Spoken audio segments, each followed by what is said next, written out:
mini crash, I don't even know what to call them, are always kind of rounding errors off of all-time highs or extremes. Right. And I don't know if we're going back to all-time highs in all of these markets. Obviously, gold is already at an all-time high. But it is just pretty wild to see 3 to 4 weeks of this turbulence, VIX being up.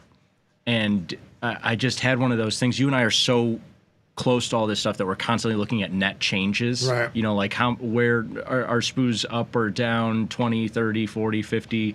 You know, what is, Eurodollar's down 100, whatever. But a lot of these numbers, when you look at the actual prices, are not that far off of those upside extremes when you're talking about risk on. Some markets that are far, and I'm sure we'll talk about them, from those upside extremes that aren't playing as well are the commodity currencies that are trying to fight back here to start today. But are you surprised to see all of the upside to start the week? Well, in the equity side, Friday was triple witching, and they had one of those. They came for everything they beat up: Meta, Nvidia, Google, Palantir, one of Frank's favorites. I think he bought it at 30 cents, and he still got it. So, and he takes great joy in showing 30 cents. his where he's long. On the chart, you can on the tasty chart. When we have a rough like crypto day or whatever, you're always so proud of that. I'm long. It's my happy place. Yes. You know, like Happy Gilmore, where he's like, Yeah. I got to get to my happy place, and it's like scantily clad women and like pitchers of beer. For me, it's like, all right, let me pull up the long-term chart of Palantir, and I can see my longs from $14. Okay, 85. That's still pretty good. But they really came in, and they rallied the close. And, you know, there's a lot of. Because we had kind of a funky 8:30 expiration of the morning, Friday, which is when futures expire. There's usually a bid bias to it, and there was just tons of selling going into it, really weird. And the bid came at the end of the day, and they rally them up, and sometimes it's an interesting place. You throw a few shorts out. Sunday night, they opened 10 handles lower, 15 handles lower. And they rallied them another 10 handles Friday after the cash close, and I'm like, this is not going to be one of those Sundays because everybody who's short is going to have to buy back. And I think they opened up SPUs 25 handles higher, NASDAQ 100 higher, spent a little bit of time until all the Asia players settled, and then went right to town all the way to new highs. With that, the bid came back in sterling, the bid came back in euro. Yeah. U.S. rates turned lower. So bonds and notes lower. And what do you think would be lower from that? Bonds and rates lower, I would imagine. Bonds and notes are lower, yields are higher. Gotcha. What currency is the outlier here? What yen, I would imagine. Absolutely. Yeah. And we're seeing dollar yen higher. Let's take a look. Yen against it. So this really is tracking U.S. rates. Yeah, right man, now. right Now, back to 150. I mean, talk about another market that's like, man, dollar's getting smashed the last couple of weeks. Except 150 still. Yeah, and I mean, is this correlation perfect? Obviously not. I think it's running. Glenn ran some numbers around 55%. It's certainly worth looking at. You can't lean on the fact that if bonds trade down to, you know, they're still wrapped around 117, 116. They're in middle of a relatively kind of sloppy range. But I would imagine if we see yields on the long end, and it seems to be the long end that's driving it, resume their march up closer to 4.5% and 5%. Well, if the 30s are at 4.5%, closer to 5%, we'll see dollar yen continue to get a bit of a bid here. It's an interesting one for sure, especially coming off of, we've got all the price action from last week's Fed, and you see the dollar, it got hit pretty hard and has been able to recapture all of this, like we say, back to that magnet of 150. I mean, from here looking forward, what does this look like to you? Do you think 155 is more likely or less likely than 145? Because it's crazy when you put in more data how high we are relative to the last several years, last 2 decades of data. But man, it seems like we're just spending so much more time above 150 than below this 150 price in this dollar yen piece. And if equities are going to, if that's all she wrote for the U.S. equity story. And of course, this is one the day. downside. Yeah. If that's all she wrote, to the downside for that equity story, is this yen going to become a little bit of a pig, so to speak, again? You know what? I honestly think U.S. rates are not going to be tearing higher to 5%. I think we're going to be sitting in bonds right now between 115 and 118. It's going to be relatively uninteresting. Notes, the same thing. Notes wrapped right around their 200-day moving average. So if this is what this is doing is, from the last year and a half, this is the one that's moved more than anything else on a percentage basis. Yeah. More so than Kiwi down at 63 cents. Aussie at 63 cents or Kiwi. So I think if we get bonds to test that bottom end of that range, maybe you get the ability to sell 151s or 152s here, or even start chilling a few out at 150. I think this is an interesting level. Interesting that you're looking at it from that point And of not view. just from, I'm just not saying the bond's got to do this for me to do that, but I'm thinking this is acting very disconnected from the dollar story, which is playing through in varying degrees of strength in euro, sterling, Aussie, and Kiwi. Well, The tariff thing seems to be less of a wild card here this April 2nd. Now the buzz over the weekend is they're going to be different. And this is going to be, again, all he's trying to do is extricate himself out of a difficult situation. Whatever it is, it's diminishing returns on that front, and diminishing volatility returns on that front, I would say for sure. But what is interesting here is, I mean, I wouldn't have thought about this waking up this morning or looking at markets last night. But if you look at the last couple of weeks here, it looks like dollar is stronger than it is weak in terms of the trade that we're seeing. And I think it's because, we've seen so many of these bids since the start of the year get sold into, these bounces get sold into for this U.S. dollar across a bunch of different currencies. And we'll take a look at a few others in just a second. But holding on this, you would have thought that this FOMC move last week would have been like, okay, like here was the bounce off of 147. Wow. They bounced it back to 150. Good for you. And now they're going to take it back down to 145. That's going to be the next price point here in a diminishing dollar story in 2025.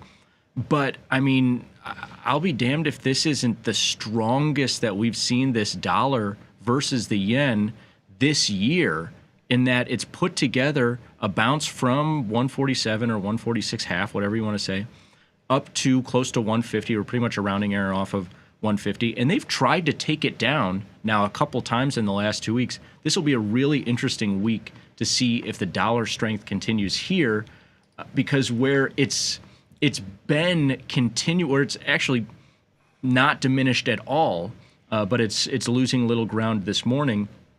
But I don't know how many times we have to see this story, Pete, where the start of the week is commodity currency strength. They try to get to a new price, a new range. I mean, I think this was Monday of last week, wasn't it? Yeah, we were looking at this together, and we were trading close to 64 cents. And I was talking to you about how, oh man, it'll be interesting if Aussie can get through 64. That's the high for 2025. Can they make a push into a new area? Absolutely didn't do that throughout the rest of last week. They're trying to do the same thing, but is this a kind of a diminishing returns thing as well, where these commodity currency bounces are getting weaker and weaker, and they're getting sold into heavier and heavier? I mean, now it's like, can Aussie get above 63 cents? Like, absolutely. And when we look at that, and don't go there quite yet. Sure.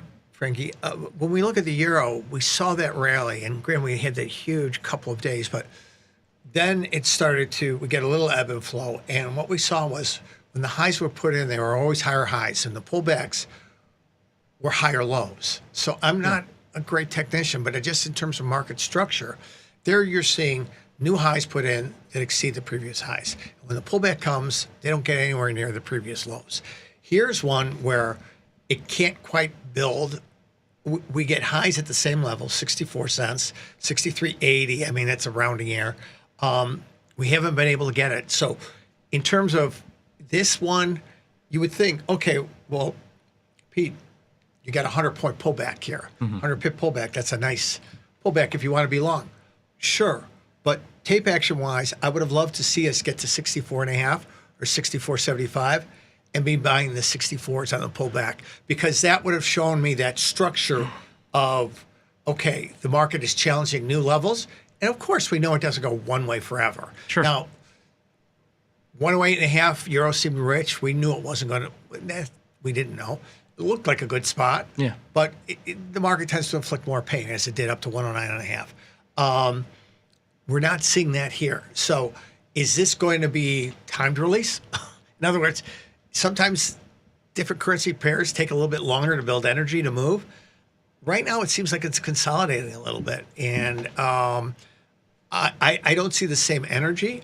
I think you've got to go where the interest is. Now, if you want to start to, and again, 62-cent Aussie is cheap. For Kiwi sure. is cheap. If you want Can't to argue start with that. to build a little bit of interest, Sure. build some interest, but build it small. Go to where the market is giving you the outsized elastic days. And we'll get to that piece in a second. But just to put a bow on this, you want to talk about market structure. You want to talk about, again, we're not yet technical analysts or whatever. We do a lot more probabilistic modeling, look at correlations. And what the correlations are telling you here, Pete, is gold at all-time highs. Doesn't help.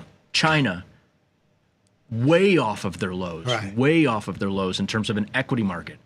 None of those things are helping.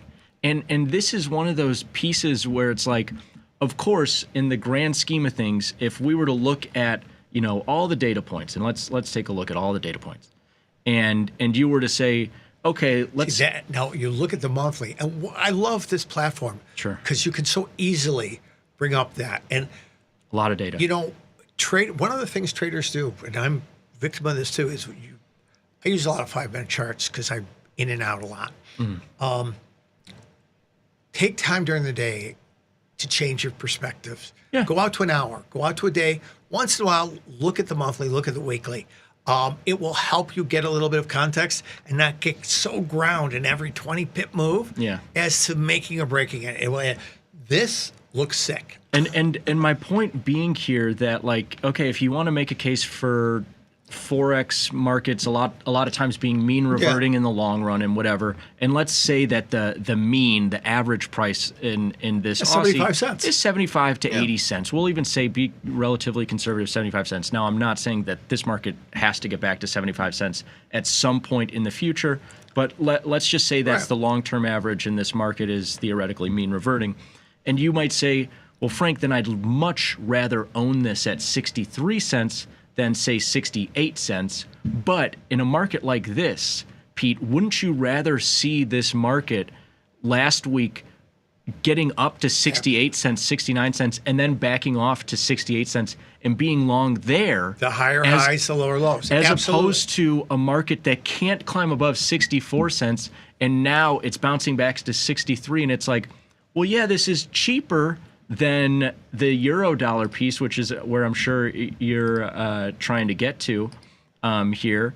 It's cheaper, relatively speaking, but how much more confidence do you have in the euro dollar piece, the euro piece versus that Aussie piece? Right now, the market would tell you they're a lot more confident in it. Absolutely. And the thing with the Aussie trade, too, is pot odds-wise, and this is classic Tom, Sure. adding some 63 cents and buying some when the tape back's more constructive. It's like having your Pelletier at 28 cents. You got to sit through a lot of. It's the same with the long China any market that's beat up. You got to sit through a lot of messed up price action. 20 years ago, when the markets were much less liquid, you would have these blow-off tops and bottoms, and it would punch a low or punch a high, and then you'd see a direct change of trend take place the next week, unfold. Markets don't do that anymore. They exhaust people trying to buy that dip in Aussie. They exhaust them. It just doesn't give you the action you like. But if you're willing to start and put on a quarter of your unit size and give yourself in effect, then if you're if you're taking that average daily range, which was 32 pips, I think is what we had. Around there, I think, yeah. If you're doing a quarter of it, you're going to give yourself 100 pips on that trade because that's your loss tolerance. And you build that. There's nothing wrong in buying, if you're going to accumulate a position, buying some, waiting through it, and when the tape action starts, buying stuff higher than where you had bought your original tranche is, I know it's, for longer term trend trading, you're going to have to get comfortable with that idea of letting the confirmations come through and being able to add to those pieces. Well, and I'm glad you bring up the longer term piece because it's all about timing. And I guess my point here being, yes, if you like the pot odds and you're willing to sit through in the Chinese equity story, for example, months to years of it moving sideways or against you or whatever, then this is probably the best major. If you were going to buy any currency against the dollar, this is probably the best for that, given that it's pretty much the weakest. But if you're looking at trading, like day trading or swing trading, this one is not giving you, and you're looking for upside in a currency against the dollar, this one is just not giving you the trade. No worries. As opposed to this Eurodollar piece, and I'm interested to get your point of view here because this is one. What's the carry in the Aussie right now? It's going to be, I think it's actually relatively even on both sides because their rates, it's pretty flat. So you're not necessarily getting paid or getting killed long or short on one side or the other, as opposed to, because I see your point. Like if you were going to try to make the same story in a dollar yen piece and you were like, oh, like let's say the yen is super beat up, and it's like, oh, I'm just going to build my long yen position and hold it forever. That's going to be, you're paying right now, and these are indicative prices, 2 to 2.5 pips per night, as opposed to the Aussie versus dollar piece, less than that, and it's a pretty even bet on both sides. But with this Eurodollar piece, I did want to get here before we got out, because this has been the strong currency the last month or so. Very different chart than everything else that we just looked at. Yen giving up a little bit of the steam that it had to start the year. Aussie and the other commodity currencies trying to gain any steam, not really able to. Eurodollar recently came into some steam, if you'll bear with me with that metaphor. It gave up a really interesting move last week to get up to 109. What did we get up to? 109 half. Gave back some ground on Tuesday. 150 pips. And then following, the Fed here gave back a bunch. They bounced it, remember, after that Fed meeting, and then gave up everything back under 108. Now, right there at 108.40. What's the vibe in this Eurodollar market? Like I say, the strongest vibe, I would say, across the major pairs right now, the last couple of weeks. But, I mean, it's off of 109. Yeah, absolutely. This has established a new range. So everyone who had toiled between 106 and 102 not everybody is necessarily out. So, and that's what we're seeing is pullbacks are getting bought into. Now, if they continue to get bought into, in other words, if 108, 107.80 holds, chances are we visit 110, which, remember, I've traded euro at 92 cents and 140, 138, I think was the highest. Yeah, you want to talk about historical prices. There you go. That's 160 to the upside. 160, that's right. In 2008, and then, of course, we spent plenty of time below parity in the early aughts, and then recently, we spent a month or two below parity. And I think that just taking a look at that, and let's go back to the daily. Sure. Now you feel like, okay, I'm not buying like this perverse high. Yes, the market's rallied 400 point. Markets forget.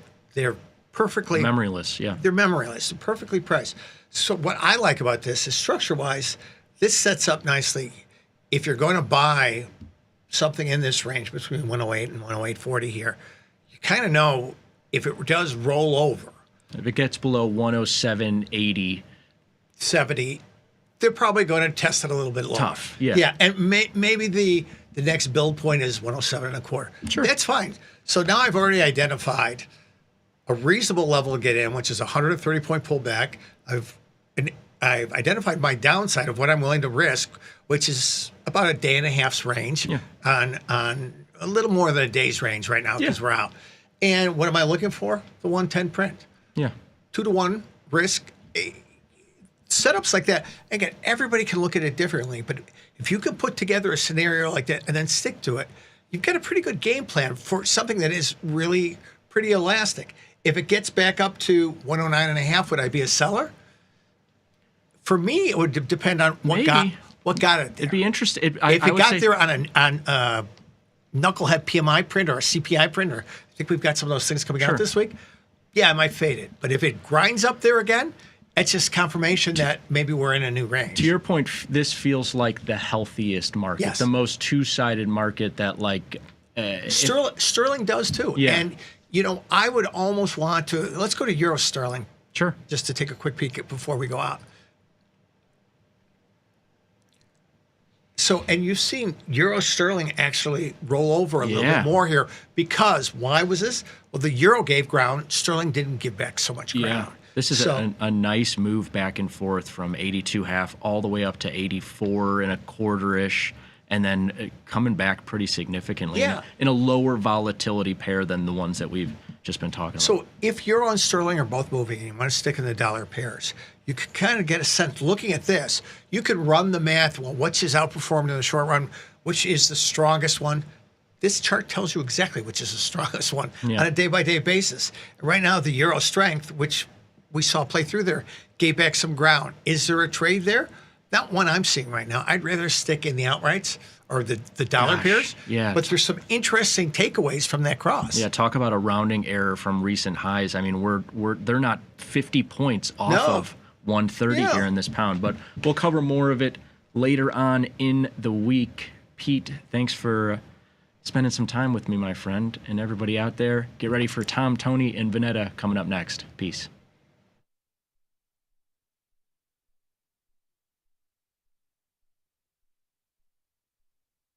At tastylive, we live and breathe the markets. But when the live show's over, are we out of breath? If you want to inhale the latest breaking market news, we've got you covered. The tastylive research team and on-air personalities post refreshing content updated daily covering earnings, economic reports, trade ideas, and much more. If you want a breath of fresh air and not stale takes, visit the News and Insights tab at tastylive.com.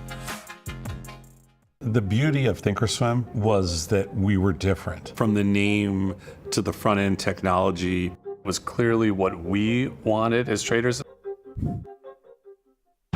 Second time around, I think we did a better job.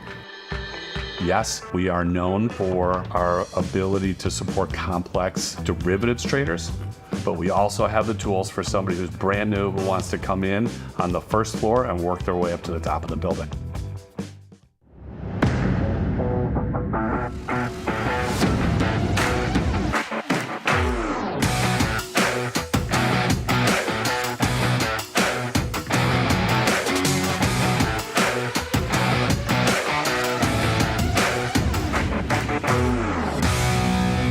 The amount of time I spend interacting with our customers via email or anything else is pretty much my entire life. To be so powerful and so valuable, and then to be that approachable, just amazing. Where else are you going to be able to email a CEO, get response back? But you know what? Before he even knew who I was just some idiot trying to learn how to trade. And he still would email and help me learn and everything like that. Some people say it's nuts, some people say it's insane.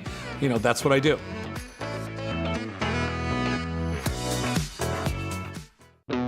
Looking for a better broker and a bonus? Sweet.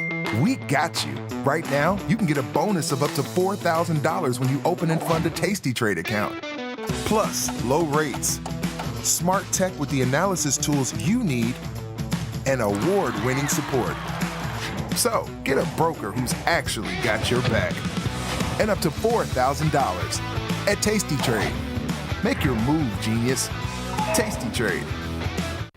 Feel like your wardrobe is missing something? Like style, purpose, and maybe a dancing dog? Can I pet that dog? The new Tasty Trade and tastylive web store is now live.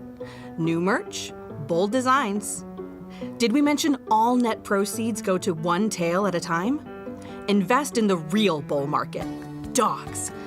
Go to tastytrade.threadless.com. Grab some gear and help some pups. You get merch, they get a home. In the world of investing, a beast lurks between the numbers, ready to pounce. Some traders hide from it, some ride it. If that's you, join us on Tasty Trade. Genius loves company. Woo! Get tasty, free market. Come on, you know it, can you feel it? We got some things to talk about. Free market, it's early, but not too early. Come on, wake up now. Pour that coffee down your throat hole. It's hot. Now you got a hole in your throat. Oh no, just call your boss. Take the crust from out your eyes. So tasty, not a coffee. Good morning, you knuckleheads. We were flipping a coin to see who did that this morning, and it was me. Yeah, we have the lovely and talented Julia, Miss Spina, if you're nasty, sitting in all week for Bat, who is on spring break. In Florida. So, Julia, how are you? Man, I always forget how awesome it is to wake up this early and get confronted with a bunch of really bright lights and look at a bunch of numbers on the screen. Yeah. Not even like 40 minutes ago. It's awesome. But I'm so happy to be here. Thank you for having me. It actually is really nice. Your brain works better. It does it? Yeah? Yes. When it's half asleep, half awake. Yeah, because your brain is at peak performance. You will be surprised. Your brain works so much better at 6 in the morning or 7 in the morning than it does at like noon or 2 o'clock in the afternoon. I think that's because you wake up at 4 in the morning. That's right. Yeah. He wakes up at like 2 in the morning. I wake up at 4:30. Oh, man. And it sucks. I usually wake up at 4, like my alarm goes off at 4, but I'm usually up. Yeah. It's not even the waking up early that bothers me. It's falling asleep at like 9 p.m. Yeah, I can't go to bed that early. I like read before I go to bed, but I'll go to bed around like 10. That's 30. still too early because I'll be out, we'll be at a show, and I'll be like falling asleep. Oh no, I have no social life. It's great. Yeah. But otherwise, yeah, happy to be here. Good time. Did you have a good weekend? I had a great weekend. Yeah, it was super fun. What'd you do? What'd you get up to? We did a bunch of stuff. I think the most fun thing was probably we did D&D on Saturday. Dungeons and Dragons? Dungeons and Dragons. Okay, like a tournament or just like a meetup? Just regular old sesh. Okay. We played for like 8 hours. Nope. It was awesome. It was super fun. So, how long have you been playing D&D? We've been playing for like, like 2.5 or 3 years, I think. Okay, what's that learning curve like? Like, is it hard to like? Because the lore seems just of an epic magnitude. The lore is of epic magnitude. I feel like the learning curve for being a DM, for like running the game, basically. A dungeon master. Being a dungeon master. Yes, for those of you who are not hip to the hickey. Yes. Yeah, that's right. Yeah. That is an insane learning curve. Like, okay. You got to be playing for like years intensely for a long time to be able to do it. And that's what our DM is like. But anybody can play it. You can figure it out. You can. Interesting. It's a good time. That is. You know that's how we got Jacob, don't you? No way, really? Yeah. I'm actually not at all surprised by that. We got him from game night at some bar. It was like a D&D bar? Yeah. That sounds. I think that's all that's allowed to be near the University of Chicago. No. It was from Will's on the north side. Oh. They have game night there one night. It was all the. Is that where you go for your scouting? You don't do like career fairs. You look for like. No, we sent somebody else there for the scouting. Yeah. It's a Green Bay Pack. It's a Wisconsin bar. Oh. So it's like a Packer bar. A Packer bar. Can I tell you, I do love, because I live very close to the University of Chicago, and I love it because the kids, they're very good kids. They don't cause like a lot of shenanigans or anything. Because I went to a state school, in the Big Ten, and shenanigans just abound. Couches on fire all the time. Just. I don't know, whatever. But once I was in like a sandwich shop and these two kids were dressed like in togas and I was like, oh, that's cool. It's like they still do like toga parties, but then they started like yelling at each other. He's like, no, damn it, I get to be Pythagoras this time. And I was like, oh, you nerds. Sounds very, very, very on brand, yeah. Yeah. But I thought they were going to like a frat toga party, but no, they were mathematical leaders, I guess. I don't know. Probably like classics majors. Or Classics, yeah. Yeah. Ancient Ancient time. pigs. Tom, I saw the new whip in the garage. Your car. Yeah. Okay. It looks cool. I parked next to it. Opened my door real wide. That's the new. I haven't heard about the new car. Tom got a new car. It's a new car. I got the Lucid. Am I supposed to know what that is? The Lucid Air. It's the sedan. It's the only car they make. You said a lot of words that I think are related to cars. Yeah, it's good. Your rims look nice. Those are fire. It's black on black. Yeah. Oh, that does look pretty cool. It looks like a USB stick.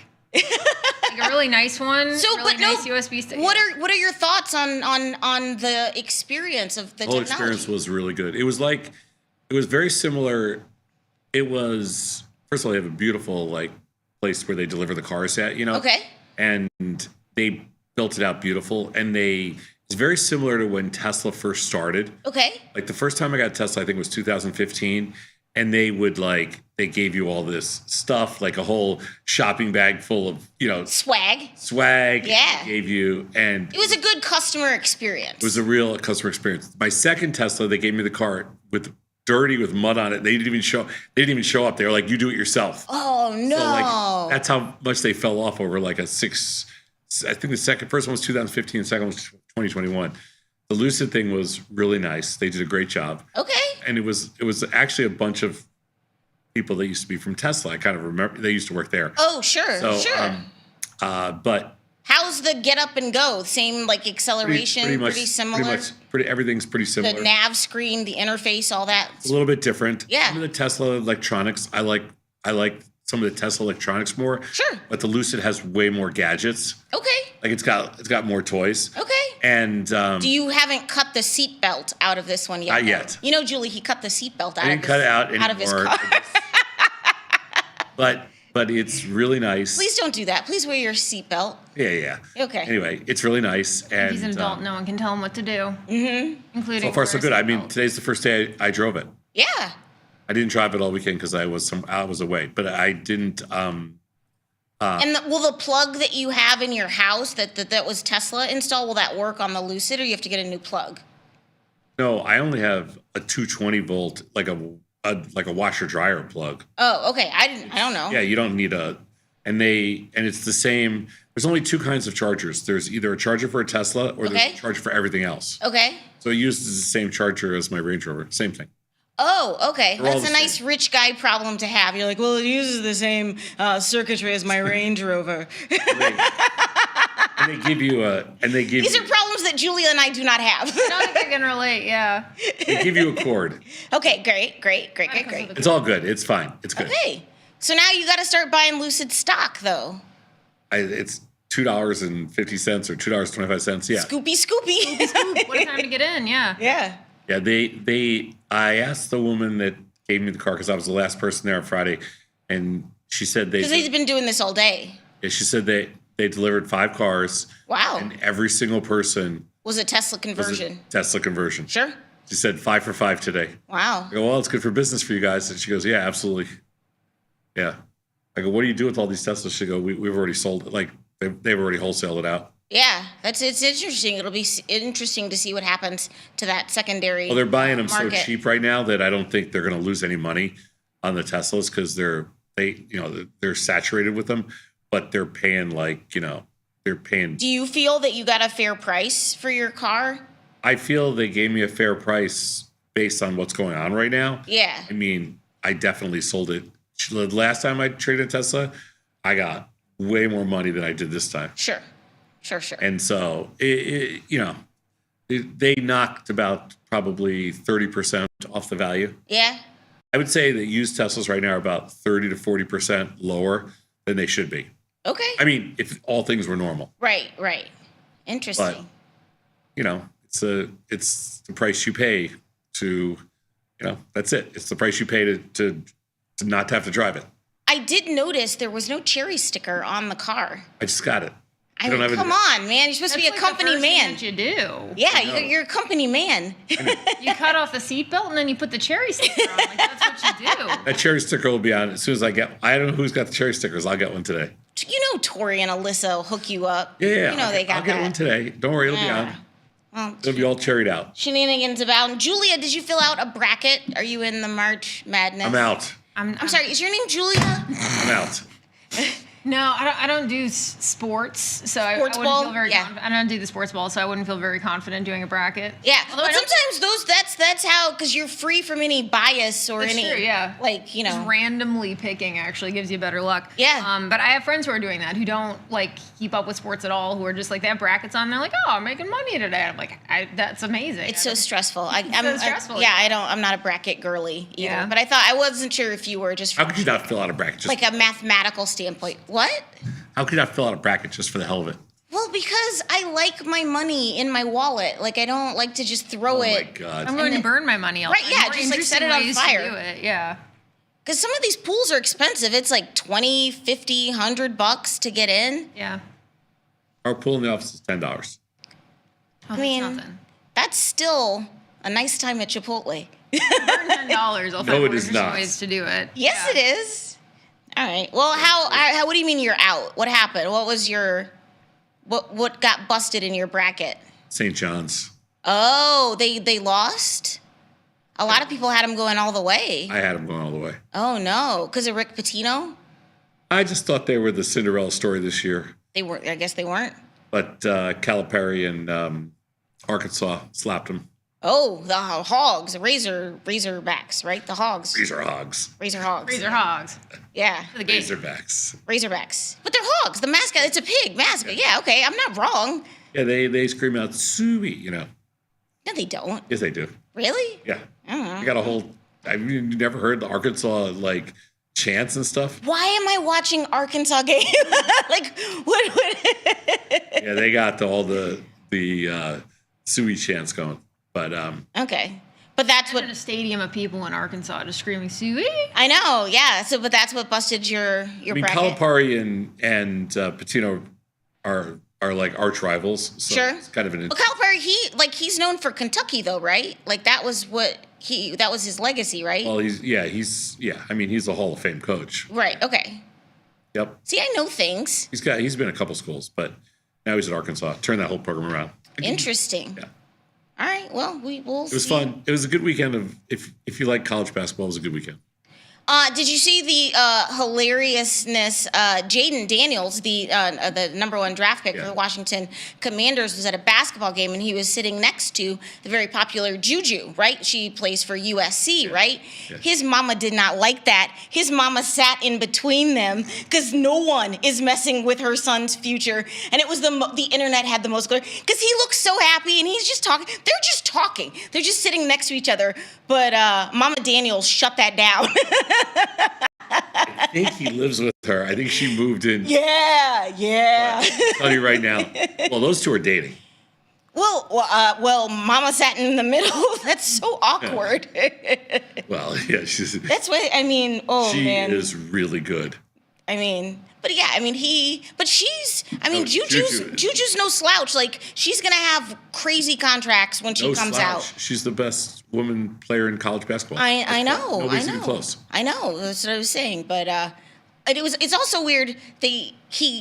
Juju kind of looks like his mom. Like people are like, there's a resemblance there. So I was like, do you date people that look like one of your parents? No, I'm just asking. Like, have you ever dated someone that bears a resemblance to like? No. I'm gonna say no to that one as well. Okay. Yeah. But you got to be careful. Like, cause sometimes I'm sure he doesn't think so. Sometimes you don't see it. I know, but sometimes you don't see it. But the subconscious is subconsciousing. You should go sit in between all like three of them with a notepad and be like, so do you like dating people that look like your mother? I know. It was really funny.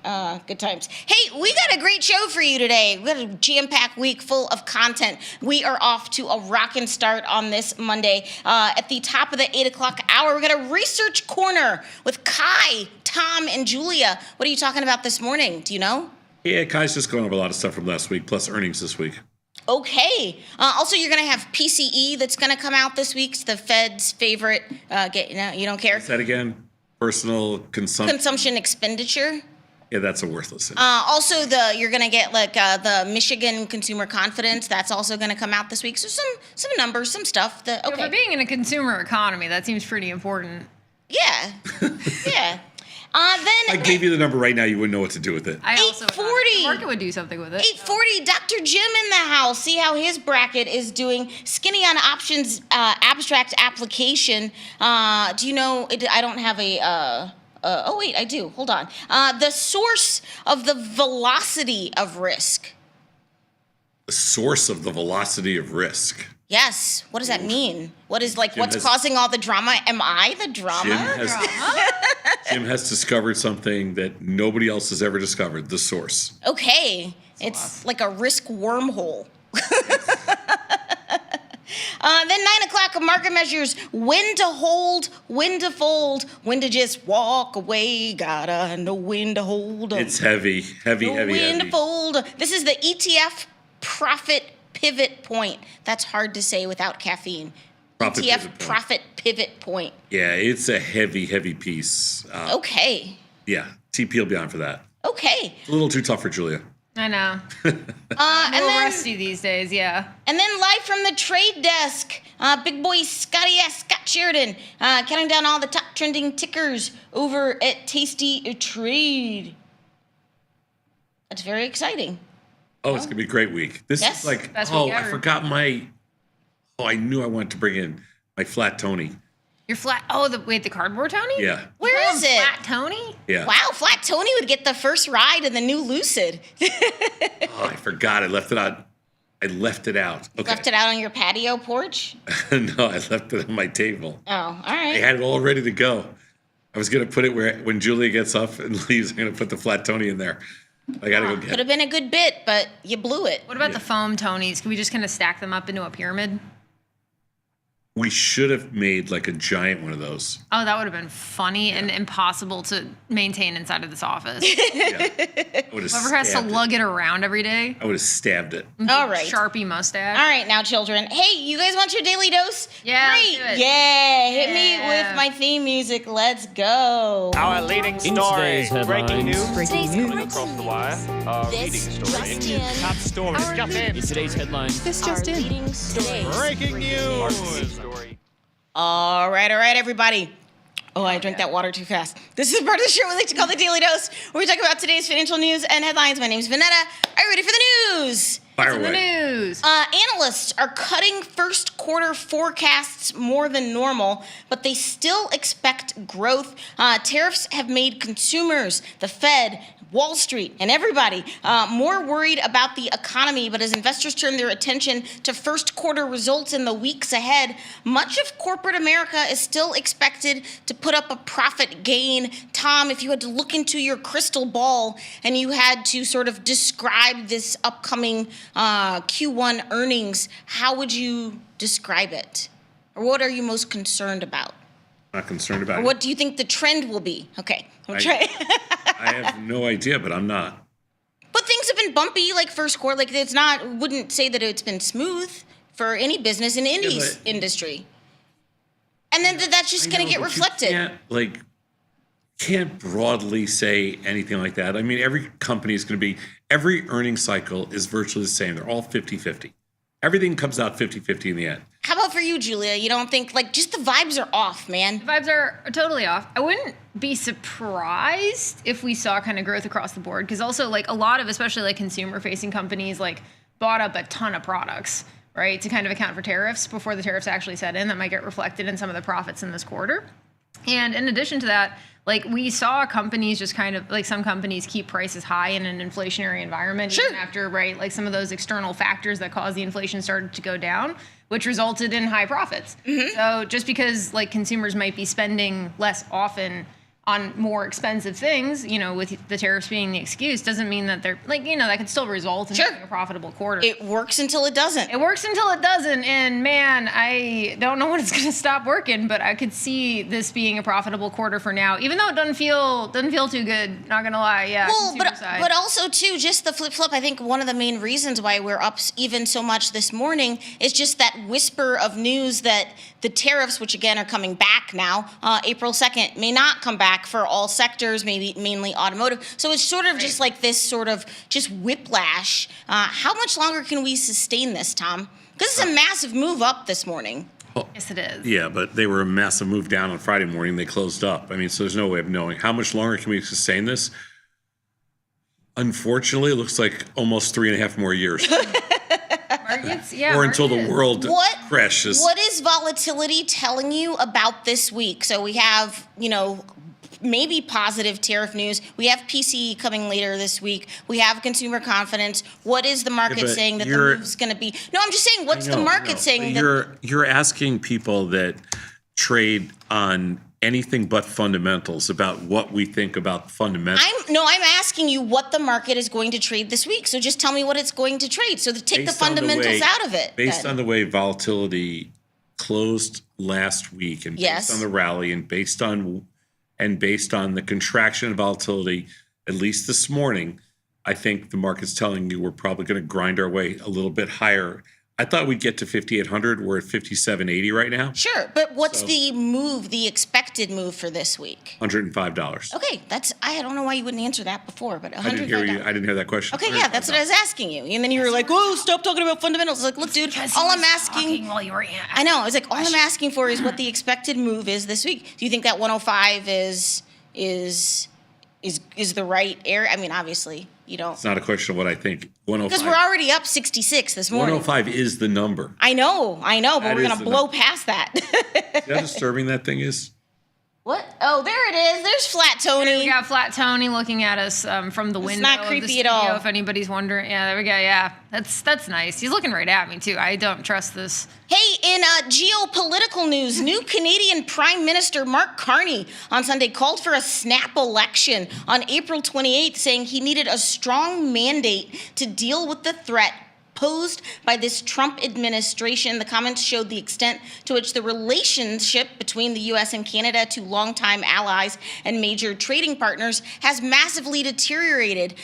Canadian Liberal Party was pretty much like on its butt. They were done with. Then our election happened. Now the Liberals are back up, giving the Conservatives a fighting chance. The election was supposed to be October 20th, and he's like, no, I need y'all to come together now. Mike Myers is doing commercials in Canada with. Have you seen them? The ads are great. Like, let's go Canada, let's go boys. Well, in the parliamentary system, you can call an election anytime you want. Sure.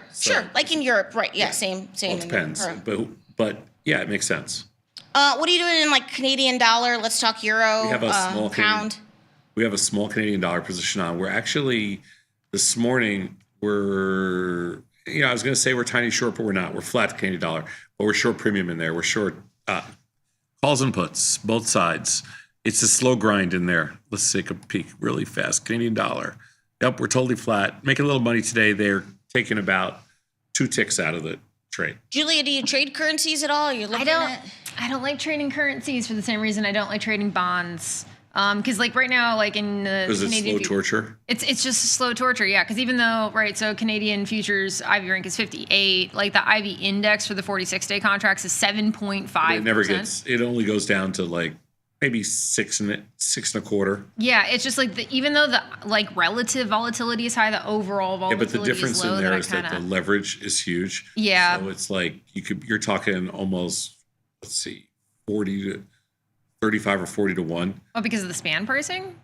Yeah, it doesn't matter. They're because the volatility is so low. Yeah. The span's based off volatility, right? Mm-hmm. For the most part. Mm-hmm. And so since the volatility there is so low, the leverage is really high. So I don't remember the size of the Canadian contract. I think it's $100,000, and you probably have to put up like 2. So it's like close to 50 to 1.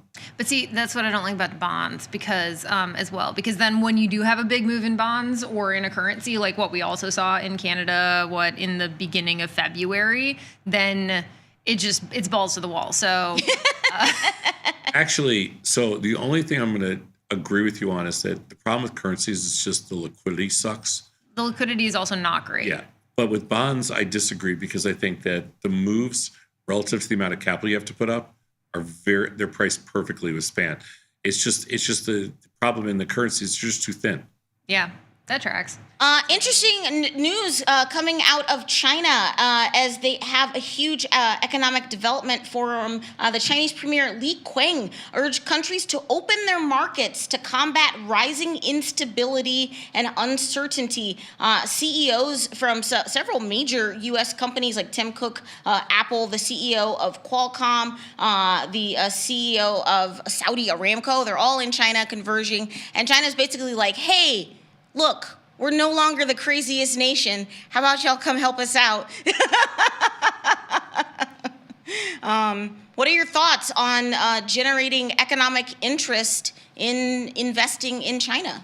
Well, I mean, they're taking advantage of a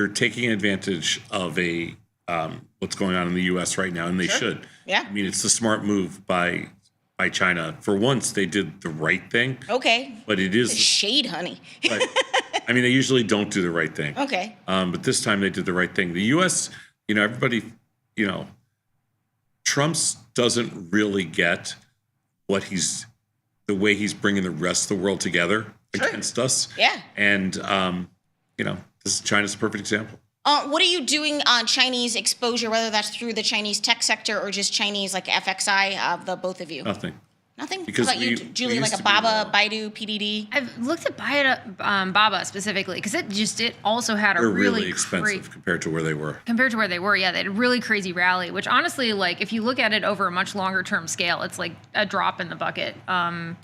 If I'm being honest. It's a lot less interesting here than it was 2 months ago. That's all. Which I still find it interesting, but I mean, like back in 2020, like Baba just exploded, and we're at very low levels relative to that. So if you look at very long time frame, to me they've been undervalued for a long time. I could see them still having a ways to go.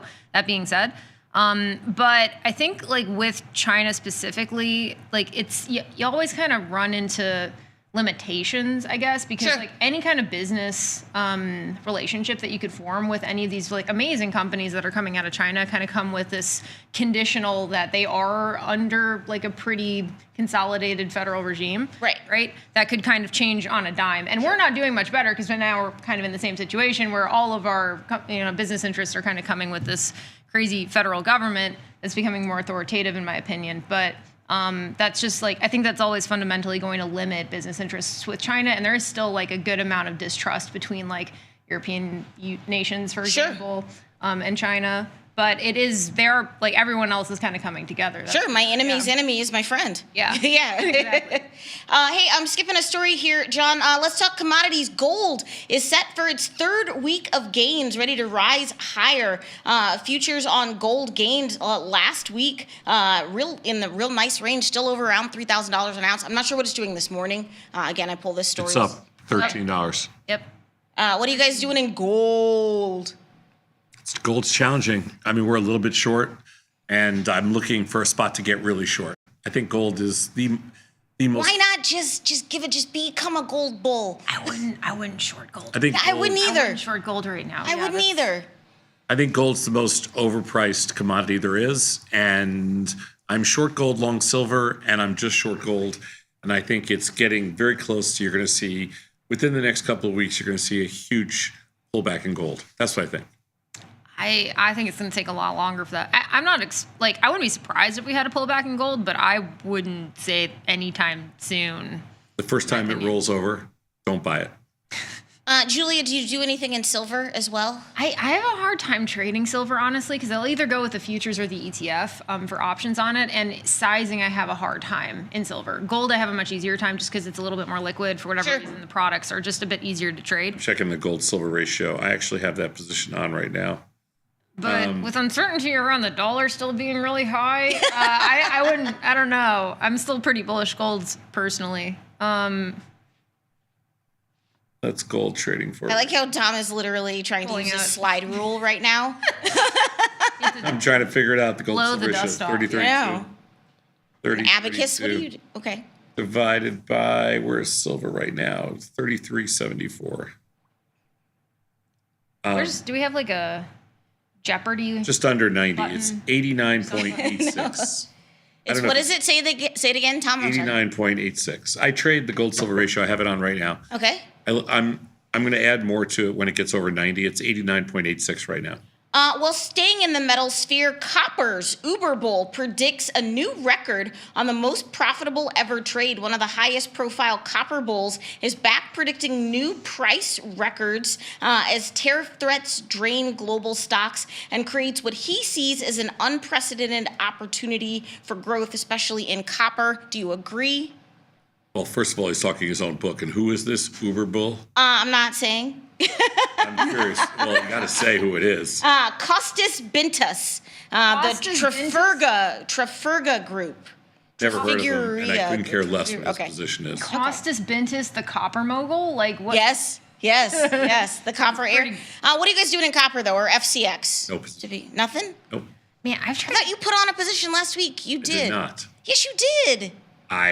Double check. In copper, I have no position right now. I literally was standing in here, and you're like, oh, I'm going to do something in copper. Yeah, but I didn't like the markets. Oh, okay. HG, we have no position. All right. Copper's trading, wow, 517. It's really had a nice rally. Oh, see, now who's interested again? I'm not interested. It's like stupid. Like, I would short copper. I wouldn't be long copper here with your money.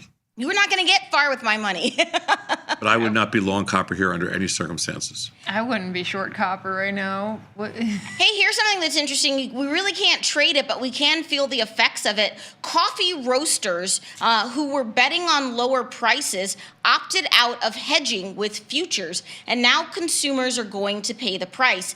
Companies that typically take positions in the coffee futures market to protect themselves from price fluctuations changed course when prices began rising last year, betting that they could secure a better deal later.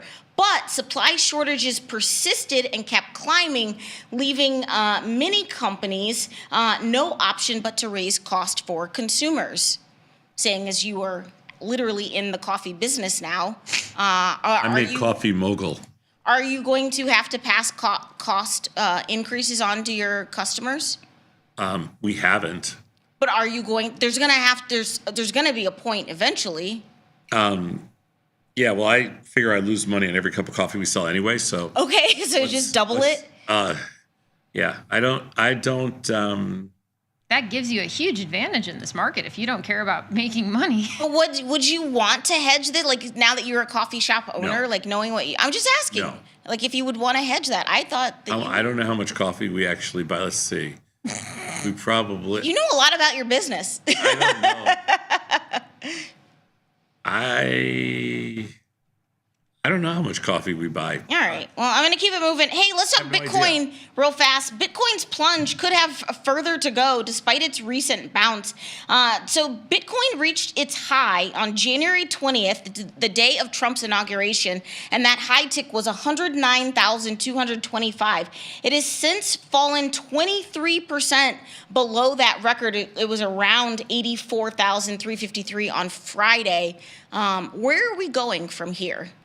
This is the classic buy the rumor, sell the news. Mm-hmm. But this quickly? It's not that much. I mean, Bitcoin has 25% drops. Huge. If you're talking about from record highs, and it has a huge from just on January 20th. Not talking about record highs like from September or October. Still record highs. Okay. And so its plunge really just took it back into the range. So it's up big this morning. I don't know. I don't think it means anything.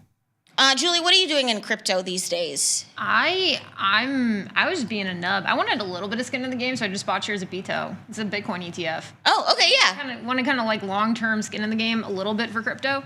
It's not doing very well. Shocker, because I bought it at the beginning of the year.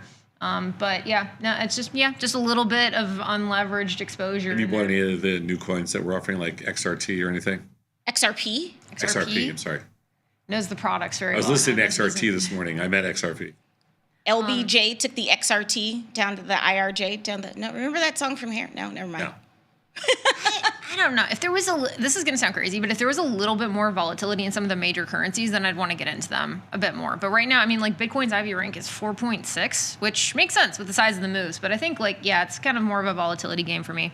Something interesting, a report from Bloomberg, Coinbase is in the process of buying Deribit for $5 billion. The deal includes Deribit's Dubai license if it goes through. Deribit's trading volume volume was 1.2 trillion in 2023. What are your thoughts on this acquisition? Stupidest acquisition I've ever heard of. Why? Because $5 billion for Deribit, which is an off exchange, which is a OTC exchange for crypto option trading. Yeah. Which does virtually zero retail business. It's almost all institutional. Okay. Makes absolutely no You didn't like the move by Kraken to buy, what is it, like Ninja Trader either last even week? dumber. So this one is even dumber than the Kraken one, or which one? I think this move's even dumber than the Kraken move. Wow. These companies must have so much money. I just can't believe that Coinbase would pay $5 billion for Deribit. I cannot believe it. But if their trading volume is in the trillions of dollars. I was going to say their volume's Their crazy. volume, that's notional, okay? It's the most Why ridiculous. are you yelling at me? Because that's like saying if you bought an option for $1 on a $1,000 stock, that you're doing, $1 million worth of notional when it's really just $1. I mean, that's what some dude on Tinder told me. Such garbage. I'm moving millions. Okay, Millions. sure. I don't even know if they make any. It's such garbage. Well, what's Coinbase stock doing? How about that? Well, it's up today because they have because Bitcoin's up 3,000, almost 4,000, 3,500 today. Okay. So Coinbase is higher. Wall Street's top regulator is facing a staff exodus across key departments as hundreds have agreed to take resignation offers from President Trump and Elon Musk's Doge department to remake the U.S. government. Departures from the SEC include senior staff and enforcement lawyers could hamper the watchdog's effort to police markets and protect investors. Are you concerned? I mean, the fact that the SEC can't police us, on the one hand, I would say, no, I'm not concerned because they used to drive me out of my mind. They have way too many lawyers. But on the other hand, But also, if we have an issue and we need help, then it's like it goes both ways. It opens the door to more FTXs of the world. Interesting. And that's what's scary. It's not, to firms like Tasty and to other firms that actually play by the rules. Sure. I think it's kind of a regulatory load off our back.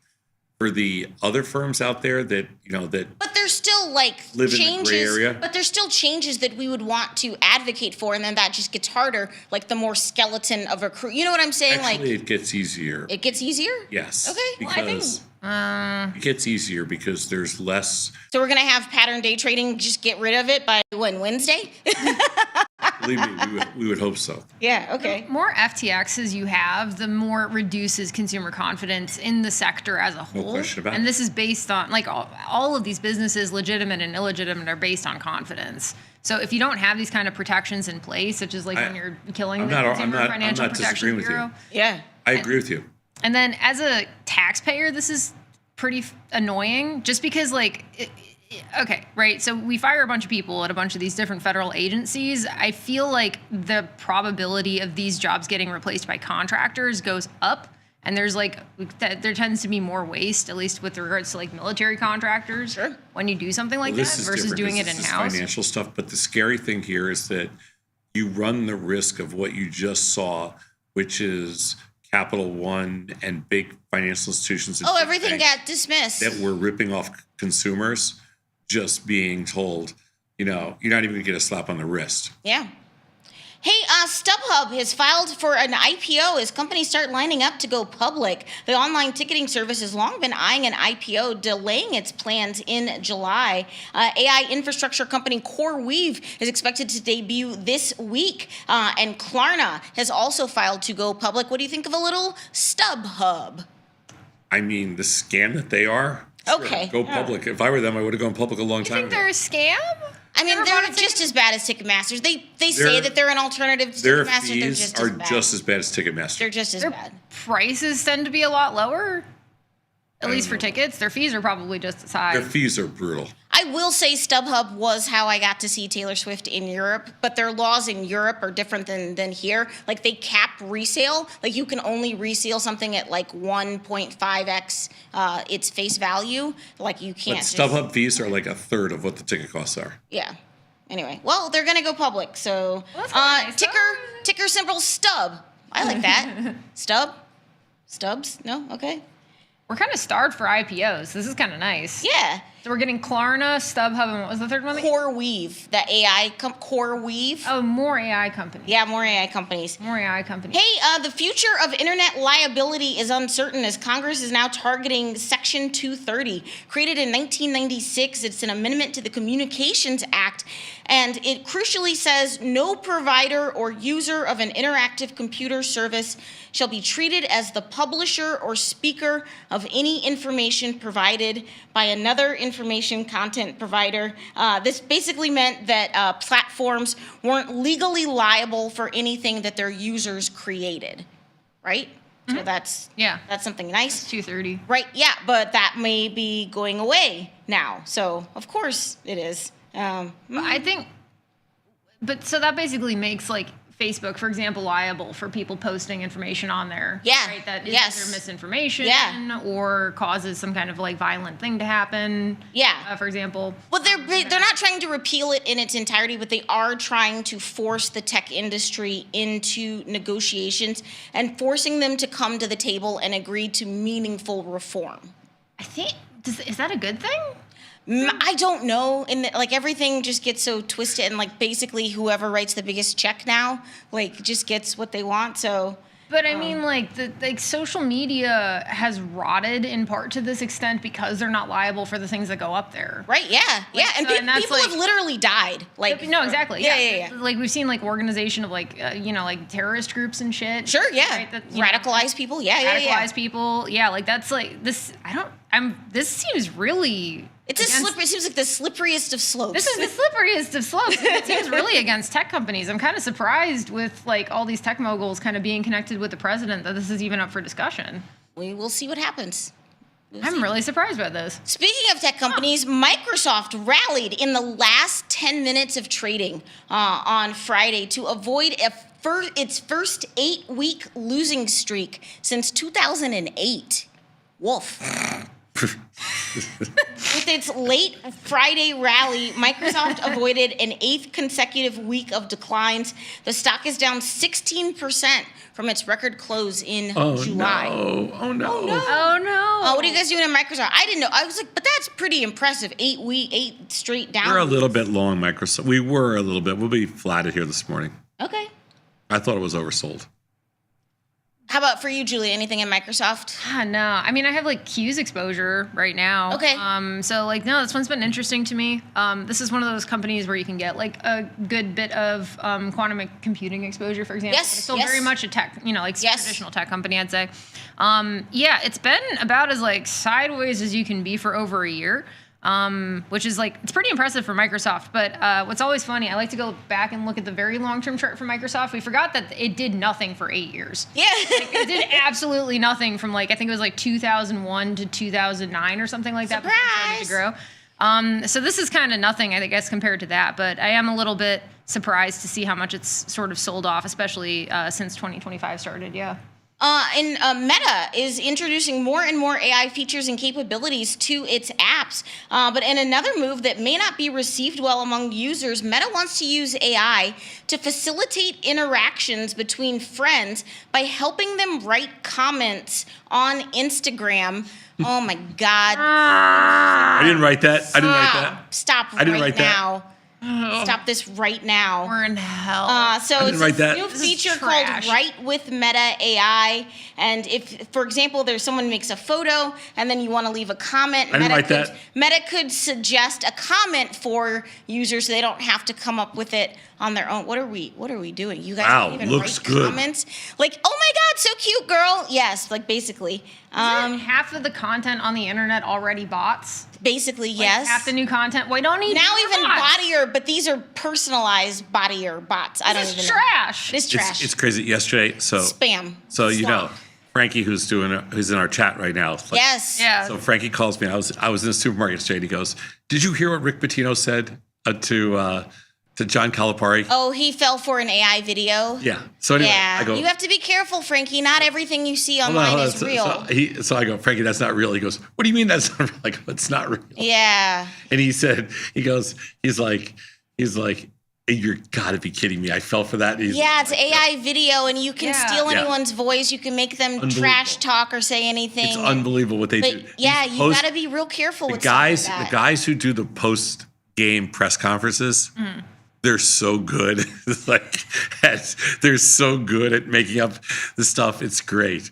What are you guys doing in Meta as a stock? Oh, God. Nothing really. They've tried this before. They literally tried this before. They came up with these like AI profiles. Of, you can go. But I was thinking an AI profile and it of me. failed horribly because everyone's like, this is trash. And now they're just doing more trash. More slop, Yeah, but when Tony's not here this week, can we do an AI profile of him just talking about like agreeing with everything that agreeing with everything I say, telling how great I am? Like, you literally do not pay me enough to do that. come on, that would be so much fun. Okay, I'll negotiate my terms later. Hey, Okay. Apple wants to turn its watches into wearable AI.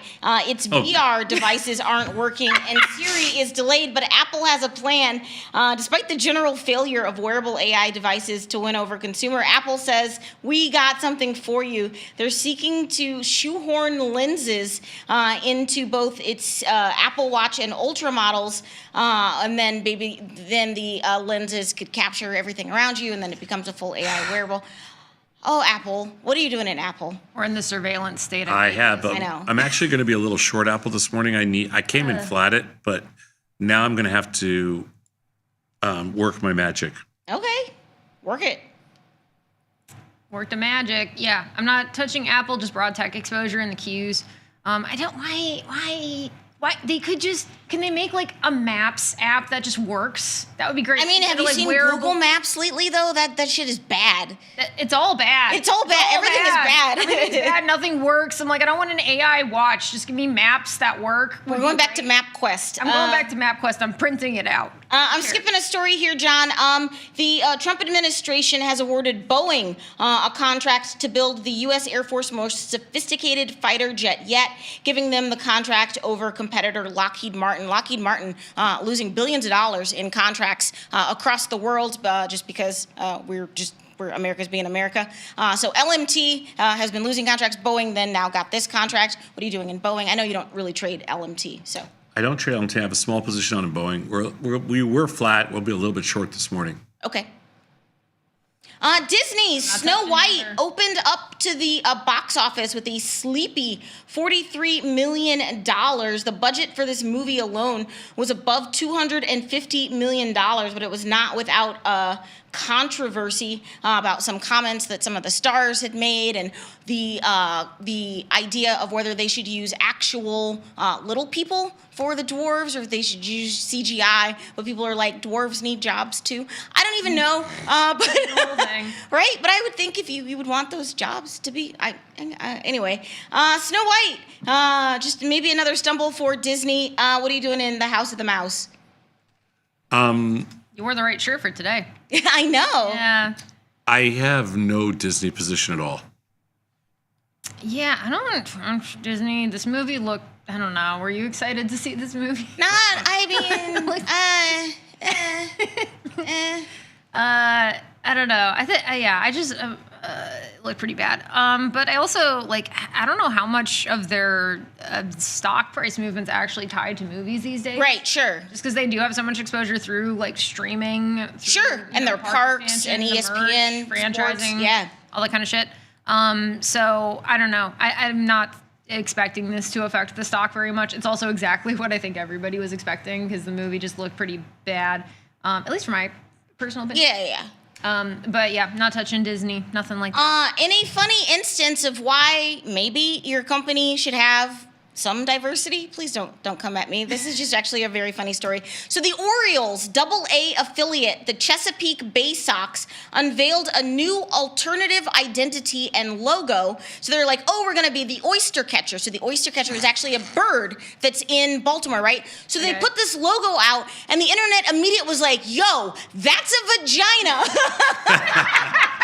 I mean, like, if you just had like one woman on your design, I was like, just one person to be like, you know, I love the work of Georgia O'Keeffe, and this looks like a vagina. I mean, helpful anatomically for telling men where Is there important really anatomy a bird is. called an oyster catcher? Yeah, there's a bird called an oyster catcher. Anyway, so they had to get rid of this logo, but they did, in the really good pivot on social media, they did say if you did buy merch, they would, because it's Women's History Month, they would donate some proceeds to like female causes. So. Oh, if you bought that merch, you should never get rid of it. That's a classic. I mean, but just it's clear as day. Like it's not even subliminal. It's fully just liminal. This went through so many layers of approval. This went through so many boardrooms. I'm still bothered by the fact that there's a bird that's called an oyster catcher. That's the most disturbing That's the most disturbing thing? No, And that there's a team called the oyster catchers. It's a choice. It's got the finally today, numbers never lie. Is this proof that this is the worst first round of the NCAA tournament that we've ever seen? The average margin for victory in the round of 64. Do you want to guess what it was? Hold on, let's see. Numbers never lie. We got proof that this was the worst first round. Oh, that means it was too wide. So what would you say the average? So normally in a good game, like the average margin would be 2, 3, 4, 5 points. So what's the? I would say 7.5 or 8. What do you think, Julia? I don't know, 7.5 or 8. 16.7. That's a lot of points. The highest ever in that round, and 10 of the wins were 25 plus blowouts. And there were 0, 13, 14, 15, or 16 seeds in the round of 32 for the first time since 2017. Huh. I totally know what points are. So I guess we didn't even get a buzzer beater or a shot for the win. Yeah, we did. Last night was unbelievable. Right, but I'm saying first round. First round, no. Getting it. Right, No. so, but I just thought it was interesting to drop some statistical facts about Martin. Yeah, last night, the Maryland Colorado State game was great. It was a buzzer beater. It was awesome. Finally today for my viral video of the day, Julia, because I knew you were going to be here, I was like, how about a cat video? Got a cat? I love animal best friends. Tom's going to get a dog and a cat because I said so. But this dude trained his pets to help him play the piano. Watch this.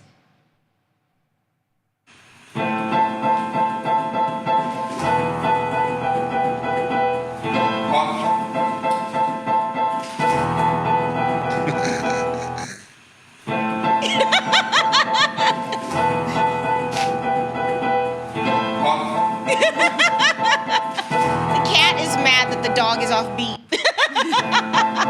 Anyway, thank you, John. That's cute. That is cute. I wish I could teach my cat how to trade. She'd probably do better than me. Right? Yeah. Right? So have you seen the tweets? They're like, I girl bossed a little too hard, and now I have to do taxes for my cat.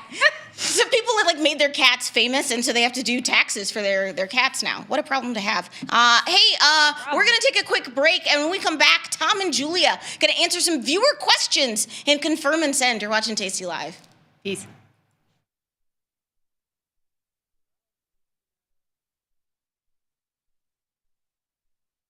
In the world of investing, a beast lurks between the numbers. Some watch from the safety of the sidelines, but others saddle up and ride that 1-ton rowdy ribeye for all he's got. If that's you, join us on Tasty Trade, named best online broker for options trading. Genius loves company.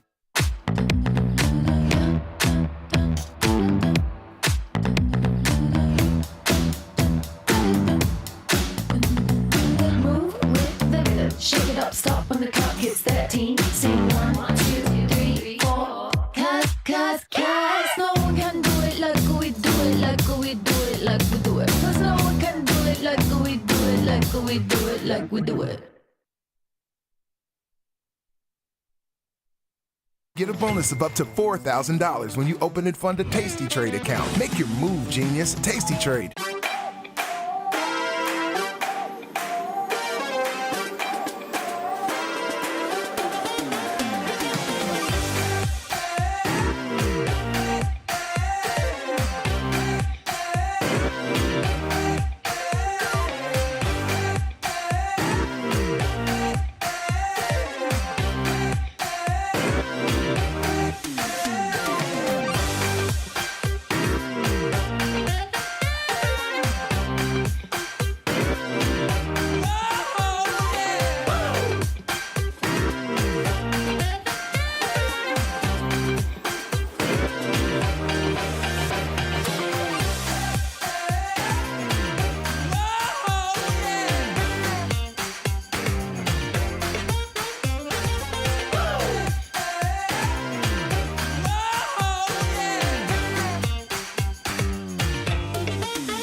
Forbes called us best online for options trading. With stockbrokers.com, we're number one for options and futures trading. So what else can we say other than boom?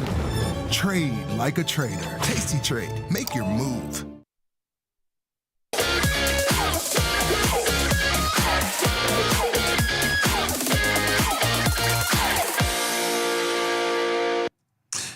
Hello, everybody. We're back. I'm Tom Sosnoff. Oh, that scary, freaky picture of the bat's gonna bother me. I don't know. I kind of like it. It's better inside than outside. I feel like now I can really see what it's doing. She's Julia Spina sitting in for the bat. Miss Spina. Hi. How are you? Always good. Surviving, thriving, perhaps. Surviving and thriving. Surviving and thriving. Yes. So we got a ton of stuff today. We're running late. Just to give you like a little market update before we go do confirm and send. It's Monday, March 24th. I can't believe it's like the end of March already. Time's going too fast. Flies when you're having fun, yeah. You got to slow things down. ES up 68. It's been a huge, overnight there was a huge rally. They were up 50. When we opened last night, Sunday night, they were up 40. They went only up like 30. And then by the time I went to sleep, they were up like 50. Then they were up 60 this morning. Now they're up 68. No sell-offs at all. Bonds down 21. They sold off a little bit. We bought a few bonds this morning. The NASDAQ's up 300. Dow's up 450. Russell's up 32. It's an all-out. Do we buy them and how this morning? And Vol's down almost 3% pre-market. Yeah, pretty big move. You know, this is almost a 2 sigma overnight move. Because overnight move volatility is about 0.7% in the S&P. So there you go. Pretty close to a 2 sigma overnight move. We've had some crazy moves. On Friday, we were down 60 pre-market. We ended up closing up. So I wouldn't read too deep into this at this point. They haven't been able to hold sell-offs and they haven't been able to hold rallies. So we'll see what happens. I know. I wouldn't be surprised if we closed flat today, to be honest. Let's take a look and see what we got. Confirm and send. Let's do it. Bam, ba, bam. My thesis is that markets have not fully priced in the April 2nd tariffs that are coming up, scheduled to come into effect. For stocks I own, would you consider applying collars? I assume when they say collars here, by the way, they're talking about cashless collars. So that means sell a call, buy a put for a credit. Would you consider applying collars until April or May expiration? If not collars, what other strategies would you use for protection, assuming the aforementioned thesis? Interesting. I think, like, I don't know if I would say that the markets haven't priced in tariffs. And I think that they actually have, because when they went into effect, the highest that we saw the VIX spike was like 30, right? And we obviously can go like a lot higher than that. Obviously, there's a lot of will they, won't they with the tariffs. And we're seeing the markets move quite a bit on tariff news this morning. And there's still obviously a lot of uncertainty in the markets around them, but it actually seems like markets, at least with the information that we have access to right now, are pricing in some of those risks fairly well, at least when it comes to the broad indices. But if we're concerned around like a big shift in the paradigm, I don't know if collars are what I would use necessarily, right? I don't know. So the way I responded to this person was to say that, you know, I'm an efficient market theorist. So I don't ever believe that there's situations where the market hasn't fully priced in everything that's known. Right. And his response to me was this viewer said, well, you know, lots of things could change and that's what he's worried about. He's not disagreeing that everything's priced in. It's just lots of things can change. But the funny thing here is that I also wrote back, not funny, but the other thing I wrote to him was said, I don't usually do collars myself. A lot of people do and they like them. If your timing's good, they can really save you a lot of money, especially cashless collars. But my preference is just to sell calls against your long stock. Sure. Because I don't want to give up the money I collect from the calls on puts that could be worthless. Sure. So my preference is sell calls like, let's say 30 or 35 delta against your stocks. Forget about buying the puts. At least you reduce your risk by a third. Yeah. If you don't want to get out. And that's the better to me, that's a better play. Yeah, my whole thing is delta. Like, as long as your delta is kind of skewed according to your concerns over directional risk and your position sizes are appropriate, like you can adjust that delta sort of however you want. Yeah, sure. So, and I think that's a perfectly fine way to do it. But I don't know if I don't really trade collars myself either. But I know people are happy with them. So I guess that's the 2 cents there. Let's go to the next slide, John. Have you ever looked at a moving average with IVR? A lot of people use moving averages and implied volatility rank. And what they do is they wait for like a moving average, either support or resistance or a crossover. And then they combine it with high IVR and they look at it as kind of like a perfect, the perfect storm. Sure. Do you think that might help to identify better opportunities? I don't know about that. I do know that in terms of identifying opportunities, like the IVR kind of tells you what the opportunity is, if that makes sense. And then what you do with the underlying from there, right, is sort of like, you have to make a directional assumption around the underlying. It could be bullish, bearish, neutral, whatever, but you have to make a directional assumption. And whatever pieces of information you use to make that as a basis, that's really personalized. Like I do use moving averages. I use the 200-day, 50-day, and I look for crosses in those sometimes to make a directional assumption. I wouldn't say anecdotally that always works. And technical analysis is notoriously difficult to test. But moving averages out of all of them, I would say have probably been the most tested and the most back tested in research. So whatever helps you make a directional assumption, it's something you got to do anyway. That's so that's good. I'm glad you said that because I would have to, or you'd yell at me. So Julia is somebody that does use moving averages, and we'll look at that and maybe combine those with IVR depending on what she wants to do. I'm the opposite. I haven't looked at a moving average in 3 decades, so I could care less. But if it works for you, of course you do it. Like here's the thing with us. Do anything that you think helps you make a decision and makes you more comfortable when you're making a decision. There's nothing bad, like anything that helps you feel more confident about your decisions, your trading decisions, go ahead and do it. I don't know if it could help identify better opportunities. I mean, in my world, if I thought it would, I would do it. So I don't agree, but who cares what I think? I think for short premium, IVR kind of shows you, tells you the opportunity. I agree. And then whatever you use to supplement that. Next slide, John. Sure. You did a 0DT study earlier in the week about what wings perform better. In that study, the average P&L on the 20 Delta Strangle with the $10 wide wings was around $21. Was the P&L actually $21? Or was there a multiplier of 100? Was it 210?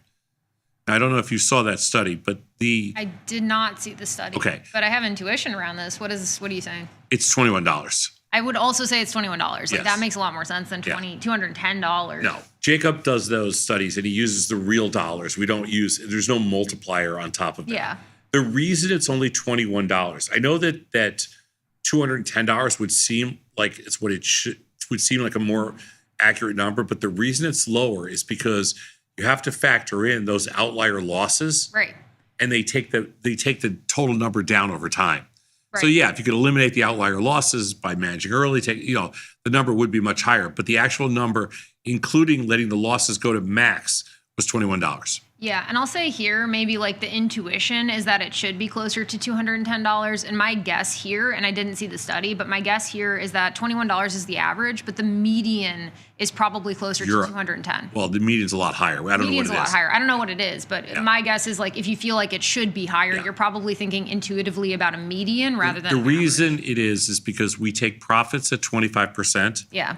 But if we never get to 25%, the loss we never cover. We never cover. So it goes all the way to the end. Yeah. That's the way they do the studies. Sure. So median is probably higher. I don't know if it is actually. You should probably post the median. It'd be helpful. I find the median very helpful. I find both very helpful actually, but the median is probably closer to what if you don't place a ton of trades, maybe closer to what average value you'd probably entail. But it is those outlier losses that really drag that average down. Let's go to the next slide. So I was looking at a stock and the options had no open interest. However, the stock had a few million shares a day trading. Is it okay to trade options where there's no open interest on, let's say, on certain strikes, but decent stock volume? Okay, this is actually a really good question because option liquidity is different from stock liquidity, right? So you can have a very, very liquid stock, like very tight spreads in the stock, a lot of trading volume in the stock, and illiquid options, right? Because the options markets and the stock markets are fundamentally different. So it's important to look at both. If there is no open interest on the, it could be like a new strike that was just printed, for example, which might be why there's no open interest.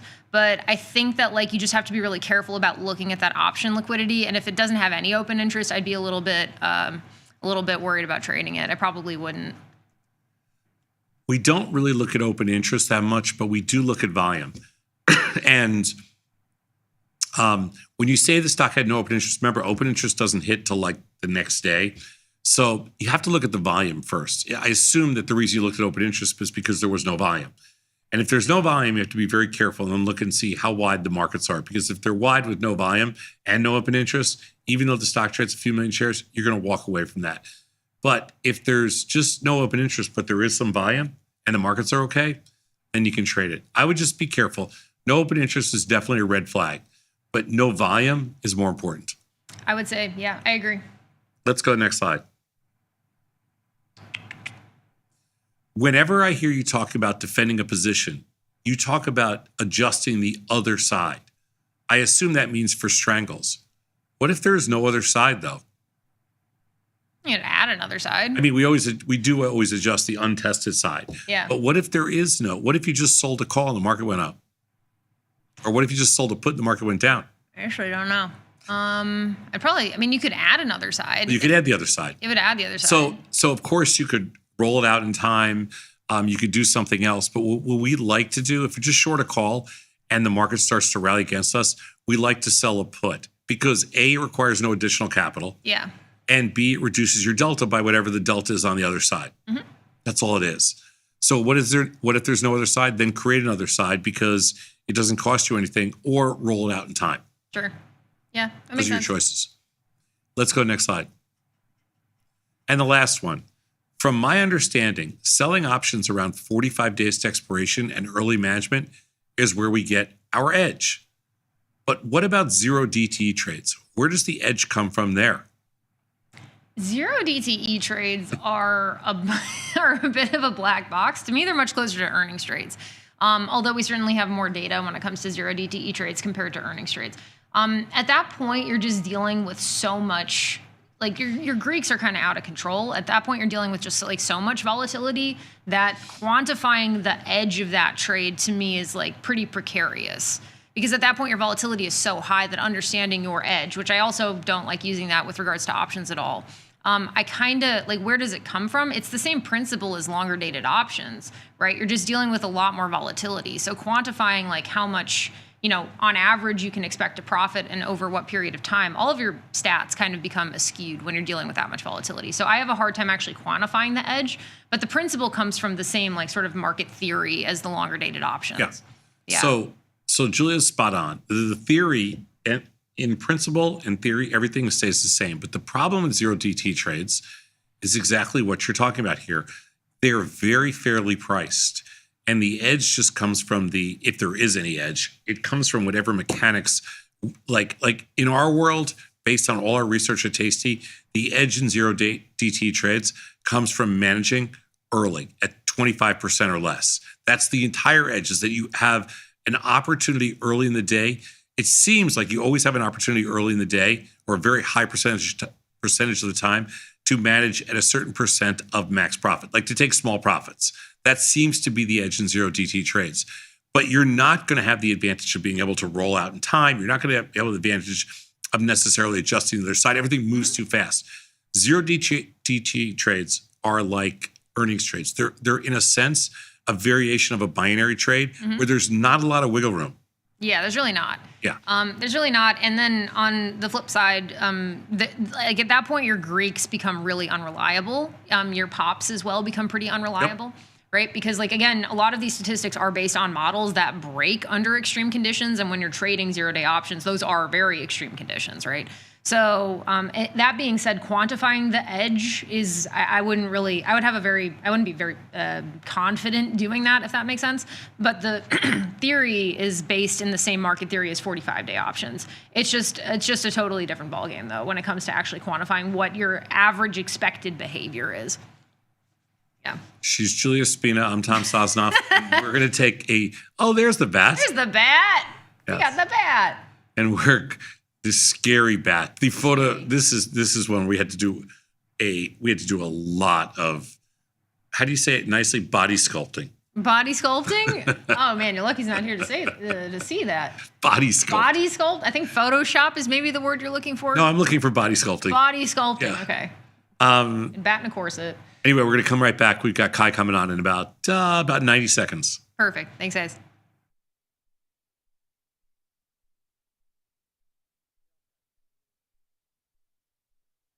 If you missed the live show, here's our cherry on top weekly recap.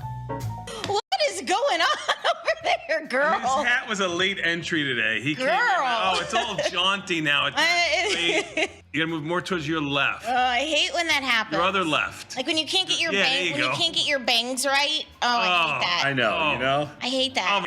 What's going on with you? I'm watching you walk. What did you do? Did the corned beef king of Chicago get taken down by his own corned beef? Looks like it. Is that what happened? Looks like You gave yourself the gout, so you use your phone to take a picture. Like if the print on like a bottle or package is too small, if you take a picture of it, you can make it bigger. Yeah, I do that all the time. That. My eyesight is perfect. We literally God. tweeted a photo of you out this morning. Put that photo up. Be so for real right now. Hold Oh on. my God. You can hear them There you laughing. go. You Yeah, can hear don't them have it up here in laughing. studio, but that's Tom right now. That's my view of Tom. Beautiful. He came in wearing that today. Wait, what does the back say? Does it have your name on it? No, I would never wear a shirt. Now, I'm glad you brought that up because only the biggest loser in the world would wear a jersey with their name. Hey! There they are. Hey! JJ. Put him up. Put him up. Put him up. Only the biggest loser. There they go. Scott, what's up, my man? How's Japan? Scott, you better have not worn a jersey with your name on the back. Nobody wears a jersey with their name on it. Look how good that looks. That is so lame. I'm sorry. You can't do that. I'm so embarrassed that JJ is wearing that jersey. What does it matter There's a to you code. what someone else There's a wears? code. There's a code. He's gonna What is hand the in his name card. code? It's all right. There's a code. In Chicago, if he wears a jersey with his name on it, somebody's gonna throw a beer on him. Would you like to say hi to Mr. Tom Ricketts? We're having an argument on air right now, and you got to put it to bed for us. JJ's wearing a jersey with his name on the back, and we're arguing whether or not, according to the guy code, you can wear a jersey to a game with your name on the back if you're not a player. Mr. Ricketts, sir, my argument was that these beautifully crafted jerseys were a gift from your organization and that it is an honor to wear the jersey with your name on it. And my argument is no guy in the world should wear a jersey with their name on it and not expect to have a beer. And I'm trying not to expect to have a beer thrown on them. I'm trying to stay out of it so I get one of those jerseys one day. I think it's okay. Yeah! I've gotten jerseys. I think it's okay. If you're a big Cubs fan and you go to a lot of Cubs games, having a jersey with your name on it is 100% fine. There you go. Did you see Ricketts after we talked to him? Yeah. We asked him if he thought it was okay if you wore a jersey with your name on. I did see that. He said And yes. he said he would never do it, but you know. No, he did not. He said yes. I think it's okay. Okay, revisionist history. It's recorded. I saw it. Get the full scoop by checking out the archives at tastylive.com. You can get up to $4,000 when you open and fund a new account with Tasty Trade. That's 4,000 buckaroos, 4,000 bills, 4 large, 4K, 4 grand. Get on the platform for traders who just want to trade. Tasty Trade. Make your move.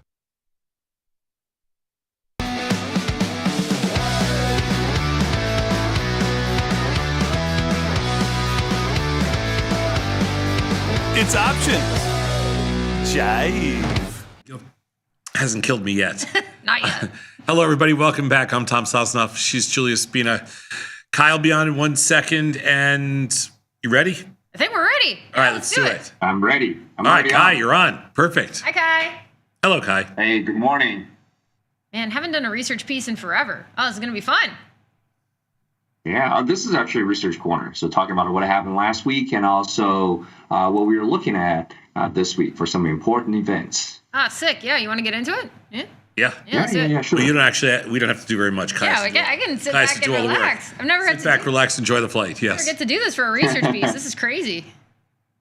Yeah, so here are the summary of what happened last week. So definitely, last week was one of the quietest week in the past 30 days.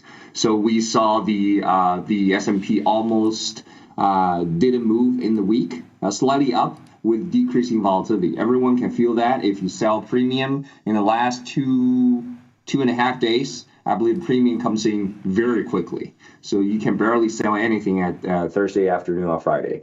So the interesting thing is I found the largest S&P 500 drop was only 9%. So none of the company in S&P 500 dropped more than 10% last week, which was surprising. And the gold and silver ratio reached 92 last week. This is extremely high level. And we're going to talk about the historical high and low in the past 20 years in a couple of minutes. And copper approaching all-time highs. Very close, tiny, like a 20 cents or 10 cents close. Did you trade copper or had any copper positions on? I do not have any copper positions on. No. I don't have any on, but I've traded the futures a couple times, and they're kind of, I mean, the open interest on them is pretty low. I like to look at open interest. The futures trade fine. If you're going to trade copper on our platform, though, just remember the IVR doesn't really update, so you have to use FCX, only because our IVR is tied to something called like COP. It's tied. We just have to fix it. And also, if you want to see the options, you have to go to all expirations, because otherwise it won't show. All the options won't show up. But you go to all expirations. The options in there are pretty liquid. Yeah, I'll give you that. Okay, cool. I didn't hear many people talking about copper last week, right? Are you sure that gold silver ratio? I don't have that. I checked it this morning. Not right now. Last Wednesday or Tuesday. Yeah, but this morning it was 80. It was 89 point something. So it's gone down a bit. Yeah, it's down. It's down in the past 3 days, a little bit. Yeah. All right, so let's go to the index. So index, we're up for all four indices, but barely moves if we're looking at the weeklies. And Dow is up 1%. It's one of the largest. So this is the first week we saw the up move in the past couple of weeks. I don't remember how many, but so finally we start to reverse. Yeah, it was the first week we've seen any kind of a rally, even any kind of a decent vol contraction with a rally. Agreed. Yeah, and we were pretty flat on the week, actually. What's interesting is that if you annualize that in the S&P, that would be like about 10%. So like about what it would move in a year, basically. So it would be a standard week if we didn't have so much volatility moving. It's pretty. Yeah, that's right. Because this is actually pretty standard. Just what we experienced in the past month give us a kind of a illusion we should have much higher volatility in any weeks, but this is actually average. Yeah, look at that. 2.5% contraction in the Nasdaq, and there's 3% contraction in the Dow in a week. Yeah, that's pretty. It's grande. Cool. So next slide we're talking about expect move and realized move definitely. Last week we fall into the expected move range. Expected move at the beginning of last week was 2.3%. We end up with less than 0.5%. So definitely within the range. And this week, based on the Friday afternoon, the VIX is 1920. The expected range for SPX is 105. It's up or down 1.9%. And interestingly, we're already up 1.2%. So let's see what's going to happen the next 4.5 days. Yeah, that's fair.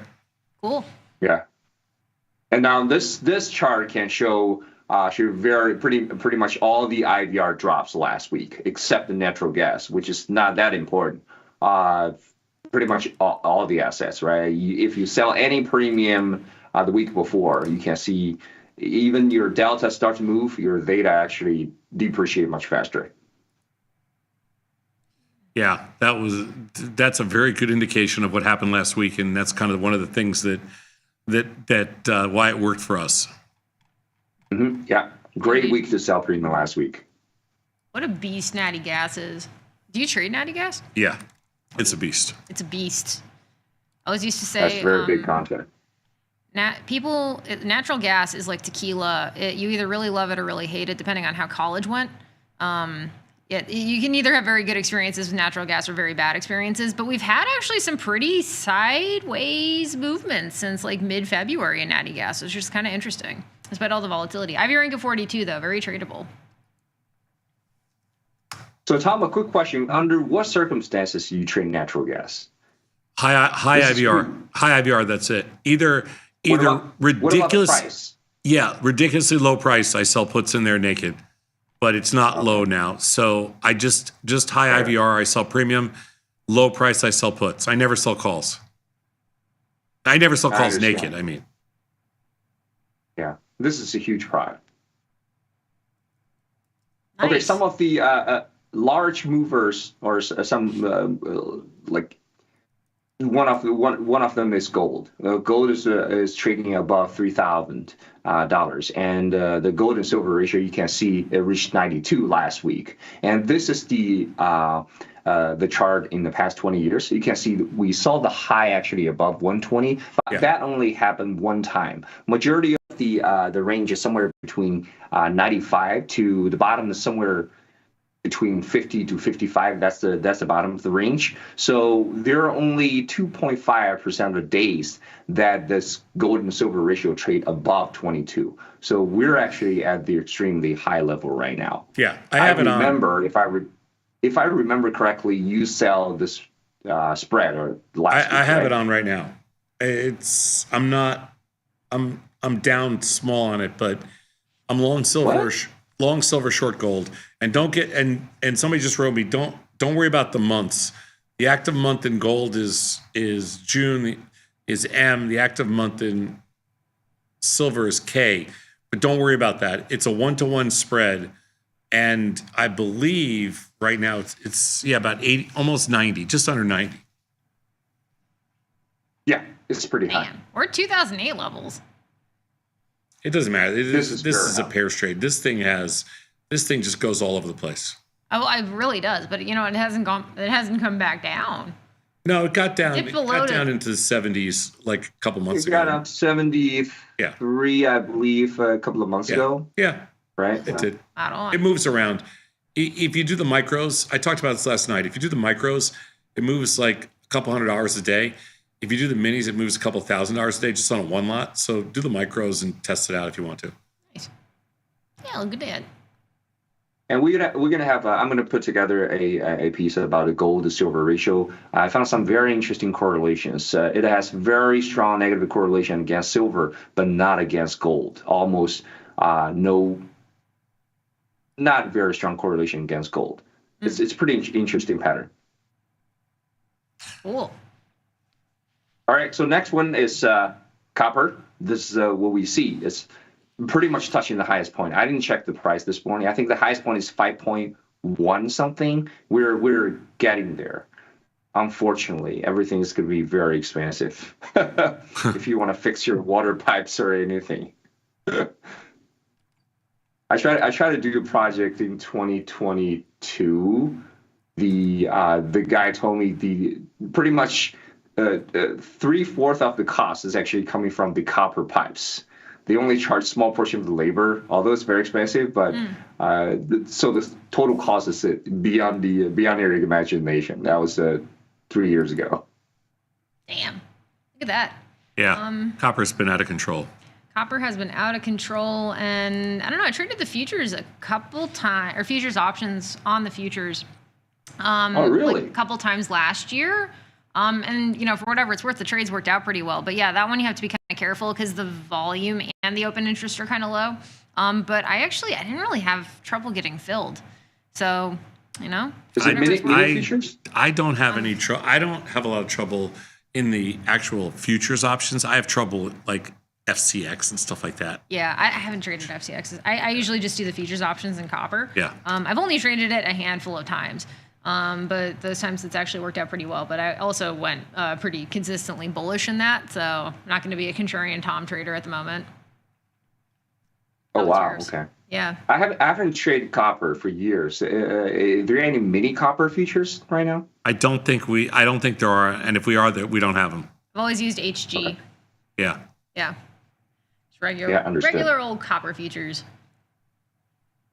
All right, so going to the next slide, we're looking at the top 5 and bottom 5 performers in S&P in the past weeks. Now you can see the largest movers to the upside is no more than 10%, but downside you see the most liquid one I input here is no higher than -6%. If we consider all the S&P, none of them above -9%. So the top performer 10% is Boeing and Love.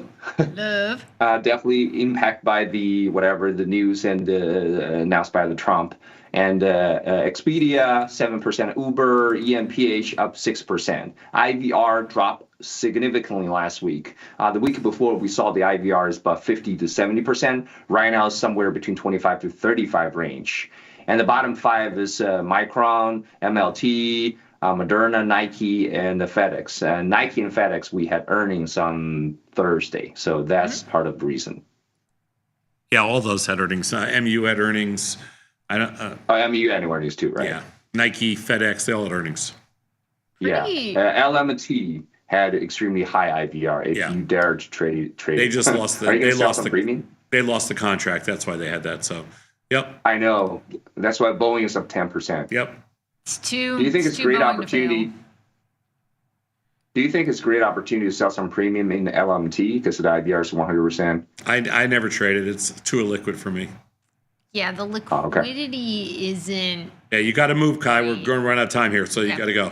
No problem. We don't have a lot of earnings information this week, so for this long-term summary for the earnings for this season, nothing changed. We had 200 more companies announced earnings last week, but the stats didn't even change. And the next slide is what's going to happen this week for earnings. Some of the interesting companies you might be interested into: GameStop, Dollar Tree, Chewy, and the Lululemon. That's it. These are the liquid ones with 3s and above stars on Tasty Trade platform. Yeah, I mean, GameStop gets a little bit funky every now and then.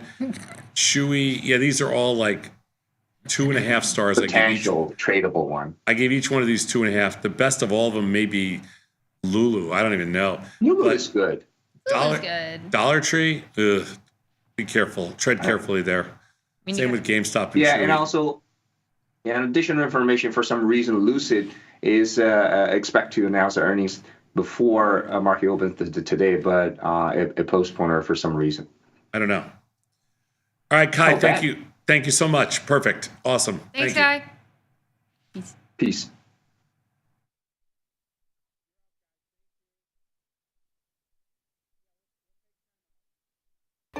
Feel like your wardrobe is missing something?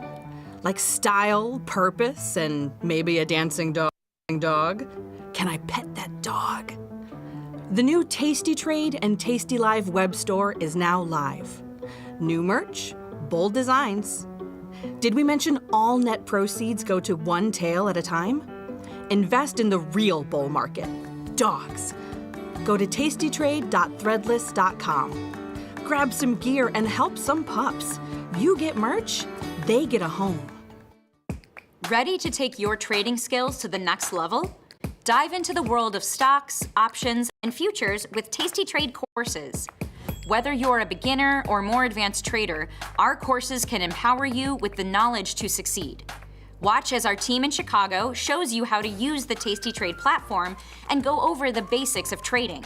Perhaps you'll learn about a new strategy or a potential product for your portfolio. To find our courses, go to the Manage section of our web platform or head to courses.tastytrade.com. Start taking control of your financial future. Visit our courses today. Looking for a better broker and a bonus? Sweet. Get up to $4,000 when you open and fund a Tasty Trade account. Plus, smart tech and a broker who's got your back at Tasty Trade. Make your move, genius. Tasty Trade. Look who's back testing. Tasty Trade now has options back testing for free. Test your trades with over 10 years of data for the most popular symbols. See how your trades would have performed in the past. Look back at profit and loss and take the guess out of guesswork. Oh, did we mention that it's free?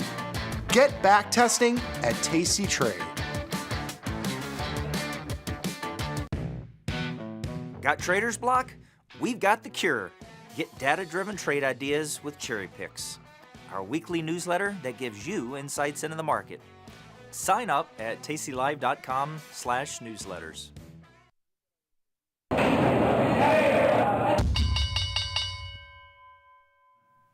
Hello, everybody. 8:29 in the morning. We're back. I'm Tom Sosnoff here with Julia Spina, sitting in for the bat this week, and so far so good. Oh, goody. I was worried that it was going poorly. See, do you know why I wore white today? Why? Because I knew you'd be wearing black. It's complimentary. Yes. Black and white cookie. Yeah. Yes. Yeah, two sides. Yes. Oh, amazing. I happen to be a huge fan of the black and white cookie, as you know, but I have a white shirt. We can swap maybe one day. I will bet my life you will never swap white for black. I can do it. No, you can't. I can do it. No, I can wear can't. white. I've worn white. Never. No, actually the How last much will time it cost us to get you to wear white on air? I think the last time I wore white was like 15 years ago. Right. How much would it cost? Yeah. Oh, if it's purchasable. We can put it on the open market, see where the bidding ends. Speaking of bidding. Anyway, we're opening. Looks like look at that. S&P's up 62, 63. Little manster move, as they say. Manster?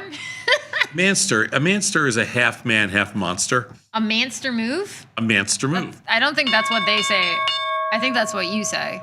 No, a manster move is half man, half monster. Manster move? Manster. Never heard that before. You've never heard the term manster? No. Manster? What the fuck is a manster? Half man, half stir. That, of course, how could I? What was I thinking? Of course, manster. Manster. Yeah. Oh my God. What are you, new? That's what I get for coming on. I have a fine couple of positions where I have to save my. So just quickly looking through positions today, because there's some stocks that opened up quite. How do you say bigly? Quite bigly? Quite bigly? I don't even actually, now you've just wiped my ability to answer this question. Quite largely? They had large moves on the open. Yeah. Quite bigly. That's It's a word. bigly. Oh, God. Yeah. Semiconductors having a very good day today. Anything kind of like semiconductor adjacent. What's not having a good day today? Well, no, but if you look at so one thing I like to do to get a sense of the market is you go to the S&P watch list and you rank it according to percent change. So we got Tesla, one of the biggest movers to the upside, or the biggest mover according to this watch list, up 4.3% on semiconductors. We got some other stuff in here. We got AMD having a pretty good day. You have the indexes having a little bit of a manster. A manster move, you say? We got Palantir having a bit of a good day. But yeah, I'm seeing a lot of semiconductor stocks leading this this move to the upside. To the downside, on the flip side, we got SMCI down a supple 3.6%. Lockheed Martin down 3.37%. Very excited to see where that goes for the rest of the day. Hershey? I guess chocolate. Hershey, yeah, it's down 1.5%. But on the open, at least, I was kind of expecting some bigger moves. The biggest move to the downside is Lockheed Martin down 3.33%.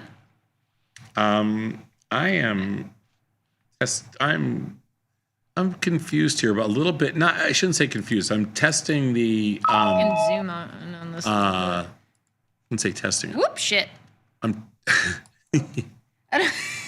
Some of these stocks have had. I don't know what I did.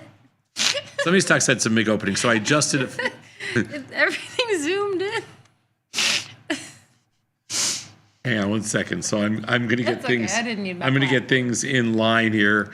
So I made a couple of adjustments. That's what I do when markets open up like giant like this. Giantly? Giantly. When they open giantly like this? I mean, those are words that we've added to the dictionary. You know, Giantly, largely. giantly, largely, bigly, Okay, guys, I should have fixed it. mansterly. Mansterly. So I'm making some position adjustments, and I think the way you have to do this is not overthink things. Is that why? Because you've told me this morning that you think best in the morning. Is that because all of your inhibitions aren't there anymore? No, what I do in the mornings, which is kind of crazy, is you don't like when the market has a big up opening. I don't try to overthink it. Like I'm not sitting here going, "Oh my God!" All of your impulse control out the window early in the morning. Yeah. Yeah, it's not like I'm not sitting here going, "You know what? They're going to be down on the day. I'm going to pull back. They're going to be down on the day." It's not my thinking at all. My thinking right here is, you know what? I'm short a lot of premium. They're giving me an opportunity here to make position adjustments on all my bad trades, which I've already done. And it's just, you just get everything in line. Just get it all in line. There you go. Yeah. Get it all in line. Let's see what the Tasty. Do you look at the Tasty Fast Movers list? I do actually like that list quite a bit.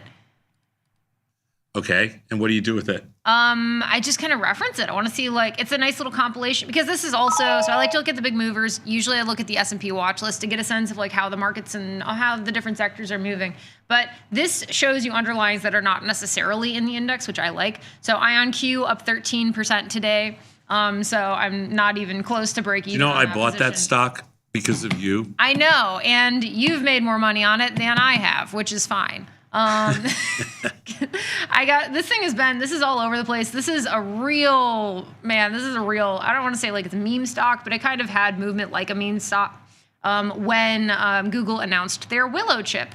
So this is a quantum computing stock. It's a real mover. This was not a good trade. But I wanted a little bit of skin in the game. And so IonQ is how I decided to do it. And this had just really crazy rally going into 2025. Since then, it has sold the fuck off, which is coincidentally right about when I bought it was at its peak. But this is a long game. I just bought stock in this just because I wanted a little bit of exposure. And that's one of the larger movers on the Tasty Fast Movers list. We got Robinhood. We got Carvana's on here. We got Wolf Speed Inc. I don't know what that is either. You don't know what Wolf Speed Inc. is? No. It sounds like a fake company. It's not a fake company, obviously, but if I was gonna make up a company, I'm Wolf Speed Inc. Sounds like an It's Always Sunny in Philadelphia thing. Silicon Carbide Powder Solutions and Materials. It is a materials company headquartered in North Carolina. Yeah, I don't know why that would be on our list unless there's some advisory service might have recommended it or something like that. So what I've done this morning, it's going to be hard for me to post all my trades. I'm going to try to get them in there as best I can. But what I've done this morning is not open any new trades. But what I've done so far is just roll up. Just to give you guys an example, when you get an up opening of 66 handles, which is obviously a lot, that's over 1%, and the Nasdaq's up. Well, Nasdaq's up just over 1%. And the Russell's up almost 2%. When you get this kind of up opening, what I did is I rolled up puts in AMD, United Airlines, NVIDIA, Palantir, Tesla, Spiders, Qs, IWM, APP, and Apple. So that's about 10 different underlyings I just rolled up puts in. Now, I didn't do anything else yet. But what that did is that took all my short deltas that I got from this overnight move and allows me to keep all my short premium positions on because they're smashing premium today. If you look at the VIX futures, it's down about 3%. And if you look at the VIX itself, it's down about the same, about 3%. But anyway, that's what I do in first thing in the morning. Then I'll start looking for trades, as the day goes on. As the day goes on. Yeah, the VIX is around 18.68, so just below its long-term average. And YouTube chat is reminding me that I need to stop swearing. I forget that Did you swear? I swear like a truck driver, and I usually am pretty good about it. Which is so weird for a Catholic school girl. It's not that weird, actually. But no, I swear like a truck driver, and I'm usually pretty good about not doing it on air. I don't notice you swearing because I'm around Tony so much. Sure, yeah. But this is, maybe it's an Italian thing. It's 100% an Italian thing. I don't use it as well, though. I just need to learn how to use swearing a little bit more effectively. You want to use it as a way to enhance what you're saying. If it's just a part of what you say all the time, which it is for me, yeah, but it loses emphasis. Yeah, I don't notice that out of you so much. This is the first. What's going to be really interesting for me today to see 10 minutes into the opening is whether or not we hold a rally, because we haven't been able to hold a sell-off for a week. And the question is, do we hold a rally? They're up, 74 handles right now. That's a big first hour. And do we hold them? That's a big deal. This is about as kind of rich and this is about as rich as they get. So taking a quick, this is the kind of day too when you're going to end up making a lot of adjustments, and yeah, you're just going to make a lot of adjustments. I'll leave it there. But well, we're still holding for whatever it's worth for the first 8 minutes. We're at 1.3% in the E-mini S&P. Yeah. Let's see what else. I'll go quickly through. Just taking S&P's up 73, Nasdaq's up 312, bonds down 19. We did sell some puts in the bonds this morning when they were right here, down 21. Russell's up 40. It's the strongest on a percentage basis, but VIX down 62. In the commodity world this morning, there's not much going on.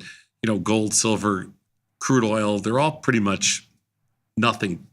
Bitcoin's the biggest mover in the commodity world. It's up about 3,500. It's been sitting there all morning. When you look at individual stocks, on the individual stock side, Tesla's up big. It's up $13 this morning. Mm-hmm. After Tesla, let's see. What else has Speaking at your watch list right now, you got Shopify on there having a very good day. Bitcoin up 4.2%, Meta up 3.5%, AMD up 3.4%. I know how you feel about percentages, but I just like percentages. Yeah, I hate percentages. I know you do. Passion. I know. SMH Semiconductor ETF up 2.5%. Yeah, the semiconductors are up big today. Semiconductors are up big. SMCI is not, but everything else is. And I'm looking at my watch list today, and yeah, everything's up big. It's in a league of its own, and S&P. But again, S&Ps are up 77, and it's the first few minutes. So let's wait and see how this thing, kind of all plays out, because it is super early. We're going to take a short break. We're going to come on back with Dr. Jim Schultz. He's going to take us from theory to practice. Oh, hell yeah. Yeah. Awesome. Thanks, guys. Peace.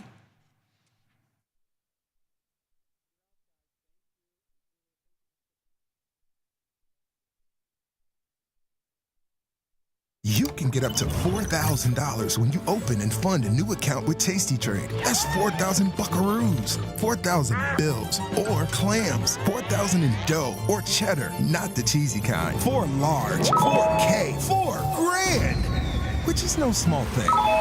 Open and fund a new tastytrade account and get on the platform for traders who just want to trade. And did we mention a bonus of up to 4,000 smackaroos? Tastytrade. Make your move.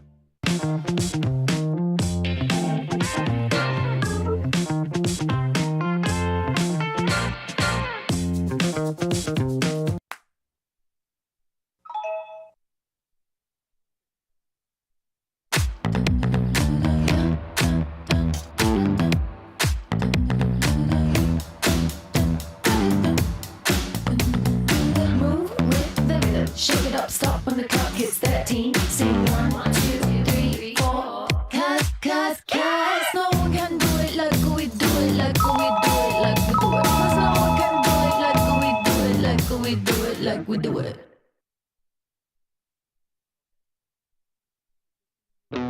Looking for a better broker and a bonus? Sweet. We got you. Right now, you can get a bonus of up to $4,000 when you open and fund a tastytrade account. Plus, low rates, smart tech with the analysis tools you need, and award-winning support. So, get a broker who's actually got your back. And up to $4,000 at tastytrade. Make your move, genius. tastytrade. Your crypto needs a wallet. And crypto is better when it's tasty. You can now do more with your digital currencies with the Tasty Crypto app.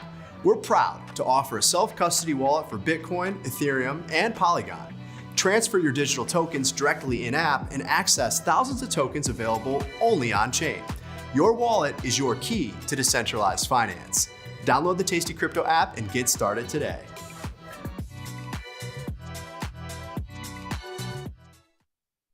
Zach, South Carolina. How are you, my friend? Hey, I'm good, guys. I just wanted to let you guys know and Tasty Nation know that I've been following you guys for 3 years. Where else can you call two real traders? They pick up the phone and answer your question. There's so many so-called traders out there that give you vague strategies and want you to buy their course to learn more, but you guys at Tasty put all your info out for free, and all you ask in return is for us to use your platform.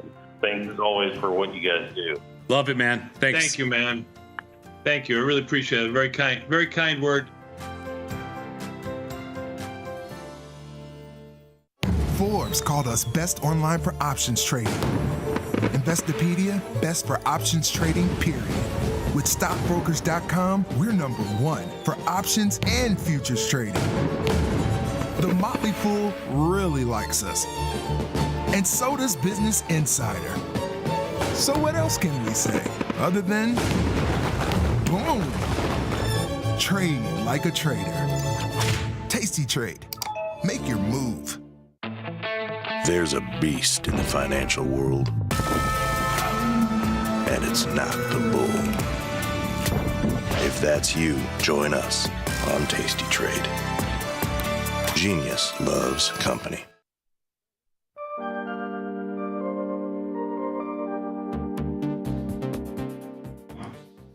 Hello, everybody. We are back. I'm Tom Sosnoff. I'm here today with Dr. Jim Schultz, the one and only. All right, Dr. Jim, it's just you and me. What's going on? It's just you and me. So, John, I can't see him. So just so you know, I can't see anybody, which that's probably an uptick for me.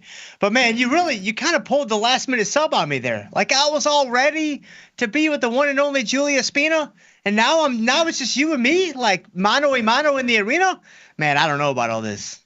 Well, I feel here. I know you like to be the smartest person in the room. So I had to ask Julia to leave in order to have you. It's in your clause. It's like a most favored nation clause, okay?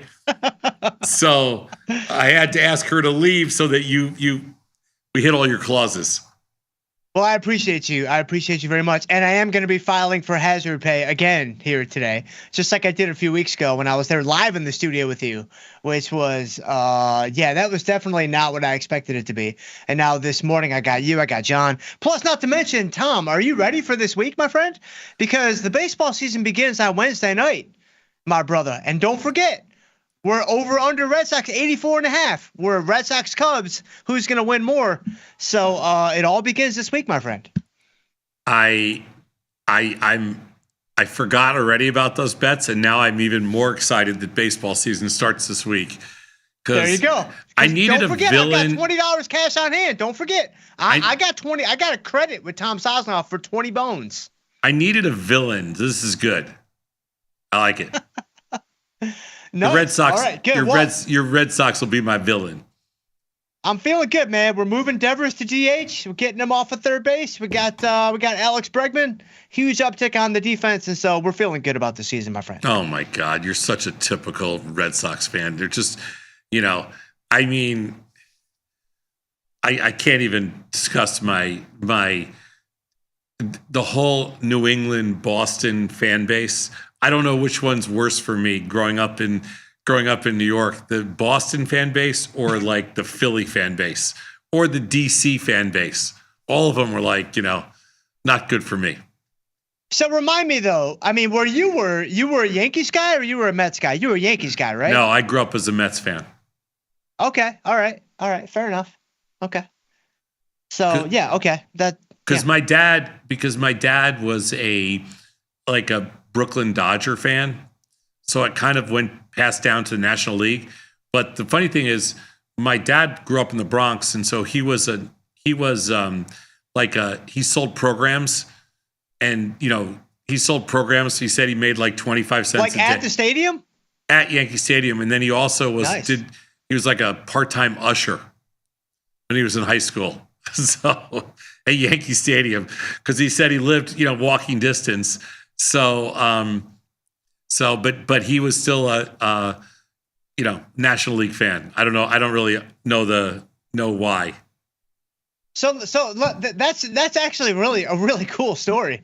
Most of your stories, I mean, they're C+, maybe B-. That's actually pretty cool. So your dad though, I mean, take me back. I mean, is he going all the way back to like DiMaggio? Like, I mean, who was on the squad when he was selling programs? That's a good question. I don't know. I don't know what year. Okay. I mean, like Wally Pipp. Are we going to like back to Wally Pipp at this point? It's a good question. Do you know the first Yankee game I went to? Because I remember like almost like it was yesterday.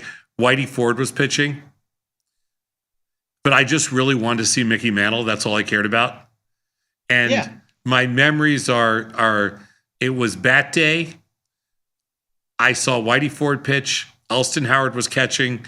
Mickey Mantle was playing center.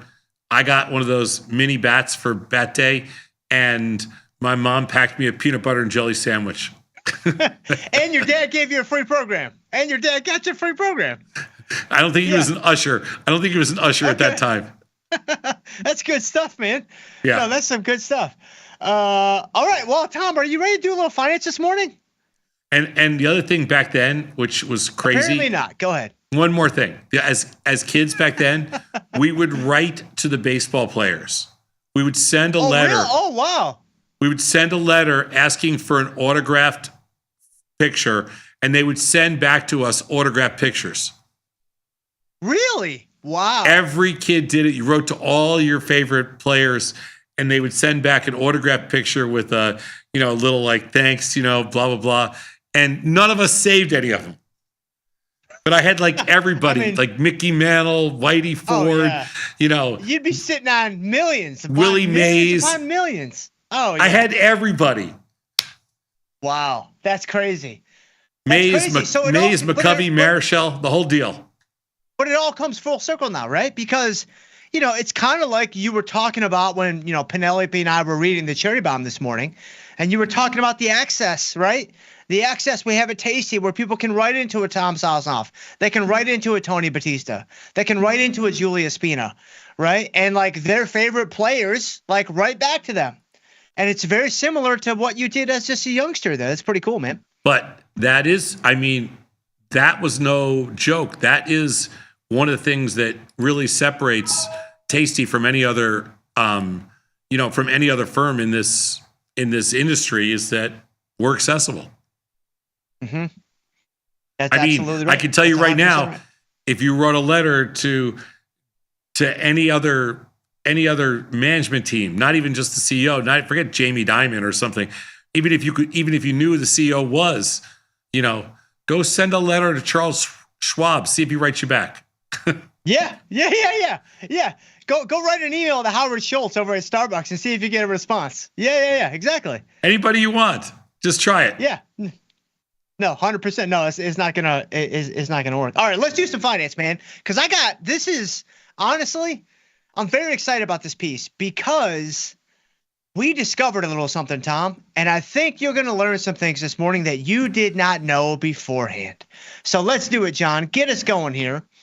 The source of the velocity of risk, my friend. Are you ready? Do you have your helmet on? The source of the velocity of risk. Sure, I'm ready. Correct.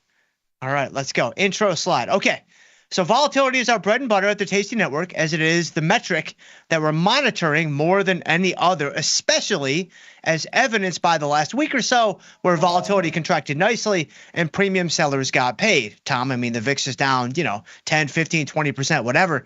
And so really, really nice payday for the premium sellers. But sometimes we'll observe volatility skew in the market, which has been said to show where the market is pricing risk. But how does that work? Tom, have you ever used that phrase before? When you see volatility skew and you're like, oh, that's where the market is pricing risk. Have you ever said that before? I think so, yeah. It's a common phrase, right? It's a common thing that we say. Yeah. It's a common thing. It's not a trick question, right? This is not a gotcha moment, right? This is a gimme moment. And so this is what we say all the time, right? This is a very common phrase. Okay. So John, get us on the next slide here. So what I want to talk about why that phrase exists. And I actually want to talk about, like, when you observe volatility skew in the market, I want to show why there is a potential for high velocity move in that direction. I don't think this is something we've ever explicitly talked about on the network. I mean, I know I haven't. I mean, we produce so much content. I mean, it's very possible that, Jajun knocked this out last week, or, Jacob knocked this out 2 weeks ago. It's very possible. But I'm going to take my crack at it. So are you ready, Tom? Fire away. 3 important disclaimers, okay? Number 1, inside of option pricing models, we have to remember that implied volatility is determined by option prices, right? It's not the other way around. Right? Option prices do not determine implied volatility. Implied volatility is determined by option prices. Option prices are determined by supply and demand. Right? It's going to be the order flow. It's going to be the demand for a given strike. It's going to be the supply at a given strike that's ultimately going to determine the option price, and then everything flows from that, including implied volatility. And then lastly, and I'll ask you if this is the case because you can attest to this, we're going to assume that the counterparty to our trades is always going to immediately hedge off the delta risk on that position. Do you think that that's a fair assumption?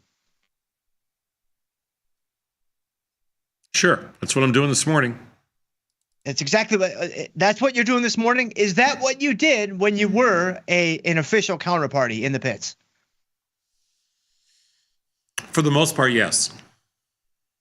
Right, maybe not 100%, right? Maybe not 100%, because I'm sure sometimes in the pits, little Mr. Tom Sosnoff, like a young whippersnapper Tom Sosnoff, he probably felt like he knew some things.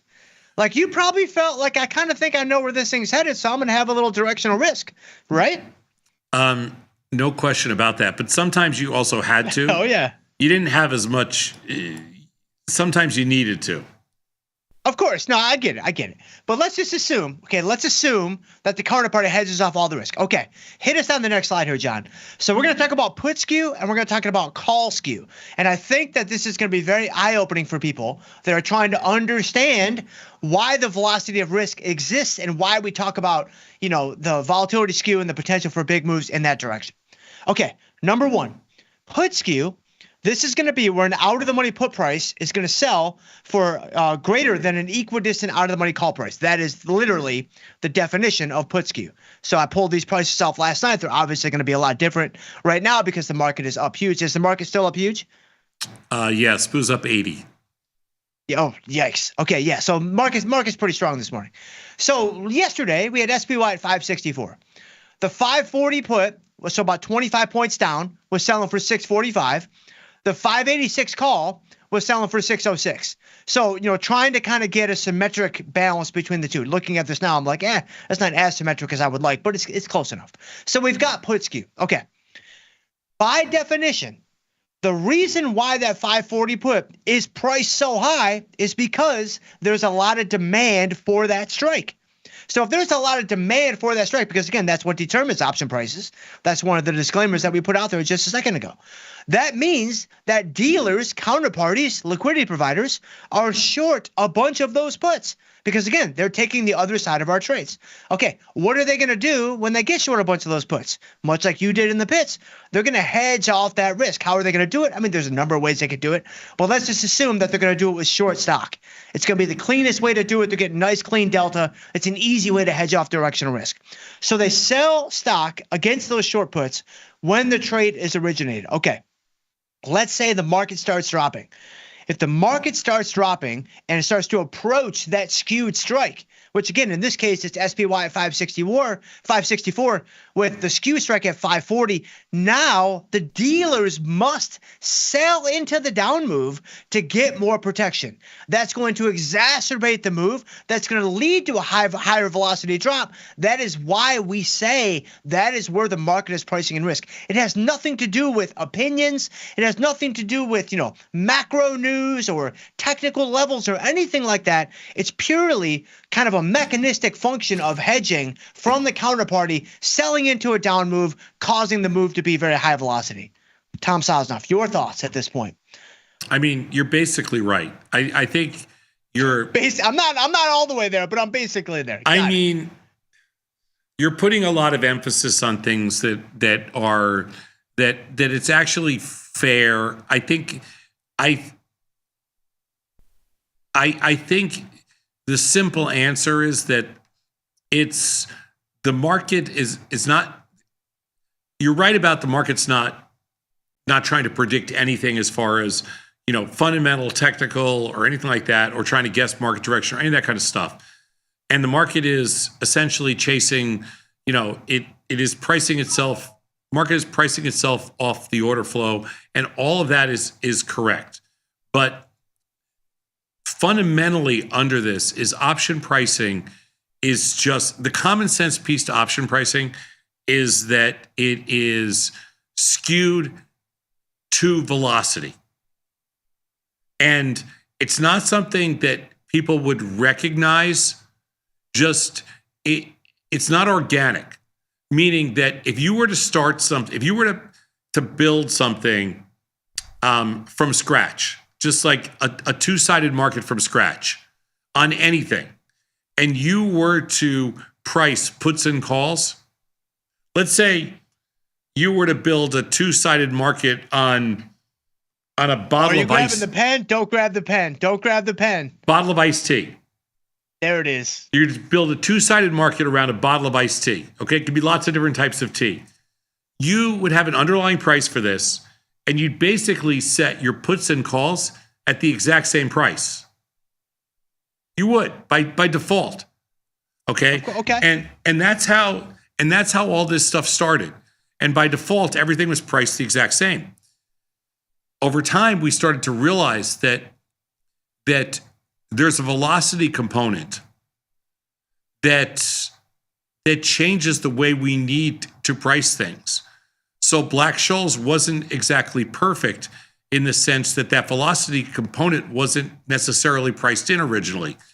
And so what happens now is you know, the assumption of demand for certain directions, like if it's perceived that this is a hedge product, there's going to be put skew. If it's perceived that there's asymmetric opportunity to the upside because it's like a commodity or a growth stock, there'll be upside call skew. And what it does is by pricing, you're able to normalize risk because we're taking velocity, the risk of velocity into account, which is really a brilliant way to price derivatives. Everything should be priced like that. That's right. No, you're 100% right. I mean, everything you just said just summarized everything that we've gone through to this point. And I mean, remember that, I mean, when you've got the markets, you've got like an index product, which we're going to go through upside skew here in a second.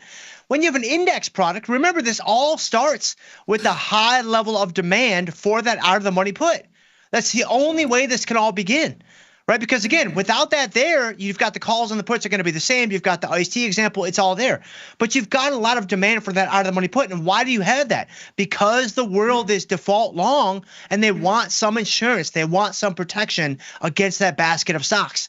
And so all of a sudden, the dealers find themselves short a bunch of puts. They're selling stock to hedge. So that kind of spawns this potential for higher velocity to the downside. That's 100% right. 100% right. So if we go to the other side, John hits on the next slide. So now let's talk about call skew, right? Because yes, and the example here I used Meta because Meta has a bunch of call skew right now. You can find this a bunch of different places. You can find it in commodities. You can find it in growth stocks. You can find it in, you know, just a bunch of different places. It's harder to find it in the indexes just because of the nature of the beast. But in individual stocks, especially growth stocks, you're going to find this. So now I've got out of the money call prices selling for greater than equidistant out of the money put prices. So like Meta at 596, the 620 call is 28 and a quarter. The 570 put is 24 and a quarter. So there's a good amount of call skew there. So now what happens? Again, by definition, people are loading up on those 620 calls. Right? That has to be the case because the price is higher. I don't even need to assume that. It literally has to be the case because of the way that option pricing dynamics work, responding to order flow. So that means dealers are short a lot of these calls. So they're hedging with long stock at the outset, you know, to kind of offset those short deltas. If the market does start rising, Meta gets a pop, whatever. Now the dealers are buying into the up move. And so you've got velocity to the upside. And so I don't think it's always so funny to me that we have these conversations on Monday mornings. It happens pretty much on a weekly basis. And you summarize what we go through. what I go through, as something that's so like obvious and so like common sense. And that's not the case for a lot of traders out there, myself included. Tom, I just figured this out like 3 days ago. And so it's like, man, this is unbelievable. It's unbelievable to kind of, walk into this understanding and be like, wow, that's actually how it works. And so I don't know, Tom, I don't think it's as obvious and as simple as you make it out to be. What we've learned over time is that a massive amount of capital, a massive amount of money that's out there, just the giant pool of money that is seeking returns tends to make sense out of risk in ways that we couldn't do in a more like theoretical fashion or more like we couldn't model it out. Like you can model out lots of different things, just like those guys did when they won the Nobel Prize for modeling out, all the pricing derivatives. But what you can't factor in was just this crazy amount of money from everybody kind of watching the same thing, which determined that there was certain amount of risk premium that had to be associated with the risk of velocity. And that's not something that can be put into a model, or it's very difficult to. So it has to be kind of adjusted manually. And what happens is that this sheer amount, just the massive amount of money that's out there, adjusts it almost perfectly so that the markets are right, 70+% of the time on the way they price things. Yeah, no, that's right. And I think that actually speaks to a bigger phenomenon when you think about research, even our research at Tasty. I mean, all research is like this. And I mean, I know this from being in academia, right? You have to make concessions. You can never model real life perfectly. It's impossible, right? Because real life it's messy. Yeah. It's messy. It's complex. There's too many things happening. And so research is amazing because it gets us going in the right direction. The way I like to think about it is it's like you have like a blunt instrument, right? Like you're trying to do a job that ultimately is going to require some really finely tuned instruments, but you have to start with just this blunt object and you kind of smack it in the direction that you're trying to go. That's what good research can do. But then you've got to take that direction and you've got to grab the scalpel. And you, like you said, you kind of have to manually insert the little things that you need to do to really get it to fit what it is you're trying to do. And I think that's a good kind of just a good reminder of, the limitations of research and what we should expect out of research. It's never going to get you all the way there. It's only going to kind of get you started. And so I think this is a good example when it comes to velocity of risk. And I mean, the Black-Scholes guys, I mean, they kind of, they obviously missed the mark. I mean, I hate to say missed the mark. It's arguably the most elegant piece of mathematics ever created, but they were not able to capture the velocity of risk at the first go. That's 100% right. Yeah, I'm agreeing. So there you go. We did it. Tom, you learned about the source of volatility skew this morning. What do you think about that? You didn't even know anything about any of this. Oh my God, I've been doing this since before you were born. It's exciting for you. It's very exciting for you. Let's get him a few takeaways. And then I think there's a big uptick coming after Dr. Jim. TP, I mean, that's a massive uptick from a Dr. Jim. As premium sellers, we're always keenly aware of the volatility levels in the market. And sometimes that volatility is skewed more on one side of the market than the other, which we now better understand why that skew highlights the potential for a higher velocity move. Again, just to reiterate, it has nothing to do with market opinions. It has nothing to do with, hey, they're out to get me. It has nothing to do with any of that. It's purely a mechanistic function that's based off of hedging. Yeah.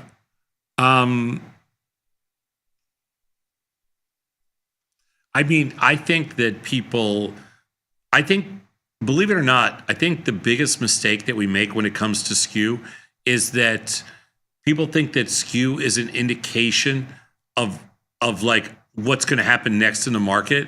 And I think that's what we have to get out of people's heads by explaining why it exists, because it has nothing to do with the way the market's going next. So it almost sounds like what you just said is we need a segment like the one that we just did. No, it almost sounds like you just said, man, I'm really glad Dr. Jim is here because he just gave us exactly what we needed. Is that what you said? Because that's what I heard. I mean, what I was really saying was thank God I was here to explain what you were trying to say. You know what's awesome? I almost got the So I don't have like the pull forward like you've got. Like you've got the pull forward and kind of lay on the front. Like I'm getting there, man, but I can't do the pull forward yet. I mean, I got a little ways to go. No, but as no, I'm no, looking no, at you and like I'm like the big screen. No, I'm like, yeah, I'm only 6 months away. Oh no, please don't do it. You better cut your hair. Go get it. I definitely got this little deal right here because I find myself doing this all the time and I always think of you. Oh yeah. And so we're right there, my man. I'm Tom Sosnoff. He's Jim Schultz. Thank you, good doctor, for spending the time with us. We'll see you later in the week, and I'll be back in about 90 seconds with TP.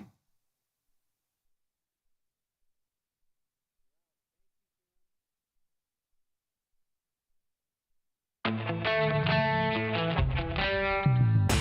the world of investing, a beast lurks between the numbers.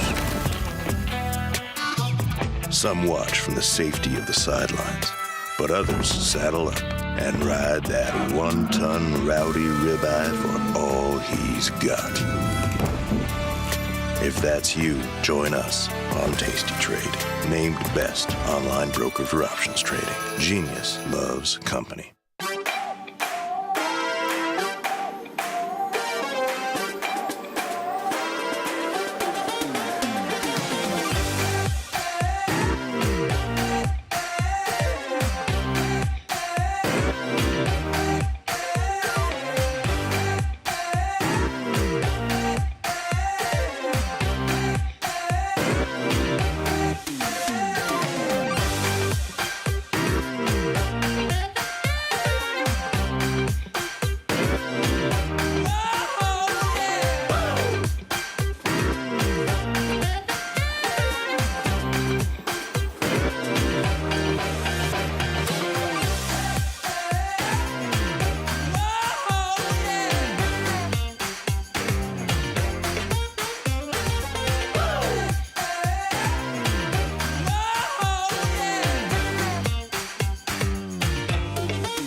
So I started trading in the equities market when I was 18. Real basic ETFs, mutual funds. I didn't discover options and really tastylive until about 2012. It made sense to me from a risk perspective. And so I started trading and never really have looked back. The people you see that's who they are. They're trying to be as open and clear as they can with the trades that they're putting on. Teaching a methodology, like teaching the logic behind things. It is tried, true, and tested. They back it up with research. They share that research. It's not just trust us and do this, which is a very dangerous thing in the financial world. But learning about that in the Tasty universe, it starts to prove itself out, right? When you follow the methodology, you'll see those profits and you'll understand why a position did what it did. Sometimes the market wins and sometimes you have a 90% winner and you don't know, why don't I do this every day, right? This is easy. But you kind of have to reset that and just go, okay, close the trade and move on to the next one, which is really what Tasty's about. Ready to take your trading skills to the next level? Dive into the world of stocks, options, and futures with Tasty Trade courses. Whether you're a beginner or more advanced trader, our courses can empower you with the knowledge to succeed. Watch as our team in Chicago shows you how to use the Tasty Trade platform and go over the basics of trading. Perhaps you'll learn about a new strategy or a potential product for your portfolio.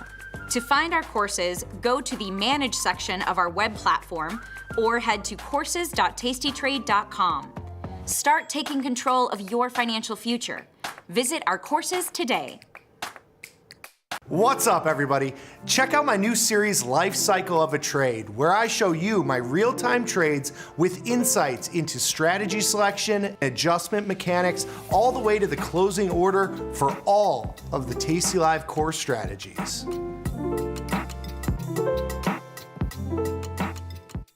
Today's episode of Market Measures is brought to you by SIBO. SIBO is partnering with tastylive to provide educational opportunities for traders at all levels. Did you know index options like these can provide opportunities for diversification, lower volatility, liquidity, and other benefits? To continue your education on some of the mechanics learned in today's market measures, check out SIBO's Retail Trader Suite at www.sibo.com/minis.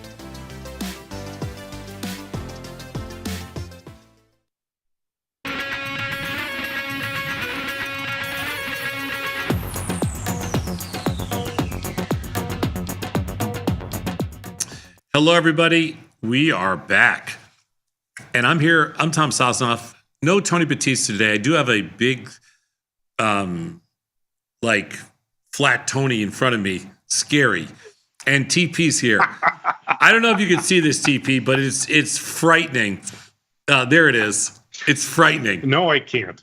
Oh, okay. But Batista likes to make sure that despite having Dr. Jim and Julia, et cetera, on the show, that he is foremost in your mind. Oh, yeah. He doesn't like people kind of needling their way in. Well, how's everything going? How was your weekend? Good? Very good. So, a couple of things. So I smoked a pork butt. Hold on. Do you even know how to? You smoked a pork butt this weekend? Pork shoulder, pork butt. Yeah. Yes, I did. How long did you smoke it for? The whole thing was about 7.5 hours. How big was it? And about 8 pounds. Oh, that's big. And that included rest time. It came out very nicely. Because I'm learning how to smoke slowly but surely. Did the bone just pull right out? The bone pull right out? Pulled right out. But the only thing I might do is let it sit a little bit longer so it would tear a little more easily. It didn't tear as easily as I wanted it to. But anyway, so the reason I'm bringing that up is my older daughter came home for some pulled pork, right? Kids love barbecue. And she's a senior in college. She's getting a finance degree. And I thought this was because, Dr. Jim has a finance degree and all that. And we're talking as we're eating pulled pork sandwiches. She's taking a class in Python. Okay. One of the degree requirements is that she learn some Python and learn how to code some formulas in Python. And she said, they have me coding in CAPM. One of the assignments this week, a big graded assignment, is coding CAPM. And it struck me that in 2025, she is still doing CAPM. When I did CAPM when I was in business school 30 years ago, it was old then. That they are still doing this today. And basically, for just in a nutshell, what CAPM is basically a stock is expected to move by its beta. You take its beta, you multiply it by the S&Ps, and that's your expected return of the stock. Okay, great. Back in 1960 or whenever when it was created, I suppose it was interesting before computers and all this stuff. But my daughter's trading now. She has an account and she puts on trades. And because she's my daughter, she looks at volatility and expected moves and probabilities and yada, yada, yada. And so her question was, why am I still dealing with CAPM when neither she nor I ever consider CAPM or really even beta? And I thought, as much work as you and I have done over the past 25 years, right, and all the stuff, but over the past 13, 14 years with Tasty, we still have so much work to do. Academics is what's the word? Ossified. Academics is where nothing happens there anymore. If you're still talking about CAPM, you're like 60 years behind the times. Changing curriculum, whether it's at university level, whether it's in grad school, whether it's in high school, I had this discussion multiple times with a bunch of different levels of educators because I've done it at every level. You know, like I said, high school, college, and grad school, even PhD programs. And the cost of changing curriculum, it's just almost impossible to get it done. It really is. You need a professor that can take the risk, and you need a school that's willing to commit to a changing curriculum. It is so hard to find. And you're talking about, like, in the case of your daughter, you're talking about one of the, biggest finance programs in the world, right? I mean, it's not like a little school or anything like that. And so it's crazy that how far behind we are. And nobody's going to even argue with you. It's just very difficult to get it done. I remember a high school principal once telling me, hey, if you want to put up the money, I'll give you the number, and then this is what it costs to change something. And the number was like into the 7 digits on a high school to change one class, basically, at a high school level. Mm-hmm. So I think that's the whole problem. It just comes down to a money thing. Anyway. Yeah, I mean, I guess that's true. I guess that's true. It's just hard. It's something we battle here all the time. And, and you have to look at it like, I think in your case of your daughter, you have to look at it and say, listen, it's all part of just maturing as a student, networking, building the foundation and figuring out, where you're going to go next. Well, and what she's doing is learning Python. Yeah, exactly. I was 55 years old before I cracked open Python. Okay, she's 22, right? And so that's a huge step forward. Python didn't exist when I was that age. Yeah, of course not. Yeah. So kids today, and she said, I said, so how are you going to do this? She said, well, I'm just going to pull it up on ChatGPT. And the professor loves that. I am all for pulling code off of ChatGPT. I said, but the main thing, I said, you just got to make sure it works, right? That's my thing, because a lot of times when I search for something in ChatGPT, the code is a little bit wrong, right? If you do financial formula, because I know this stuff, right? And it has to be tweaked a little bit, but I think it's impressive that she is going out into the world with a much broader skill set than I ever did, than I ever knew existed. And I think kids today are, and that I think is very encouraging. All right, let's do it. You ready, TP? Little market measure. I am. Market measure. Again, I'm Tom Sosnoff. He's Tom Preston. And here we go. When to hold, when to fold. This is a pretty heavy piece, TP. So we're gonna need all your get the helmet on. We're gonna need everything you got. Get the helmet on.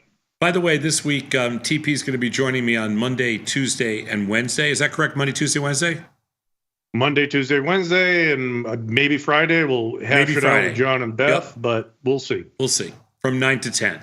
So when to hold, when to fold, and ETF profit pivot points. It's not the technical pivot points you're thinking of. This is just the word pivot point.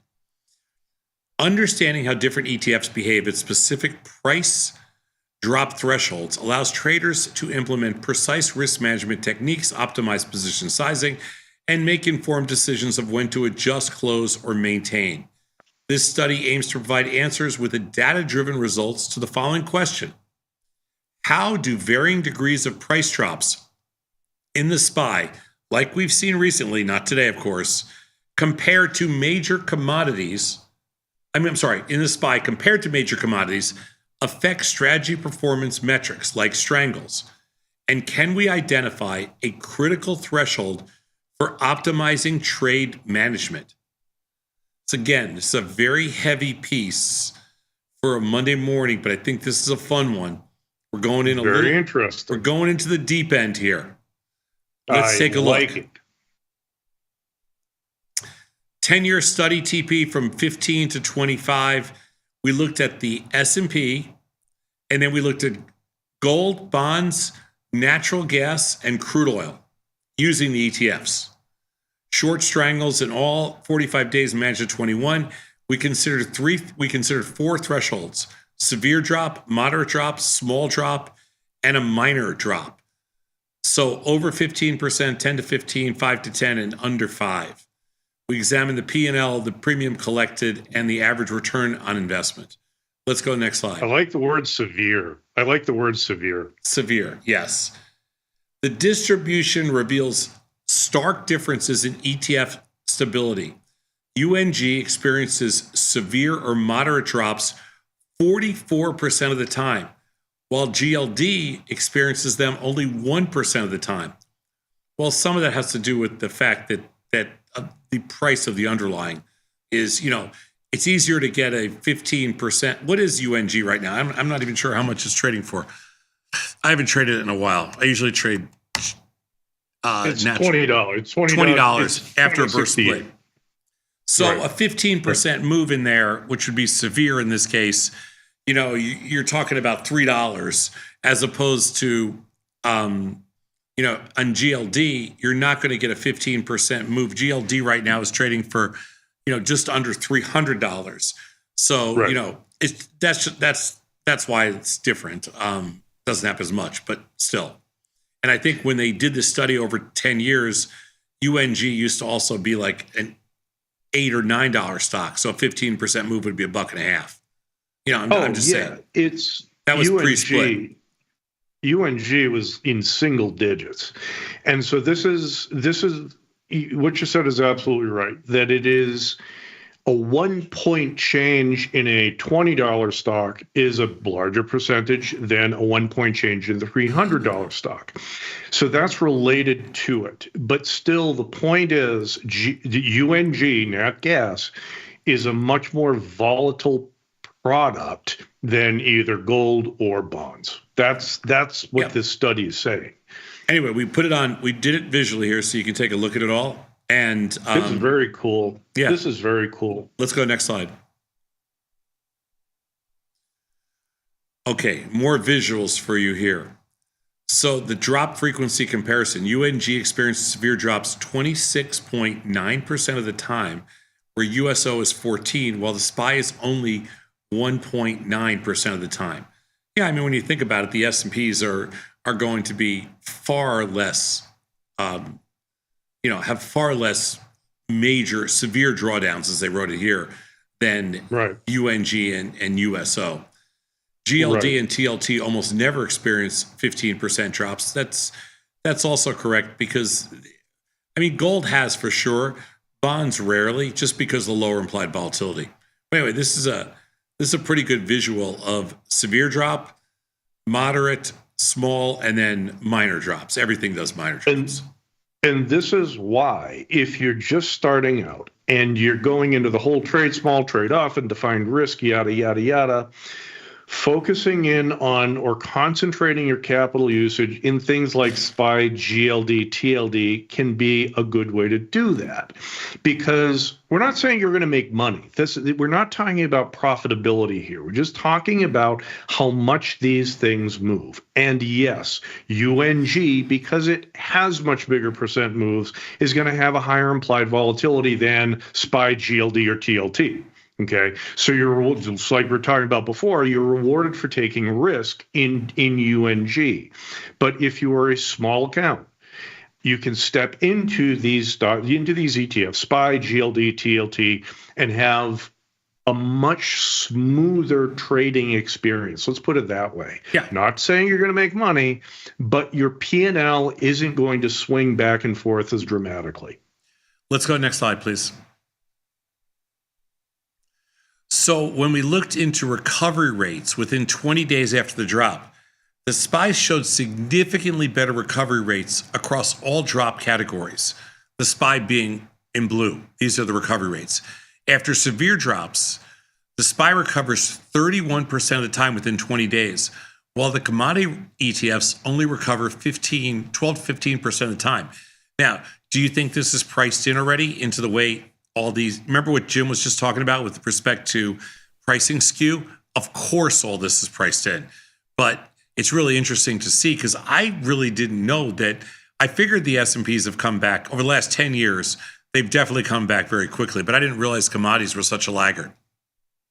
Neither did I. And this is, I mean, I kind of had a sense, and because I've been short S&Ps for the past 25 years, so I get the whole rallying back thing. But yeah, and this goes back to the idea that there is this massive slug of capital, global capital, that has to be because of mutual fund charters, pension fund charters, insurance company charters that demand the money be put into equities. They can't not do it. There's a huge bias towards buying stock that has an upward pressure on equities that isn't necessarily there in even bonds, gold, USO. The other thing I want to point out is, and well, let's save that to the end, but this is a great description of why we see reversals in equities that we don't necessarily see in individual commodities. Let's go to the next slide. So what does the data tell us when we compare the SPY and other commodity behavior under strangle strategies? Let's take a look. Oh, very nice. So the win rate trends across market drop severities. Really interesting. All ETFs show a very similar win rate trends, a steep decline as the drop severity increases. The 5% threshold marks a clear inflection point. Ah, that's so cool. I'm very interested in that. You see where the you see the inflection point at 5% there? So the S&P slightly outperforms other ETFs across most drop categories.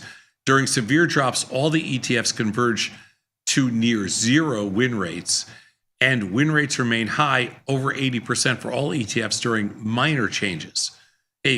So I want to make sure I understand what I'm looking at. So this is talking about short strangles where this is P&L time now. The light blue line is SPY.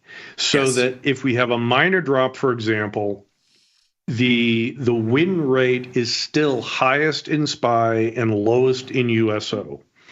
As we go down into severe drops, they all tend to cluster around moderate and small drops.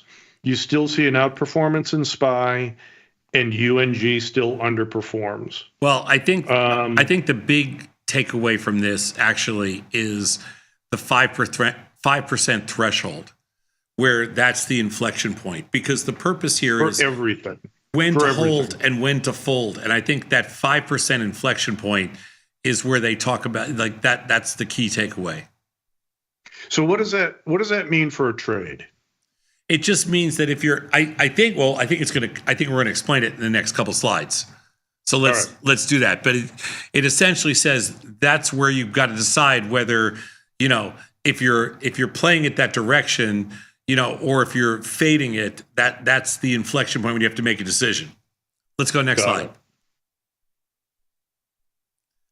So SPY shows extreme P&L volatility with massive losses during severe drops, but positive returns during minor drops. UNG, or natural gas, uniquely shows a positive P&L even during small drops. So, I mean, yes, because the premium is so much higher in UNG because it's got the highest volatility by almost 2.5 or 3 times what the S&Ps have. Right. Yeah, that's the whole difference. The S&Ps, you get a severe move in the S&Ps, and it's you cannot defend that. Okay, that's just how that works. Let's go to the next slide.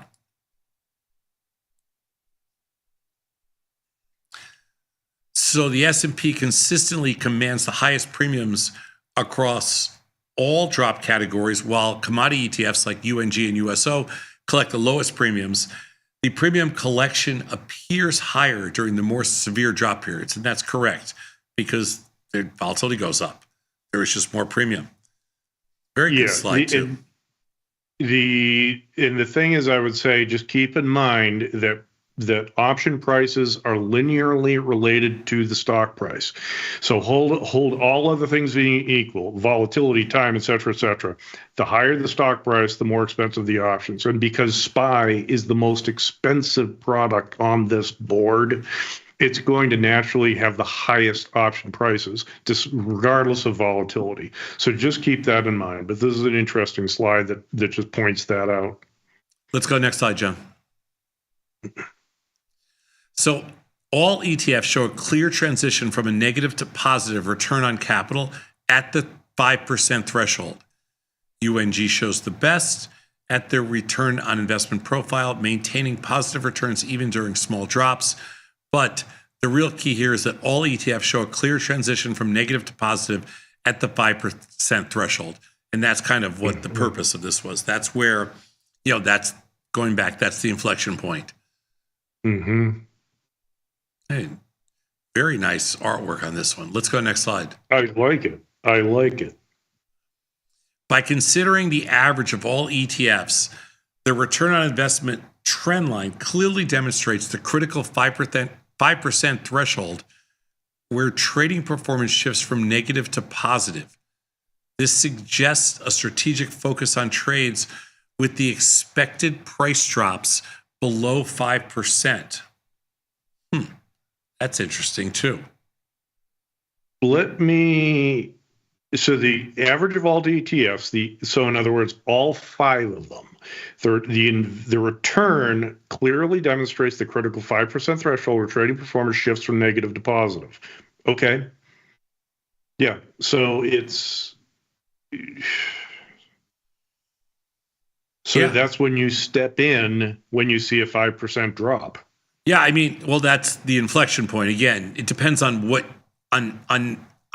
you think. Like it's not suggesting that that's where you go short or that's where you go long. It's just saying that that's the inflection point. So if you're inclined to be bullish, that's where you buy them. If you're inclined to be bearish, that's where you sell them. Because that's the key there. That's the inflection point. That's where you get the I guess the accelerated move or whatever. That's obviously where the curve turns down. Let's go to the last slide. Because this is a pretty heavy piece, like I told you. There's a lot in here. The analysis of 5 major ETFs over the past 10 years reveals the 5% price drop threshold as a critical pivot between profit and loss for strangles. Price drops below 5% yield consistent profits across all ETFs, while larger drops typically result in losses that worsen with severity. UNG uniquely maintains positive returns even during 5 or 10% drops while requiring minimal capital. SPY collects the highest premiums but can experience the biggest losses during severe drops. And for optimal performance, set the mechanical adjustments at 3 to 4% moves to protect positions before crossing the 5% threshold. Implementing risk controls at the 5% threshold favor GLD stability while maintaining a diversified ETF approach on each asset's proven price behavior. Again, I'm going to go back to the main thing here. They're always wondering where the number is. The number's 5%. That's all they're saying. That's where you get the acceleration of the move, if there's going to be one, or the reversal, if it's going to go the other way. Yeah. So, and that's to put a fine point on it, that is the definition of inflection. You don't know which way it's going to go, but right there. And the data showed that in the commodity stuff, gold, bonds, oil, nat gas, that when it hits 5%, there is a bias towards downside. Does it mean that I want to get short there? No, but just be aware. Stocks, it's less likely that you'll see a follow through. In fact, you see a follow through in the upside. So it's 5%. When you see these 5% big changes, look alive. We're going to take a short break. Come on back with Scott Sheridan. He's waiting in the wings and he's barking in the wings. All right.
Looking for a better broker and a bonus? Sweet.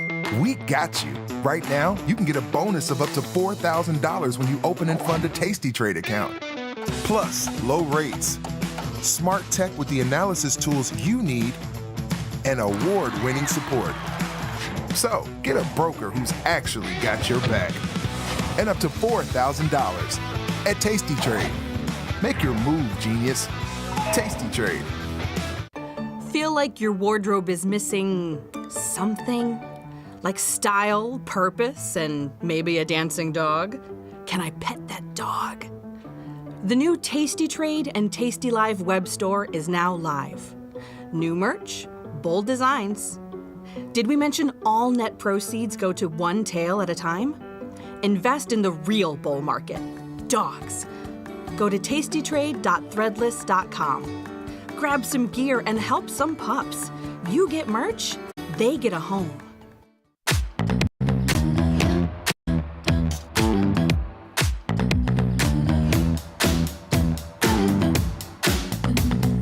Move with the rhythm. Shake it up, stop when the clock hits 13. Sing 1, 2, 3, 4. Cause no one can do it like we do it, like we do it, like we do it. Cause no one can do it like we do it, like we do it, like we do it.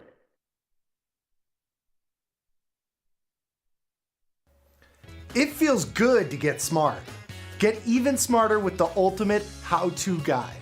Learn 31 different option strategies, cover calls, iron condors, jade lizards. Become a trading mastermind.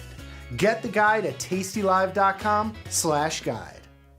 The beauty of Thinkorswim was that we were different. From the name to the front end technology was clearly what we wanted as traders. Second time around, I think we did a better job.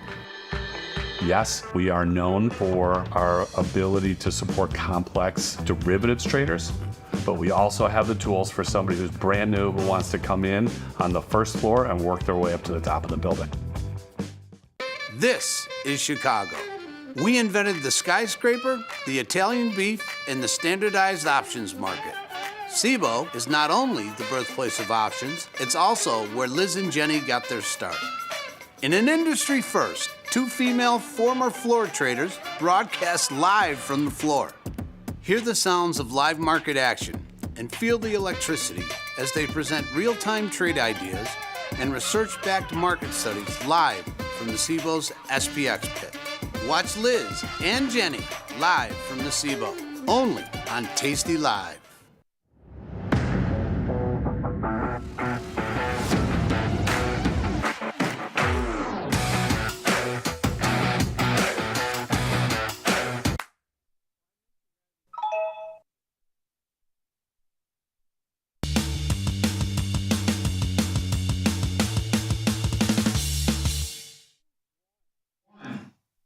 Hello, everybody. We are back for the final segment of the day. We're running a little late here. I'm Tom Sosnoff. He's Tom Preston, sitting in for the bat. We've got Scott Sheridan sitting in the wings. There he is. You don't get the same kind of like, you don't get sucked up to like Tony does.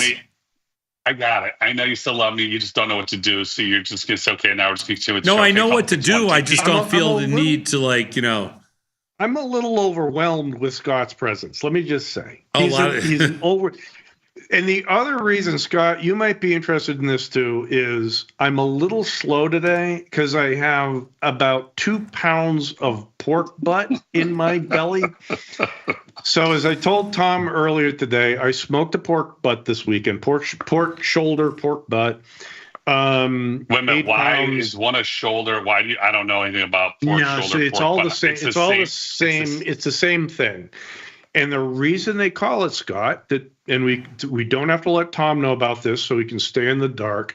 Oh my God! I've been smoking pork butt since you were born, bro. Pretty much. This comes from the old New England times when they used to put the pork products, the salted pork in these wooden barrels called butts. So anything that went in the wooden barrel was called a butt. CTP, this is why it's always a pleasure having you on, because thank you, so it's not what we would refer to as the tush. Right. There we That, go. I think, Because it was where it was stored. Yes, called the butt, but it's all the same upper arm area. Hey, you just hurt Tom right now. I had a food this weekend. I had a food group this weekend, which I've never had before. And I don't believe it. What? I don't believe it. I'm sorry, I don't believe it. Oh my God! You classified it. You definitely had it. Of all people, Sosnoff would have explored every aspect of the pyramid. Yes. The food Let's pyramid. hear. Come on, what is it? You're very happy, so you either really appreciated your effort in trying it, or you enjoyed whatever you were eating. Go ahead. What is it? I was at a restaurant that offered duck wings. Instead of chicken wings, they had duck wings. I've seen those. I don't know about that. I don't think I've had them, but I've seen them. Really? I didn't know they existed. They were great. Sorry. What do you think? How do they fly? No, but it's like, I don't know. Yeah, I mean, I guess theoretical. Oh, there goes the duck flying. It must have wings. So you don't see them. You don't see them for sale anywhere. No. They're probably turned into like dog food. Yeah. You They probably were great. just haven't looked. They probably call them something else in Chinatown. I guarantee you they sell them. I've seen them. Fine. So This wasn't Chinese food, but yeah, sure. Where'd you have them? Don't tell me like Whole Foods. No.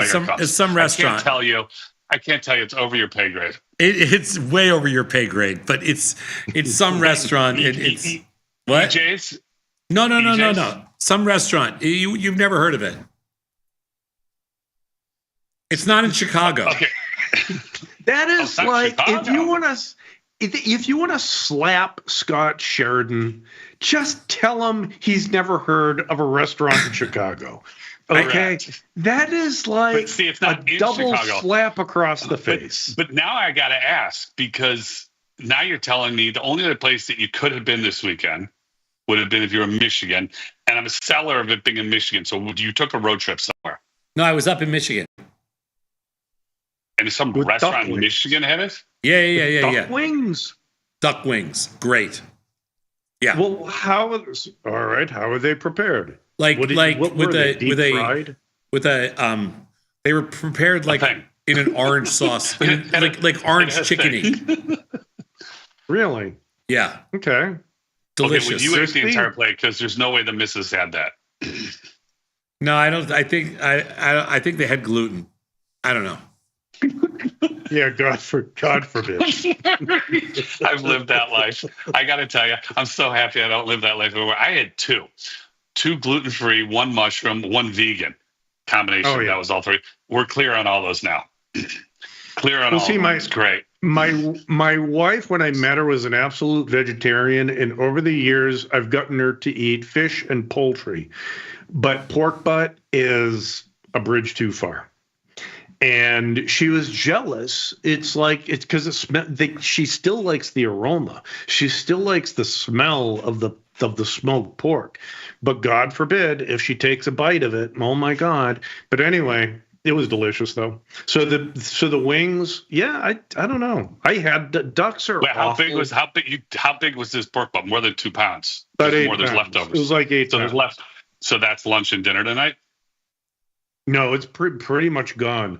My younger daughter came home, had some, took a mitt full of it back to her apartment. My older daughter came, took a mitt full back to her apartment. I've only had like 3 sandwiches. I have to get to H-E-B, buy another one, and get smoking. Let's wrap this up because I'm hungry. By the way, I don't know if Costco has had this before. I've just never noticed it. But you know the French brioche buns that you go to Whole Foods or Jewel, they're $4. If you get 4 of them, they're like $8 for 4 of them. Yes, I've never seen those at Costco. 8 of them for $3.99. They're a little smaller, but 8 of them for $3.99. I was there yesterday. That's good sandwich making for you. Maybe I'll run there tonight because I didn't see it yesterday. See? There you go. I didn't see it yesterday. I was using a mere hamburger bun. Yeah, see, that's not as good as a And brioche. I know. But I'm just saying. Okay. More importantly, talking about Costco, Tom, this is serious. I really love the hoodie. Very not you, but I love the hoodie. It has to be a Costco purchase. It's not. And my concern, it's not a Costco purchase? No. Oof. It's very You stepped up. It's very I knew I was doing a show with it's the problem for you. It's very white. So my over under is lunch. Yeah, I'm a little worried about it too.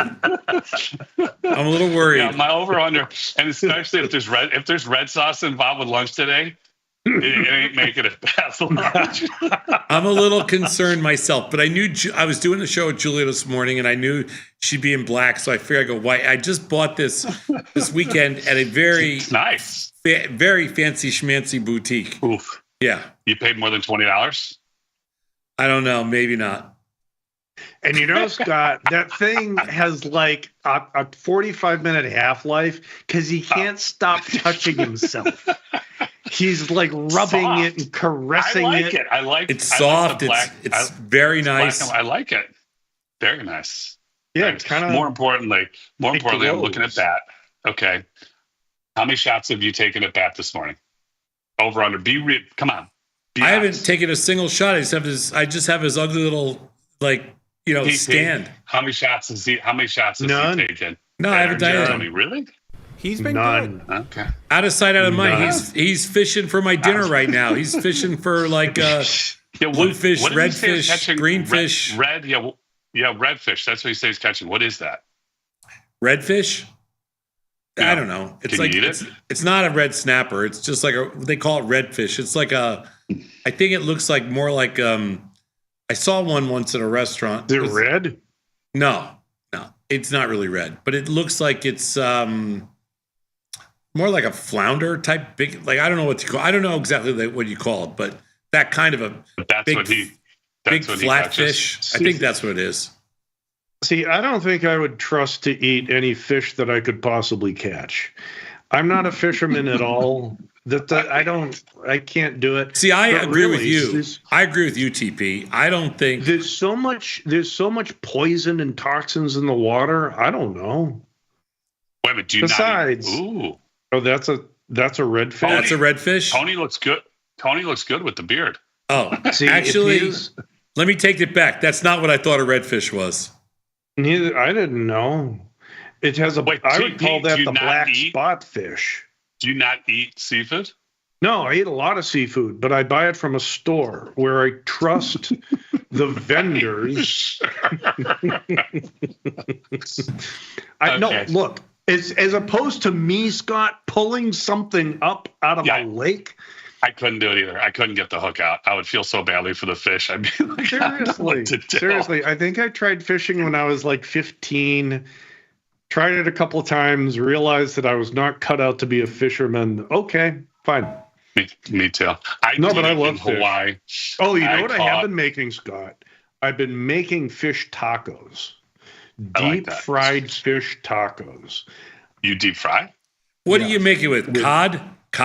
No, I make them with tilapia because it's a little bit easier, a little bit more manageable. Cod I like creamed cod. I'll do a creamed cod with a salted cod. So that's what I grew up with. Is that? Yeah, in the box. I was gonna say that's in that was your backyard right there. Yeah, but no, I just do tilapia because the pieces are a little bit thinner. It's easier for me to cook. No, but they're delicious. Let's get back to the deep fryer. Where's your deep fryer? Out on the patio. You see that? Look, it's so normal. Like, where else would it be? I can't have it in the kitchen. I don't have the. Okay, right now. I don't have the political pull to have a deep fryer in the kitchen. Okay, I don't have the pull. Right, just send him links because he'll have this baby ordered. I'm a little jealous. I don't have a deep fryer. For sure. I don't have a deep fryer. Sure. I'm a little jealous. But you don't have a bit of report to. You can get one on your deck. Just you run the risk of burning it down, but you can do that. Yeah. Yeah, you should do that. It's a nice touch. My deck is all like wooden cement and tile and all that stuff. It's not, there's no wood in it. So if it spills and spatters, but my wife does not want it in the house, whatever. And so, but it works. It works like a freaking charm. French fries, oh my God, the best French fries. That's amazing, TP. That really is. All right. Can we get to some business? Nah. Not All really. right. Do it. This is all they have today, up 93. It's all they got so far. That's all they got so far. I laugh at your rally. Right? I mean, it's a good rally. It's a strong rally. VIX only down $1. All right. Top 15 symbols going through the system. First 40 minutes today, no broad-based indices or futures. Tom, for you, no 15, SoFi at a 29. For everybody else, Tesla at a 63, PLTR at a 51, NVIDIA at a 13, Amazon at a 34, Meta at a 33, Apple at a 41, AMD at a 6, MSTR at a 25, Hood at a 49, IBIT at a 23, Google with an L at a 34, TQQQ at a 47, Microsoft at a 26, MU at an 18, and number 15 for Tom SoFi at a 29. Rounding out the next 10, TSLL at a 55, Boeing at a 39, Netflix at a 78, UAL at a 66, and AVGO at a 34. Nice. Okay, more importantly, Tom or TP, but TP, you're not really a sports person. Have you been watching much of the basketball? Yeah, I watched all the basketball. I mean, not all, but I watched a lot. Oh. And? I thought last night. Normally you say college basketball stinks. Yeah, it does. It really does. But my favorite game was last night was the Arizona, Oregon? Maryland against Colorado State. Oh, Maryland. And Maryland won at the buzzer? Yeah, it was great. That was good. Illinois kind of pissed me off yesterday watching that game. They stunk. Did they lose? Yeah, they lost. And Kentucky's not that. I don't know. No. I mean, The Duke played pretty good. I had good. St. John's in the whole Alabama's thing. good. They blew it. So, Told you. I said don't fade Arkansas. It's all right. Yeah, I But that was faded good. Calipari. I mean, right? And they took it to them too. I mean, they were down by what, 10 at one point, and came back and won the game. Yeah. Yeah. Nice. No, it was good. TP, what a pleasure. Love hearing about now I know something about pork butt, shoulder butt, whatever, but Tom, please send me a photo. What's for lunch today? Then send me a photo after lunch. What is it? Is it finger food? Spaghetti and meatballs. Really? No. Is it? Is it? Oh, Scott, did I tell you that I smoke meatballs? Nice. Oh, that's not bad. In my first they are really nice. And because you try it out, right? You try it out with relatively easy things that are predictable, don't take 8 hours to smoke. Meatballs are a good entryway into smoking, but they were really ground pork, ground ham, ground beef, some spices and stuff. Very nice. Had a light smoky flavor, not overcooked, done to perfection. I'm getting hungry. Yeah. Seriously. I did not put them on pasta. I turned them into a sub. Actually, I ate a bunch plain, but I put some in a sub with a little sauce. All right, boys, enough of your little chick chat here. Shouts out that you can still eat the way that you did back in the day. It's impressive. We all choose our way. We all choose our way to kill ourselves. I choose it with pork butt and meatballs. There you go. All right, bring in the real talent. It's been a pleasure. We'll see All you right, tomorrow. we'll see you, Scott. All right, TP, Goodbye. S&Ps, as we wrap up here, S&P's up 92. They haven't had a downtick. They opened up 60. They have not had a downtick all day. They're up 60, then 70, 80, now 90 without a downtick. The NASDAQ is up 387. It has not had a downtick. The Russell hasn't had a downtick, and the Dow's up 520 with no downtick. Bonds are down 28. They haven't had an uptick. There's been no two-sided movement today. Every stock that opened, I mean, I don't even know. I'm trying to think if there's a stock out here that Dead. Who's afraid of the big bad Doge? Nobody. They are driving them up. Well, today they're driving them up for sure. Taking a look. Yeah. I've got a lot of adjusting to do. I got some work to do. Everybody have a great day, and we'll see you this afternoon at 2:30, myself and Chris Vecchio. See you tomorrow, TP. Peace.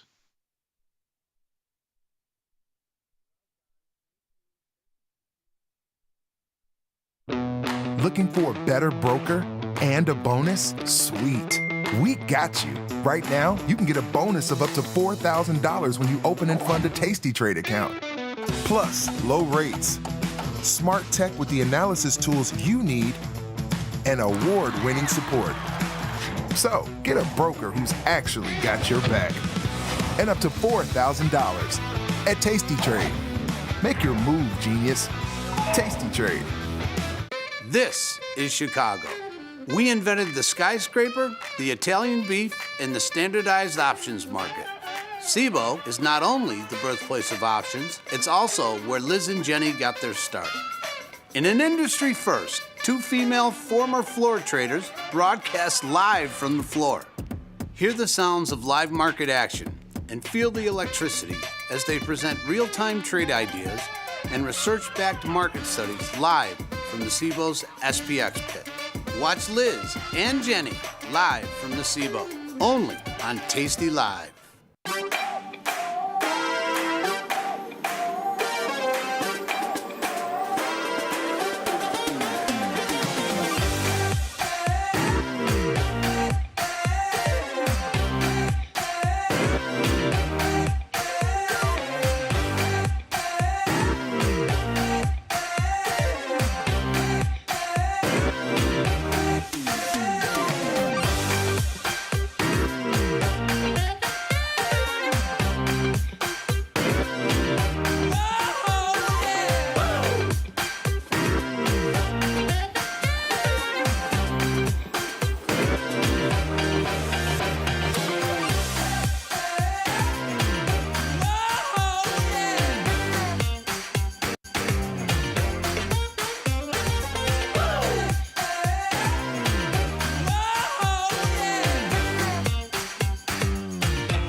In the world of investing, a beast lurks between the numbers, ready to pounce.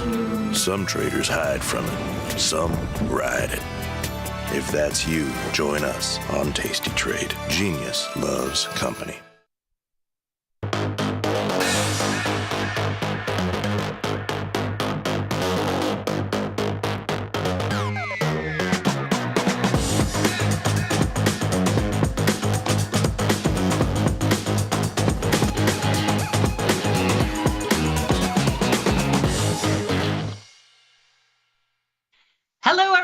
Welcome to the Monday edition of the Liz and Jenny Show. My name is Liz Deerking, the beautiful brunette. To the left of me is Jenny Andrews. Happy Monday, Jenny.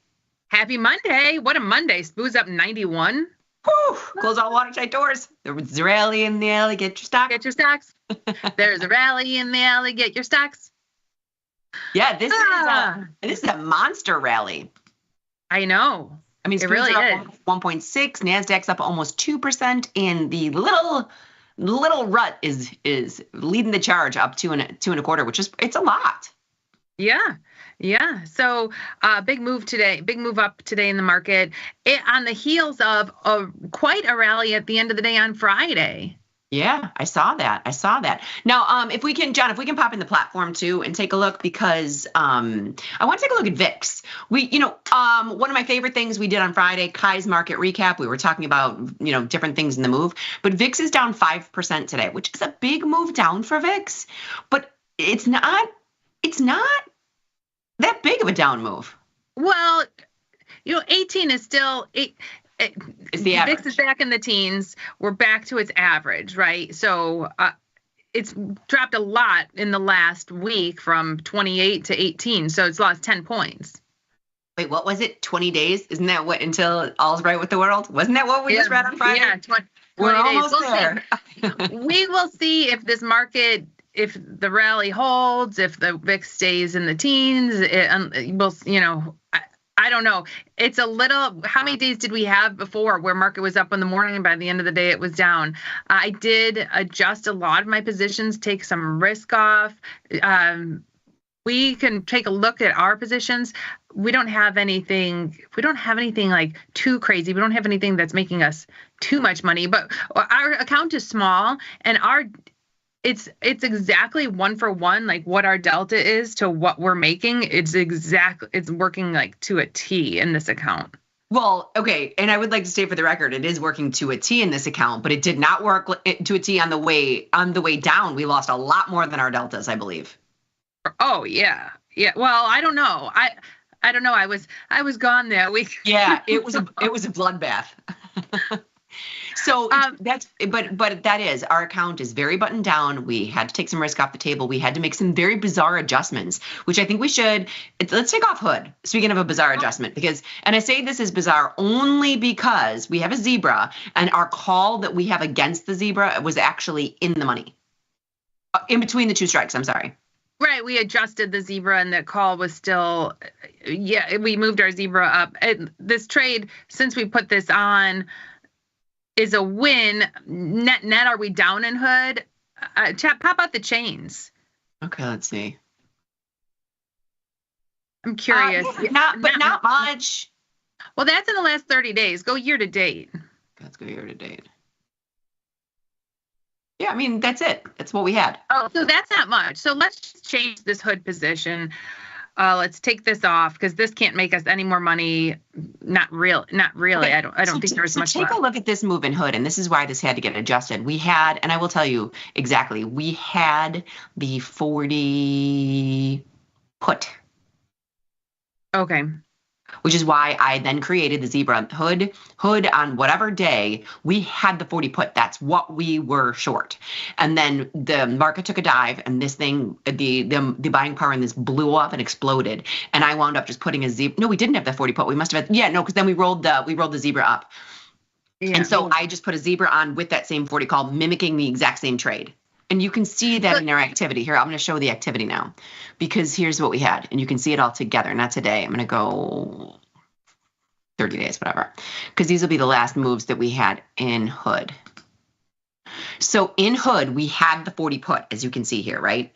So then I wound up, so that's what we had. So then I wound up as a package, bought the put back and created a zebra with a 40 call, mimicking the exact same position. And then what we did was we ratcheted up and took another $5 in with the zebra, leaving that 40 put.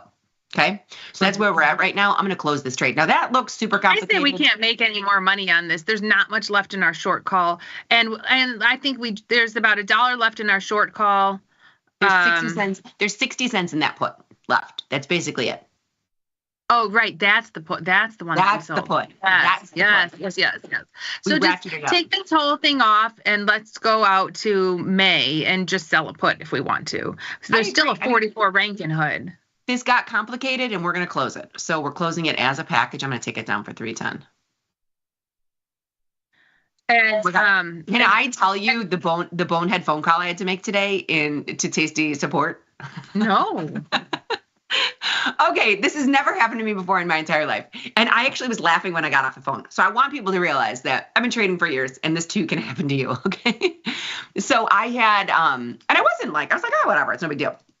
I had in Apple, I had a 217 calendar and I must have gotten assigned because I had the long in another cycle and I came in short stock and then short 100, short 99 shares, short 99 shares. Exactly. So that's why I called. I was like, I've never seen this happen before. And because it was 99 shares, I couldn't close it as a package. Oh, how funny. So I called and I was like, okay, I don't know what's happening. I'm short 99 shares. No big deal. But it won't let me do, you know what I mean? I couldn't. A lot of times we'll do that as a package.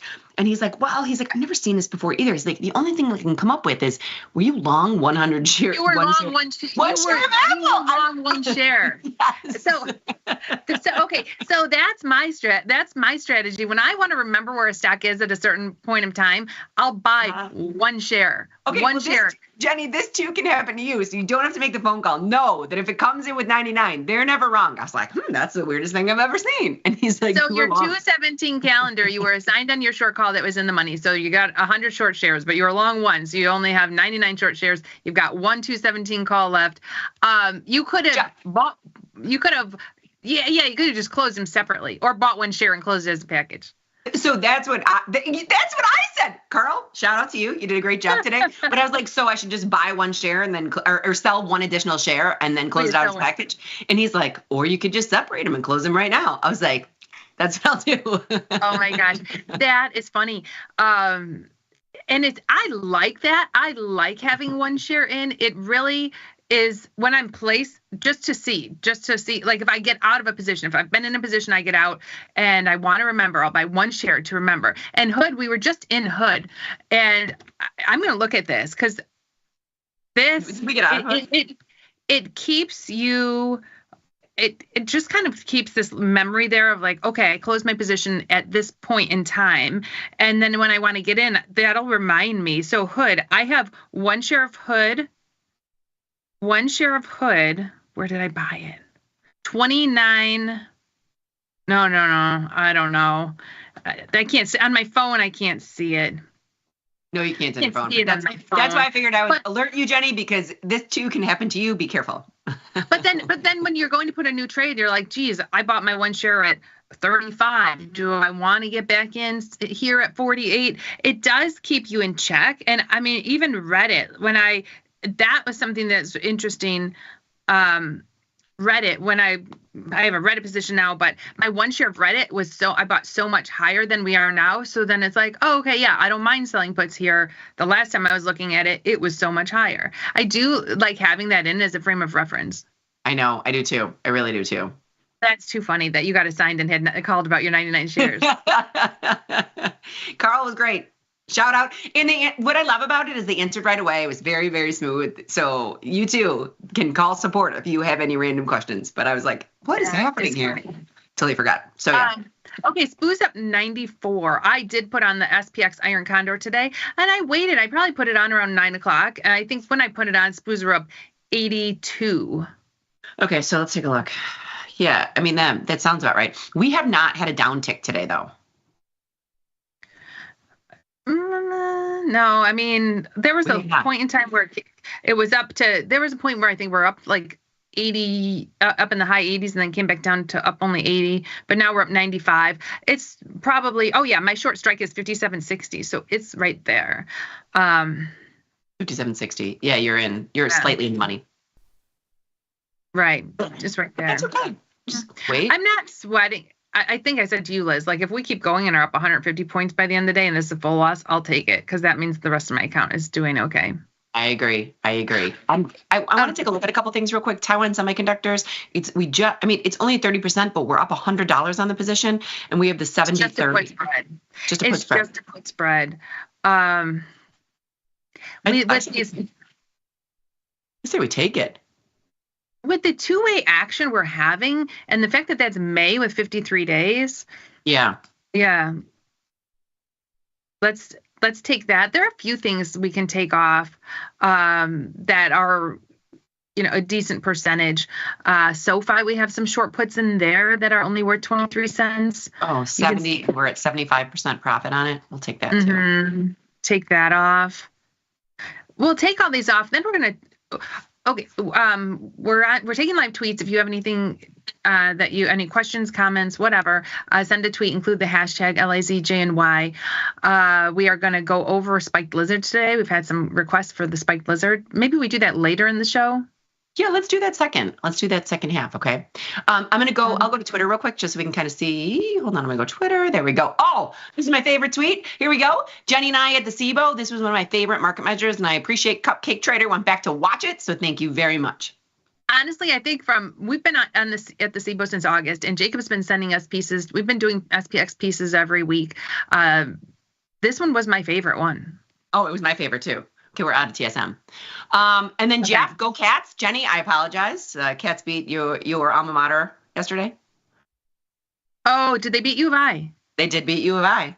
They did beat U of I. Cats, is that Kentucky? That's Kentucky. Yeah, that's Kentucky. I'm rooting for Kentucky now. I'm rooting for Kentucky. I appreciate it. Thank you. I wish we would have went because it was in Milwaukee. You and I could have driven up. I was surprised, honestly, when I saw all these people in Milwaukee for the game. I saw all these like old U of I people there. Yeah. Well, it was like a U of I home game there. You should have seen it. There were so many people there. Crazy. And I thought of you. I thought, oh, that would have been fun. JD would have liked that. I hope she's not watching. My cousin Lauren drove up there because she went to Kentucky and her husband went to U of I. And so I was like, ooh, I hope the Cats win because I feel like she's going to be a sore loser on the way home. Now, how much did they win by? 10, 12. They beat their them. first game, they won by quite a bit. Yeah, they beat them. My favorite though, wait, where's Frank? I was texting a lot with Frank the Great. Frank the Great's on the YouTube chat. He's a Duke fan, and the Duke team won. But Jenny, you'll love this. The Duke team won by so much. You usually don't see this in March Madness, that they got to put their entire second string in. Oh, nice. And this kid, number 55, when he walked out on the court, now granted, everybody's like 7 foot, whatever. This kid, I was like, how tall is that kid? It looks like he's a 5th grader playing out there, but he was out there. He did a great job. Yeah. That was fun. That's nice. I have not, honestly, with my husband out of town, normally it would be on in the background, but with him in Germany, I have not, and my husband's in Germany, my son's in Vegas, I didn't even turn basketball on. I figured you weren't watching it. That's why I wasn't texting you. I just turned to Frank the Great and started texting him because I knew he would respond. So it's pretty funny. But here, Frank the Great comes in with our economic calendar. And I don't know. I mean, when I woke up this morning, we were up huge. We were up 66 when I woke up this morning.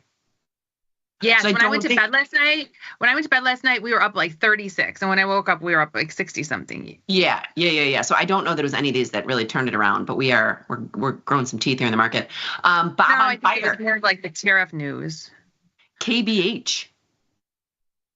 And then tomorrow, GME, Dollar Tree, Chewy, and I don't know what CTAS is.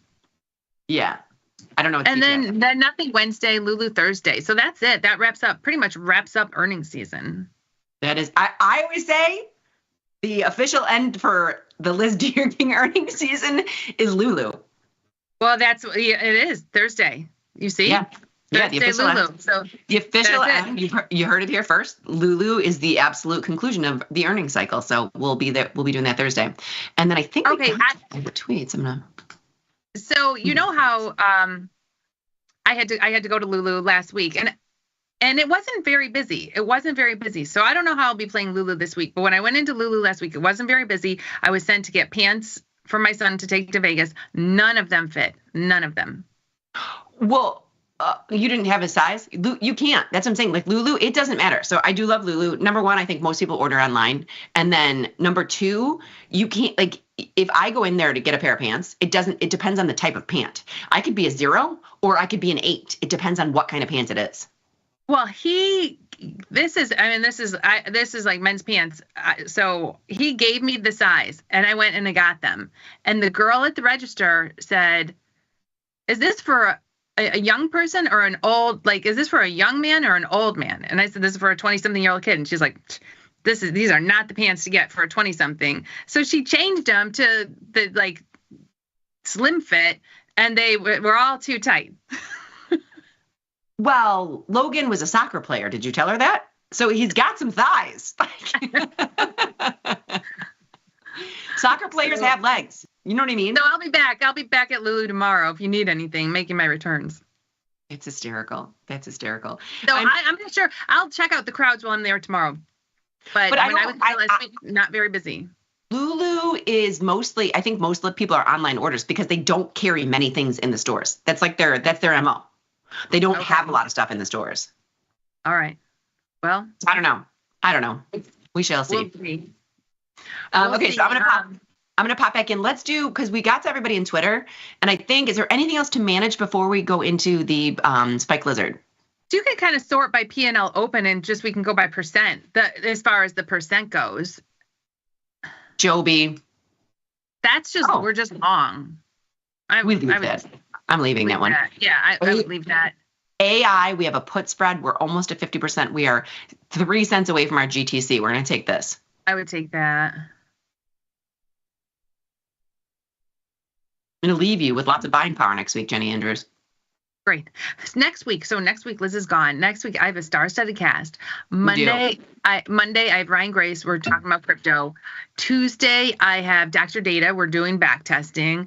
Wednesday, I have Tony from Mexico, he's always amazing. Oh, and then favorite. Everybody loves him. Yes, and Thursday and Friday, TP. So it is a jam-packed week, loaded with I've got the all-star team next week. I'll miss you. They're all so good. But don't get me wrong, I love when you're here, but it is great to kind of get a different perspective sometimes. Oh, next week it's gonna be a fun week. Right, and we'll miss you, but are you going to not look at the market all week? No, I'm gonna trade every day. My computer's coming with me. Coming with me. My phone's coming with me. Everything is coming with me, and I will be connected. Sometimes it's nice being Rip Van Winkle. No, I like trading. And my son and I are going to do a lot of trading together because he's with me and his account will be there. So, no, we plan on, he wants to do a ton of trading while we're on this. So. Oh yeah, that's a good opportunity for you to yeah, for sure. I don't have it in me. I couldn't pull a Jenny. I could never even claim to disconnect. I mean, my computer goes with me to Jewel. All right, wait, well, let's take like CCJ. What do we have in CCJ now? Because that was another thing that, okay, now we're just short puts in CCJ. Take a look at this though, Jenny. So I'm just breaking this down. Everybody can see this. We're up $70 on for the open of the position. We're up $100 today, which means this was a loser. And you can see that because we were short the 45 put and it's only, and it's up $1.60. I know let's change this to something with a little more profit potential because CCJ, we were short the 55 put. That's how we ended up. Then we ended up with a zebra. Then we changed it to a short put. Let's add a little more profit potential. Otherwise, we rolled it all the way down. It got $6. We rolled it down to the yeah, that's bad. Yeah, CCJ is no bueno. So we need to give ourselves a little more profit potential. So there's a 27 rank. And when you say a little bit more profit potential, if we're going to take this off, what do we get back in capital? We get $800 back, not bad. And when you say you want more profit potential, we could do a zebra or a diagonal. That's what I was thinking of, maybe a diagonal. We can put on some diagonals. And so I'm gonna do a long-term diagonal. I know we usually do them short-term. We can add to this too. I just want to see what the price is, okay? So we almost need to. Yeah, so I'm selling the 24-day, and then I'm going to go, this is going to go through earnings. And I'm selling the 50, and I'm buying the 46. That's no bueno. Well, but you're putting this in with buying that put back. It's skewing the price. Yes, it is skewing the price, which means it's going to be worse when we do it the other way, right? No. It'll be less expensive because you're buying back a put. Let me clear these out. So buying back that put was adding onto the cost of it. Oh, you're right. So 266. You're right. So, okay. So let's talk through this. The profit potential here. Number one, well, you are actually going through earnings, so it should be paying a little bit more. It's almost like an earnings setup diagonal. You can move it to the 51 to make it at least $5 wide. Then we have 280. Yeah, you are paying more than half. I don't like that. I know you're paying more than half. And the other thing I was going to say here is if you're paying more than half, your profit potential here is the other half, right? So it's another 250. Right. I would rather just sell this put. Sell the 46 and a half, bring the put up. Yeah. And honestly, for people, like if I've had a position where it dropped so low and because vol's high, I've got just short puts and I want to keep up with it, you have to keep rolling up. You don't have to. This is not a trade recommendation, but if I want to stay in something, I've got to keep rolling up my puts. Like I had short puts in coin. What did I do today? Roll up my puts. I have to, if I want to stay in that position and I lost a lot on the way down, I'm going to keep rolling my puts up to keep up with it. Yeah. Okay. Take a look at this though, too. If you wanted more profit potential, you could just sell an in the money put. If we wanted to get, $200. So if we wanted the exact same profit potential of that with a little bit of room, you could just sell this. Right. You could. And how much is the zebra? I will tell you right now, zebra is selling a 50 delta, buying 270 deltas. The rank is only 27 now. It's $500. That's not bad. That's not bad. I'd rather spend $500 on a zebra, honestly. Watch this. We're getting credit back. We'll get $300 in credit back. We have unlimited profit potential. I'm shipping it. I know. It's tricky, but the diagonals or the zebras, I've got a handful of zebras on because I want more profit potential than it kind of depends on the product and how much premium's there. Yeah. But with those out of the money is there's not that much premium there. Let me see. I have to pay up a little bit. I'll pay because we're taking in $300 in capital. There we go. Filled. Yeah. Okay. So now it's just like we have 100 shares of CCJ, which is fine. And OKLO. Oh darn, our swag. I got our bags of Oklo swag. I'll bring it tomorrow to the office. Yeah, bring it to the office. We'll put stickers on everyone's shirts. Buttons. Well, I'll be wearing OKLO buttons. Okay. So we sold this put spread just Friday. It's up $65 since Friday. Yep, we're going to take this too. So we put this on Friday. We are up $65 on it. It is a put spread. So that's another reason why I don't mind taking this. We're going to we would be taking it off in a couple days anyway. So we could leave it for a day. And it's May. So and maybe we'll get back in on a down day. Oh, it's so funny because I was looking at Microsoft because it's April and that's another thing. It's a spread. Oh, yeah. Let's take both of those off. Honestly, with you gone, I agree. Next week, I'm not going to be in this account doing much management. We're going to be talking about crypto on Monday, backtesting Tuesday. I'm not sure what I'm doing yet with Tony from Mexico, but I know it's going to be amazing. But we're probably not. So the greatest thing about Tony is Tony comes in because he wants to be very engaging with everyone. So he comes up with an agenda or a trade. He does it all on his own. He's fantastic. He's great.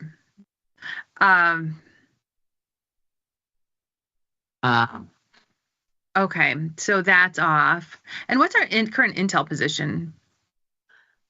Well, Jenny, I'm glad you asked. Let's take a look. We've got, where is it? Just a short put. Let's change that to Zebra.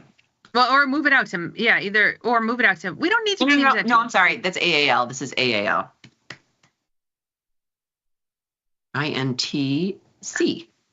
We can move that to May. Still 95 cents in it. I guess.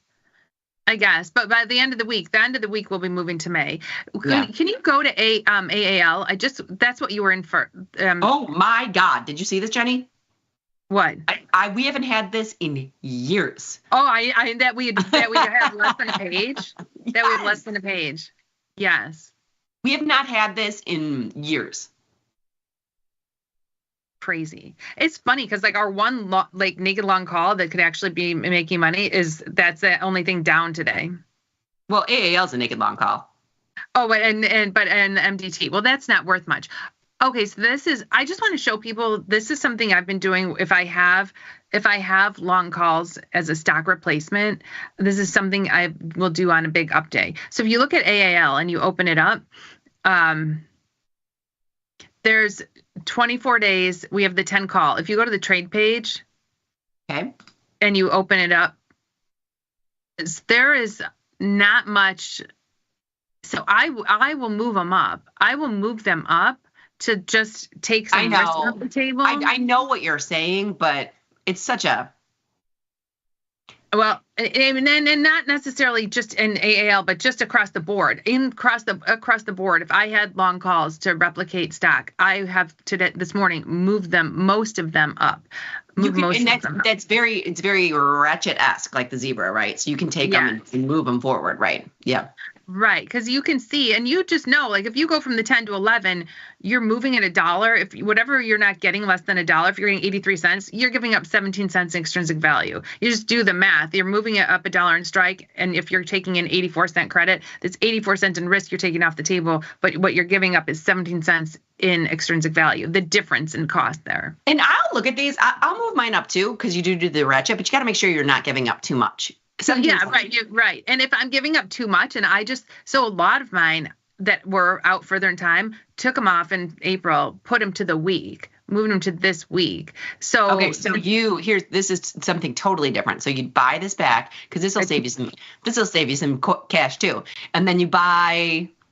That exactly, because I don't have one lot. So let's say I have 10 of those, and I think, I'm gonna cut down on my risk and see if the rally continues the rest of the week, fine.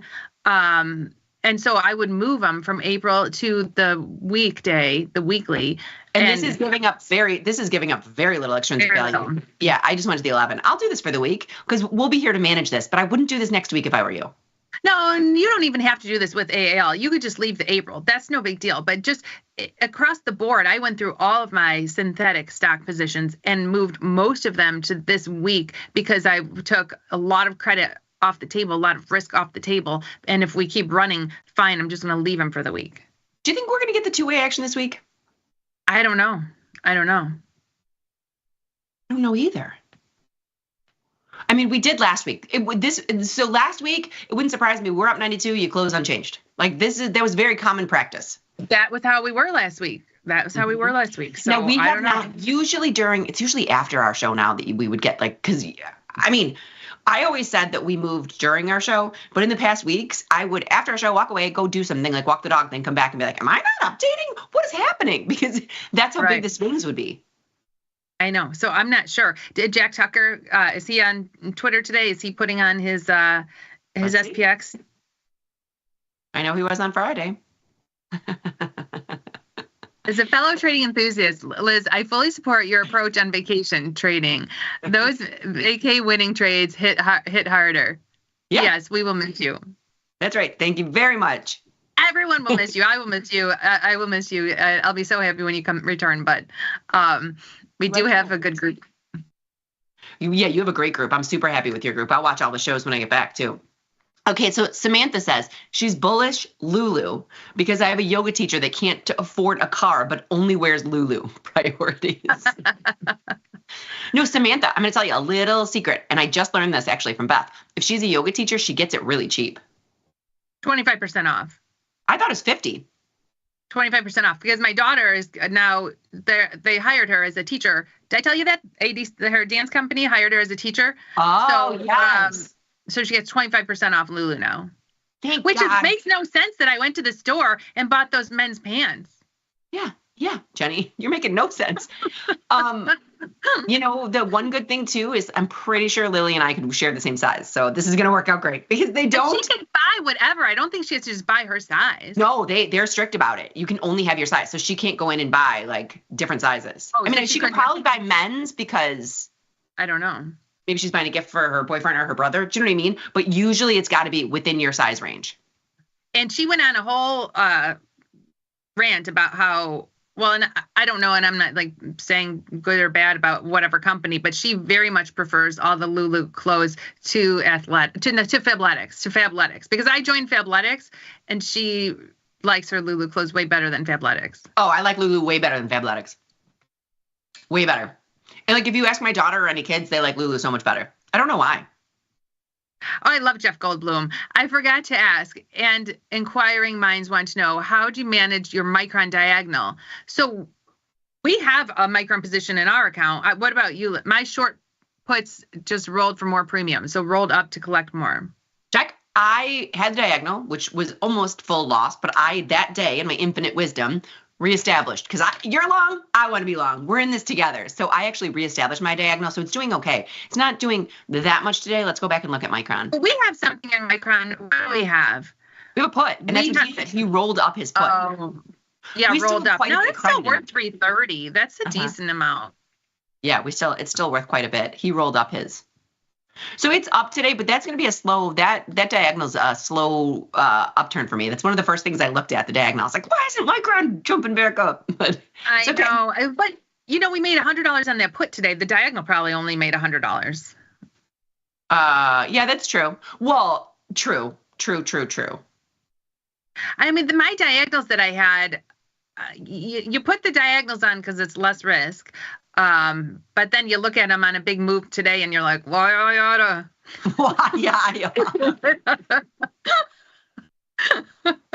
They got me so mad because so many of them were like blown through.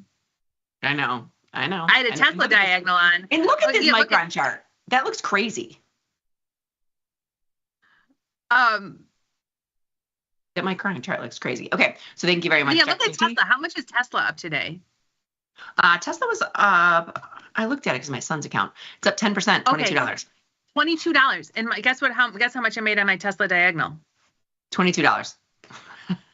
$400 when it was up $22. That stinks. That's when I was like, Yeah, I know. I get it. That's painful. That's what's helping my son's account today is Tesla. Good. Yeah. Okay, so it's 10:33. I know we've got to go over the spiked lizard today. I don't know. Here, I'm going to do this first, okay, Jenny? So we're going to go over the spike lizard only because we've been getting questions about it. But here, if you go to tastylive.com, go to on demand, Liz and Jenny's strategy series right here. The spiked lizard is right here. Jenny and I on January 23rd, 2023 spoke very slowly through the spiked lizard strategy series. So if it seems too complicated what we're doing right now, this is where they all are. All of our strategies that we've come up with are right here. Okay, now I'm going to go back to here. And we talked today, we're going to look at IWM, right? That sounds good. I'm pushing all of our trades out right now, so you can get started, and I'll join you momentarily. Okay, IWM. We chose IWM because it's got dollar-wide strikes, and actually we don't have anything in there. Now, typically you're going to go closest to 45 days till expiration, just following the mechanics. So we're going to stick with regular monthly May, 53 days till expiration. The crux of the spike. Sounds good. The crux of the spike lizard is it is a hybrid of the jade lizard and the big lizard. We wanted more profit potential, so the jade lizard went to the big lizard, and then we actually added a spike on the bottom. And in the words of Dr. Jim, for every gimme, there's a gotcha. This has a little bit more risk, but I think you're going to be pleasantly surprised with the P&L curve here. And we'll put it on like a normal. We went over in the video, like a normal one, like we went over in the video. But I'm kind of curious to see it with because it's the big lizard. It's the big lizard. So we are taking in. We are taking a lot of credit. So here's the big lizard. So the big lizard is this as a trade. Now this gets a little confusing because to put it in a single click have to move everything over. But the big lizard is starting with the at the money straddle. So we have the 208 straddle, and I'm buying a call, and I'm going to delete this leg real quick. I'm buying a call so that we have zero risk to the upside. So I looked at this, I'm collecting $13. I went up to the 218 and saw, oh, look at that. I can buy that one. And then, buy it. So then you can see that this green bar continues into perpetuity. There's no risk to the upside. If I move it one, you can see the green bar stops because I have $11 in spread width, meaning from 208 to 219, and I'm only collecting $10.90. So, and will you go to the analysis page so people can see the graph of the big lizard? This is a big lizard. Here's the graph of the big lizard. Now, if the market keeps running up, this really doesn't make anything. This is basically like a premium selling trade, quite a bit of theta, over $7 a day in theta, if we stay in this range. But if we continue this rally, then you don't lose anything, but you don't make anything. Yeah, but you and I, let's just walk through a couple scenarios. This has got 53 days. IWM's up $4 today. If it's up, say, $4 tomorrow, we'd be right about here. You and I would be taking it off. We're not looking for 50%. Maybe for like $100 or something. Yes. Yeah. Yes. So just to keep all that in mind. This is the big lizard. Okay. So, and that's kind of a base of it. This isn't the spike lizard. This is the big lizard. It uses quite a bit of capital, but it's got a big, sweeping, wide home run range. So we would then be long. I'm going to go back to the table page. We would then be long 100 shares of stock in IWM at the 197.59 level. Right. Not bad. That's the risk. And honestly, I know you were selling weekly puts in IWM. Did you ever consider doing a big lizard instead of the weekly puts? No. You could, but I didn't because I was selling weekly puts and then I wound up having to switch them to a zebra. So I've got zebras in there. And okay. I'm okay with that. I was getting pretty aggressive with my puts. But sure, when the market's high, I should have been doing that. I also do in IWM, just the jade lizard, just your standard run-of-the-mill, non-sexy jade lizard. Right. So selling the 180. Okay. So this is how you start the spike lizard. The spike portion of it actually extends your where you start losing by. That's the point is to say, okay, but in a big lizard, my break even is going to be 197, and in a jade lizard, my break even is going to be around 185. So much further. Yeah, around 185. I want the break even of a jade lizard with a profit potential of a big lizard. Hence, and it was wait, before you clear it, like it was a viewer who said, all you're doing is like turning this into a butterfly and then selling 2 puts to pay for the butterfly. So you could see the strikes, 218, 208, 218, 208, and then you just go $10 down to the 198. You buy that, and here we have this iron fly, butterfly. Yes. So we've got the iron fly here. We've got the iron fly here. And if we put it in so basically what we're trying to cover is the cost of this or the risk of it. You could, flip it all over 229. 229 was the risk in the iron fly. So it should be, the butterfly should be two something. 244. 244 for this butterfly, 218, 208, 198. So you've got a $10 wide butterfly that at expiration could be worth $1,000. We're trying to cover that 244 cost of it. So you would then take, and I hope it's not confusing. What I did is I just used the synthetics, meaning if we have the butterfly where we have it on both sides like that, the iron fly, I just took and shifted the calls over to the put side and created a symmetrical butterfly instead of an iron fly. And then we know we have to cover 244. Instead of being short that call spread and short that put spread with an iron fly, moving it all to one side and creating a butterfly.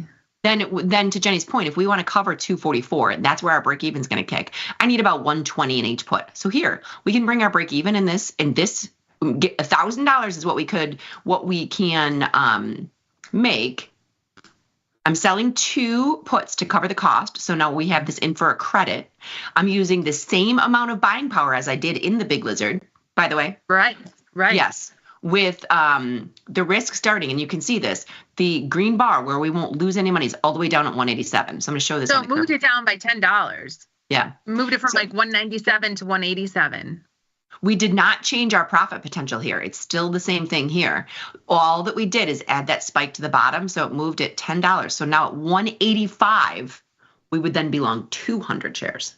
Or 187, I think. 187 is our short put. Oh yeah, 187. Sorry, I'm looking at this 185. 187. So the reason we're able to extend our break even, have the same profit potential and extend our break even is because we have 2 short puts instead of 1. So it's using the same amount of buying power, even though we have 2 short puts, because the puts are so much further down. Now, if you don't want 2 short puts, we have done this before where we cover the cost of that iron fly by selling a strangle. Instead of selling 2 short puts, we could sell 1 short put and 1 short call, cover the cost of that butterfly with a strangle. But, in this market, I don't know.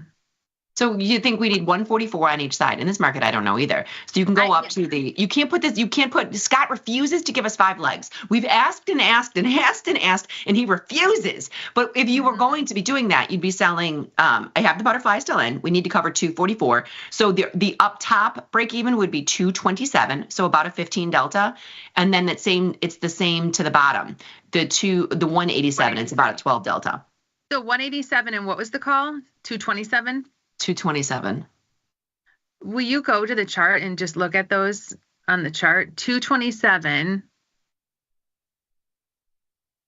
and 187. 187 isn't even on there. So, I mean, the spiked lizard always looks pretty good on paper. Oh, it always looks good. No, this is like a hybrid version of the spiked lizard because we're just trying to. If you sell both sides, but if you sell the 2 puts, it's a regular spiked lizard. Yes, that's correct. Yeah, I can see why people ask for it. I mean, VIX is 18. So we have, this was years ago when we were on the road shows, we run into so many people, and I'll never forget, I wish I remembered his name, but lots of people had come up to us and been like, I only trade spiked lizards. I know. Only. And I love it and they're okay because you're taking it off. Now, let's kind of go back a little bit. I'm going to put it in as a regular spike lizard, okay? Because I want to show too, like some people want some upside profit potential. So you could narrow that call spread and collect over so that if you go up and if the market goes up too far, you have more profit potential. It might just bring your break even to the downside up a little bit. You get 74 cents there. But so Jenny, here's my question. I think that this is a great strategy for neutral premium selling. If you want profit potential to the upside, I might be doing something else. Like if you think it's going up, up, up, up, up, I might put another trade on top of this that has nothing to do with it, because this is a neutral premium selling strategy.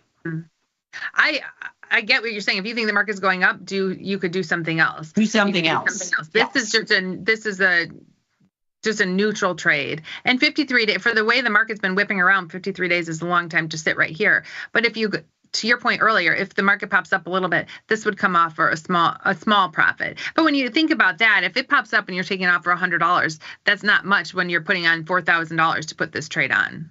The only reason I like the hybrid version of one call, one put is then you're not using $4,000 to put this trade on. You're using about half. Yeah, and I hate to bring stuff like this up because I know a lot of our people do not have portfolio margining, but portfolio margining is smart, and it realizes that the chance of it getting there, it doesn't make you hold up that much capital. Right, so it's much less in portfolio margining. And so maybe all of our viewers, it depends. It's a lot of buying power. If you did the strangle, is the strangle only 2,000? So I'm gonna delete these legs because we've seen it before. We've seen it on the buying power, right? So I'm gonna clear this, and then the strangle would only be 2,000. I'm gonna see what the upside is. So you've got 2,000 down there, and then we were I wanted to get one. It was the 227. 227. Yeah, $2,200. Yes, then you're only using 2,000 instead of 4,000. Yeah. And you've got risk to both sides. Now, that being said, this is the strangles. This is a great trade in and of itself. If you just wanted to keep $250 by using, less than 10% return on capital, leave this. By embedding that butterfly in there, we just wanted more profit potential. It just gives you a little more bang for your buck, right? Like if I sell this strangle, I'm looking for 50% of 247. Well, if I add on that butterfly in the middle of it, maybe I'm adding a little more profit potential on. Right. That's all it's doing is embedding a little bit more profit potential in there. If I'd switch this to the strangle, what I might do is narrow the original big lizard to have a little overage, and then bring my put up a little bit. That way, if it does run up, I've got a little more room to the calls. Like I have a little more room than 227 might break even. No, I know, but once again, like that's what we're showing is that we're just showing the neutral strategy right here. If you are bullish, which I know your account is, you've got other things on there. So if this thing runs up and you don't make any money to the upside, you're okay. That's true, and that's a good point. Like if my account is long deltas, maybe I do want to sell the strangle to pay for it instead of two puts, because if we fall, well, everything's losing and this is losing too. Correct. And so that's why, I really do think tasty traders are the smartest traders in the world because they can diversify by strategy. And this is not, Jenny, if you had one trade in your account, it probably wouldn't be this. Strangles and IWM used to be my go-to, but so the whole point of the lizard, when we said lizard, was to have zero risk to the upside. Right. Yes. So what? And again, it depends on your account and if you want to add more puts. And someone might say, oh, well, the market's just rallied and vols come in. Why are you adding puts? But vols still decent. I'm going to show something else too that is going to be very similar to it. So what did I do here? I am $8 up, so I want to go $8 down. So you can make a narrower butterfly. And then I'm going to delete this leg, put another one here, and then I'm popping it over just so we don't have to do any math, okay? So here, this is $1.59 for an $8 wide, right? If you wanted to do one put, you can. You can just sell one put to cover that.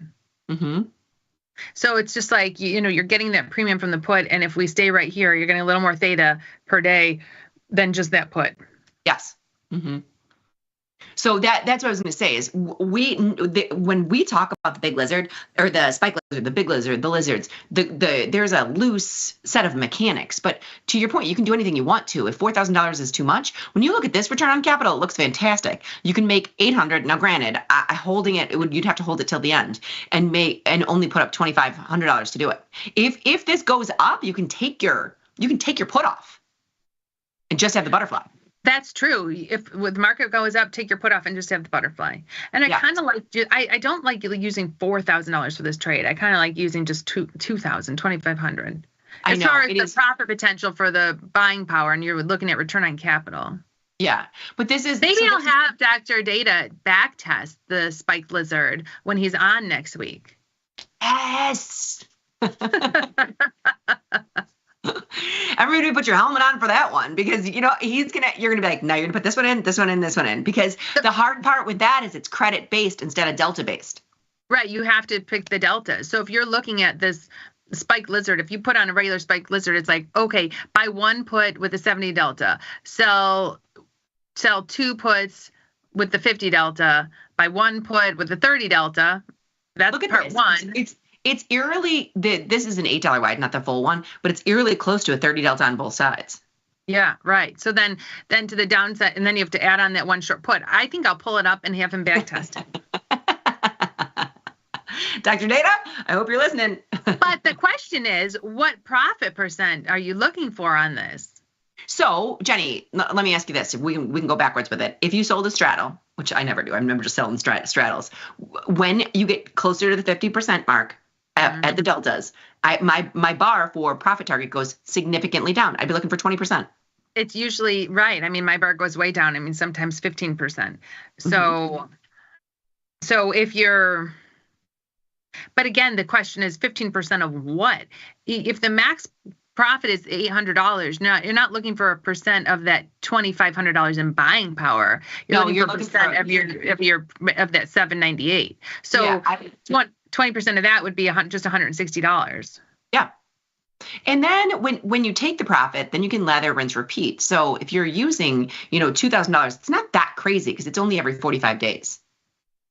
I know. It's this, and people love the jade lizard. People love the spiked lizard. They're high probability. They're high probability trades. They are high probability trades. So it's funny because this says pop 33%.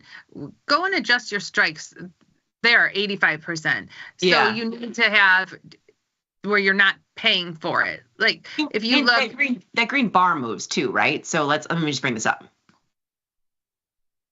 If you just make it so that you're taking in a credit, like a 1 cent credit instead of paying a 1 cent debit, the pop changes significantly.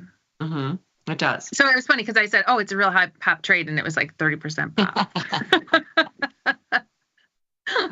Yeah, but it's so funny. It's kind of like what Kai's study said. You know why it's a low pop, because if you wind up paying even 1 penny for this, that's a low pop trade. Right. Then it'll change it.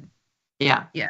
So that was kind of going through the spiked lizard. I'm glad we did. And like I said, these are all these are right here because all these are right here. So you've got the back ratio of the zebra and then the management to it. Then you've got the spike lizard, the big lizard, the jade lizard, and the reverse big lizard.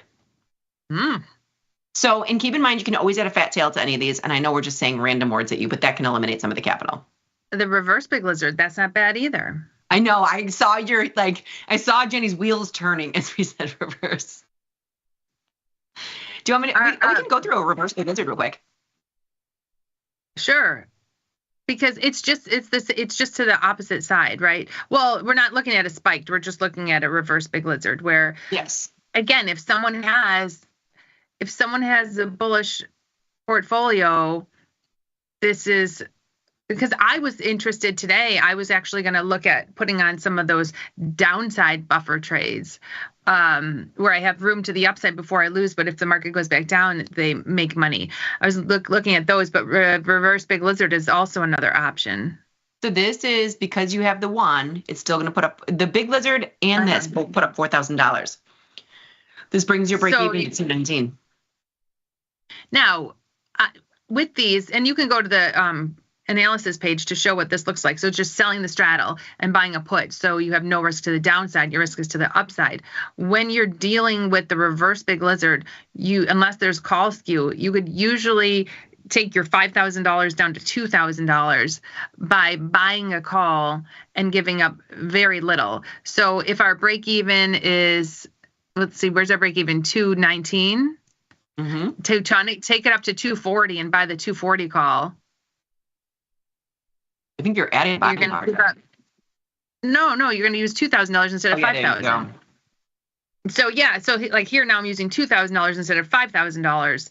and still have this. And you can't. It's very hard to do that to the downside because the call skew, you get the volatility is cheaper as you go up in strike. The downside, the volatility gets higher, so it's more expensive to kind of do that to the downside.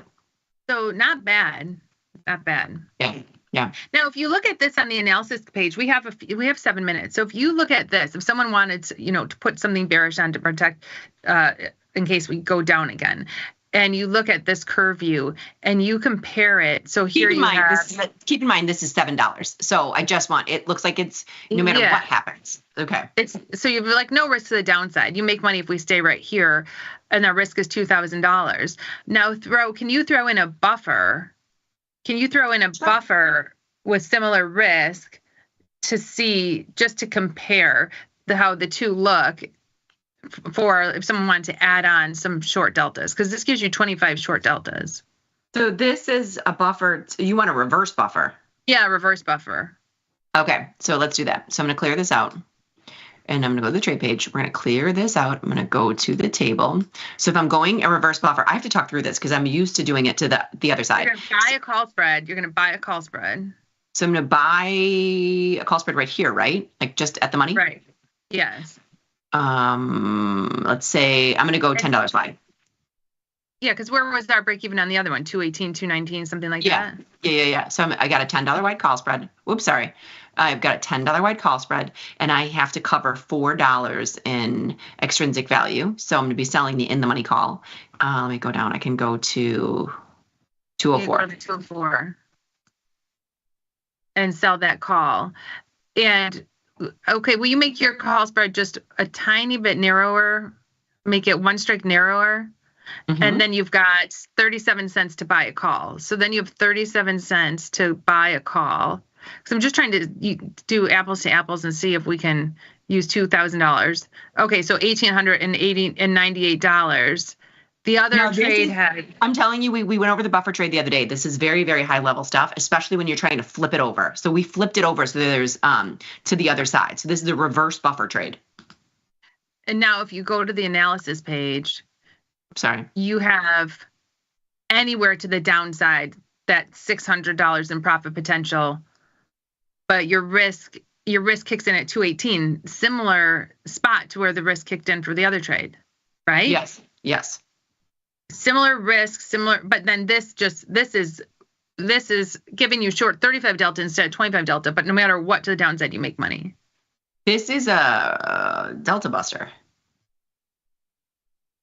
Yeah, right. We went over this last week when we were going over the buffer. If you add an option on, it's the reverse buffer is the delta buster. The reverse buffer. I just want to keep saying that because the buffer trade is giving you room to the downside. This is actually giving you room to the upside, and that's what this little buffer is right here.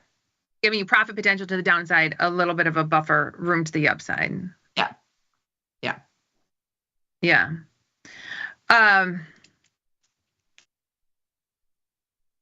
Because again, if we've had this rally, are we going to keep rallying? Maybe. Are we going to fall back down? Possibly. Who knows? So if people felt like their deltas were too long on the way down. Yeah. It was interesting too, though. You could put this on or you could, ease back in some of your position. It's the same thing. Right. And you could flip this around. If someone wanted to be long, you could flip this around.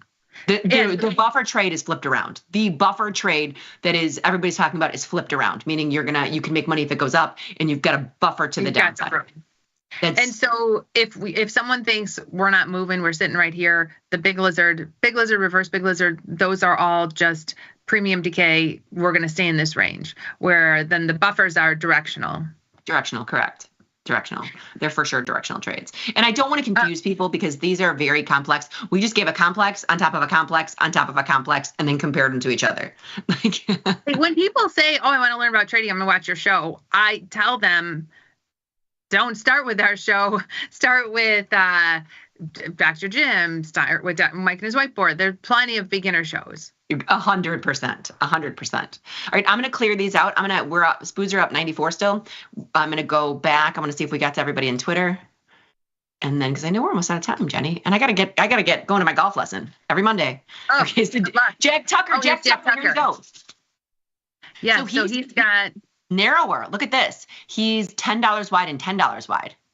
No, he's still $25 wide and he's still $25 Oh, wide. I'm sorry. But why is he collecting so little?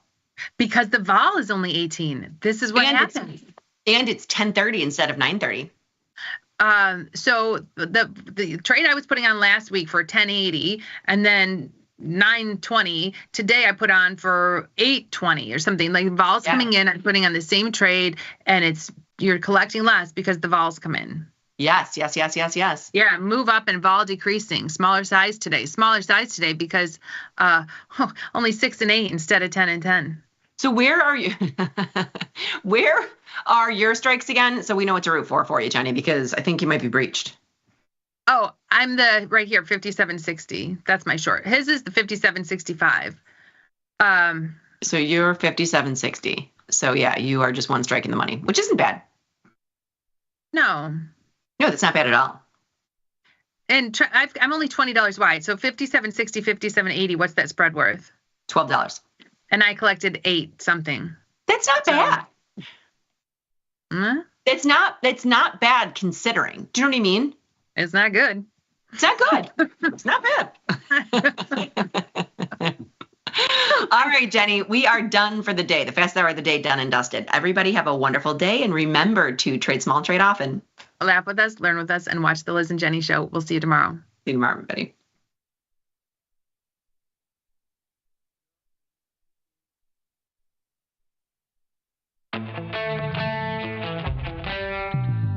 In the world of investing, a beast lurks between the numbers. Some watch from the safety of the sidelines, but others saddle up and ride that 1-ton rowdy ribeye for all he's got. If that's you, join us on Tasty Trade, named best online broker for options trading. Genius loves company. Feel like your wardrobe is missing something? Like style, purpose, and maybe a dancing dog? Can I pet that dog? The new Tasty Trade and tastylive web store is now live. New merch, bold designs. Did we mention all net proceeds go to one tail at a time? Invest in the real bull market, dogs. Go to tastytrade.threadless.com. Grab some gear and help some pups. You get merch, they get a home. Forbes called us best online for options trading. Investopedia, best for options trading, period. With stockbrokers.com, we're number 1 for options and futures trading. The Motley Fool really likes us. And so does Business Insider.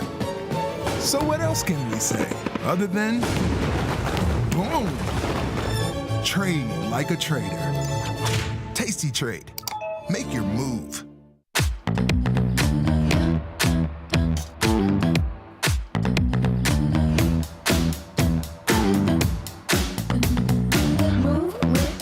Shake it up, stop when the clock hits 13. Sing 1, 2, 3, 4. Cause no one can do it like we do it, like we do it, like we do it. Cause no one can do it like we do it, like we do it, like we do it.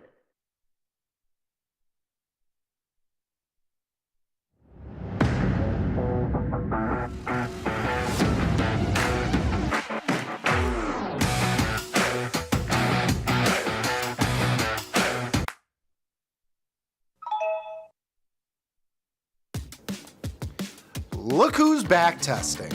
Tasty Trade now has options back testing for free. Test your trades with over 10 years of data for the most popular symbols. See how your trades would have performed in the past. Look back at profit and loss and take the guess out of guesswork. Oh, did we mention that it's free? Get back testing at Tasty Trade. Your crypto needs a wallet. And crypto is better when it's tasty. You can now do more with your digital currencies with the Tasty Crypto app. We're proud to offer a self-custody wallet for Bitcoin, Ethereum, and Polygon. Transfer your digital tokens directly in-app and access thousands of tokens available only on-chain. Your wallet is your key to decentralized finance. Download the Tasty Crypto app and get started today. Looking for a better broker and a bonus? Sweet. Get up to $4,000 when you open and fund a Tasty Trade account. Plus, smart tech and a broker who's got your back at Tasty Trade. Make your move, genius. Tasty Trade.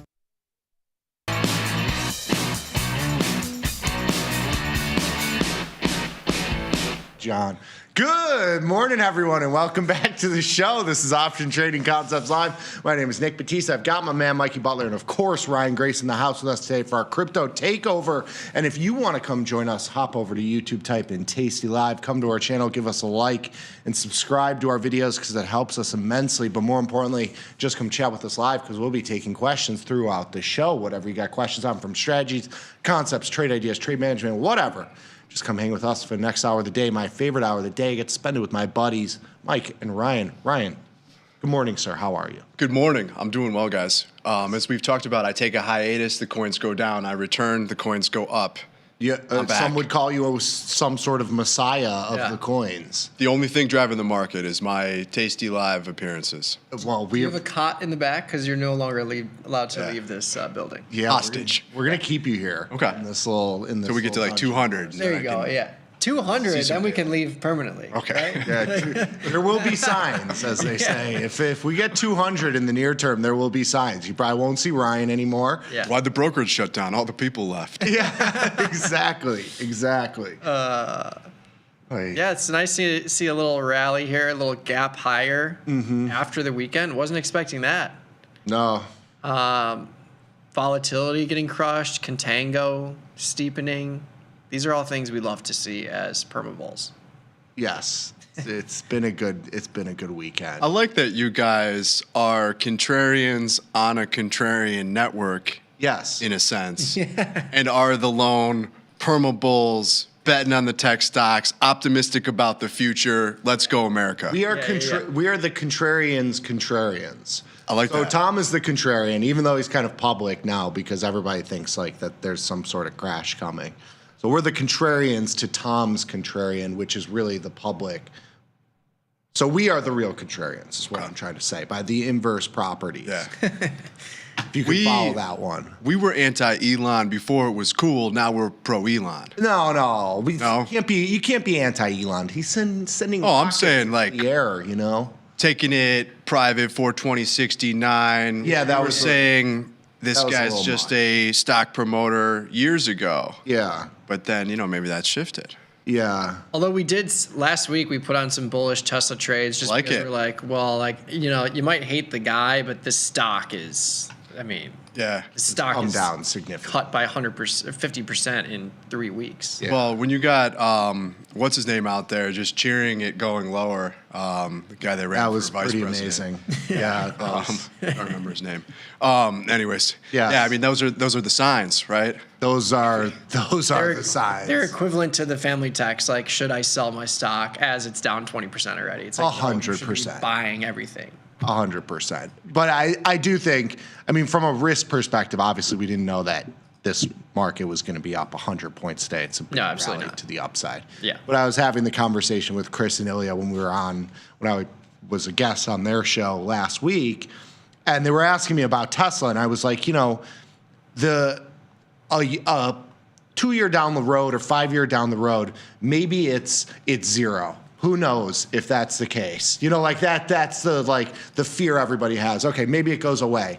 If you're trading it, the risk of it going to 300 or zero, there's way more risk of it going to 300 in the short term in terms of just the way it trades, the volatility skew in the options. It tells you that the velocity of risk is upside in the short term versus the downside. And that's, I'm not playing for 5 years out in the future. I'm playing for now. And if you ask me, up or down, my play was up despite it being, and it actually plays into the fact that there hasn't been a single nice thing said about Tesla or Elon or the situation. I think it's about lighting the dealerships on fire. Lighting the dealerships on fire. You got swastikas. You got all sorts of the people keying and putting poopy on the cars.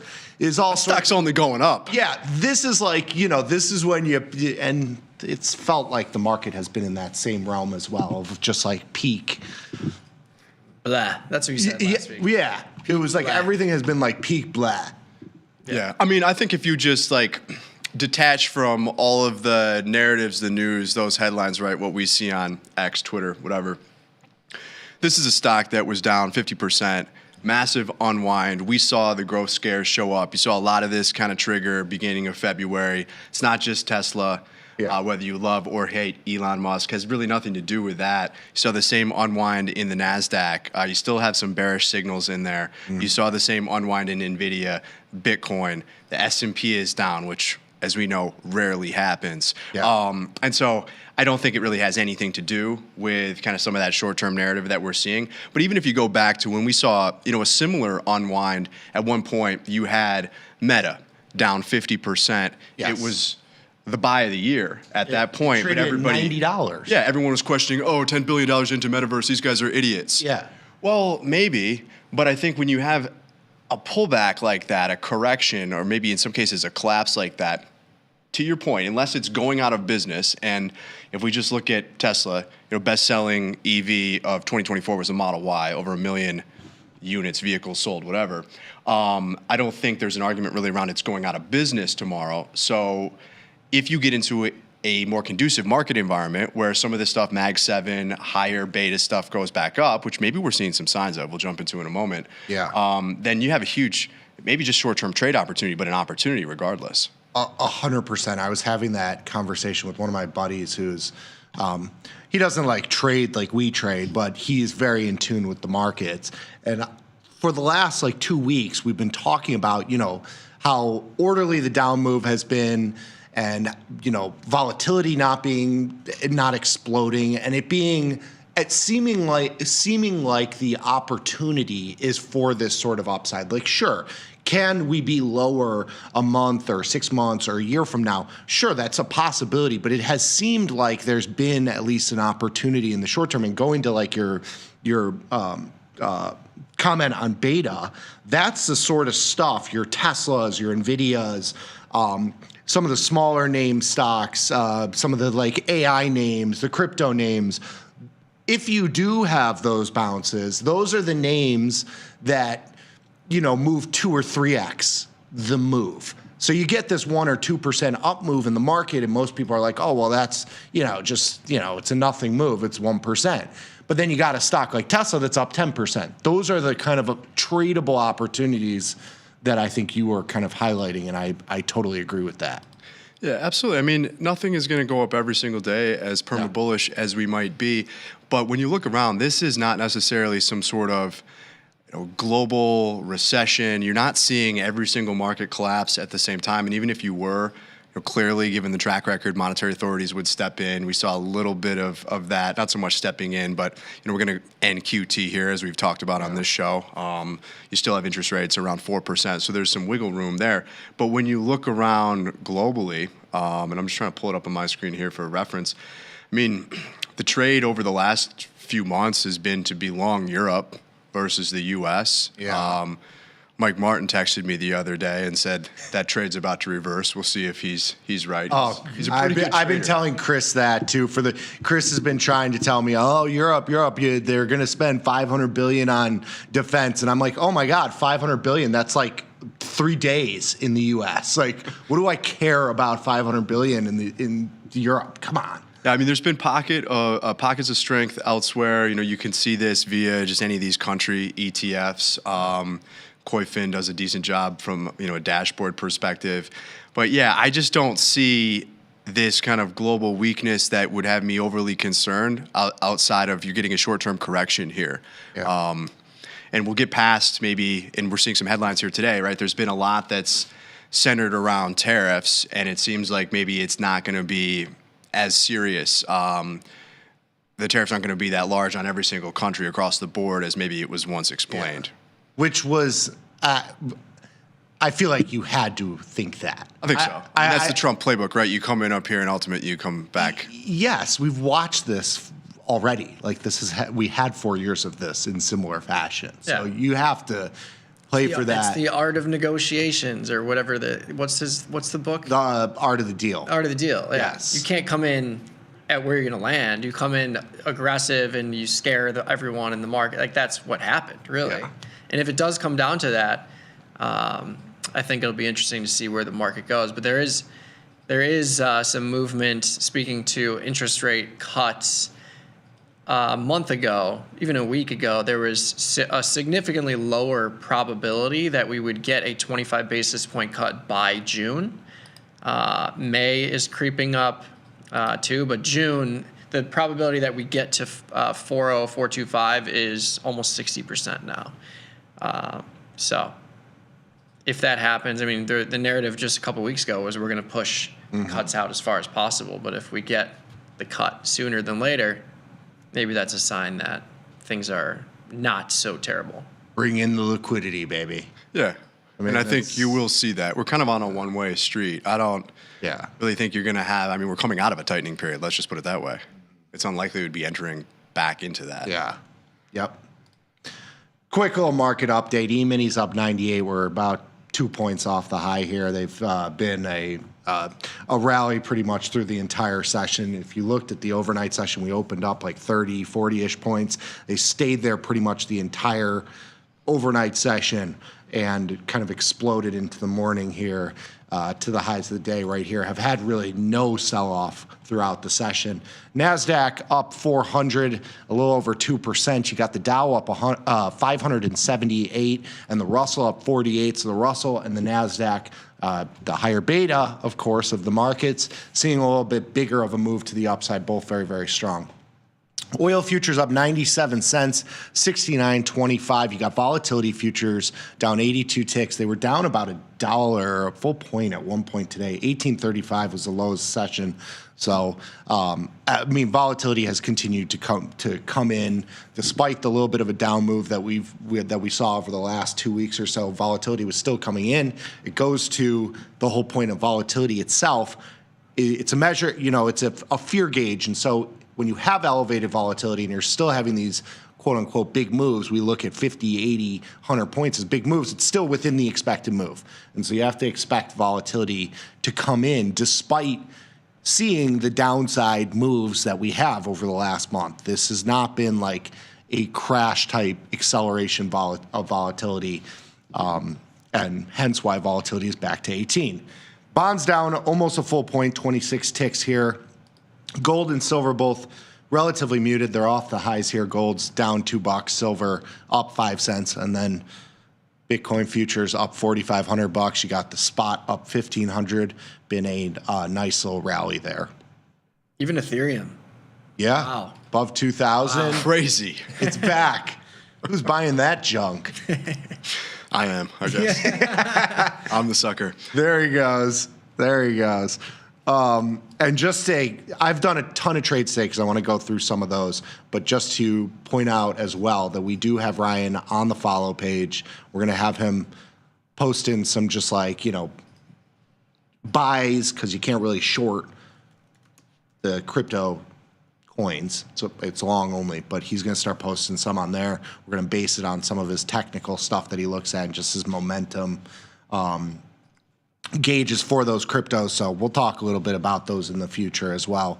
Just going through all the stuff that I did today just to get it over with, because there's a ton of it. It's all on the follow page. I close out the TEM short put, and we've talked, just to preface all this, this goes to what we've been talking about for the last 2 months.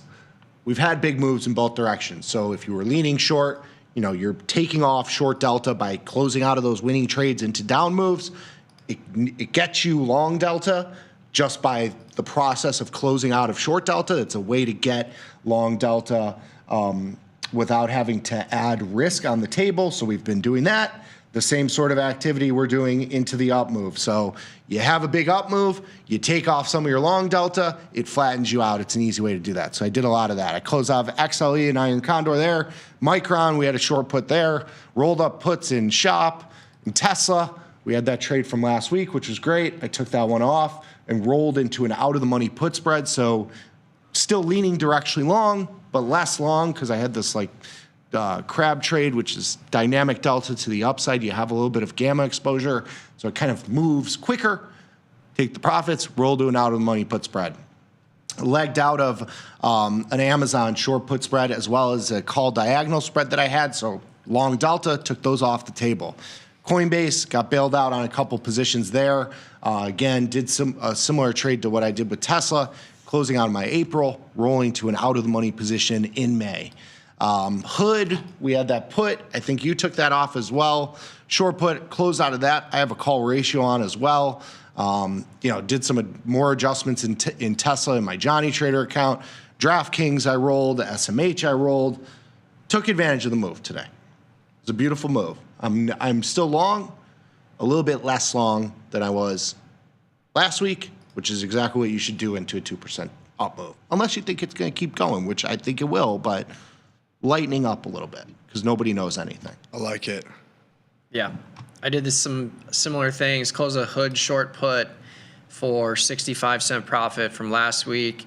And then I rolled my UAL straddle at 90 from April to May into this big rally. So that just increases the extrinsic value credit you're going to get, even though it's in the money straddle with the puts higher. So picked up $2.20 making that roll. Beautiful. Yeah. You just take what daddy market gives you, you know? True. Yeah, you get something like this. I had a couple trades. I had the 275, 265 put spread in Tesla in my Johnny Trader account that, was 50 points in the money 3 sessions ago. We're now at the money. It's not a winning trade, but you go from $600 loser to a $200 loser. Yeah. Wash the hands. Move. Better. Yeah. Better. And then you can, you roll out to May, you can be directional. You sell an out of the money put spread that's further out of the money. If you continue with this move or you chop around, you'll make your money back. Yeah. Now, if we can just get gold down to 29.30 by Wednesday, I'll be going straight to Valhalla. There you go. That's what we need. I will hope for that. Thank you. But yeah, we're streaming live on YouTube as always. If you want to join us there, just pop over to the Tasty Live channel. I've got the Tasty Crypto newsletter link pinned to the top of the YouTube chat. Yeah, pump it. Yeah. Pump it. You can get that for free. So why not? Yes. Can't tell you why not. You got to do it. Yes. But yeah, join us there. You can pop in trade ideas, questions, crypto questions all on the right-hand side chat. We'll get to them shortly. But we do have some metrics we're going to go over today on the slides. Ryan, why don't you? Yeah, let's hit them with the slides, guys. Show me some green. Sometimes I'm on this show pretty frequently. Other times, some of us are out or whatever, and we're not on for a couple of weeks. So if anybody wants to stay on top of kind of what we're writing or we're thinking on the Tasty Crypto side, whether we're right or wrong, you can read that in the newsletter. So thank you for posting the link there. And we do update these dashboards either on the Tasty Crypto show or OTCL or throughout the week in the emails. We update these a couple times. So if you've been reading this, you've probably got some of my thoughts already. It might be a bit redundant, but yes, a little green on the screen. We're excited. It feels good because it's been so bearish over the last month and a half. So we've got a little bit of a relief rally here. I think you're seeing some of that post OPEX in the S&P 500, for example, some of that and removing those hedges, and you see volatility come down, obviously. So there's a dynamic component to that, but you're seeing some of that feed into the rally. Question then becomes, do we push on to new levels where we're a bit more bullish? And I just don't think that with crypto specifically, you've seen enough yet. Patience pays off. We get excited because, we're up 88, feels great, a hell of a lot better than the 70s. But this is a maybe 2% move or so, 2-3%, somewhere around there. Mm-hmm. We know that this can go up a lot more and down a lot more. So call me when we're up 10% on the day. Those are moves that you can see at times and would get my attention. I still think the bigger range in here, right? I mean, if you just look at the chart, we'll call it approximately 90,075.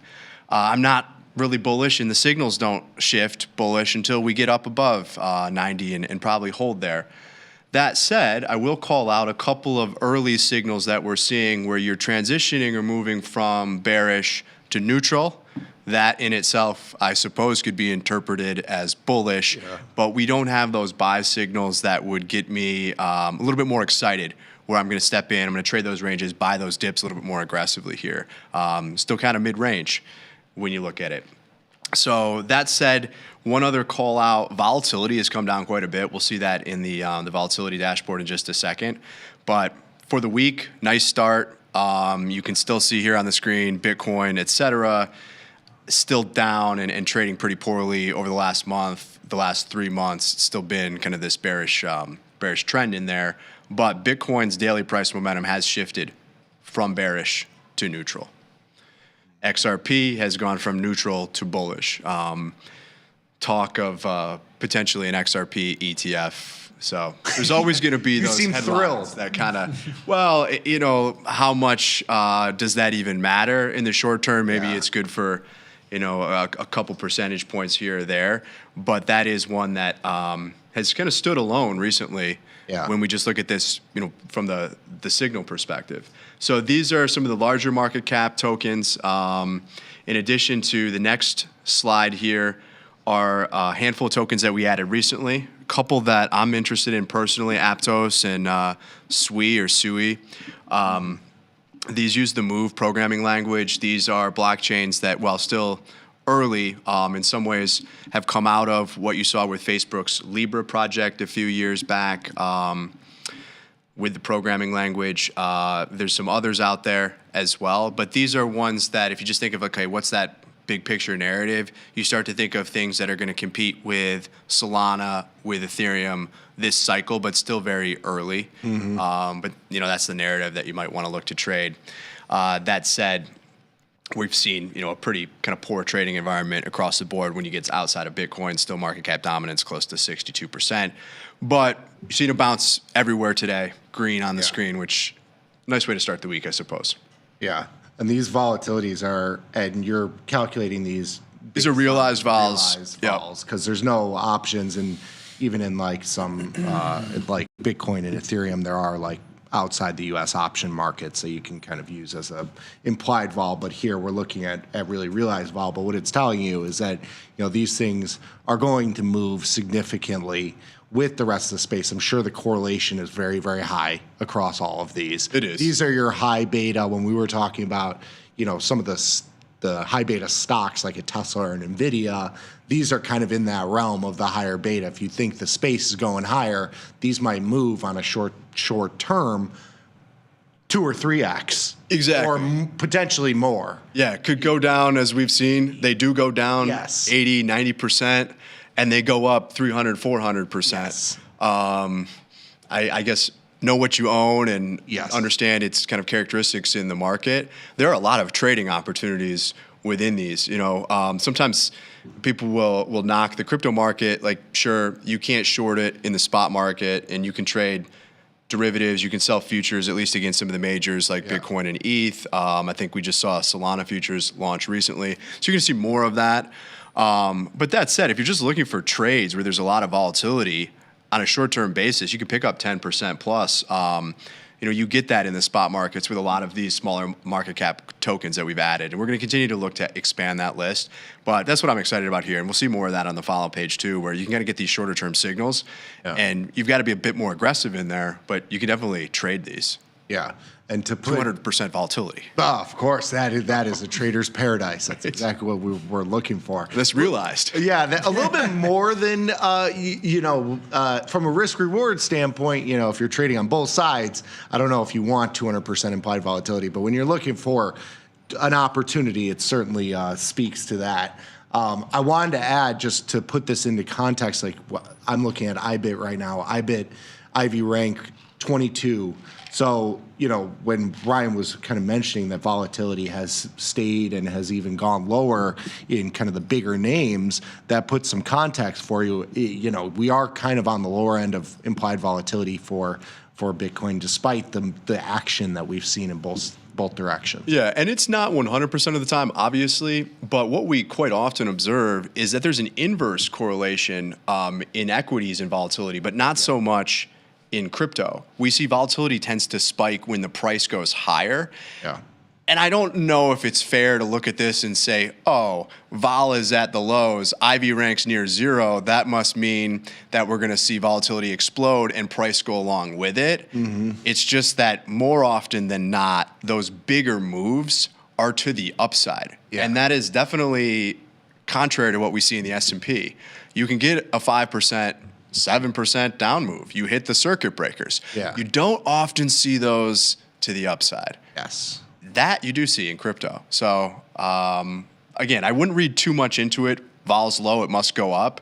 But volatility is relatively low. Could stay there for sure, but is relatively low compared to what we typically see.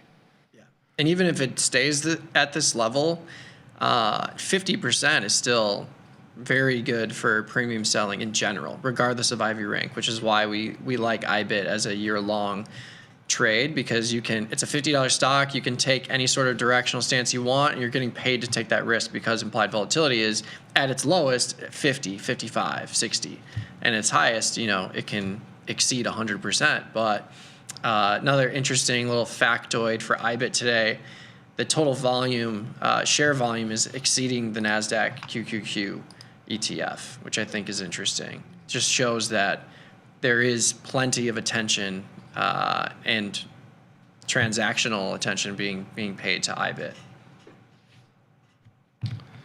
If we want to jump to, I think, the next slide, we'll keep running through a few more of these. Just a couple signals to call out. We put these on the dashboards, but we'll try to call these out a bit more explicitly. Possibly, and I'm not yet seeing this confirmed in, let's say, much bigger markets. When we look at equities, I wrote about some of this over the weekend, kind of what are the macro or cross-asset class signals that we can look at and use when we apply a similar approach, this kind of momentum analysis. But what are we seeing? Objectively speaking, the way that we model this or measure these exponential moving averages, you've got XRP, went from neutral on the daily to bullish, so green across the board over those different time frames. And then you're starting to see maybe some early signs as well. So Bitcoin, bearish to neutral. Solana, same thing. ETH, not so much. But a couple more of these, and if we see this start to broaden out, that would be a positive signal. You have all of these signals combined, you can assign a higher probability to certain outcomes, and vice versa. Looking at SUI, that went from neutral to bearish. So seeing that on the other side of it. But I think what is encouraging is that for some of the larger market cap stuff, Bitcoin, Solana, you are possibly at the beginning stages of a transition. We'll need a little bit more time here to confirm these signals, obviously. But going from bearish to neutral is a start versus where we were over the last roughly 2 months. Jumping to the next slide, just a quick look at everything from Bitcoin market cap dominance, that's BTC spot D. Still stuck at 62. I feel like it's been at 62%, really a 3.5 year high since we've started this show together.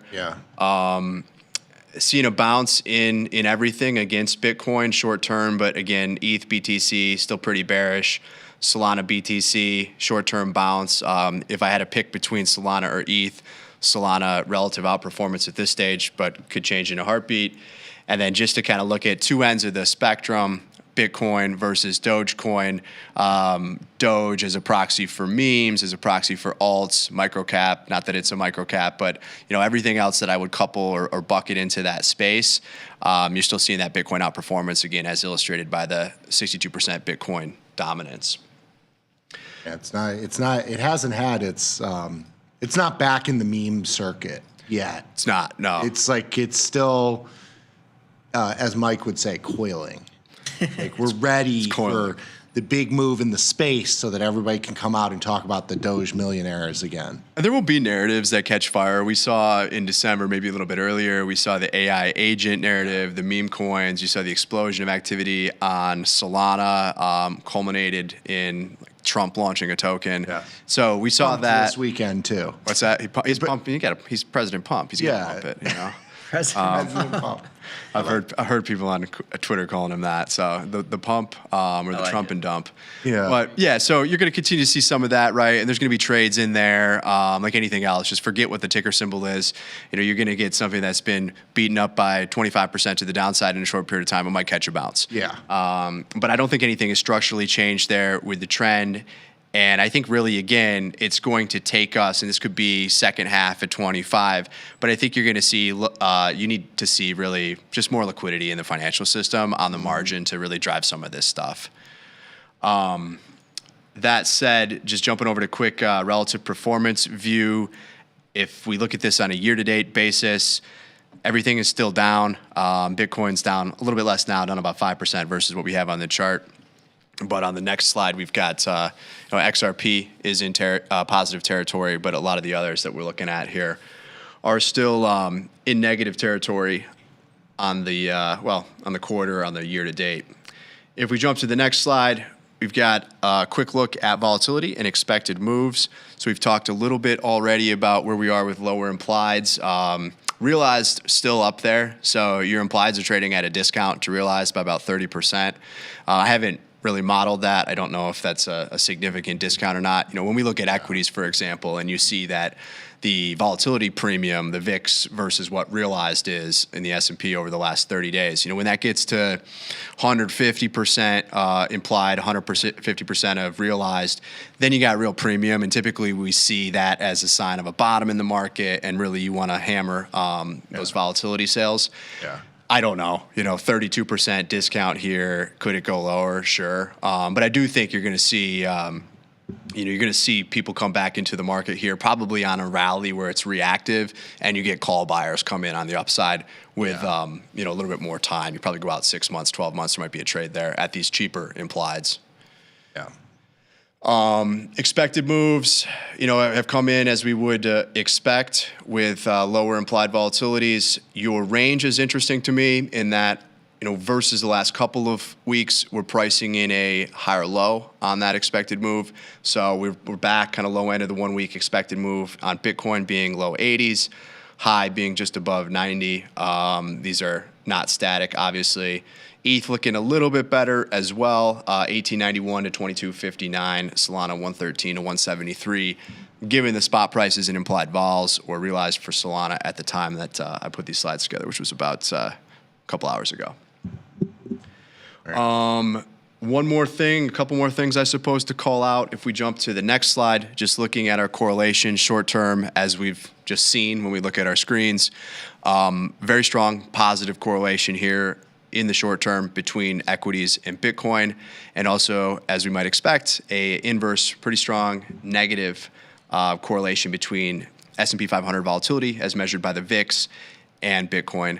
So again, we want to see higher equity prices here in the short term, but ultimately we want to see the VIX break back down and stay under 20. And that should help risk assets across the board. Bitcoin should benefit from that. But just wanted to call this out, that these are some of the stronger positive correlations between equities and Bitcoin that we've observed in the last, really the last few months. We obviously haven't had as much of a bounce in crypto space, but the correlation to the dollar has been kind of on a longer time frame uncorrelated, and the dollar has been really, really weak over the last couple of months. And this goes to also the fact that everybody's talking about Europe's outperformance. You think if that flips, like if you have a stronger dollar, that that would be a sort of bullish catalyst for crypto / Bitcoin, or are you sticking with what the correlations are? The negative correlation implies, that if the dollar goes up, you would see Bitcoin go down. I mean, yeah. But when you look at a longer time frame, it's really uncorrelated. I think a lot of, the weakness we've had in the market as a whole and in risk assets as a whole has come with, the tariff situation, just the lower dollar and all those sort of things. Like maybe a dollar bounce is also kind of a catalyst for a move in crypto. Yeah, I think short term, obviously you're seeing that. I don't know if in this case, in the short term, that correlation is causation. Yeah. I think generally over longer time frames, you want to see a weaker dollar, but that weaker dollar being driven by, dollar debasement, the Fed printing money, Yes. so to speak. And market's still going up. Yes, and market's pricing in a future expectation of that continuing. Yeah. In the same way that dollar weakness would be bullish for crude oil. But I don't think that's really what explains kind of what we're seeing here in the short term. I agree with that. You want to get back into that environment where you're getting out of this kind of growth down, inflation down dynamic, which is what we've seen for the most part, certainly in the February data, and there seem to be signs of that here for March. You want to get out of that and just really into any other environment, at least as it relates to crypto, because this is the environment in which the tech stocks, the long duration stuff, the high beta stuff, the crypto stuff, it just gets unwound. Yeah. Volatility spikes, and you see, a lot of different systems that are going to trigger sales. You just see broadly a move out of the more volatile stuff as a result, one way or the other. And I think that, largely explains what we've seen here over the last couple of months. Yeah, I think the near-term increase in the correlations paired with the dollar movement is exactly the narrative we would expect in, like you said, over the last couple of months with everything going on. Yeah, and if you jump to the next slide, I wrote about this weekend. I mean, what can you derive from other areas within the broader market, the economy, the ecosystem, I suppose, right? And so you want to get out of, again, this environment where the market is kind of front running or ahead of what the economic data is showing. The market's obviously going to move before any of this lag data. But I want to see, and sometimes people look at this and they think, oh, inflation's a bad thing or stagflation is a bad thing. Well, potentially, depending on how you apply that thought. Yeah. But if you're thinking about it from the asset price perspective, right? It's something where, okay, if I want my assets to go up, I don't want the subsequent debasement of my currency necessarily. I don't want cheeseburgers to cost $50, obviously. Yeah. But if I'm just looking at it in terms of asset prices, that stagflationary environment isn't necessarily a bad one for Bitcoin, or growth up, inflation up isn't necessarily a bad thing if the growth offsets some of the inflation. So that said, what do you want to see across markets? Well, I don't want to see oil prices jumping off a cliff. Yeah. That's not good. That's not good for risk assets and crypto. That's a sign of maybe, growth is slowing. Inflation isn't going to, if we think about oil as just being a primary proxy for that and an input into most of these models, if oil is down 20% in a quarter, I don't think you're going to see subsequent inflation readings that are ripping higher and higher. So what I want to see here is a bullish momentum signal around oil. That's recently shifted from bearish to neutral as well. And you want to see all of these kind of similar things triggering at the same time, right? That's going to allow me to then assign a higher probability to one outcome versus the other. I want to see commodity price reinflation. So we've got agricultural commodities up here, been flat over the last 2 months, but generally have been kind of bearish trend. The environment that reflects growth slowing is one in which interest rates are going to jump off a cliff as well. Bond prices are going to go up. So TLT has been very bullish. We can look at the 2-year yield, the 10-year yield, the 30-year yield, et cetera. And, we've seen lower rates. So that's not a sign necessarily of robust growth or inflation. It's a sign of maybe the opposite.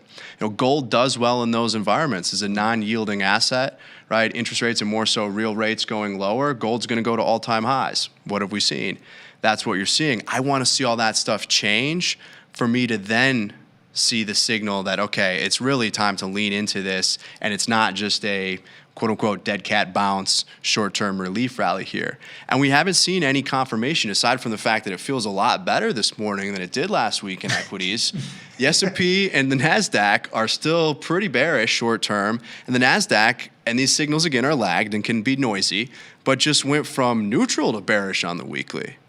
So all that said, what I want to see is volatility get slammed lower, and we might have some early signs of it. But again, I don't necessarily think we're entirely out of the woods just yet, to use that overplayed phrase. You still have there's lots of things looming. You've got the April 2nd tariffs, obviously. Yep. We got through the option expiration, and we had VIX expiration, and we had JPOW, so those are kind of off the table. But yeah, I hear you. I always think anybody says oh, I'm waiting for this, don't you have to kind of read through the tea leaves and kind of at least make a play on something? Like, isn't this a time, like don't you look at this market and you say, you know what, we've had the vol contraction. I mean, it's not at 15, but it's come down from 22, 23, 24, and we're sitting at 18. We've had a little bounce in the market. Some things look a little bit better, across the board. The tariff headlines have kind of gotten dulled down, and I think everybody's sort of thinking that maybe it's not going to be as bad as it was originally thought of. Doesn't that kind of read through as a sort of like, okay, now it's kind of start to play for this sort of situation? Yeah, I think you can. Look, maybe crypto is as the 24/7 risk vehicle. Maybe that is what front runs all of it. It kind of has been. That could be your recently. signal. Yeah, it has, but like these weekend moves have been crypto first. Like the big moves that we've had have been led by Bitcoin in overnight sessions, and you kind of dictated where Monday was. So I feel that. Yeah. Well, I think maybe you go there then, but you still haven't really seen that in the tea leaves that, hey, crypto is signaling this first, maybe front running everything else. Yeah. You can always take a shot and your timing could be right. But I think in terms of, okay, what do I need to see across my dashboard to assign a better than 50% probability that we are transitioning into an environment that's much more conducive to asset prices than the one that we were in. Yeah. I'd want to see a couple of these things line up in sequence, and that could happen immediately, or it could take a little bit of time, but those would be the things that I'm looking for. Otherwise, I don't think anything has really changed relative to where we've been. But the market will absolutely move before that data shows up to confirm, what environment the market was pricing in at that point in time. Yeah. And so, all that said, what are you again seeing today? Well, as we start the week, there are signs that, to your point, Nick, this is where we're at. We are moving away from the short-term bearish environment, that larger correction. And when we look at crypto, we've gone, certainly back to the top end of the range. I think you need to then break out of that. Right, I want to see 90s, and I want to see the market bid that level. I want to see volumes confirm that. I'd love to even see a little bit of volatility pop into that move, versus kind of trading towards the high end of that implied move that you were at a week ago. It's better. It's certainly more constructive than it has been, where every rally isn't just being slammed back down. Yeah. But yeah, I'm not rip-roaring bullish yet in something that I know once you're in that period tends to go up 10, 20% a week. Damn, you're not joining the contrarians? Well, he's got a long-term position that by definition will always be bullish, you go. Yeah. Just buy more. But in terms of, I guess it's more so like, how do you think about this right here? I mean, it all still looks pretty crappy, right? I guess maybe less so with Bitcoin That's the today. best, though. That's the time. Sure. Yeah. Okay. In that sense, right? If I got a range where ETH is 2 to 4, big ass range. Do I really care if it's at 1,700 or 2,000? But when we do this show, we have to get every single thing right. So you have to have it to a T. No. But yeah, I mean, I think at these levels, like, okay, was the 75-ish, 70s level probably the low in Bitcoin? I think there's a decent chance that that's true. Mm-hmm. Could you get back in there? Sure. You're going to have a more volatile environment as long as, we'll just use, again, the VIX as a proxy. VIX at 20, everything's going to chop. But what would push this to 50,000 or 0 or whatever, some people think it is?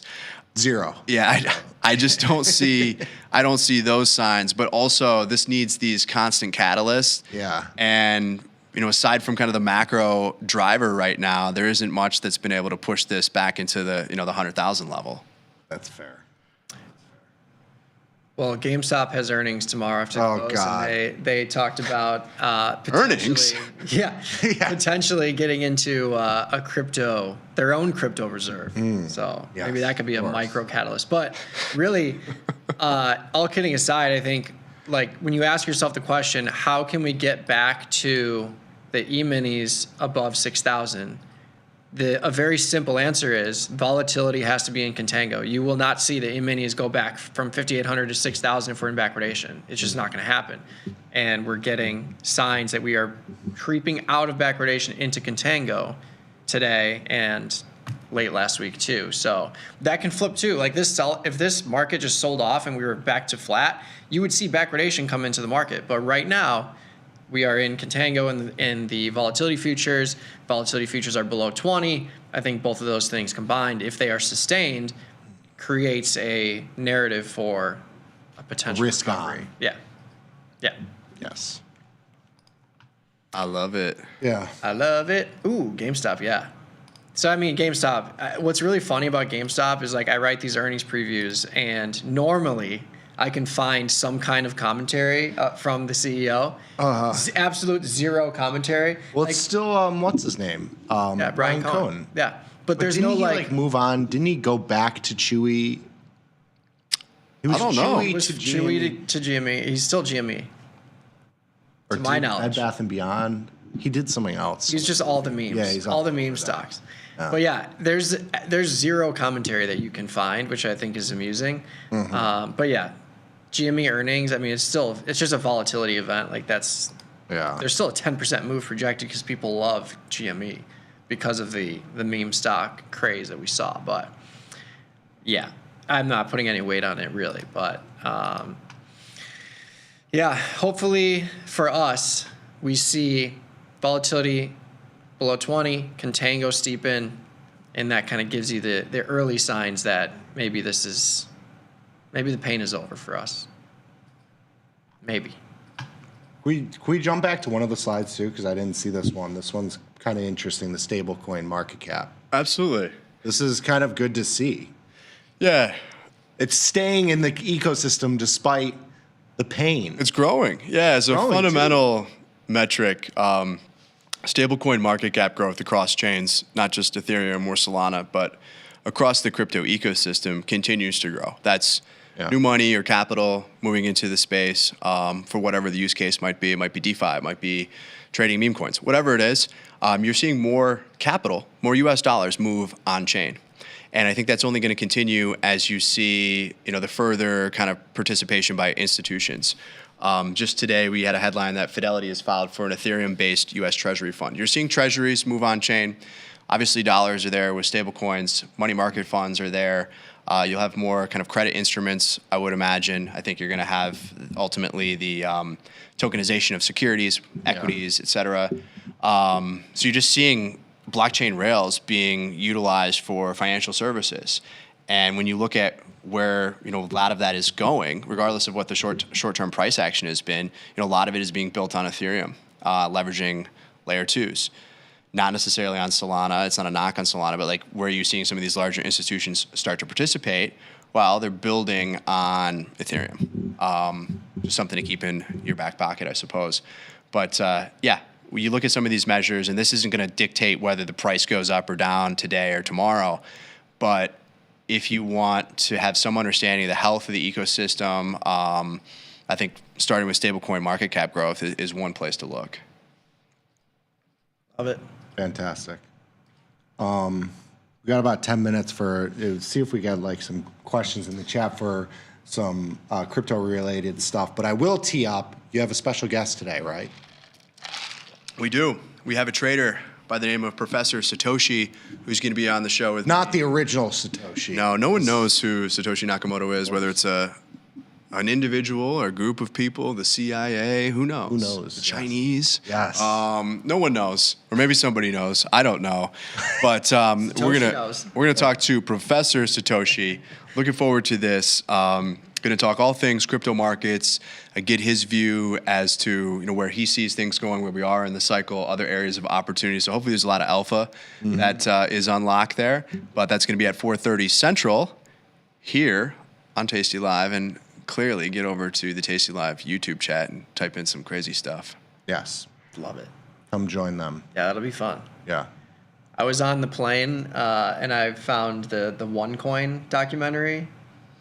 I don't think I've seen that. Was that the HBO one? No. I think so. It was the woman who basically like propped it up, and then there was a lot of stuff going on behind the scenes, and then she just vanished with everyone's money. I haven't seen that one. Yeah, you got to watch it. It's very good. It's alarming. Quite a few of those. Yeah. We do have a question from William. Can you tell me how to buy XAI1Z token on presale? It is said that XAI1Z will rise after presales. Is this a new one? This is a new one. It's news to me. I don't know what, honestly, don't know what the XAI token is. Sometimes there's so much to cover, you can't cover it all. But if it's something where there's a pre-sale, I would assume that you have to get on a whitelist, or there's something that you can connect to and register for that. I really have no idea what the details are. But I will say anything that is available to trade through a decentralized exchange, you can trade directly on chain. You can use a wallet like the Tasty Crypto wallet to do that. You can use an exchange like Uniswap, or a lot of these wallets like Tasty Crypto and others will let you swap right there in the wallet, depending on where the liquidity is, what chain it's on, right? If the token is on Solana, you need to swap on Solana or connect to a DEX on Solana. If it's on Ethereum or Layer 2, you can do that directly in the wallet, or you can connect to a decentralized exchange on one of those blockchain networks. But that's how you would do it. You would go outside of a centralized exchange or venue such as a Tasty Trade or a Coinbase, and you would go directly to the decentralized exchange where you can trade on a peer-to-peer basis. It's permissionless. Uniswap is the biggest on Ethereum, and then you have Radium, Jupiter, others on Solana. Beautiful. So that's how you would do it if that's where it's available, or where it starts to trade in kind of a secondary market sense. But I can't speak to the specifics around a pre-sale for a certain token. ETH around 2K is so 5 years ago. See, it is out there. I love that. I love that. That's basically where it was at the first kind of crypto explosion. Didn't it get to like 2,500, something like that? Yeah, if I go back to the last time that ETH was here at these levels, it's going to be November of 23. The last time that we were really sub 1,000 was probably, looks to be about June-ish or so in 2022. And then you look at the first cycle, really, no, not so much the first cycle, but if I look at the last 5 years, when did we really blast off? And that was post-COVID. You went from a few $100s to topping out at about 4,800, call it 5,000, not quite there. I bought some at that point. I mean, these things. I had that bag. This stuff can really, really move, right? I don't know what else there is to go off of other than a couple of past cycles. Not saying that it's going to perform in a similar fashion. But when you just look at what's happened, when you measure these last couple of cycles, the returns are dampened. The magnitude of the returns are dampened over time. But with some of this newer stuff, and you think about this as largely just a function of network effects, it's almost following the same path where you see similar return profiles and then how they are dampened or they come down over time. When we compare Ethereum's path versus Bitcoin's path, Bitcoin being out and available first, having a longer kind of timeline in that sense. Then you look at how Solana has performed.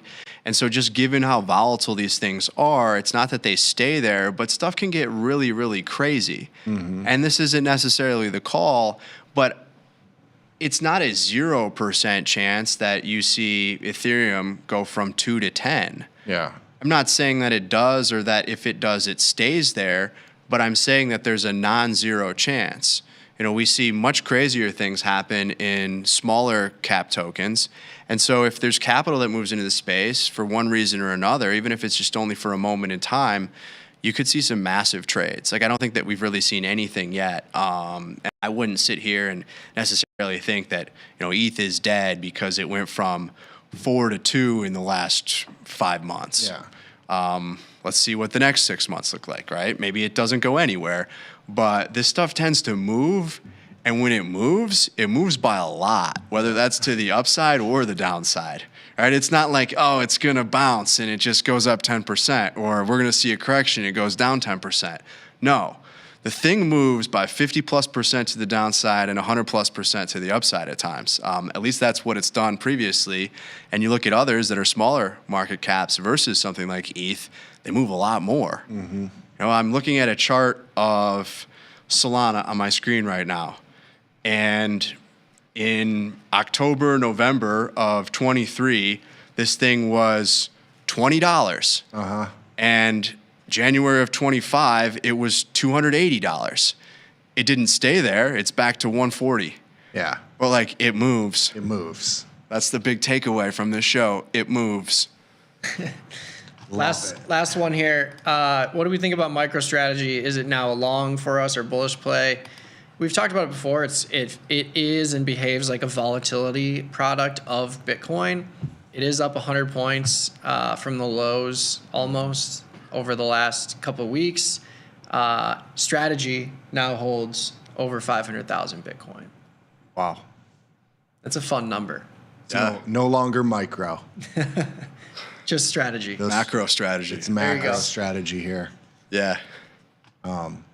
Yeah. It's a vol play. I think overall you're probably better off using iBit or like maybe even Coinbase. But yes, if you understand that MicroStrategy has this high beta, you can certainly use it as a trade. I mean, I would be in those 2x levered up or down ones. Hell Why yeah. are we still talking about strategy when you can trade the levered ETPs? Yes. There's probably options on those, hopefully. Oh, yeah. Because you trade the options on the levered ETPs, and then we can talk. MSTU. Yeah. Yeah, but to your point, it's just like, all right, this thing trades at an 80 vol at times. How much more do you want? You can double it and then put an option on top of it to Forex it. Okay? That's something for You can get everybody. as big as you want. Yeah, absolutely. It's there. Love to see it. Beautiful. Beauty of the markets. Good stuff. All right, that's it for us. Thanks for tuning in. If you want to reach us on Twitter, you can definitely do that. I'm at Trader Mikey B. Nick's at Trader Nicky Bat. Ryan is at Ryan Fred Grace. Tasty Crypto, give them a follow as well. Click the link at the top of the YouTube chat. Sign up for the free newsletter. And come back to the YouTube channel at 4:30 Central for Ryan. Professor Satoshi. Professor Satoshi. I feel like a whisper is, it feels right. Yeah. A whisper. It's going to be fun. Yeah, definitely. Thanks for tuning in. We got plenty more content coming your way on the YouTube channel as well as tastylive.com. So stay tuned. We'll be back same time, same place, 11 a.m. Central tomorrow. We'll see you then. Peace.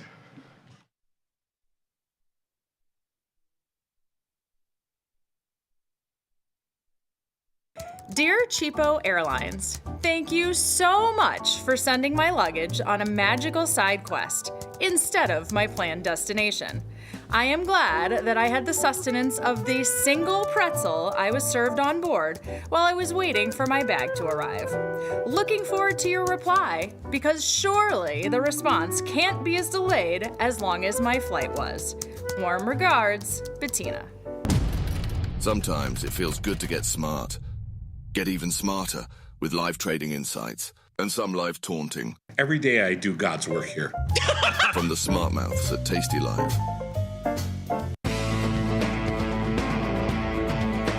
Coming up on Bad Money with Jim Blamer. Blamer's hot stock tip of the day. Trade ideas? Trade ideas? You're coming to me for trade ideas? I'll give you a trade idea. Trade me for tastytrade.com. Those guys are great. I love those guys. The beauty of Thinkorswim was that we were different. From the name to the front end technology was clearly what we wanted as traders. Second time around, I think we did a better job. Yes, we are known for our ability to support complex derivatives traders, but we also have the tools for somebody who's brand new who wants to come in on the first floor and work their way up to the top of the building. Tasty Trade is now on TradingView. Trade stocks and futures directly on TradingView charts with Tasty Trade's low commissions. Try it out and leave us a review. I think I went down the typical path of investing in stocks And I was really frustrated in the sense that it was a buy and hope type strategy. And so I was looking at, different ways to learn about options. And I saw Mike and his whiteboard, and it all made sense. There's another world out there with options. It gives flexibility. It's more capital efficient. And tastylive does it again. They teach it in a way that is fun. It's easy to understand, and you're learning from people that have done it for 40 years. Calling all traders. Are you using tastylive mechanics and enjoying awesome results? Are you an up-and-coming options savant? We're looking for you. For over a decade, tastylive has shared the most inspiring stories of traders teaching themselves a new skill, using probabilities and experiencing new levels of success. If you think your trading journey should be shared with Tasty Nation, we'd love to hear from you. We are always on the lookout for the next class of rising stars. Email us at risingstars@tastylive.com if you'd like a chance to share your trading journey and inspire others. Look who's back testing. Tasty Trade now has options back testing for free. Test your trades with over 10 years of data for the most popular symbols. See how your trades would have performed in the past. Look back at profit and loss and take the guess out of guesswork. Oh, did we mention that it's free? Get back testing at Tasty Trade. Tasty Trade has crypto, and you can trade with zero commissions. Bitcoin, Ethereum, Litecoin, and more. Diversify in one place. Crypto, we got it. We get it.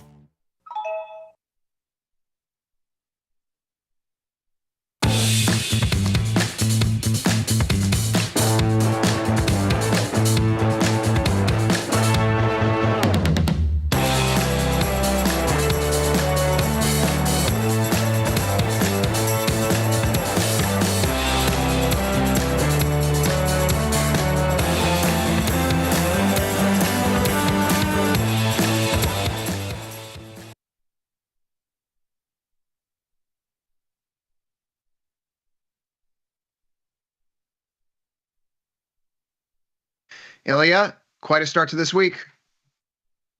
Yes, it is. Interestingly, it's well supported by the data. Got some pretty perky data out of the U.S. this morning. It's a nice little 1-2 punch. We have tariff headlines over the weekend, the S&P global PMIs, which arguably kick-started the downturn back on February 21st, came in a little bit warmer than expected today, led by the services sector. So the question is this a false start? In the words of one of our former presidents, fool me once, shame on you. Fool me twice, well, you can't get fooled again. Something like that. One of the famous Bushisms, Ilya. But the point is that it feels like we've now arrived to a line in the sand where the market needs to decide whether or not it's going to continue chasing this car and ultimately cross the Rubicon to potentially return back to the all-time highs, or this is the bounce. Because we're back to the neckline of what could have been double tops. We're back to the 1-month moving averages in both the S&P and the NASDAQ, the reversals that more or less begin to stick on Friday, March 14th with the break of the 1-week moving average and moving above the prior day's high with a close. Is this move finished? That's the question that we're asking here at the start of the week. After today's data, where does the market find us in terms of those Fed cut odds? We're still very much in a same place, if you will, that we ended last week, despite the tariff news and the PMI figures. 3 cuts priced in for this year, perhaps a 4th for next year. Largely unchanged in the wake of last week's Fed meeting. Of course, Fed speakers will be on the docket this coming week and moving forward again. We don't have another Fed meeting until May, so a lot can change between now and then. But Ilya, do you think that the PMIs that we see today, they help put back the growth scare into the proverbial bottle?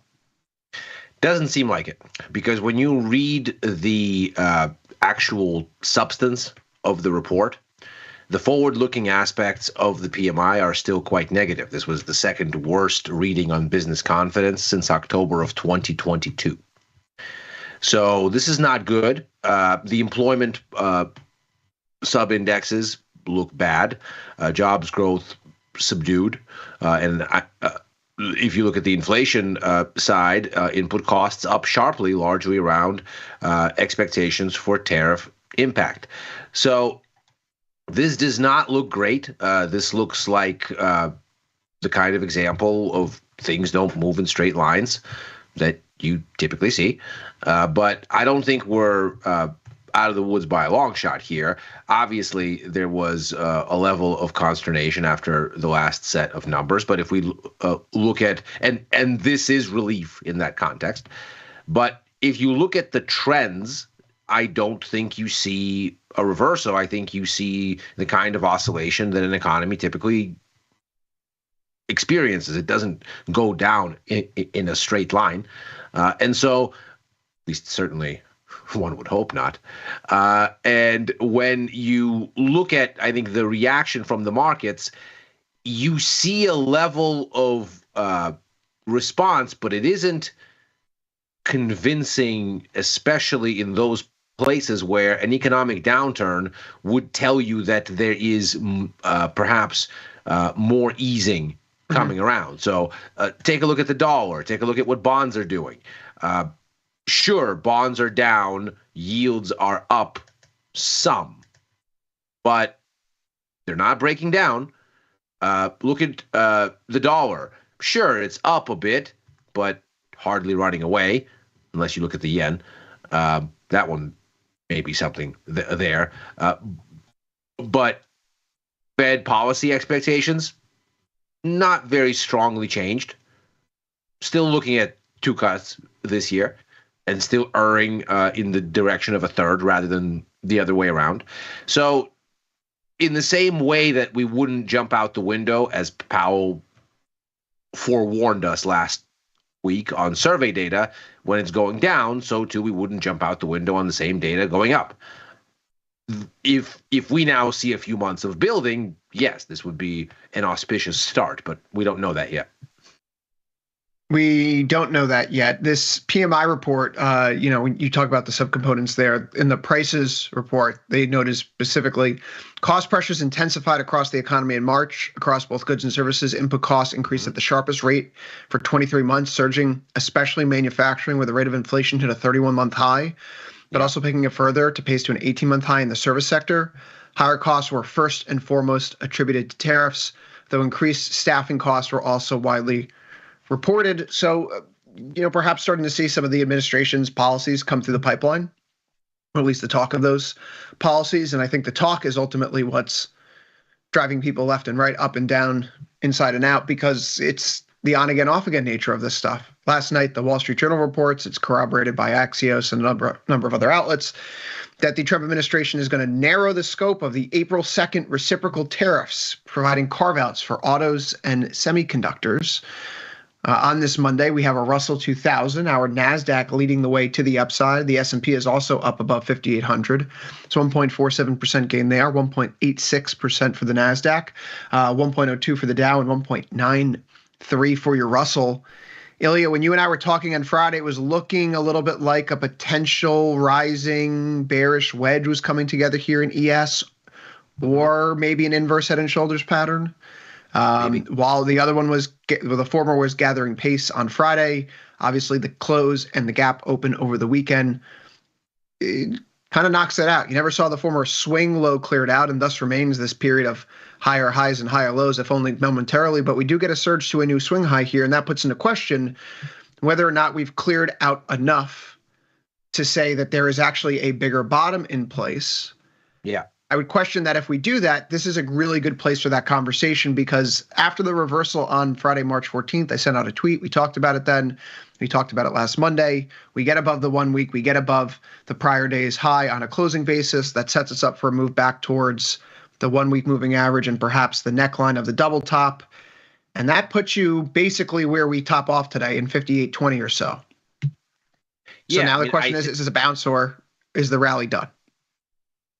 I mean, in my mind, there is no reason to think that this is the end of the rally.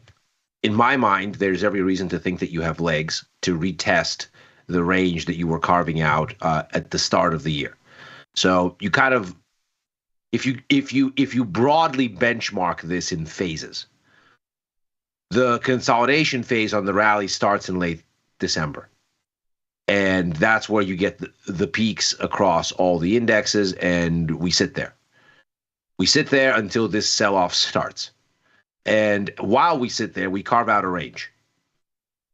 This sell-off that we saw over the preceding 4 weeks, it took out that range. We are now coming back in to retest its underside as now resistance. This seems like the spot for a reckoning. And so I think there's no reason to think that we're not going to go and test it now that we've taken out this intermediate resistance where we stalled over the course of last week, essentially. So now I think there's more upside here. I've been looking around at maybe a tactical long position. I don't think the risk reward prices up nicely. When you look at verticals, a lot of them end up being, by the way, whether you choose to sell puts or outright buy calls, just some kind of bullish exposure, all of it basically prices out, and this is just where volatilities are, to about 1-to-1 risk reward on verticals and a probability of profit of less than 50%. Now, if you have a probability of profit less than 50% and you're pricing out about 1-to-1, that's terrible. That's terrible risk reward. You're saying, what I would like to do is pay some fees to have better than even odds of making money. Why would you do that? So I'm standing aside here, not because I don't think it has room to go higher. I just don't think the market is giving you the kind of pricing to really do anything with. There's not really premium to extract with good risk reward. There's not really a directional long position to have with good risk reward, as far as I can price out anyway. And maybe vol will come in a little bit more toward the end of the day and we'll get something better. We'll see. But for now, I'm content to stand on the sidelines. I did get out of all of my dollar shorts, though. I swept the book. I started exiting yesterday. I finished exiting today. So that big run down in the US dollar, hands off now. That was great. Thank you very much. That was like 10% of equity. Thank you, markets. I'm good now. I'm going to back up. I still am bearish dollars. I'm still am bearish stocks. I just think there's some room here for markets to go where they're going to go for the next bite at the apple.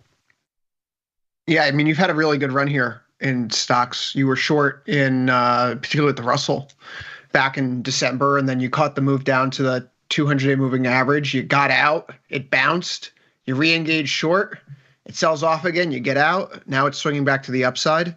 We see the 1 month is coming into play here as well. With the Russell, RTY M5 is now the contract as we've rolled over, so you're not going to see a ton of great history here. If we go to the RTY continuous contract, where did we find our bottom in recent days? Swing lows last June, August, and the rally continues. So if we are to find a move back towards recent swing areas, we can duplicate that line. We'll just slide you over here. You can see where we have swing lows in October, in November, back here in January, closer to 2175, maybe a little bit lower than that. If you want to be a little generous, go up to 2200. The March 3rd bearish outside engulfing bar has a high of 2195.10. So if there is a little bit of acceleration through here, right? We just hit a new relative high compared to last week. You could see that that swing can carry us up a little bit more. There's not a ton of vol on the board right now, 26.1 IVR. So if you've been selling vol already, right, you're already in a good spot down here. Yes. Jumping in now, you're treating this kind of as like a short-term momentum trade, and I think, looking at something like the 4-hour time frame perhaps becomes a little bit more instructive to see if this uptrend can continue. But as it were, I mean, I'm going to held the short put spread in ES, put it on March 14th, held it last week through the Fed. Obviously, today is working. Yeah. But this is an important point to determine whether or not we're just playing here for like theta burn, or it's necessary to maybe add a little bit of convexity to this point of view. Because it has been a nice bounce. It's unfolded in a manner that's consistent with what one might expect on a counter trend rebound. Now we have to determine if we can actually break to the upside. So Ilya, with that said, we usually review the calendar on Fridays, and we did on Friday. So for those that might not remember, what's on the economic calendar here this week that could disrupt a rebound here? Is it data or is it just a tweet? I think if you look at what's going on here at this point, there's not much data this week. And last week we were theorizing that maybe the markets have room to go higher after the Fed, largely because they didn't rally into the Fed so as to get themselves hopped up on speculation. So the bar was relatively low. The Fed just had to say some of what the market liked, and they did. They acknowledged that the markets weren't crazy in seeing signs of some sort of economic ungluing occurring, and that the Fed would act if the numbers started to appear negative in hard data. The next piece of hard data, if you want to be strict about it, is at the end of this week. That's the PCE. Then when we get into next week, it's, of course, NFP on the 4th. So in so much as PCE is really easy to forecast for the markets once CPI and PPI are out, that number rarely surprises. There's not much else that's on the calendar that jumps out as a kind of tectonic indicator in this continuum. Obviously, we've had the PMIs now give us a nice tone, and the internals are not great, but at least the headline numbers are encouraging, and at least they don't make things appear worse. And that's important because it may be now, as we were positing last week, gives the market about a 2-week window until the NFP report to do what they're going to do and to have some relief. And I think when you look at ES, getting back to 5,900, 6,000 is not at all outside the realm for a down move that is starting to develop. Not a down move that's necessarily going to be an elevator immediately, but more like the 2022 down move, a stair step lower that's persistent and orderly. Persistent and orderly would be a nightmare for people. Volatility coming in, I think, is a big development right now, because I think many investors are saying, all right, well, we're back to an 18 handle. We could talk about 17 handle here in the VIX.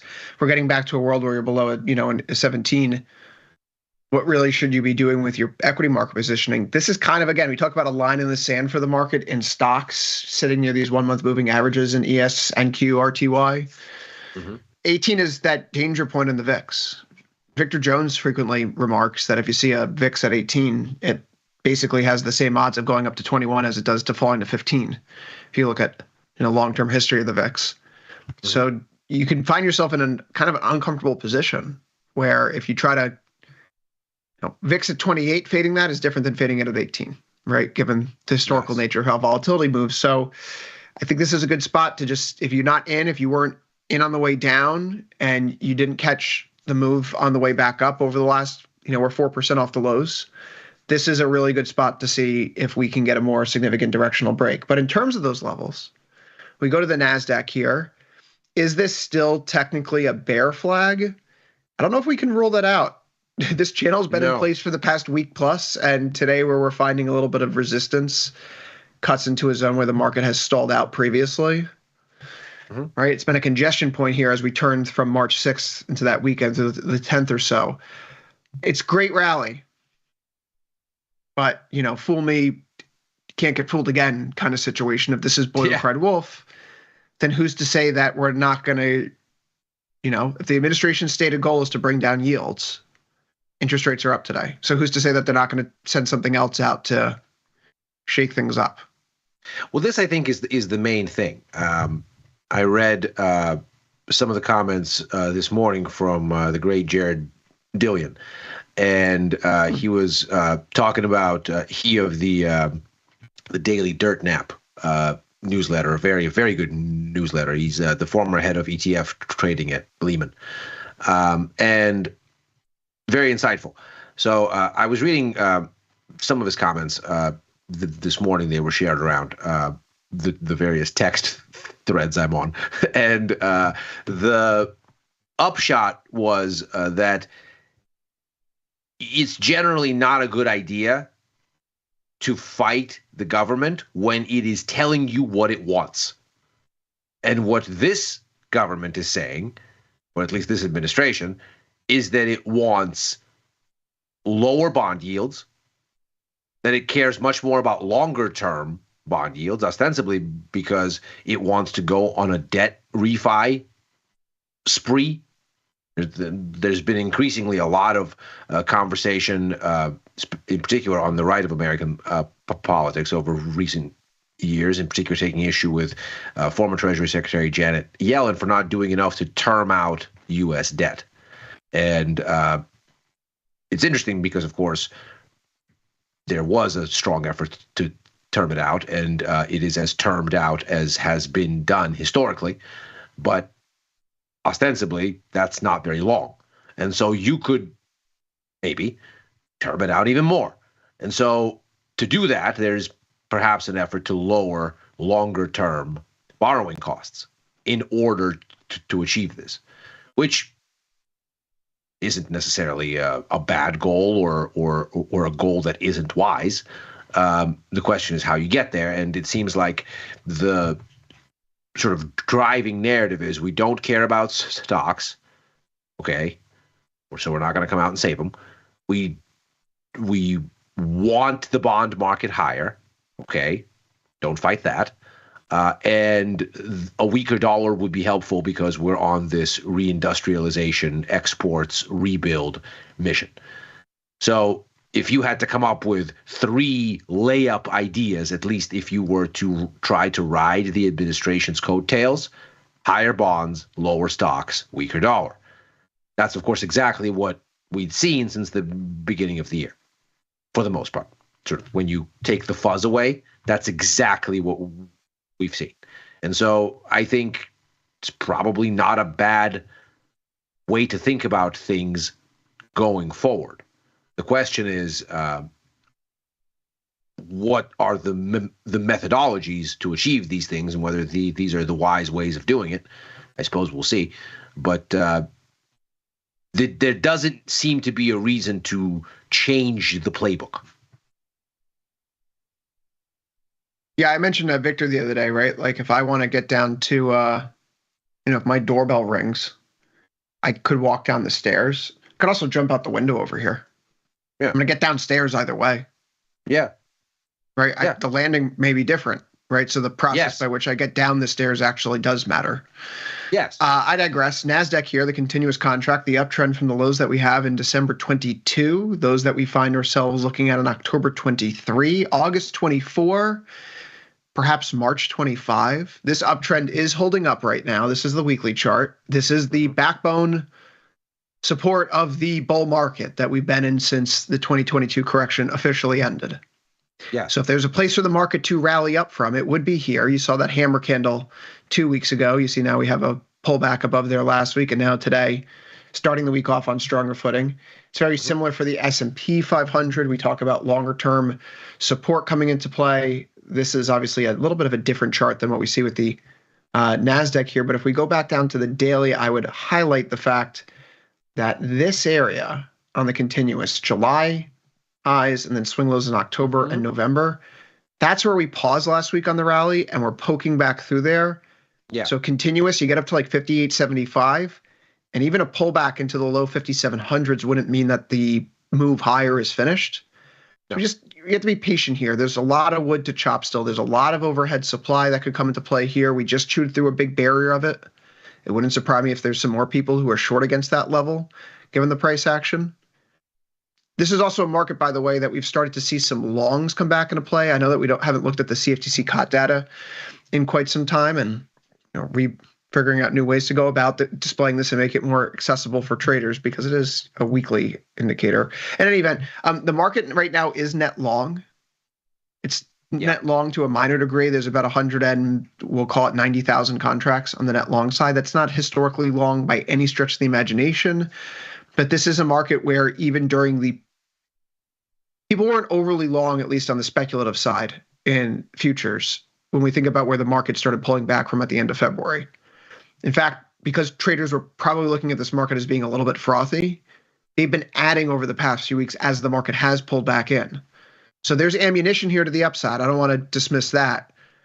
But this is already a market where people have been long. It's not like there's a huge short position that's been built up and all these people are, caught on the wrong side and they're not going to short cover. A short covering rally, this is not, is the point I'm getting to, right? So you're going to need, what's the difference between a short covering move up and a legitimate rally? Short covering are people who are saying, I'm wrong, I need to close up my position betting against the market. That was May 23, right? May 23, you have this debt default, debt limit debate looming, and you have the largest net short position ever on in U.S. stocks. And then when nothing materializes, people need to close those shorts, and so it just propels the market higher, right? Like that's to me, that's an easy thing to trade. It's gun to the head type of positioning. But here, you don't have people that are being squeezed out, right? You have to convince people to get long, not to close a losing position, but to put capital onto something that could potentially be a winner or a loser. And that, I think, is, going from 0 to 1 there. We need more evidence. There's been a lot of damage. Psychologically, this market has dealt with a lot. We've seen the sentiment indicators. So little by little, small, no big swings here. I'm not placing any trades for a return back to 6150 or 6200 anytime soon.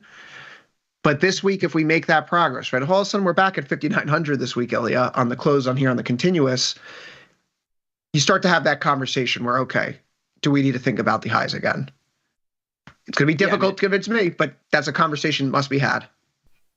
Yeah. I mean, there is no reason to think that even if you are bearish, and I am, until proven otherwise, again, I don't think there's any reason to think that you've just that you haven't just broken a level of meaningful resistance, and that you now have room at least until 5,900 or so. Let's get there. Let's see what happens. If there is a put vertical to buy there, because the price stalls, and to your point, you find a bunch of sell orders clustered there, because let's face it, markets know that level's there, obviously, and they are going. There's going to be some level of betting against it. If you get there and there is some betting against it, and you get an opportunity to be a seller, okay, yeah. Sure. And maybe it'll work and maybe it won't. But at the moment, there's nothing to do. And I've just shared with you over our internal IM here the COT chart from macro micro that for the S&P 500. Those bars you see there is their COT index, which is the difference between spec and commercial positioning. So obviously commercial positioning are hedgers, so they're betting in the opposite direction of the market because they're hedging. And when you see that difference positive, that tells you speculators are more long than hedgers are short. And so that gives you net long exposure. And not only is it net long, but it's to what extent are speculators as a whole offsetting hedgers. And so it's a good indicator. Last week, 2 weeks ago, actually, you hit the highest net long speculators relative to hedgers in a few months. Early November is the last since the first week of November. Yeah. And since then, I mean, last week wasn't as strong, but you're clearly seeing something here. Well, if you notice in data like this, you'll typically see these imbalances in your market lows. Yeah. Right. Because speculators are going to be longest at the low, and hedgers will be shortest at the low. And so you're going to see the big imbalances appear when you're near a market turn. Of course, using the COT report on a day-to-day basis is exceptionally difficult. It's more of a long-term guidepost. That's why I like looking at the Z-score for those sort of things. But you're in that territory again. You think about these sentiment extremes and the AII reports. You think about the hot data right now, particularly with respect to the hedgers having behaved the way they have. There's enough evidence there to think there's a short-term low, and then you add in the technicals and the vol crush, and I mean that's why you got out of your short position a week and a half ago. I then flipped into a long position just a day later or 2 days later. That's why you're not getting in short again right now. That's why I'm staying long. And other than that, today's a nice day. Are you seeing much follow through? We kind of just opened up here and then stuck. Go to a 5-minute chart right now. It's been a lot of chop around, but once we got to 5,800 or so, I was about to say, it feels like it's been 3 hours right around these price levels, and it's not an accurate feeling. It's actually closer to 3.5 hours where you've been around these price levels. But it just goes to show right now, this 1 month moving average here in ES-M5, in the NASDAQ, we've rebounded to those levels. We've now taken a breather. What do we do next? Are we going to get fooled again, Ilya? Will we get fooled again? You know who's not being fooled by this? It's the bond market right now. Nope. So no tariffs. Okay, tariffs are inflationary. Yes, but what did the Fed tell us last week, which we've argued here for weeks, but they said it publicly? What can the Fed do if there's a tariff that comes through? They have a difficulty measuring the impact. In their literature, they treat tariffs as one-off price hikes. So if, inflation's going up like this, you get a price hike and then it continues to go up like this. They're not so concerned as to that one-off price hike. What they're really concerned with is the ensuing decline in real economic output, the damage to the labor markets. Again, we could the spreading of the price influence elsewhere. Yes. Right. And so from their view, right, if they see a tariff coming, they go, well, hiking may not be the right thing to do. We may actually just wait and then we may actually have to cut. Yeah. So the flip side of that is if the tariffs aren't coming near term, less structural inflation and getting into the economy, but better real economic output longer term, higher growth premium. Couple that with the data that we see this morning, services PMI from S&P Global, and you have a nice little 1-2 punch now to see a pullback here in bonds and notes, which brings us back to a level we are intimately familiar with. The 1 month moving average, that yellow line here, we touched it most recently on the 13th of February, the 17th of February, the 18th of February of March, 13th of March, 17th of March, 18th of March, 19th of March. We're here again on the 24th of March in ZB. It's a very similar type of story, hugging this yellow line. Today is a little bit of a different measure where it looks like we could be breaking below it, but thus far that 116.5 line in the sand is holding. We're at the range bottom. What is there to do? But if the range bottom breaks, we talk about this relationship between stocks, bonds, and ultimately oil. Yes. If bonds are breaking down from here, I think that actually means there's a good shot that stocks are continuing to the upside. Right? Could be. The growth fear that has dominated this market may be leaving, at least temporarily. Yes. And so a swing lower in bond prices, higher in yields, equities rally because growth concerns aren't there. But if our thesis is correct, the put is not in SPY, it's in TLT. So that means we should expect to hear more saber rattling there soon after. A stock rally may not last long because ultimately the administration wants to bring down long end rates. And what we've seen over the past 3 days, it still could be a bull flag. But over the past few days, it does not look like lower rates are coming in as a result of everything that's coming out of DC. This is actually something I've been noodling on all weekend.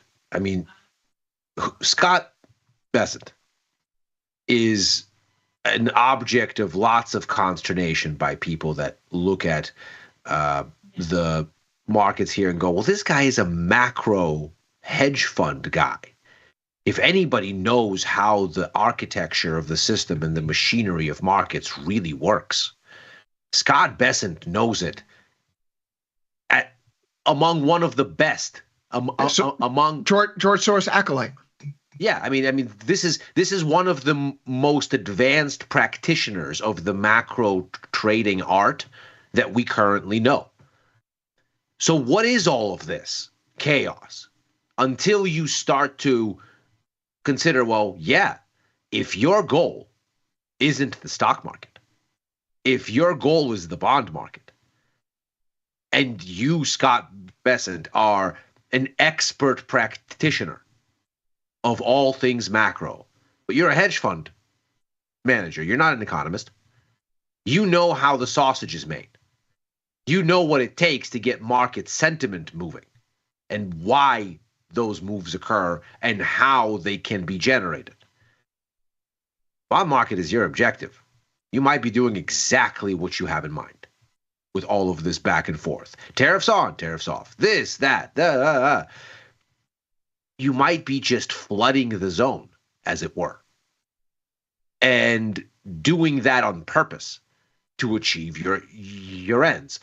Because what you're doing is not essentially what was there in the first Trump administration, attempting to browbeat the Fed into cutting rates. You're giving them every reason to do it. You're saying, here's your environment. Go ahead and cut. You're essentially goading them into action and getting the markets to think that that action is coming. Even if it isn't, somebody like a Scott Bessent would understand how sentiment works and the different timelines for speculative interest in markets versus the Fed, and expect the Fed to be gradual while the markets over-speculate. And if that gets your yields down to where you want them, well, maybe that's the plan. Seems like it could be the plan. There's a 4.15 line in the sand for the 10-year yield. We haven't really been able to cross through there. Swing highs that we have in October, swing lows that we have here in December. The downtrend in yields that's been in play over the past few weeks, that could very well be coming under pressure here too. And we think about when that downtrend in yield really accelerates here, it's through that turn in February. February 21st is when you get that big break lower, and we get the convincing move away from the uptrend from the lows last September. If you could see us punch through, not too much further from here, right? Mirror image of ZN, you get a break below 116.5 in ZN. You probably get another little small rip to the upside, maybe challenging 4.45, maybe 4.5% here in the 10-year. And then implications, obviously, for what happens with interest rate differentials. What does that do for the relative appeal of some of the base metals? I'm still in my long ZN position, which unfortunately, long 111 strikes, so that's not doing so hot today. So ZB put spread is still viable, the 114, 116. Not necessarily looking for a rally there, more just about market sideways chop. So recovery today with this 1 month obviously makes a great deal. But if we do see further erosion in bonds from these levels and a continued pickup in stocks, I do think it's the same trade. And I don't need to have two things that are working against each other in my book. I'll just take the ones off that are not doing much of anything. We'll call it a scratch. Neither ZN or ZB. They're still both profitable. But I'd rather just use the capital elsewhere as opposed to being wrong-footed and eating into potential returns. But obviously with yields going up today, Ilya, that has posed a problem for perhaps metals losing their favor. I would posit that metals have been an excellent safe haven thus far in 2025, outpacing the broader market. Gold up more than 10% through the end of last week. But it was largely driven in part by this fear of the unknown. Would we be getting tariffs? Is there a big transition coming for global trade? Today, we see that gold and silver are backing off. And volatility is getting crushed. IVR is 25.5, by the way, folks. This is the lowest IVR reading that we've seen since last February in gold. The last time there was a big vol crush in gold prices near highs, it preceded a fairly sizable pullback, which if you were still long at the end of February and had to ride it out, you can look at the bottle of Tums or lack thereof in my desk. It caused quite a bit of indigestion if you were holding long still. But we're in a place now. Yields are going up. Equities are going back up. The relative near-term appeal of gold and silver isn't that high. And we should be more concerned about a pullback, particularly if vol is going to be falling off a cliff like it is right now. That's certainly not anything that I find that appealing. No. I mean, if we are undoing a growth scare here, and if ultimately this resolves as higher yields, not lower yields, and the dollar is going to perk up as it has been. I mean, the past couple of days in gold look very much like the past couple of days in, let's say, the euro. If that's what we're seeing here, then you could have a deeper setback. I am generally still constructive overall for the year, this looks like a great kind of retracement that has more legs to go. Much as there's a retracement that I see in stocks, much as there's a retracement that I see in the dollar, all of them ultimately, in my mind, get back to the trends we've observed since the beginning of the year, and all of these fluctuations the other way are opportunities in the making, but they haven't ripened on the vine, as it were, yet.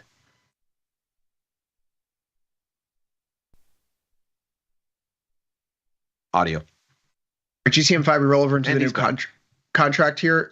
The swing lows that you have, depending upon where you want to measure it here, perhaps from late December, highs that you have in February, lows in March, or rather, we'll call it February 28th, 32.25 target in GCM5. So if we do get a pullback here and vol stays down, I'm going to absolutely use it as an opportunity to get some longer dated gold exposure, thinking, not just your typical 45 in, 21 out. I wouldn't even look at 64.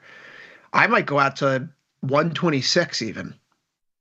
You're paying up a little bit more for the vol here, 16.6, but I think that might be worth it. So I'm writing this out for now. It's a disappointing Monday for gold and silver, but you see silver hugging its 1 month moving average, not quite ready to give up the goose or give up the ghost just yet. I remain constructive on the metals. The consolidations, at least here in silver, persists, but the vol is on the floor, and that is the warning sign. That has been the warning sign. Gold and silver do really well when vol's going up. They tend to struggle, if not suffer outright, when vol's coming in. And this is a vol coming in environment. So if you want to be long, this is not a long on a short-term time horizon. This is we need to give yourself some breathing room in case there is a shift away from safe havens and back into risk, given the movements in equity markets. Well, especially if that shift back into risk starts to bid up yields in earnest, because then your expectations for the Fed's yield differential with other central banks widens back out. That's a stronger dollar. That's higher borrowing costs, none of which is encouraging for gold, especially as people sour on China and that whole everything related. And so until there's evidence that they're buying a ton more gold on net, not just for the official account, but that the private markets are soaking up more of it again as holdings into ETFs, the two have been offsetting each other in recent months, then you have really not a very good story in metals. You have less optimism about the big scoop buyer out there. And at the same time, the sort of underlying market environment gets less and less favorable for anti-fiat, anti-yield types of assets, at least for now. Again, I think ultimately precious metals go higher and ultimately yields come down. But we could be in a window here where the markets have heard everything they needed to hear, and there's a data lull. So going into NFP next week, there could be a bit of a window to just reshuffle the cards. Window to reshuffle the cards. I haven't done anything here in copper again just yet, but this is beginning to look a little toppy. I was hoping to get more of a pullback here to the 1 month, which just would really come in neatly with the swing highs that we had here in mid-February right now. Those come up at 488.50. The 1 month is at 486.05. We see here the past few sessions, the 5 EMA, the 1 week moving average, has been a real reliable indicator, riding those rails to the upside. So a breach below there on a closing basis probably gets a little bit more of a pullback. Yeah. I'm waiting to get long again. This has been very generous to us this year. We got long starting in early January. We've been just basically swinging in and out of this. First 2 legs were call spreads. The most recent one was a short put spread. It's working. I'm not one to stay away from things that work. That is the nature of my trading strategy. I ride something into the ground until it slaps me across the head. Yes. And then I sit up and I go, okay, when again? Fine, I guess. Yeah. Right?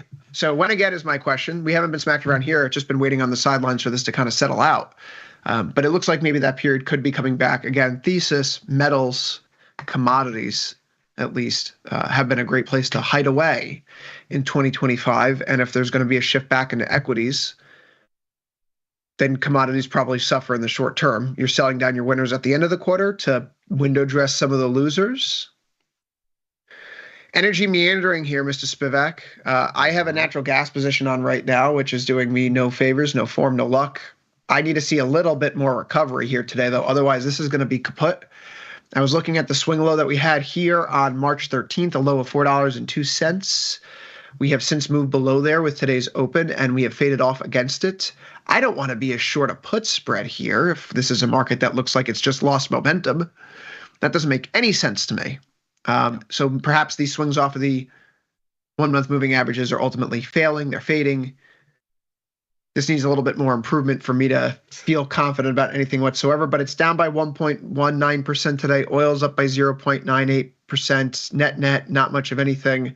I would point here that it's a 13.6 IBR, and we are now at the 61.8% Fibonacci retracement of our 52-week high-low trading range that comes in just around $69.20 a barrel. And we haven't been able to make much progress, but momentum is turning. You could almost see here with a blind eye or with the naked eye, if we breach this downtrend off the recent swing high, you then have a reason to look long.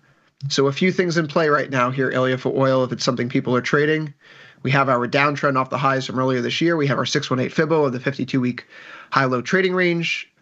If we're through 69 and a quarter by the end of this week, you probably have some legs for a greater rebound. And then again, if oil's rallying, what's happening with yields? Probably going up. And if yields are going up, probably means the growth scare for equities isn't in play given current market dynamics. So oil at that line in the sand, just like bond yields and just like stock prices. Exactly. I mean, as I look at this, I look at the underside of the sort of stair step down right around the 70 mark.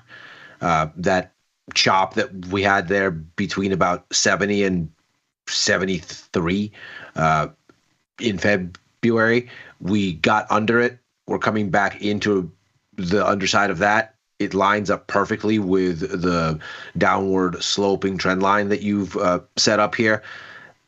So it looks like around 70 is basically your line in the sand. If you can break above that, you probably have legs to find your way toward the at least, let's say 73, and then we'll see. But really, you probably have legs a little bit higher if you get the breakout. But it could also be the spot where this thing runs aground, and somewhere around 70-ish, you get your window to be a seller because the macro backdrop still tells you weak demand, lots of supply. Rocket science, that is not. And so when you look at this again, it's one of those things where the great lessons of reminiscences of a stock operator really come into play. Do the Jesse Livermore. Do more sitting on your hands. This is not something that beckons action, and you'd probably run into more trouble acting than not acting. I haven't placed a trade in CL in months, and I can't see myself doing it any time soon. Ilya, we'll talk about what's happening here in the dollar today. Broadly speaking, we find ourselves looking at a U.S. dollar that meandering around itself. Aussie pound a little bit weaker. Euro yen's much weaker, which is great. 6C is up. 6M is up. I got out of my euro long and pound long and Aussie long yesterday. I got out of my yen long this morning. I have not gotten out of my yen long, but there's a lot of time on the calendar there still. So that's, again, partially a hedge against what may happen in equities if this rebound fizzles out. Sure. You could see here in the broader dollar index, though, on this 8-hour time frame, maybe we go down to 4 to just give a little bit more color depth. This is a really ugly chart just because it's been so narrow. But the point is that you can see how we're kind of rounding out into a bottom here. Yeah. We're trying to punch through some key levels. The euro obviously being the largest component of the dollar index, 57.6%. There was this range that we've been watching at the end of last week. It now appears that we're starting to fall outside of it. Yeah. depending upon how you measure it. So there, again, yields turning. Dollar is mostly an interest rate differentials animal. Higher yields, less of a growth scare, stronger dollar, stronger stocks. Buy USA is back in vogue, money coming into the country. Not everyone's afraid of the Mag 7. Who said it's the end of Pax Americana? At least maybe for the next week. The dollar, not this stocks, week, oil, right? I mean, this really is all some semblance of the same trade, however, in the macro world. When the dollar melts down, the stock market meltdown, yields are getting crushed, gold is rallying through the roof, oil's going down.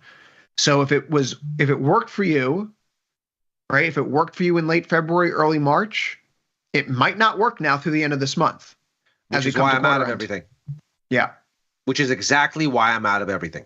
If you look on a daily chart of the euro and you drop a horizontal line from the swing low on August the 1st of last year, you'll see that line cuts directly through the euro continuous contract chart, and you'll find exactly where you're aiming. So that low right there.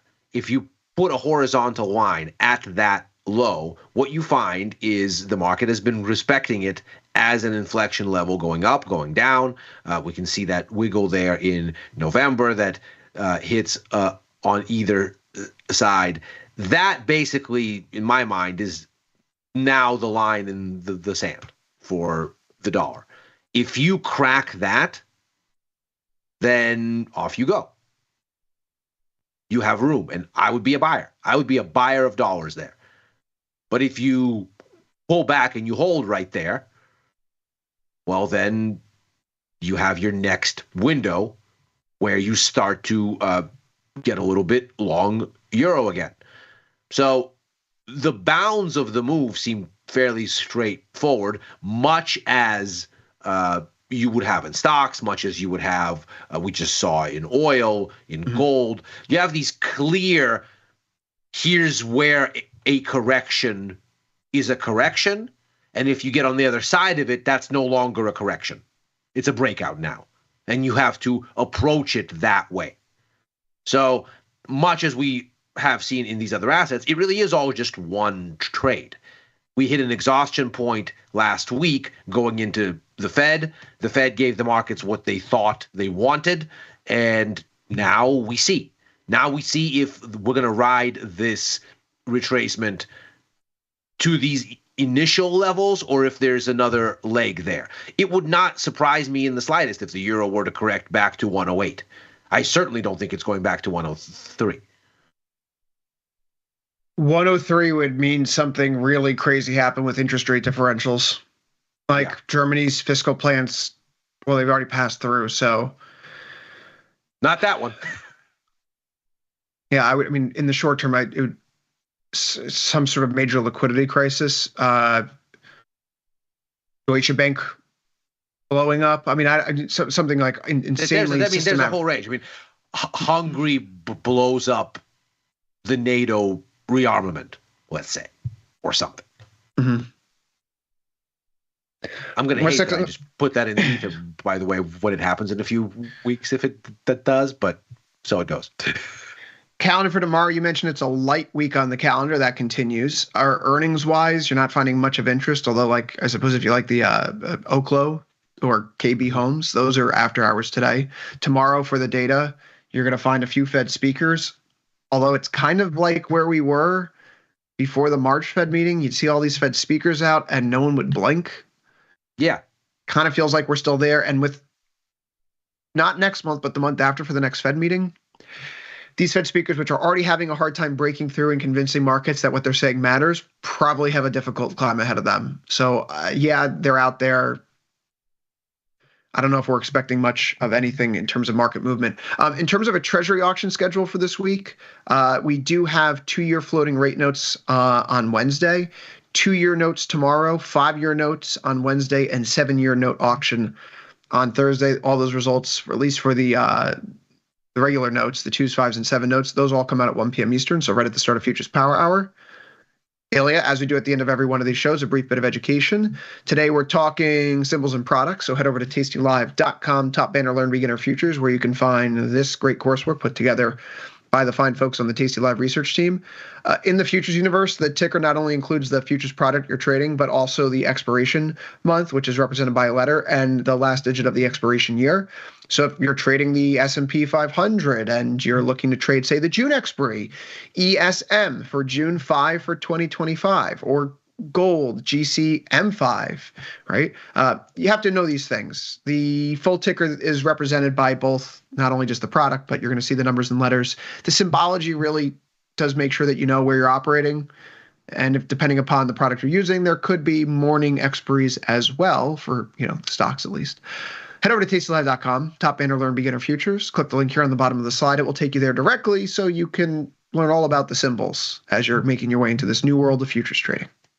Ilya, you and I will be back later today. I'm on with Tom for last call.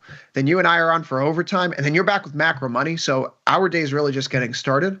That's right. But good luck to everyone else out there over the next few hours. We'll be back soon. Until then, Dr. Jim Schultz is up next with From Theory to Practice here after a brief break. Stick around, folks.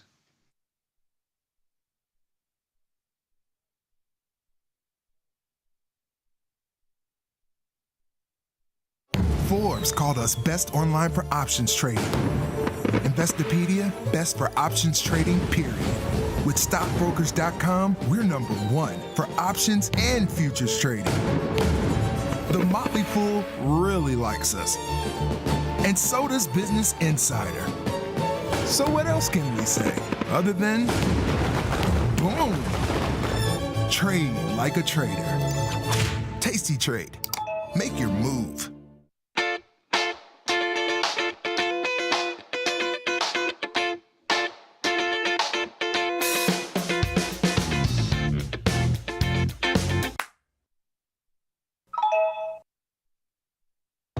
Just for a minute, let's forget about your favorite stocks. Just for 1 second, let's leave specific strategies on the shelf. Let's talk about what really matters.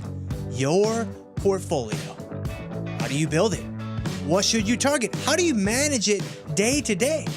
The answers to these questions and more are inside our newest crash course. So I'll see you there.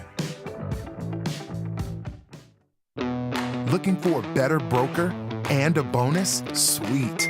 We got you. Right now, you can get a bonus of up to $4,000 when you open and fund a Tasty Trade account. Plus, low rates, smart tech with the analysis tools you need, and award-winning support. So, get a broker who's actually got your back. And up to $4,000 at Tasty Trade. Make your move, genius. Tasty Trade.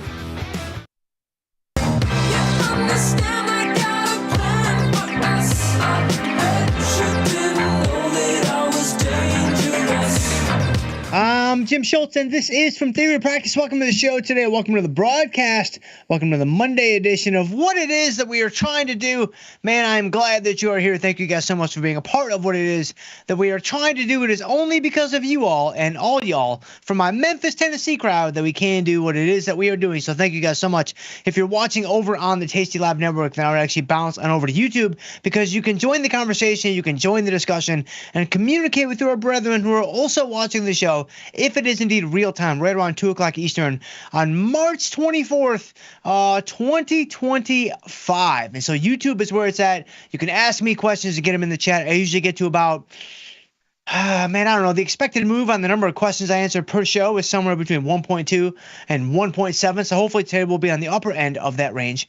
But drop your question in early because the earlier that you get it in, the higher the delta that I will get to that question. So, all right, Josh, bring us in here. If I'm not mistaken, President Trump is talking right now about the old tariff situation. So I'm curious if he's going to backtrack on the Florida tariffs because right now they are squandering our economy. And by squandering, I mean I'm pretty sure we have the number one economy in the country. Even the S&P is up 86 on the day.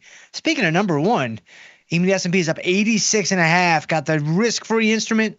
Also notice the NASDAQ futures, extremely high risk, up 380. Got the boomers up 464. Got the Russell up 41, almost 42, man. Lots of green on the screen. Crazy stuff. Everybody's happy. Even gold is down today. People getting out of gold.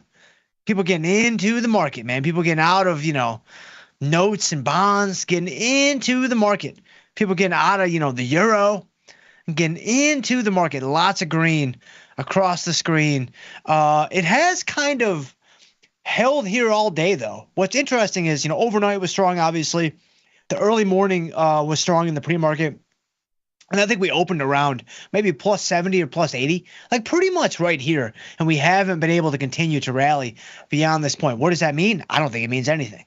Like, is that giving you any kind of a tell? I don't think it's giving you anything at all. But it did just give us 30 seconds of content. And so we thank it kindly and move on. Got volatility down 92 cents. Volatility futures, that is, down 90 cents. Got the spot volatility, the old VIX, down $1.32. Going back into its place of irrelevance and obsolescence in this day and age. I'm not quite sure that's a word, but man, it sure felt right in the moment. VIX 1797, and that's gonna be that. So all right, let's go ahead. Look at Tesla, man. Tesla up 25. Man, I was reliably informed it was going to zero. Like, I was reliably informed that it was going to absolutely nothing by Mr. Tom Sosnoff himself. And if he didn't paint the bottom, I don't know what to tell you, man. He is the best contraindicator that the market could possibly ever give you. So, all right, let's go ahead. So a couple things. We have a few things in the portfolio that I want to get to that I think are very timely and are relevant that we can address that might be happening right now for those of you that follow the show on a regular basis. For those of you that are following my positions kind of, throughout the week or day to day or whatever, one of the things I try to do with this show is I really only trade on air. Like, you will never see me enter a position off air. That hasn't happened in many, many, many years. I do close some positions off air if we have an expecting move butterfly. It's a binary event. It's for an FOMC. It's for an NFP, something like that. But I telegraph that. Like, I let you guys know that. Like, you will not see me, closing quote unquote regular positions off air because I want to give you guys something you can't really find anywhere else. I want to give you guys kind of no broken links in the chain. You understand all of my thoughts and my analysis around a given position, trade entry, the management, and trade exit, hopefully giving you guys a bit of a unique experience. Even the S&P is now down 79. I'm sorry, now only up 79. So apparently the Florida tariffs are back on. And you might even be slapping on a little North Carolina tariff action. It's very, very possible with President Trump. You just never know. And sorry, so we'll see what happens to the market over the course of the next a little bit. You guys let me know in the chat, by the way. You guys let me know what's going on because I'm not going to be able to keep up with it because obviously I'm here doing the show with you all. But I see you guys. I see Harold's in the house. Big Deal Donuts, Sergio, Emmett, Brad Glazier, David C., Finn West, Bill Buchanan, Data Traders in the house. Man, JDD in the house, man. Look at you guys. I appreciate you guys. I'm sure I missed some of you guys there, but I appreciate you guys. All right, what are we doing? So, number one, let's talk about Nike. So I want to talk about this first because if you saw Friday's show, we were short and in the money put on Friday's show. And at first I was like, hey, let's close this down. It was an earnings trade. It was a busted earnings trade. Let's close it down. Let's just kind of be done with it. But then I started thinking about it. I'm like, well, wait a minute. Hold on. We have a nice opportunity here to go ahead and take assignment and then kind of treat the position after we take ownership of the shares. Now, many, many traders out there like to use short puts as a way to enter long-term positions. And that was originally what I intended to do when we decided to do this on Friday. But then as I thought about it more over the weekend and I thought about it in preparation for the show, I'm like, I don't want to have another investment style covered call on because we already have that with Starbucks. And I really feel like we don't really need more than one for me to accomplish the things I want to accomplish. Now, of course, if we have two, we'll get into more, situations, more teachable moments will present themselves. And so it's not all bad, don't get me wrong. But I think I would rather do a trading style covered call here. So again, and I don't know if, my own brethren on the network, I don't know if like your Bomb Naslan, obviously Pony Babistas, etc., are talking about covered calls in this way. So this may be unique in its own right. But generally speaking, when I think about covered calls, you really have to differentiate between a covered call where you're selling calls against shares you plan to hold forever, and it really is kind of an investment, or B, a covered call that you either get into on trade entry or you kind of weasel your way into, which is kind of what we're going to do here with this Nike trade. And it's not intended to be a longer term deal. It's not intended to be something that like, all right, I'm going to hold this forever. I'm taking this thing with me to the grave. I'm going to will it down to my heirs, etc. Like, it's something totally different. You're in at 45, you're out at 21, you're all those things. I'm thinking with Nike, let's do that. With Nike, we now have 100 shares. Let's treat this like kind of a trading style covered call. And so the goal is not going to be to maximize the runway on the upside. The goal is not going to be to like leave ourselves plenty of room for stock price appreciation, like those kinds of things. The goal is going to be, all right, what is our basis? Where are we at right now? And how do I put myself in the best possible position to be done with this cycle? To be done with this trade, preferably for some type of positive P&L very, very soon within the next few weeks. So that's what we're going to do here with Nike. All right. So we have our 100 shares. This was a put that we were assigned on Friday. Let me go ahead and bring up the history tab, and I will show you. That's not what I wanted to do. I will show you guys what happened just so that we're all on the same page. So if I go to Nike, and I go back, let's see, if I just go back like 7 days, it should be pretty clear. Boom, there you go. March 21st, 5 o'clock to kick off the weekend, right? We were assigned at the 69 strike, right? 69 it was. Yes. These two things happened together, right? Removal of the option due to assignment, bought Nike at 69. So again, it's like we bought shares at 69, but we still have to go over to the chains here to make sure we understand what our actual basis is on the position. We can figure that out from here, but when I look at the history tab, I'm not looking at the history tab to try to figure out credits and debits on a given trade. I use the activity tab and I use the Allison chains for that. The history tab is something very special in my opinion. I'm using it for assignments, for my margin traders out there. You can use it for like all the margin you're paying or receiving or whatever. And so I don't know that you receive margin too often, but who knows? Tasty's doing some innovative things, man. So pretty soon, maybe y'all can be receiving some margin. I don't know. You kind of get like some, some credits in the old margin ledger there. That'd be kind of nice. And so, all right. So I'm not going to do the history tab for the purposes of figuring out my basis on the trade. I am, however, going to go to the chains here, which are right here. It says order, but we know that's not right. We know it is Alice in. Just to make a quick little revision. If I look at this, you can see on March 20th, yeah, this was for Nike earnings. We did our little Super Bowl for 45 cents.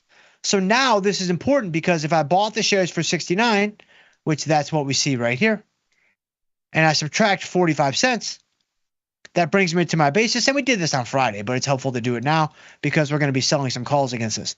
There's my basis on this Nike position. So base by basis, I mean, that is essentially my break-even point. If I just held the shares and didn't do anything with them, then once Nike hit 68.55, I would be even, Steven. I could get out and just be done with it. We're not going to do that because I want to open up some, avenues, additional avenues, I should say, of profitability. So what we're going to do now is let's sell a call against these shares, but let's do it in a way that is very different from what I would do with an investment style covered call, like what we've been doing with Starbucks. With Starbucks, when I sold the call before and I sold the call we just did recently, I mean, we were selling like 15 or 20 delta calls, like pretty low delta calls to leave ourselves plenty of runway to the upside to let the stock appreciate. We can kind of, participate in that stock price appreciation because we're not in a hurry. We're not looking to get this thing, done and dusted in the next 2 to 4 weeks. Like this thing could be a multi-month, multi-year, multi-decade type of thing. Now, for our purposes on this show, it's probably only going to end up being like a multi-month or maybe a year we hold that position. But still, it should serve as an example for what you could do, even longer term beyond that if you want to for your investment style covered calls. But that's not what I'm going to do here with Nike. I want to maximize my potential for getting out of this trade more quickly.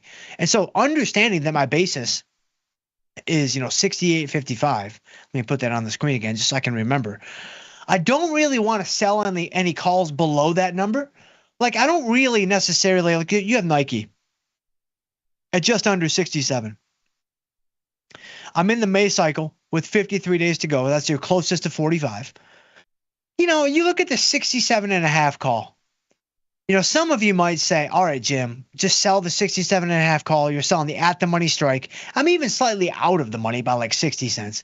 You pick up $2.60 on that guy. So a nice little premium from selling that call. I basically have, a lot less upside directional bias. This is mostly a time play. If Nike does rally, I'm probably going to be able to get out of this thing for pretty close to my basis pretty quickly. Okay, that would work and that would be okay For me, even with a trader style or trading style or trade style covered call, I don't typically like selling calls under my basis because I feel like you're making it a little too hard on yourself.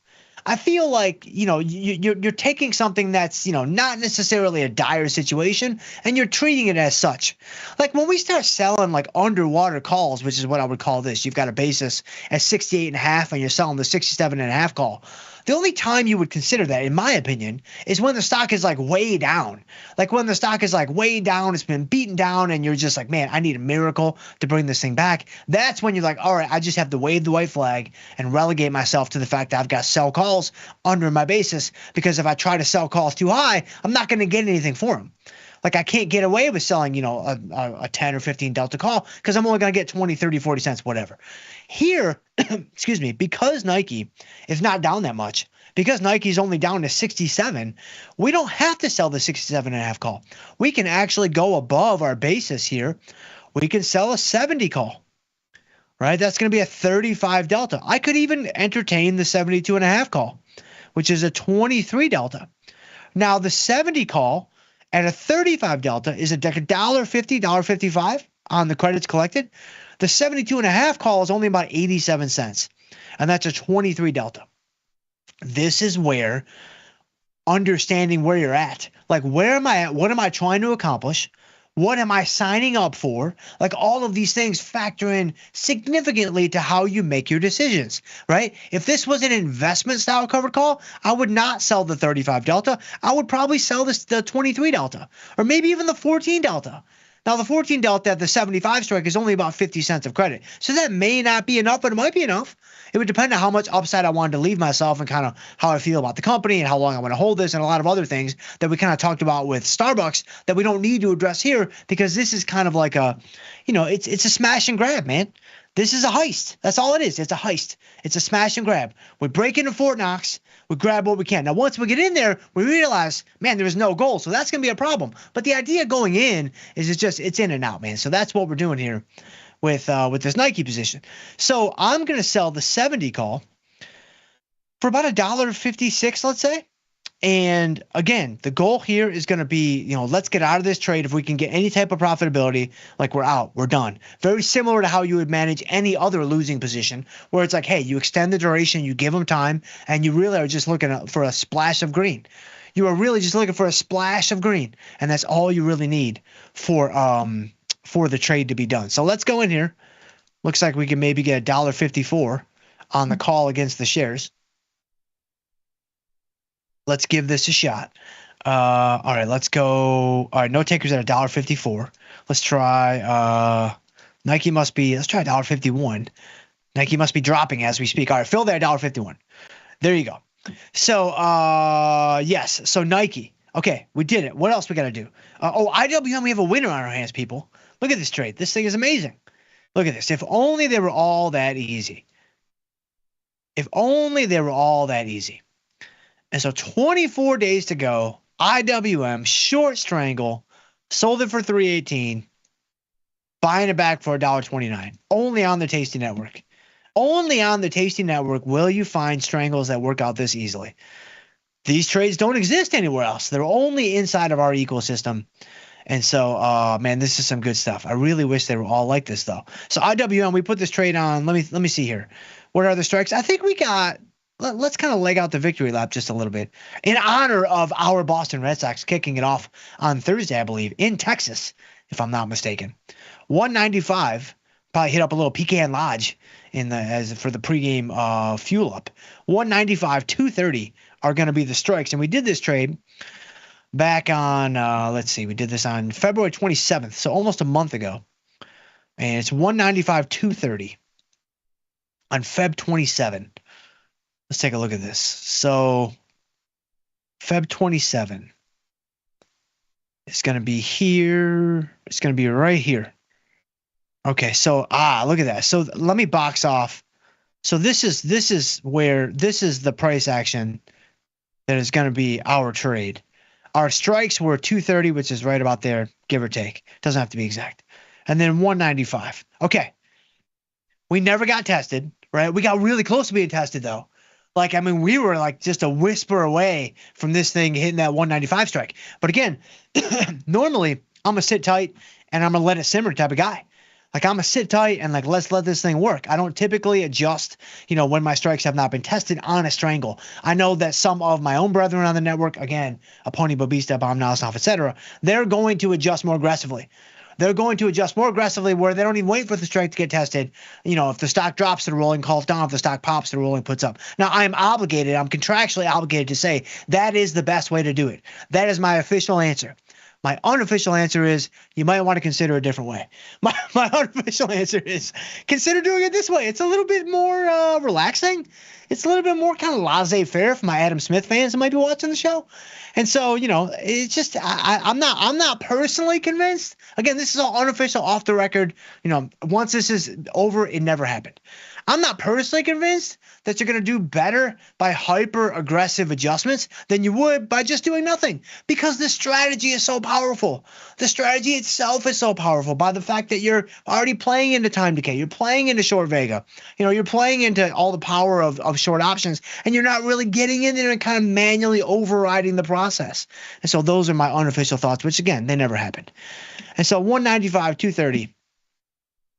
There you go. So let's go ahead and let's close out of IWM. And we can be done with that trade, which is good.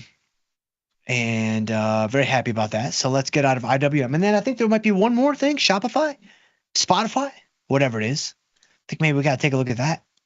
Let's go ahead and... All right, so we got Phil there at $1.20 now. So we're out of IWM. All right, so Shopify, Spotify, whatever, it's same thing. Shopify is up 544. So our call strike is being tested. We have 24 days to go.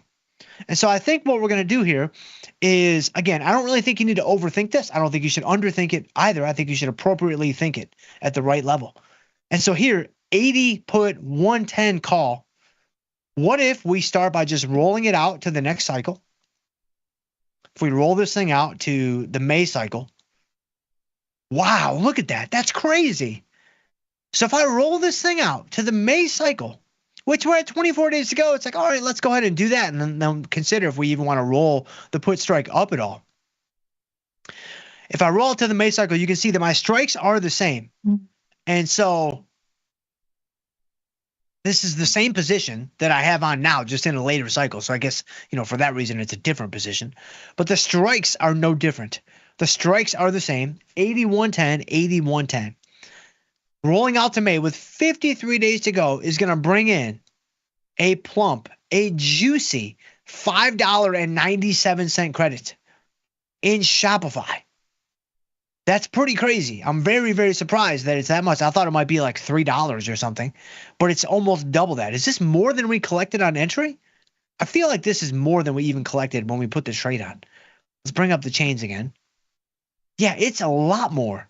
Wow, that's really crazy that we're able to collect so much. I'm wondering if something weird about this. Yeah, we only got 275 on entry. Very interesting. So hold on a second. I want to investigate this a bit more. So let me bring up my my market state snapshots.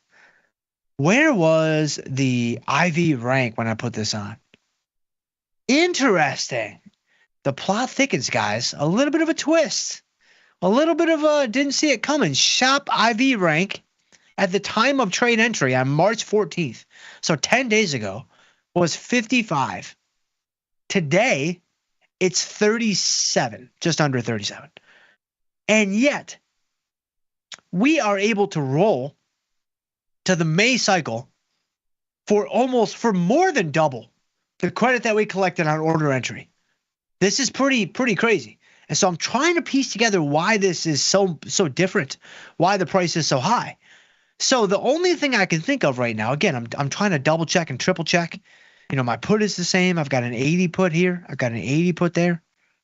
I've got, even grab the Diet Strawberry. I've got a 110 call. I've got a 110 call. All the strikes are the same. There's no strike shenanigans going on. The stock price obviously is in a different spot than it was, but still, that wouldn't necessarily impact the total pricing of the strangle, because the call is going to sell for more now, of course, because it's at the money, but the puts price will have shriveled up. And so, yeah, it's interesting. It must be, well, the only thing I can think of is when we put this trade on with 24 days to go, there is, or when we put this trade on 10 days ago, there was 34 days in the cycle. So there was 34 days in the April cycle when we put this trade on. Right now, there are 53 days in May. That's like 3 additional weeks. That's like 20 extra days. That's a lot. That's a significant amount. And so when it comes to the pricing, that's got to be the thing. But still, more than double, that's a lot. That's a lot. That's really surprising. Hang on, let me clear that really quick. I got it. Guys, look at this, man. It was the fly in the ointment the whole time. It was the purple elephant in the room. It was the earnings day. And I'm not even going to take credit for this because I glanced over at the chat. And it was Sergio. Sergio, I see you in you're the last comment in the chat right now. I just glanced over and Sergio said, is it earnings volatility? And I was like, I should look at that. And so Sergio, 100%, you are correct, sir. It's because of the earnings date is coming up on May 14th. And so the May cycle houses that earnings date, whereas the April cycle does not. And so I don't typically like to roll underwater strategies into an earnings cycle, but because May 16th expiration is May 16th, obviously, by definition, the earnings are May 14th. That's only 2 days before expiration. I'm not going to be in this trade anymore. One way or another, I'm not going to be in this trade. I'll bend some rules. I will downright break some rules, but I'm not taking this thing 3 days to before expiration, rolling the dice on an earnings play on a strangle that's, $10, $15, $18 underwater. Like, I'm not going to do that. That's a little, not even on a Friday would we do something like that. And so that explains, so the additional time plus the earnings volatility, that's why the roll price is so significant. So what I'm going to do, I'm just going to roll it out. I'm not even going to roll the put up. I'm going to keep my strike the same, just in case Shopify wants to sell off a little bit. Just in case. I mean, I'm looking at this market action, guys, and I don't know what Trump is saying or not saying, but I'm like, the market's looking a little weak, right? So I have to imagine right now Florida is back on, right? NC probably just got announced, right? And coming on, not long after that, we're looking at probably a West Virginia deal, right? Maybe even like a regular Virginia deal. So you have West Virginia and regular Virginia. Probably hit both of those guys, and that's probably going to send the market back to unched. Again, I don't make the rules, man. I'm just the messenger. So if I go ahead and if I roll out this strangle, though, 595, let's do it. Let's give it a shot. So we'll kick it out. We'll add some time, and then that'll be that. So there you go. 595, can't get filled. Let's try 590. I'll probably get filled at 590. No takers at 590. Okay. All right. So let's try 587 maybe. I'm not really a penny guy. I'm more of fill the 587. I like to move in 2, 3, 4 cent increments just to kind of get it done. All right, so there you go. So we did IWM, we did the Nike situation, we did Shopify, and now it is time for me to see where you guys are at, man. I appreciate you guys. I appreciate you guys so much. Look at you guys, man. You blew up the chat to convince YouTube that this is quality programming. So thank you guys so much. We all know that that's not true, but YouTube thinks it might be now. And so they're going to push it out to more people. So I appreciate you guys so much. Oh, man, let's see where we at. RC's in the house. What's going on there, RC? Daniel Perkins says, happy Monday, Dr. Jim. Too bad UConn couldn't pull out that W yesterday. Yeah, maybe so. I'm not really a UConn guy. Not much of a college basketball guy. I do know that it looks like there's a chance that Michigan and Michigan State might play in the Elite Eight if they both win. Now, I think Michigan State is like a number 2 seed, so they quote unquote should win. Michigan, I think, is like a 5 seed or something, 6 seed maybe. And so they are not necessarily expected to win, according to the powers that be. And so we'll see what happens. But obviously, being from Detroit and all my friends and family are kind of excited about, a Michigan State Elite Eight, which I'd be curious when the last time that's happened is. Michigan playing Michigan State at any point in the tournament. I'm sure it's not that infrequent, but when's the last time it's happened in the Elite Eight or the Final Four? Or I don't think it's ever happened for the championship. And so I'd be very curious to see When's the last time that that's happened? Sam L's in the house, says, Dr. Jim in the house. What's going on there, Sam L? I hope you had a great weekend. I did, my friend. I absolutely did. You know, we got, so we ordered this huge swing set for my kids. And it came, they dropped it off on Saturday. Like they needed like a forklift. They dropped off like this huge pallet, like in my driveway. And so I had to like break down the pallet and like get all the boxes. Like the boxes were huge. They were massive. I needed like dollies and stuff. It was crazy. So I moved all the boxes into the backyard because we got to put it together. Now, I'm not going to put it together, of course. I'm getting some of my friends to come and help. And by help, I mean, they're going to put it together. I'm just going to oversee and like supervise and stuff. And so it's going to be, I'm looking forward to it. I'm looking forward to it a lot. My kids are so pumped. They're so excited. I mean, this thing is a monster. Just an absolute monster. And so it's going to be fun. And I don't think that my friends will let me even use the power drill. And so I'll ask them. I'll see if I can play around with it. But normally they keep those kinds of things away from me. So that was the big highlight from the weekend. And so, but now we're back. We're back at it. We're ready to go. And so I appreciate you there, Samuel. Down 721's in the house. Says, happy Monday, Dr. J. My traps are feeling great after setting a new PR on shoulder shrugs today. Man, that's awesome. So shrugs are an amazing exercise. You guys want a super secret exercise for traps. This is like super secret. I'm not even sure I'm allowed to tell you this, but since you brought it up. So you need to Google. It's gonna look weird when you do it. It's gonna feel weird, but your traps are gonna be on fire. I'm willing to bet that very few, I'm willing to bet that no one in the chat right now has ever heard of this exercise. This is what you should Google. I think it's called a high incline shrug row combo. High incline shrug row combo. Put it in your Google machine right now. Like, don't watch it yet. Watch the rest of my show because I need that watch time. But as soon as the show's over, in between shows, whatever, watch like a 1 minute, 90-second deal. High incline shrug row combo. It is going to light your traps on fire. Shout out to my boy Cliff Wilson who brought that into my world. And so, yeah, that's some good stuff. Give that a shot there at 721 and it will have, or down 721 and it will fry your traps. Junior Max in the house. Good morning from Australia, Dr. J. Great job with the size. Yes, I was mano a mano with Mr. Tom Sosnoff himself this morning for the skinny on options abstract applications, which was not really fair to me because I thought I was going to get to be with the lovely Julia Smina. Like it was on the schedule. Like everything was ready to go. Like I prepped the segment thinking I've got Julia as backup. Like thinking like, all right, like normally I've got to convince Tom. I've got to convince Tony. Like I'm Jason Bourne. I'm on my own team. Like I got nobody. I got nobody. I got nothing. But I figured I've got Julia. She's going to carry the show. This is going to be amazing. I'm going to be able to sit back. Tom's going to be able to sit back. That's going to be great. And then they're like micing us in or whatever, like, counting us in or whatever. And John's like, or Tom's like, all right, Julia, we'll see you later. I'm like, see you later. I'm like, we need her. She's the star of the show. And Tom's like, no, it's just you and me. I'm like, just you and me. I'm like, man, I'm feeling a bit of a cough coming on. But we did it. We did it. And it was fun. And so thank you for watching this morning, Junior Mac. Harold's in the house. What's up, Dr. J? Was a little happy this morning with the Boston Red Sox. What's there to be excited about? Oh, you was a little happy this morning. I'm very excited. Very excited. It's a new season. You know how it is, man. It's great. Everybody's 0-0. Like, let's see what happens. I'm not sure who the Yankees have to start off with. I'm guessing maybe they start Wednesday night. I'm not sure. I just know that the Sox have the Rangers. That's all I know. So, Harold, good luck to you, my friend. And I hope you have a great season. By great, of course, I mean I hope you finish dead last. And so YouTube Jim's in the house. What's going on there, YouTube Jim? Greetings to everyone. Hoping all is well. I appreciate all of your work, Dr. Jim. Man, I appreciate you, my friend. Thank you so much for being here and being a part of what it is that we do. It is only because of you that we can do what we do. So thank you so much there, YouTube Jim.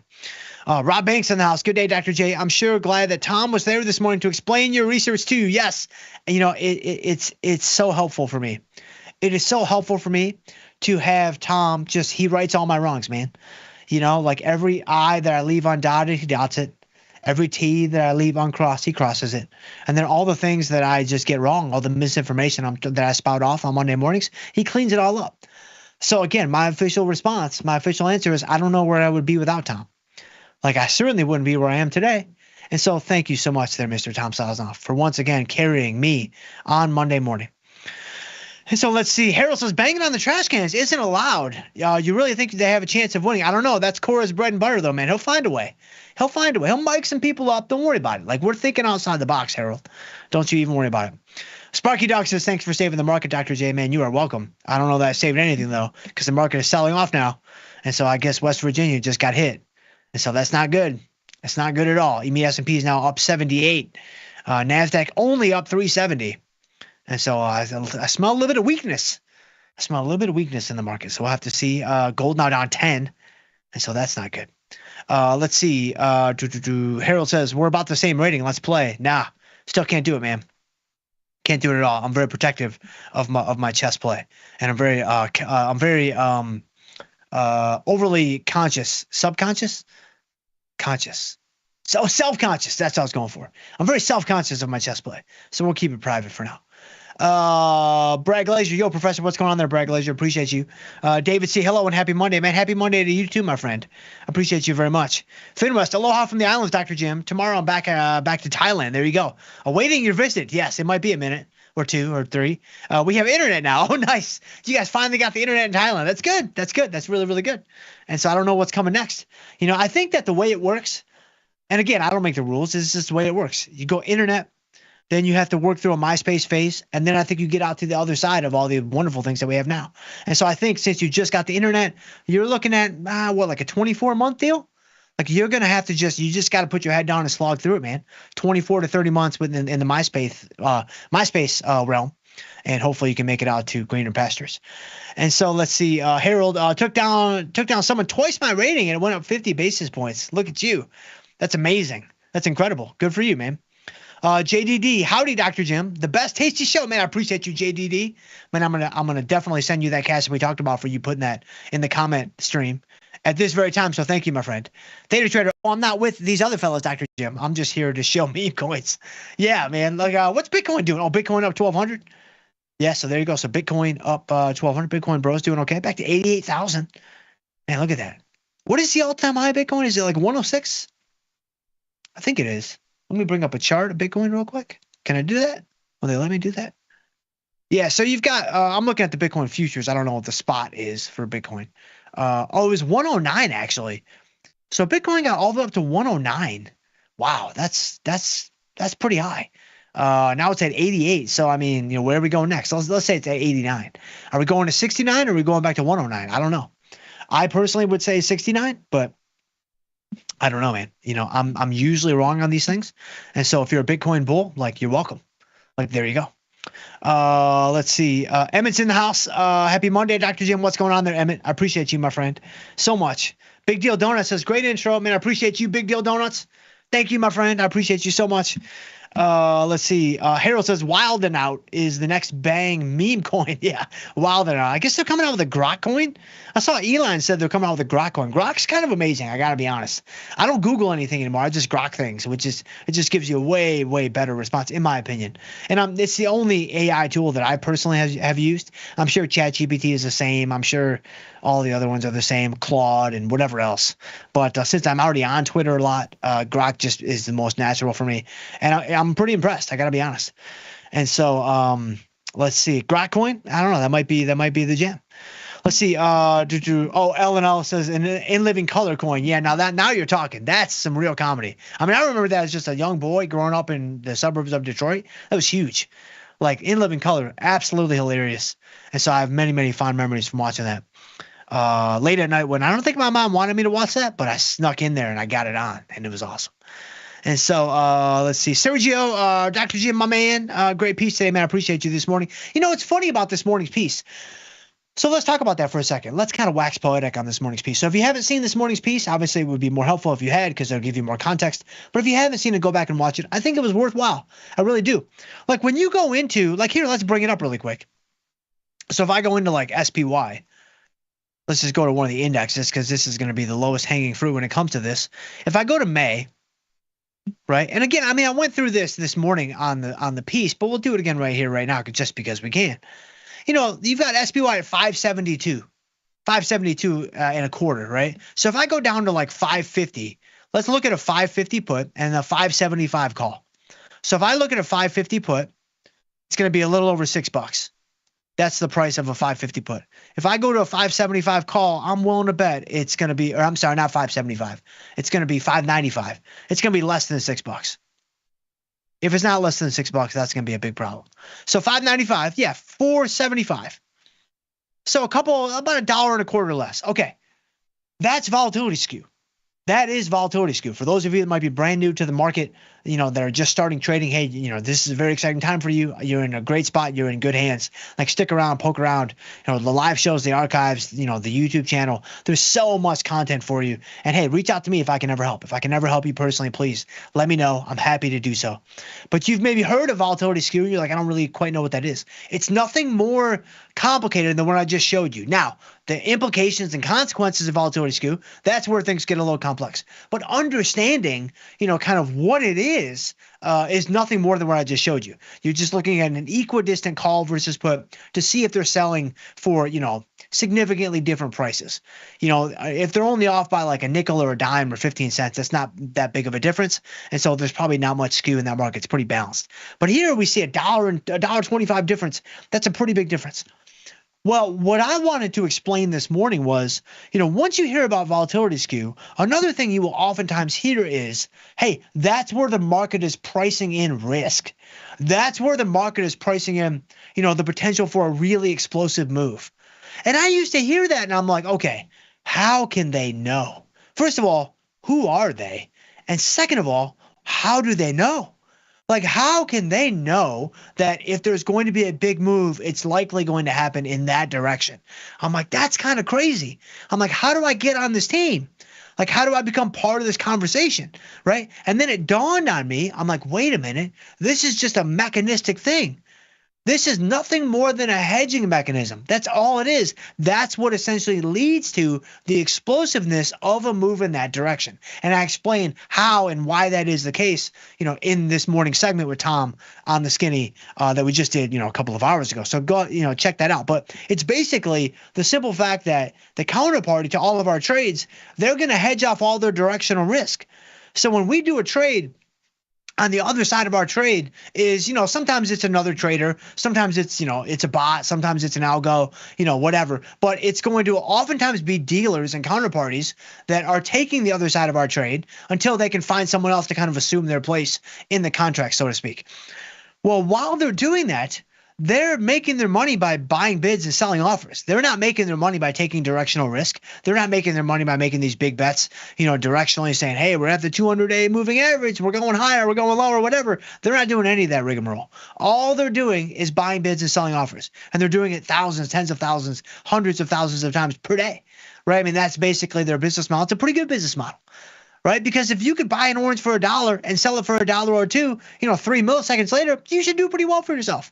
Right? So you don't really need to do anything other than that. And so that makes sense. Okay. If they're going to be hedging off all the directional risk, then what ends up happening is if the market begins to move in the direction of the skewed strike, whether it's skewed to the downside or skewed to the upside, then the dealers end up selling into down moves or buying into up moves, thus exacerbating that move and thus creating a very high velocity move that again has nothing to do with opinions or feelings about the market or tweets that are saying, hey, it's going to happen today, today's the day. It's like, no, those tweets are 100% wrong. They're batting 1,000. They've never missed being wrong, those tweets. And so it has nothing to do with that. It's just a mechanistic kind of hedging feature and function. So anyway, but thank you so much for watching there, Sergio. Let's see. Bill Buchanan says, I love Tesla. I think he means Tesla. Tesla's up like 1 million now, right? Tesla up 30 yet? Let's see here. Tesla is up at 26. That's still pretty good. Bill, Daniel Rooney's in the house. Daniel Rooney says, hey, Dr. Jim, I'm just letting you know that I closed that Reddit trade for 50% profit. I sold naked, so you're on your own. Oh, well, thank you for cutting me loose.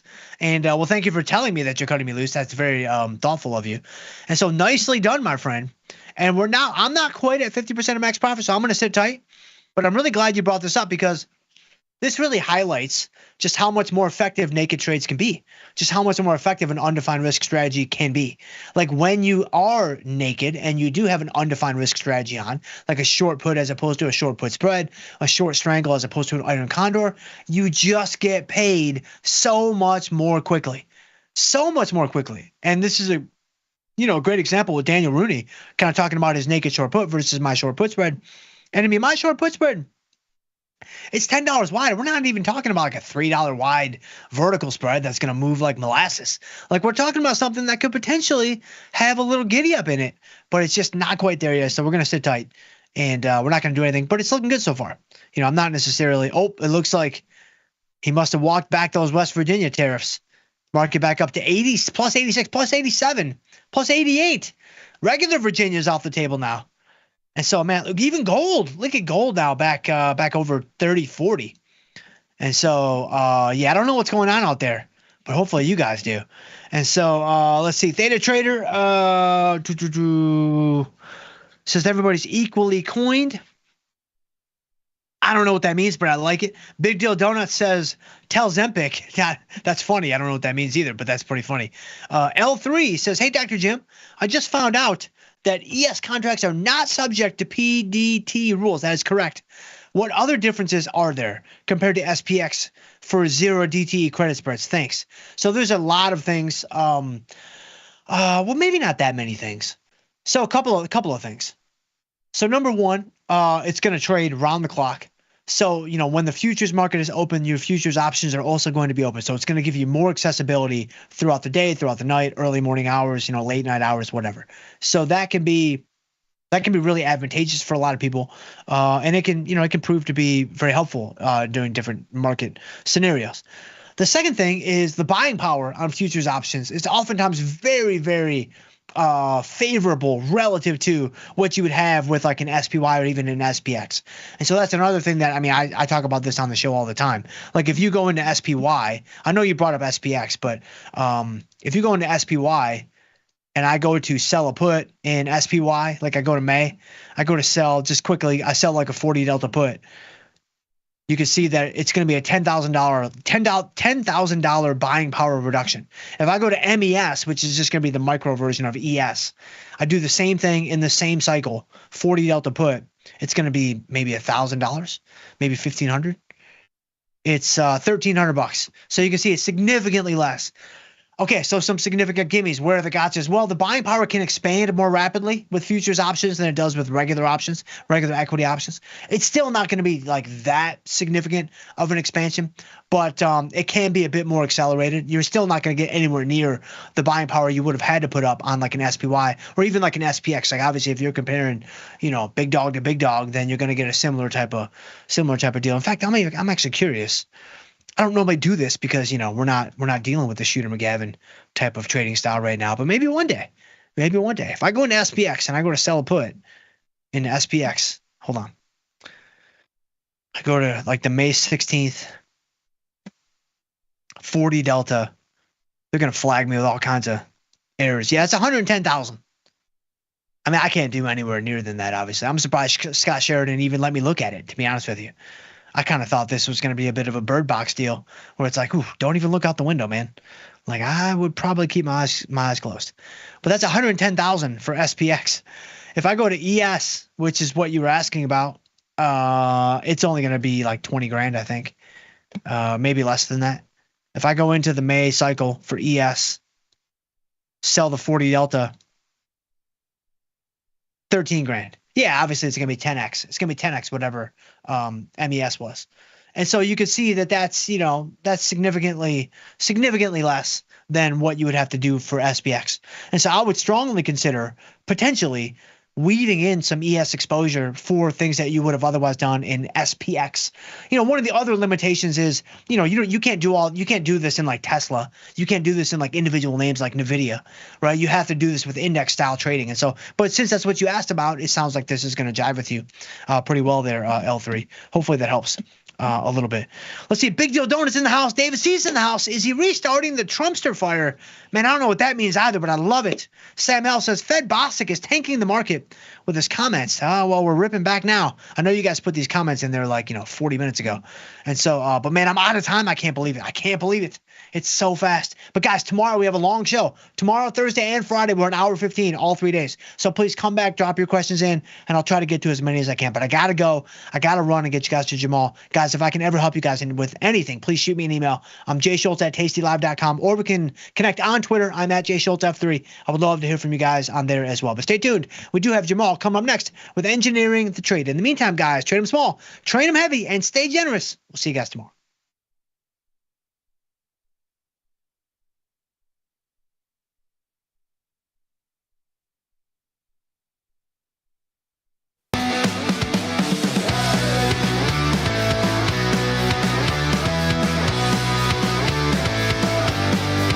It's option. Jive. Hasn't killed me yet. Not yet. Hello, everybody. Welcome back. I'm Tom Sosnoff. She's Julia Spina. Kyle will be on in 1 second. And you ready? I think we're ready. All right, let's do it. I'm ready. All right, Kai, you're on. Perfect. Hi, Kai. Hello, Kai. Hey, good morning. Man, haven't done a research piece in forever. Oh, this is going to be fun. Yeah, this is actually a research corner. So talking about what happened last week and also what we were looking at this week for some important events. Ah, sick. Yeah, you want to get into it? Yeah. Yeah. Sure. Well, we don't have to do very much. Yeah, I can sit back and relax. I've never had sit back, relax, enjoy the flight. Yes. never get to do this for a research piece. This is crazy. Yeah, so here are the summary of what happened last week. So definitely, last week was one of the quietest week in the past 30 days. So we saw the S&P almost didn't move in the week, slightly up with decreasing volatility. Everyone can feel that if you sell premium in the last two and a half days. I believe premium comes in very quickly. So you can barely sell anything at Thursday afternoon or Friday. So the interesting thing is I found the largest S&P 500 drop was only 9%. So none of the company in S&P 500 dropped more than 10% last week, which was surprising. And the gold and silver ratio reached 92 last week. This is extremely high level. And we're going to talk about the historical high and low in the past 20 years in a couple of minutes. And copper approaching all-time highs. Very close, tiny, like a 20 cents or 10 cents close. Did you trade copper or had any copper positions on? I do not have any copper positions on. No. I don't have any on, but Okay. I've traded the futures a couple times, and they're kind of, I mean, the open interest on them is pretty low. I like to look at open interest. The futures trade fine. If you're going to trade copper on our platform, though, just remember the IVR doesn't really update, so you have to use FCX, only because our IVR is tied to something called like COP. It's tied. We just have to fix it. And also, if you want to see the options, you have to go to all expirations, because otherwise it won't show. All the options won't show up. But you go to all expirations. The options in there are pretty liquid. Yeah. I'll give you that. Okay. Cool. I didn't hear many people talking about copper last week, right? Are you sure that gold silver ratio? I don't have that. I checked it this morning. Not right now. Last Wednesday or Tuesday. Yeah, but this morning it was 92. It was 89 point something. So it's gone down a bit. Yeah, it's down. It's down in the past 3 days, a little bit. Yeah. Yeah. All right. So let's go to the index. So index, we're up for all 4 indices, but barely moves. If we're looking at the weeklies, and Dow is up 1%. It's one of the largest. So this is the first week we saw the up move in the past couple of weeks. I don't remember how many, but so finally we start to reverse.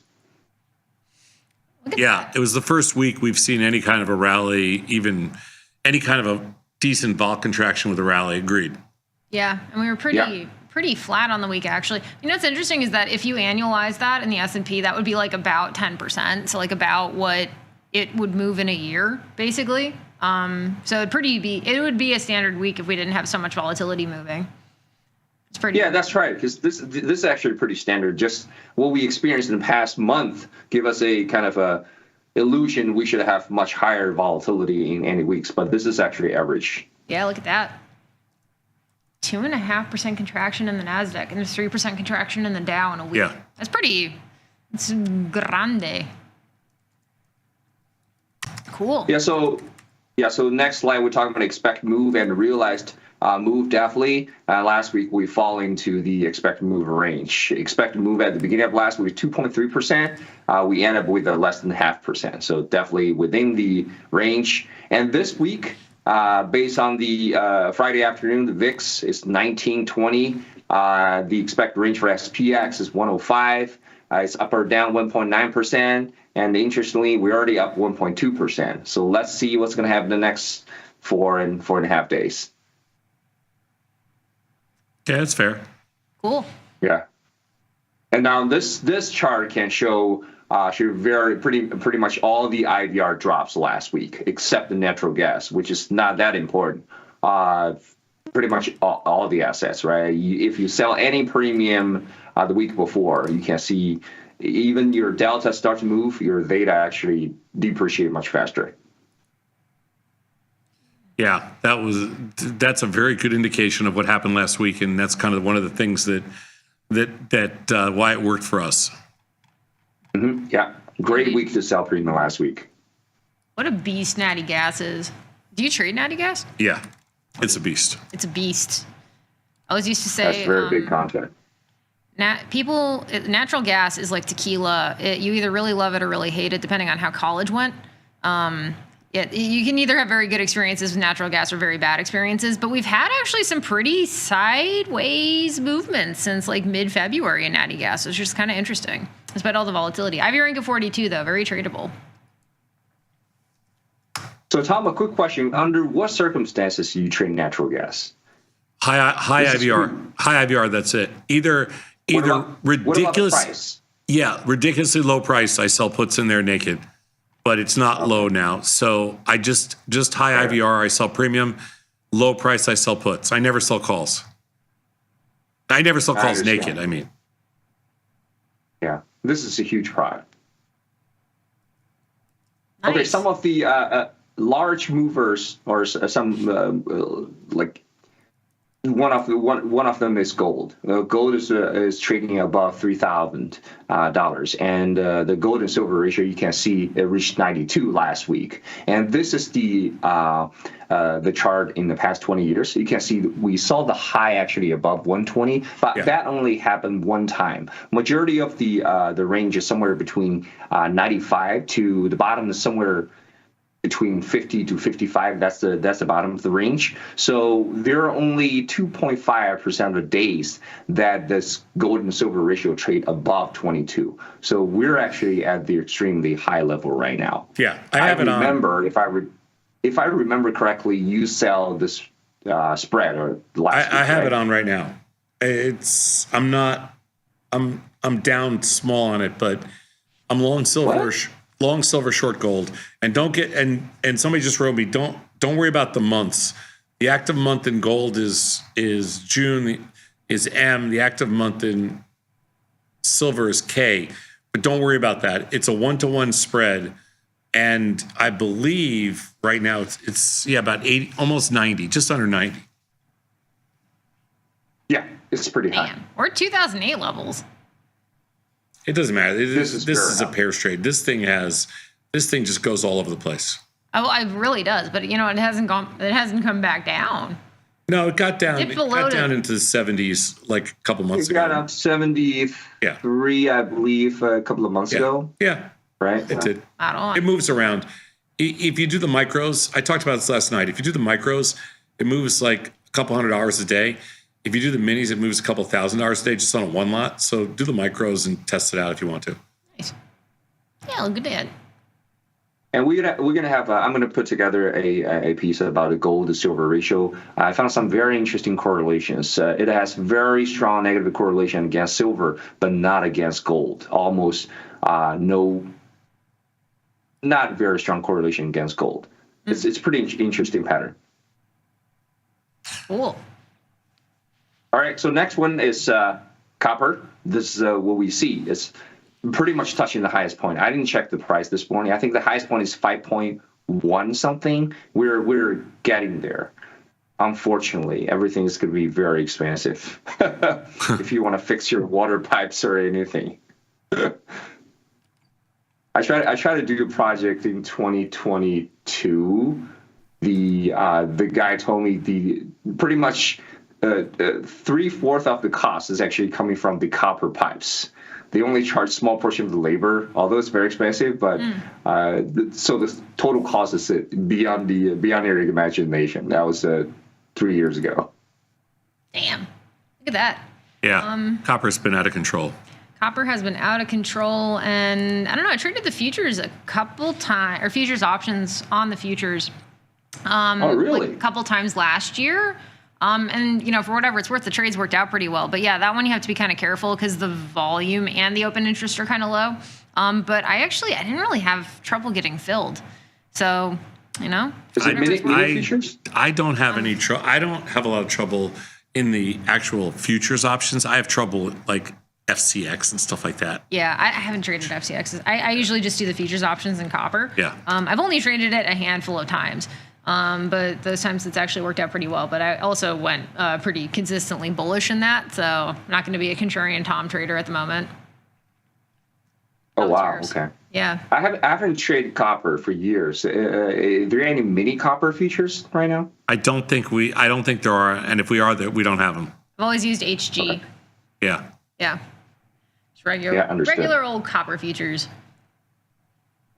All right, so going to the next slide, we're looking at the top 5 and bottom 5 performers in S&P in the past weeks. Now you can see the largest movers to the upside is no more than 10%, but downside you see the most liquid one I input here is no higher than -6%. If we consider all the S&P, none of them above -9%. So the top performer 10% is Boeing and Love. Definitely impacted by the news and announced by the Trump. And Expedia, 7%, Uber, EMPH up 6%. IVR dropped significantly last week. The week before, we saw the IVR is about 50 to 70%. Right now, it's somewhere between 25 to 35 range.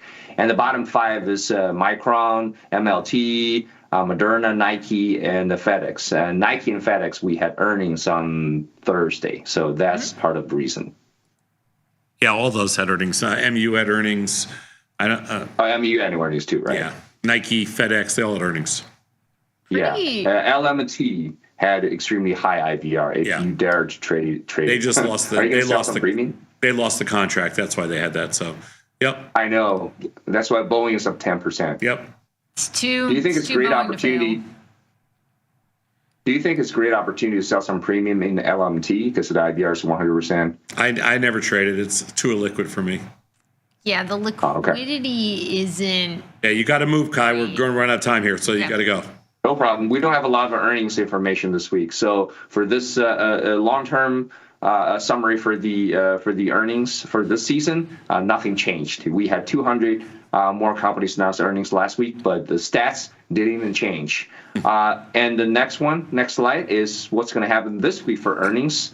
Some of the interesting companies you might be interested into: GameStop, Dollar Tree, Chewy, and the Lululemon. That's it. These are the liquid ones with 3s and above stars on Tasty Trade platform. Yeah, I mean, GameStop gets a little bit funky every now and then. Chewy, yeah, these are all like 2.5 stars. Potential tradable one. I gave each one of these 2.5. The best of all of them may be Lulu. I don't even know. Lulu is good. Dollar Tree, be careful. Tread carefully there. Same with GameStop. And Chewy. And also, in additional information, for some reason, Lucid is expect to announce their earnings before market opens today, but it postponed her for some reason. I don't know. All right, Kai, thank you. Thank you so much. Perfect. Awesome. Thanks, Thank Kai. Peace.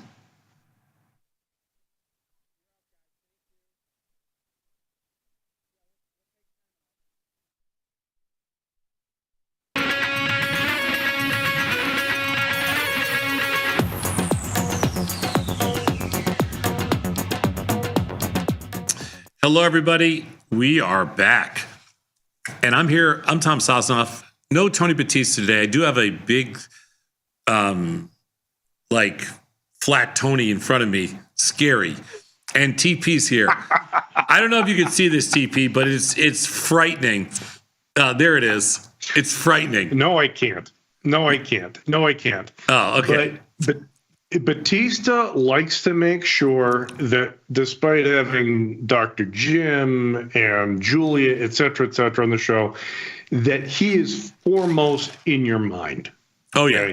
He doesn't like people kind of needling their way in. Well, how's everything going? How was your weekend? Good? Very good. So, a couple of things. So I smoked a pork butt. Hold on. Do you even know how to? You smoked a pork butt this weekend? Pork shoulder, pork butt. Yeah. Yes, I did. How long 8 did you smoke pounds. it for? The whole thing was about 7.5 hours. How big was and it? That about 8 pounds. Oh, that's big. And that included rest time. It came out very nicely. Because I'm learning how to smoke slowly but surely. Did the bone Next just step is pull right ribs. out? The bone pull right out? Pulled right out. But the only thing I might do is let it sit a little bit longer so it would tear a little more easily. It didn't tear as easily as I wanted it to. But anyway, so the reason I'm bringing that up is my older daughter came home for some pulled pork, right? Kids love barbecue. And she's a senior in college. She's getting a finance degree. And I thought this was because, Dr. Jim has a finance degree and all that. And we're talking as we're eating pulled pork sandwiches. She's taking a class in Python. Okay. One of the degree requirements is that she learn some Python and learn how to code some formulas in Python. And she said, they have me coding in CAP-M. One of the assignments this week, a big graded assignment, is coding CAP-M. And it struck me that in 2025, she is still doing CAP-M. When I did CAP-M when I was in business school 30 years ago, it was old then. That they are still doing this today. And basically, for just in a nutshell, what CAP-M is basically a stock is expected to move by its beta. You take its beta, you multiply it by the S&Ps, and that's your expected return of the stock. Okay, great. Back in 1960 or whenever when it was created, I suppose it was interesting before computers and all this stuff. But my daughter's trading now. She has an account and she puts on trades. And because she's my daughter, she looks at volatility and expected moves and probabilities and yada, yada, yada. And so her question was, why am I still dealing with CAP-M when neither she nor I ever consider CAP-M or really even beta? And I thought, as much work as you and I have done over the past 25 years, right, and all the stuff, but over the past 13, 14 years with Tasty, we still have so much work to do. Academics is what's the word? Ossified. Academics is where nothing happens there anymore. If you're still talking about CAP-M, you're like 60 years behind the times. Changing curriculum, whether it's at university level, whether it's in grad school, whether it's in high school. I had this discussion multiple times with a bunch of different levels of educators because I've done it at every level. Like I said, high school, college, and grad school, even PhD programs. And the cost of changing curriculum, it's just almost impossible to get it done. It really is. You need a professor that can take the risk, and you need a school that's willing to commit to a changing curriculum. It is so hard to find. And you're talking about, like, in the case of your daughter, you're talking about one of the biggest finance programs in the world, right? I mean, it's not like a little school or anything like that.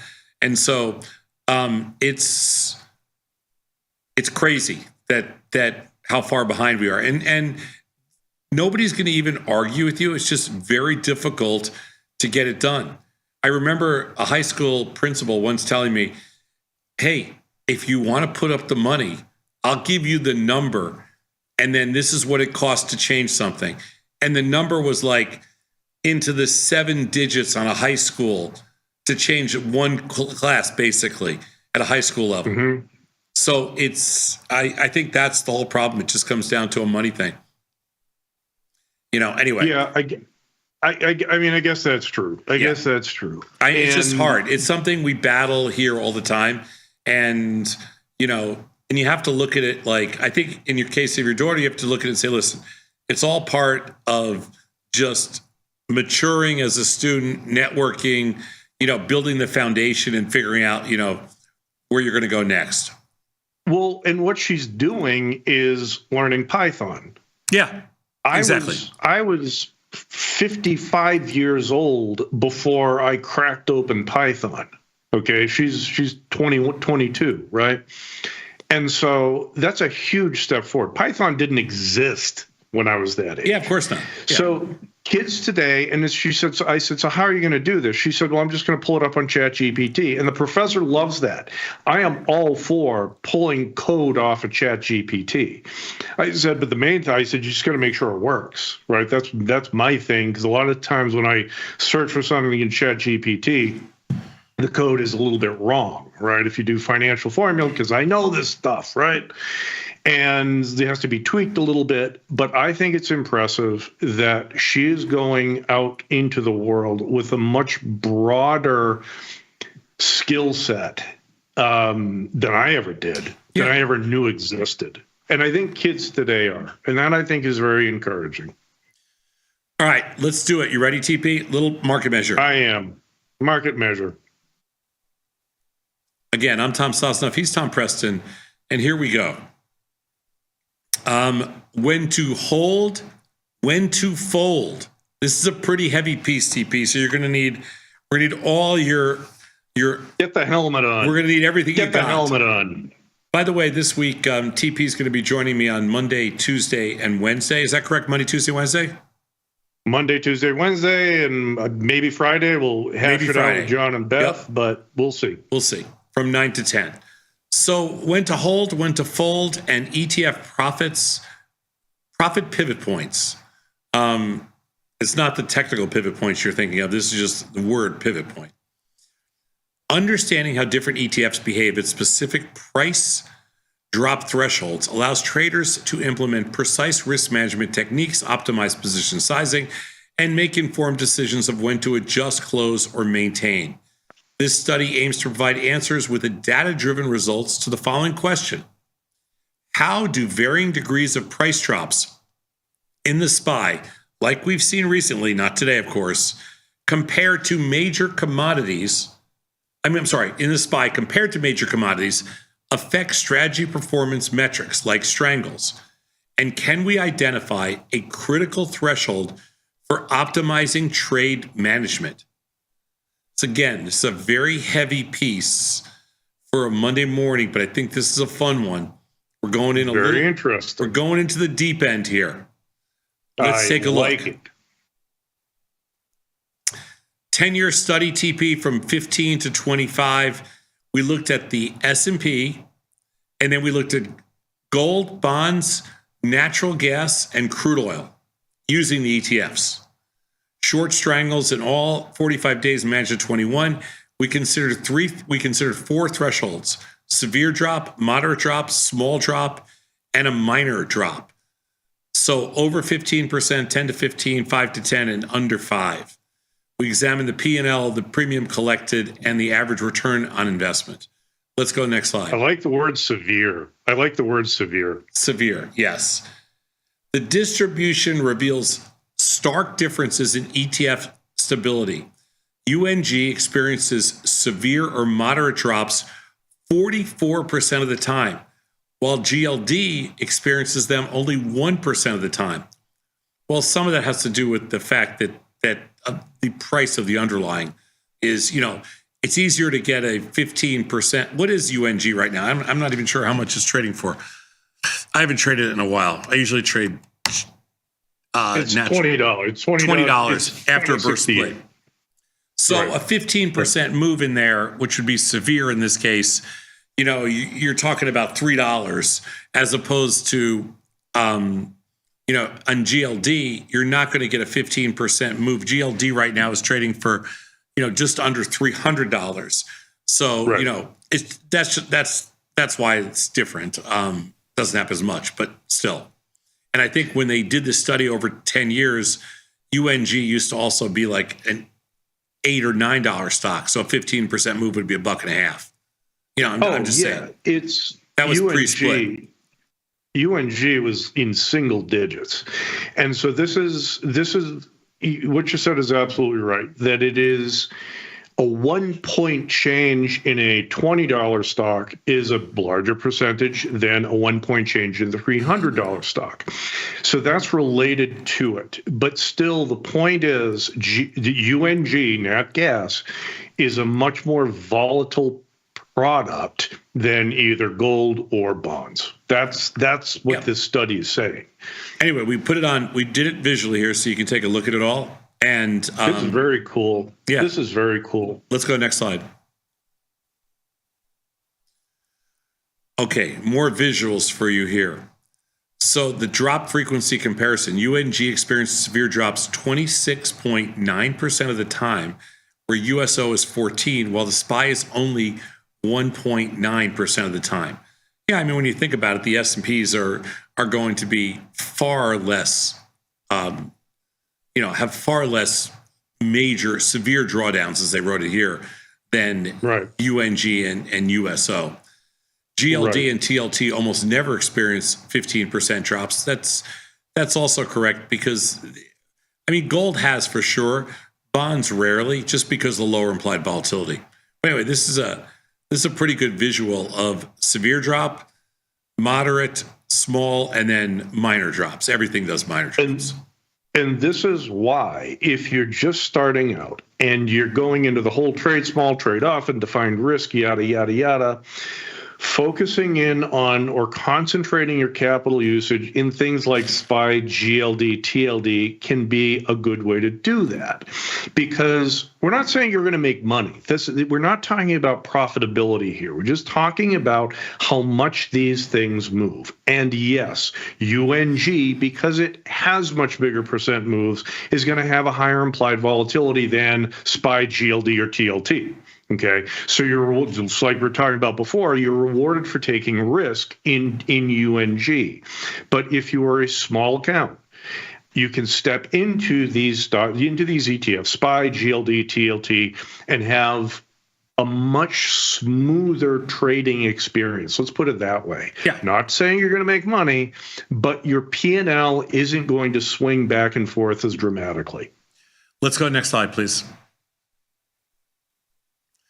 So when we looked into recovery rates within 20 days after the drop, the SPY showed significantly better recovery rates across all drop categories, the SPY being in blue. These are the recovery rates. After severe drops, the SPY recovers 31% of the time within 20 days, while the commodity ETFs only recover 12 to 15% of the time. Now, do you think it's 5%? When you see these 5% big changes, look alive. We're going to take a short break. Come on back with Scott Sheridan. He's waiting in the wings, and he's barking in the wings. All right.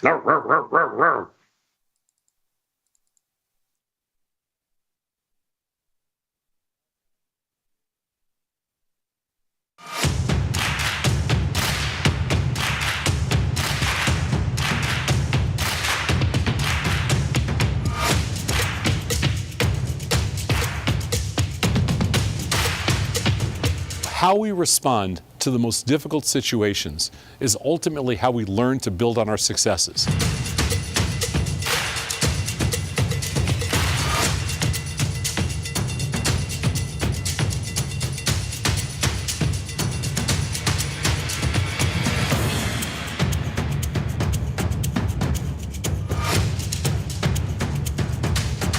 It takes the guesswork out of retail trading.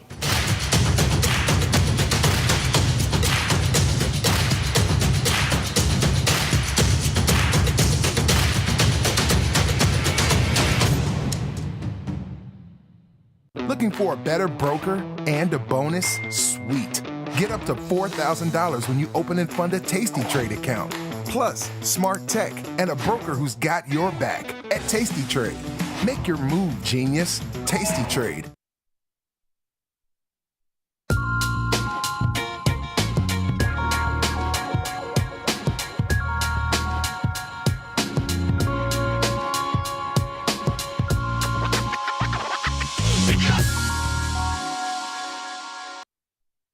Hello, everybody. Happy Monday. Happy new week to you. Tim Knight here. Well, we've got the bounce continuing. We've got a very green day on our hands. The ES up almost 100 points. The NQ up hundreds of points, almost 500 at times. I remember a week or so ago, or even the week before, I was trying to take a stab at how high the bounce would go. And I think I made a face and like something like 5,800. We're getting there. The SP is about 57.63 right now. It's getting close. And I'm going to show you a graphic as a reminder in a second when we get into the charts to kind of revisit the whole issue of bounce. So I don't have a huge list of symbols today, but they'll give us a little bit more time with each one. So let's jump in. We begin, as always, with our friend the Spider. This is the entire history of the biggest, baddest ETF of all. And we've got bear market 1, bear market 2, and then ain't no bear market here.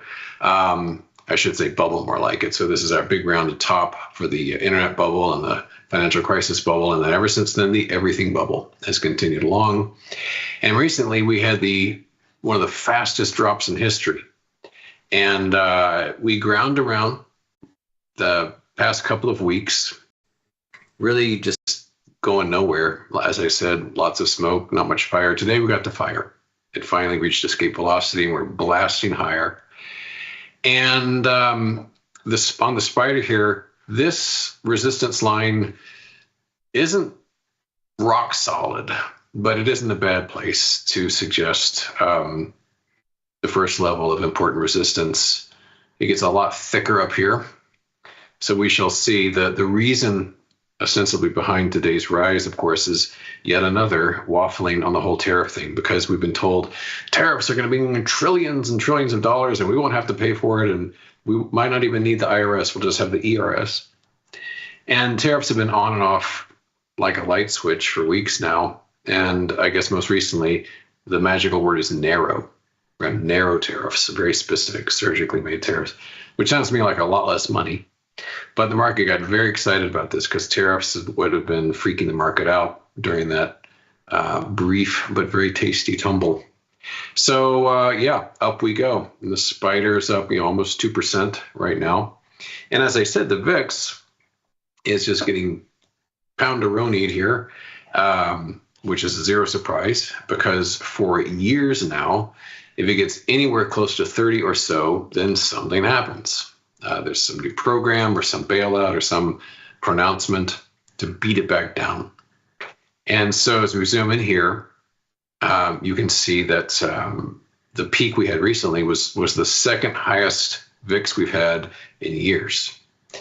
And when we last really focused on this last week, we were 1, 2, 3, 4 days into burning that off. And the graphic I put together was this, a little illustration of recent history of how long does that, I don't have a fancy name for it, but just I call it burn off. How long does the burn off of the VIX last? And it varied. 9 days, 14, 9, 4, 7, 4, and then this is just a big question mark. When we were at 4 days here, obviously that was probably not going to be it, and it certainly wasn't, because we're 9 days in now. And we've gone from almost 30 down to 18. And historically, we've been beaten down to 15-ish or so.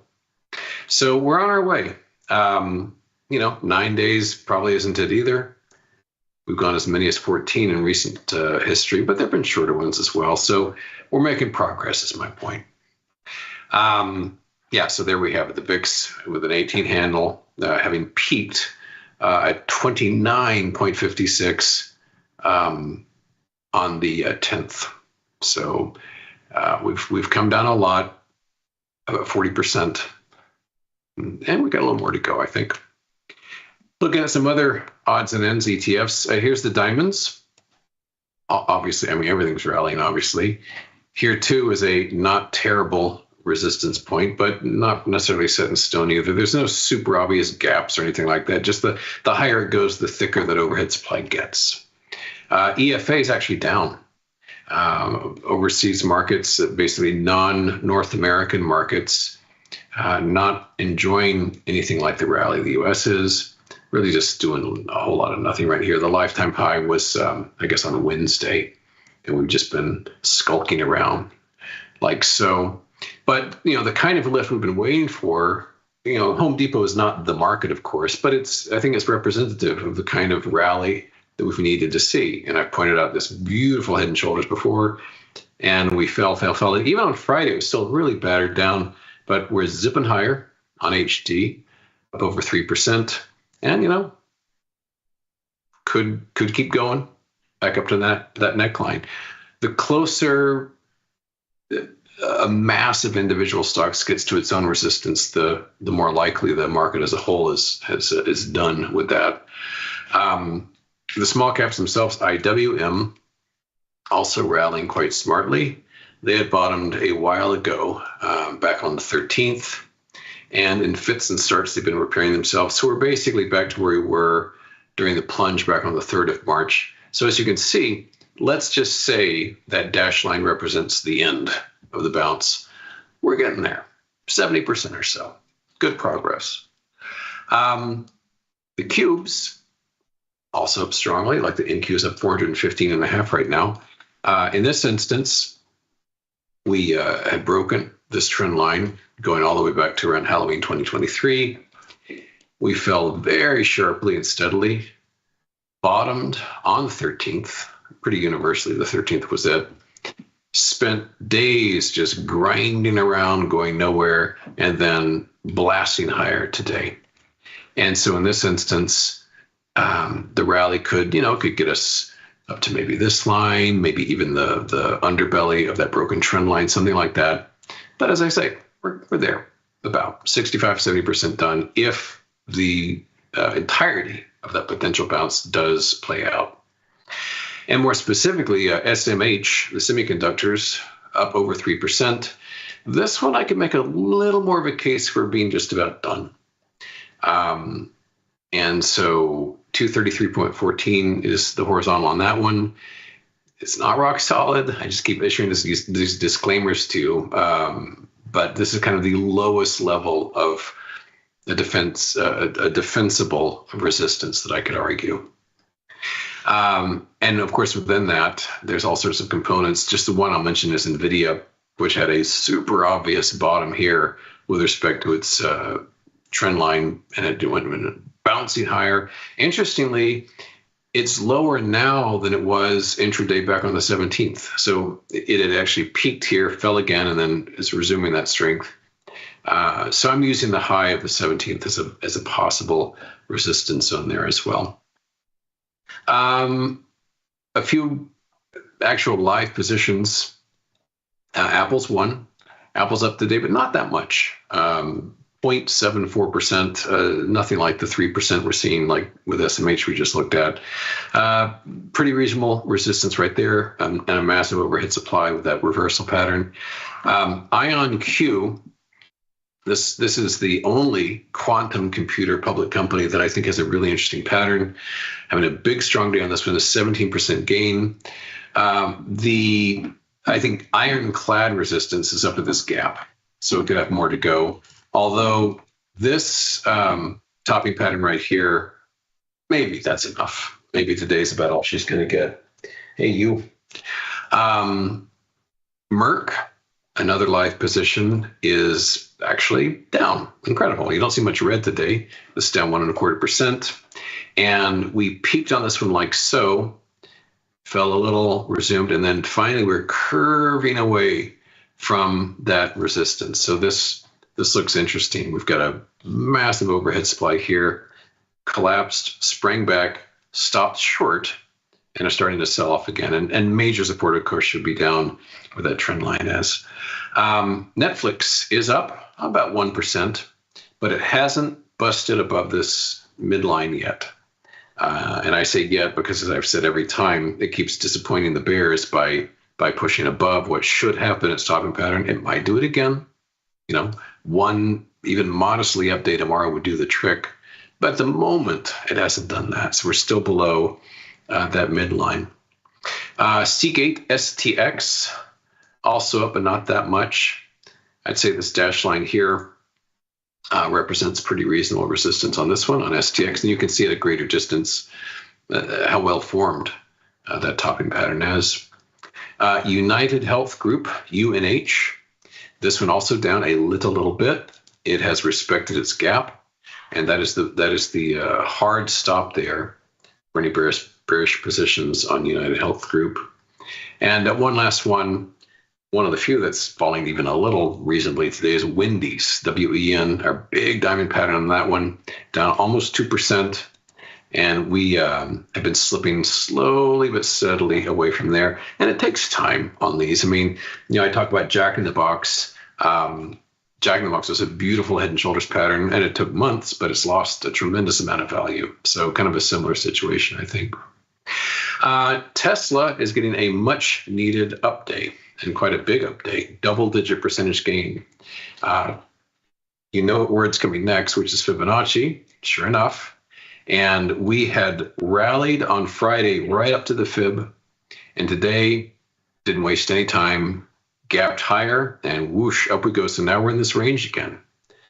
Makes a lot of sense that it would be such a potent move, and it wouldn't surprise me to see it challenge these levels once more around 300. Tesla, of course, been very much in the news because of Elon.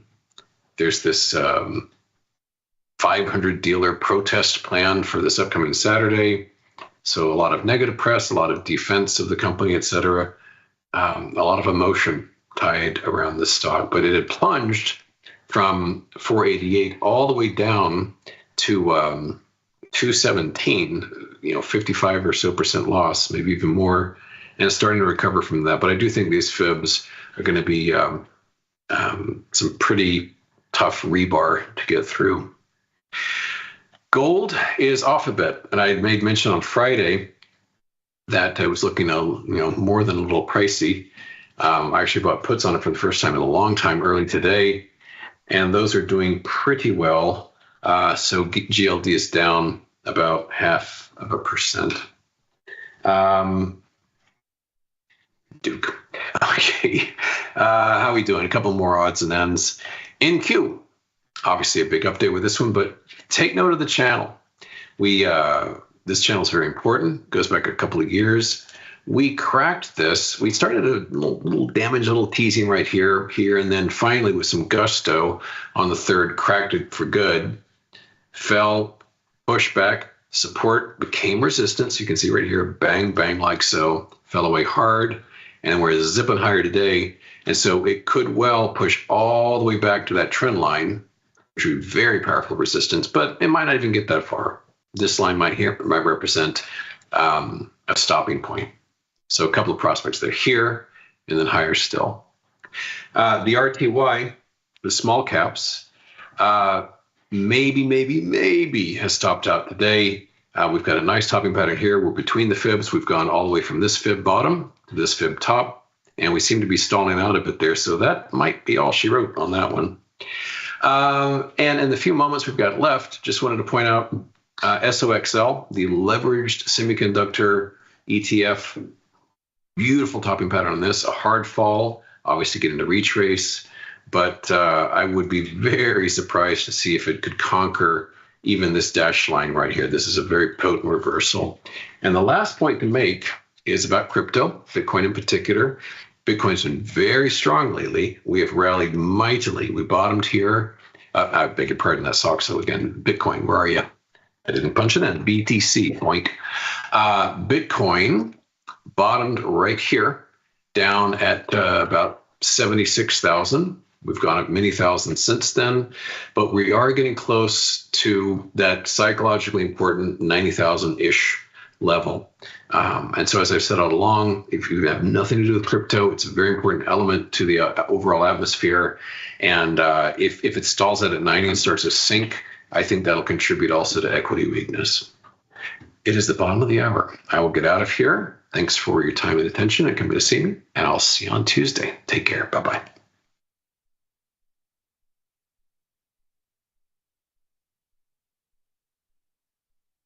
Dear Kaylee, hats off to you for being such a culinary genius.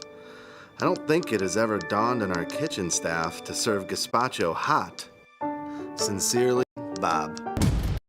Sometimes it feels good to get smart.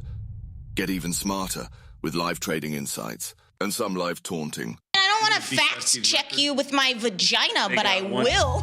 From the smart mouths at tastylive. If you missed the live show, here's our cherry on top weekly recap. What is going on over there, girl? His hat was a late entry today. He came in, it's all jaunty now. It's you gotta move more towards your left. I hate when that happens. Your other left. Like when you can't get your you can't get your bangs right. Oh, I hate that. I know, you know? I hate that. What's going on with you? I'm watching you walk. What did you do? Did the corned beef king of Chicago get taken down by his own corned beef? Looks like it. Is that what happened? Looks like. So you gave yourself the gout? So you use your phone to take a picture. Like if the print on like a bottle or package is too small, if you take a picture of it, you can make it bigger. Yeah, I do that all the time. That. My eyesight is perfect. We literally tweeted a photo of you out this morning. Put that photo up. Be so for real right now. Oh my God. You can hear them laughing. You can hear them laughing. Studio, but that's Tom right now. That's my view of Tom. Beautiful. He came in wearing that today. Wait, what does the back say? Does it have your name on it? No, I would never wear a shirt. Now I'm glad you brought that up because only the biggest loser in the world would wear a jersey with their name. Hey! There they are. Hey! JJ, put him up. Only the biggest loser. There they go. Scott, what's up, my man? How's Japan? Scott, you better have not worn a jersey with your name on the back. Nobody wears a jersey with their name on it. Look how good that looks. That is so lame. I'm sorry. You can't do that. I'm so embarrassed that JJ is wearing that jersey. What does it matter to you what someone else wears? There's a code. What is the code? It's all right. There's a code. In Chicago, if he wears a jersey with his name on it, somebody's gonna throw a beer on him. Would you like to say hi to Mr. Tom Ricketts? We're having an argument on air right now, and you got to put it to bed for us. JJ's wearing a jersey with his name on the back, and we're arguing whether or not, according to the guy code, you can wear a jersey to a game with your name on the back if you're not a player. Mr. Ricketts, sir, my argument was that these beautifully crafted jerseys were a gift from your organization and that it is an honor to wear the jersey with your name on it. And my argument is no guy in the world should wear a jersey with their name on it and not expect to have a beer. And I'm trying not expect to have a beer thrown on them. I'm trying to stay out of it so I get one of those jerseys one day. I think it's okay. Yeah! I've gotten jerseys. I think it's okay. If you're a big Cubs fan and you go to a lot of Cubs games, having a jersey with your name on it is 100% fine. There you go. Did you see Ricketts after we talked to him? Yeah. We asked him if he thought it was okay if you wore a jersey with your name on it. I did see that. He said and yes. He said he would never do it, but, you know. No, he did not. He said yes. I think it's okay. Yeah! Okay, revisionist history. It's recorded. I saw it. Get the full scoop by checking out the archives at tastylive.com. Got the need for speed? No problem. At Tasty Trade, you can turn smart ideas into real trades with just a few clicks. Wow, that's fast. Tasty Trade, make your move.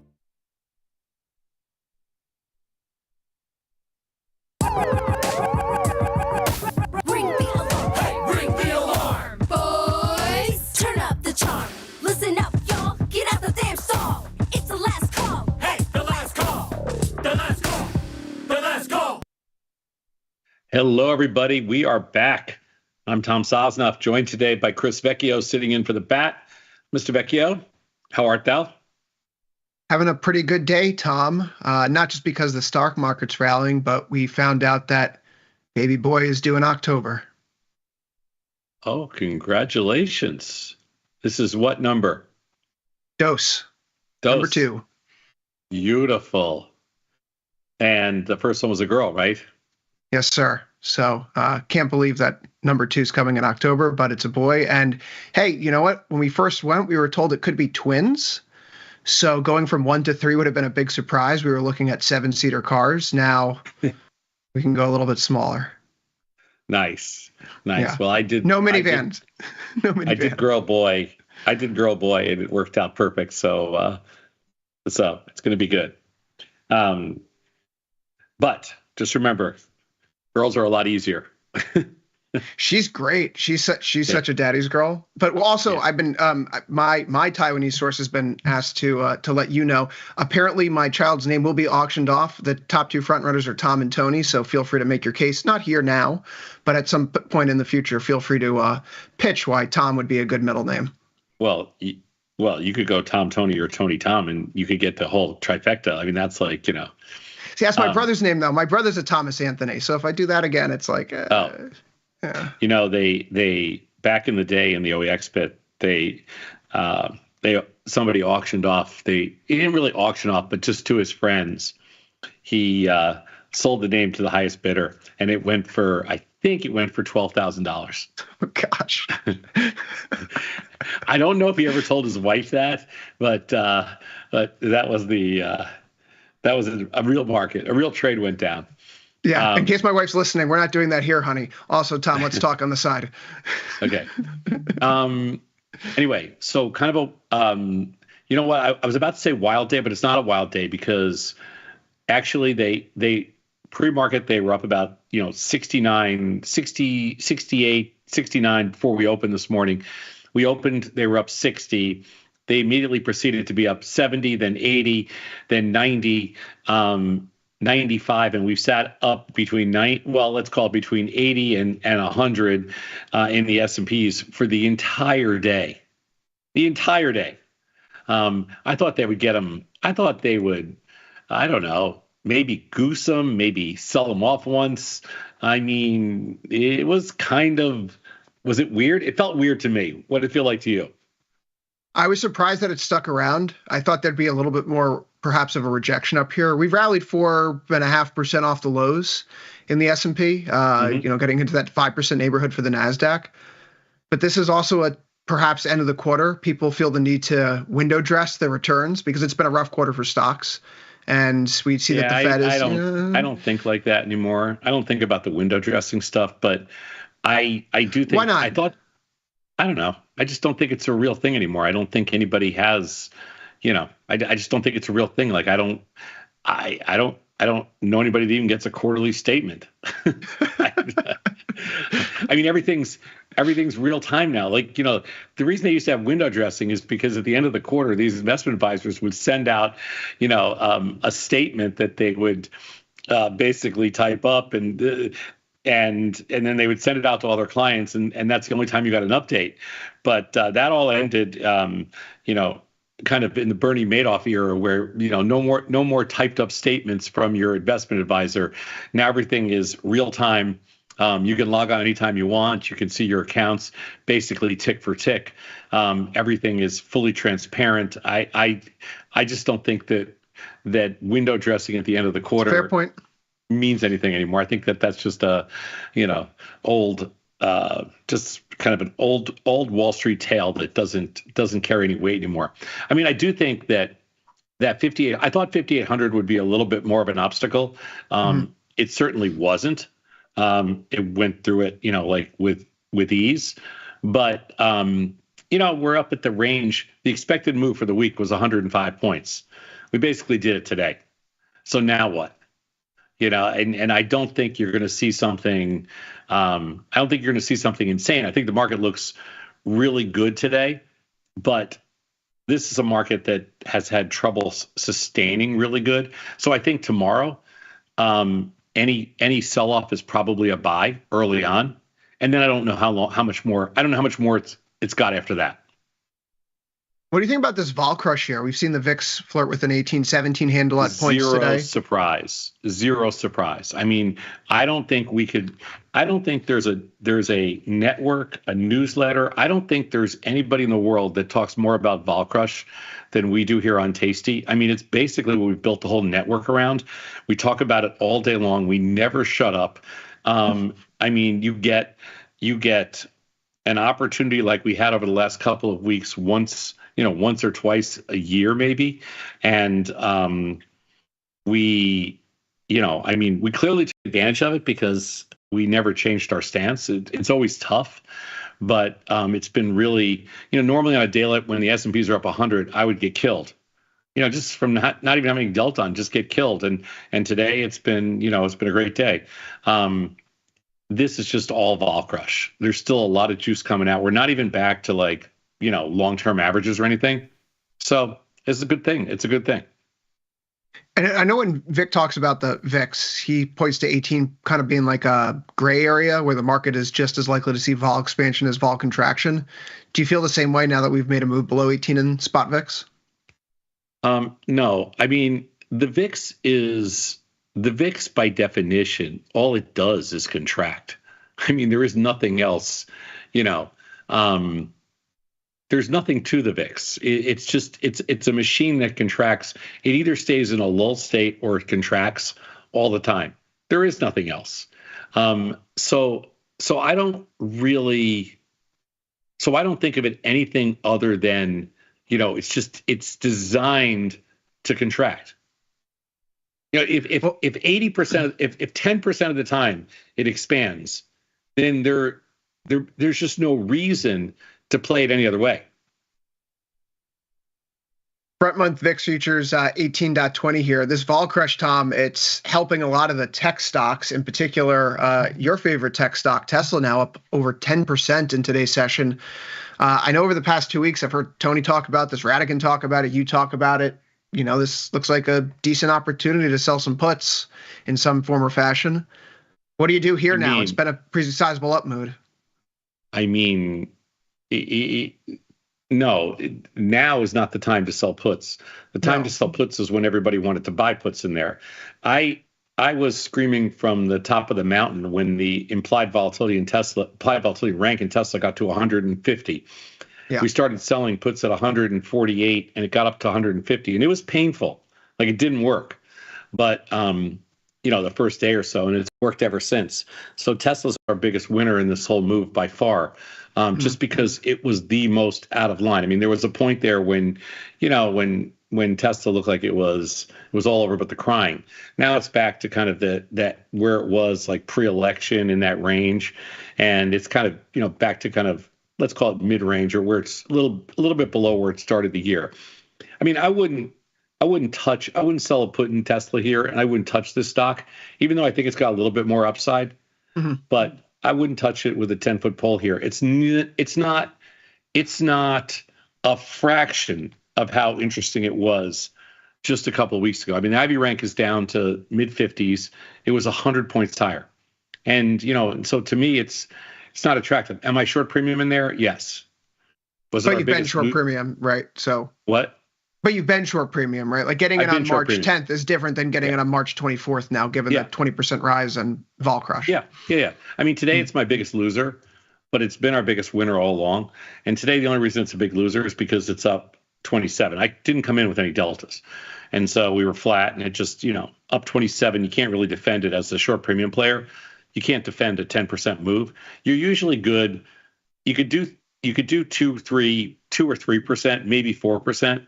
But you can't get to. You need about a down move in the VIX like today to save you can save yourself at about 3 or 4%, but at 10%, there's nothing you can do. So that's all. Tesla's not the only big name that's up big today. We saw that the tariff announcement over the weekend. Apparently, there's going to be no tariffs on semiconductors. Nvidia's up 3.47%. Tom, this is an 11 IVR, though. Something tells me that you may not like NVIDIA from that point of view.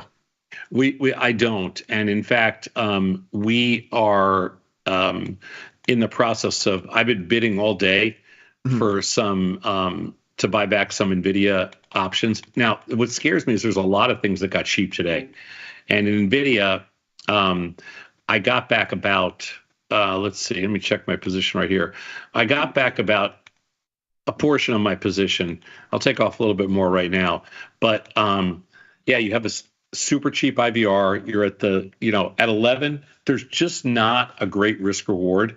And Nvidia's been another stock that's been very good to us. I mean, we bought it all the way down to 106, and 106, 107, 108 were most of our purchases.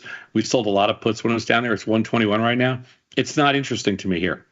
Given the market rally, it goes from having like these massive, like Tesla and Nvidia are the two most actively traded option stocks. They both had huge implied volatility. They were both under intense selling.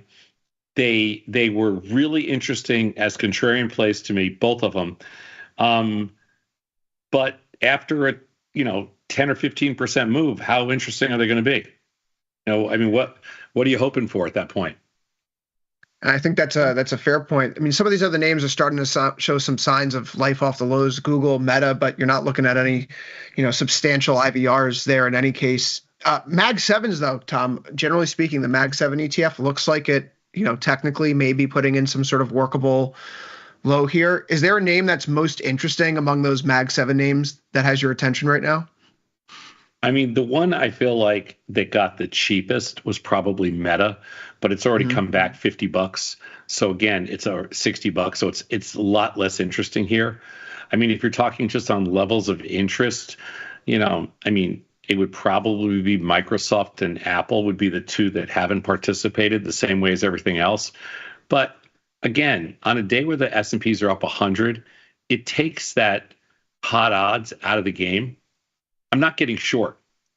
Don't get me wrong. There's no selling anything here for me.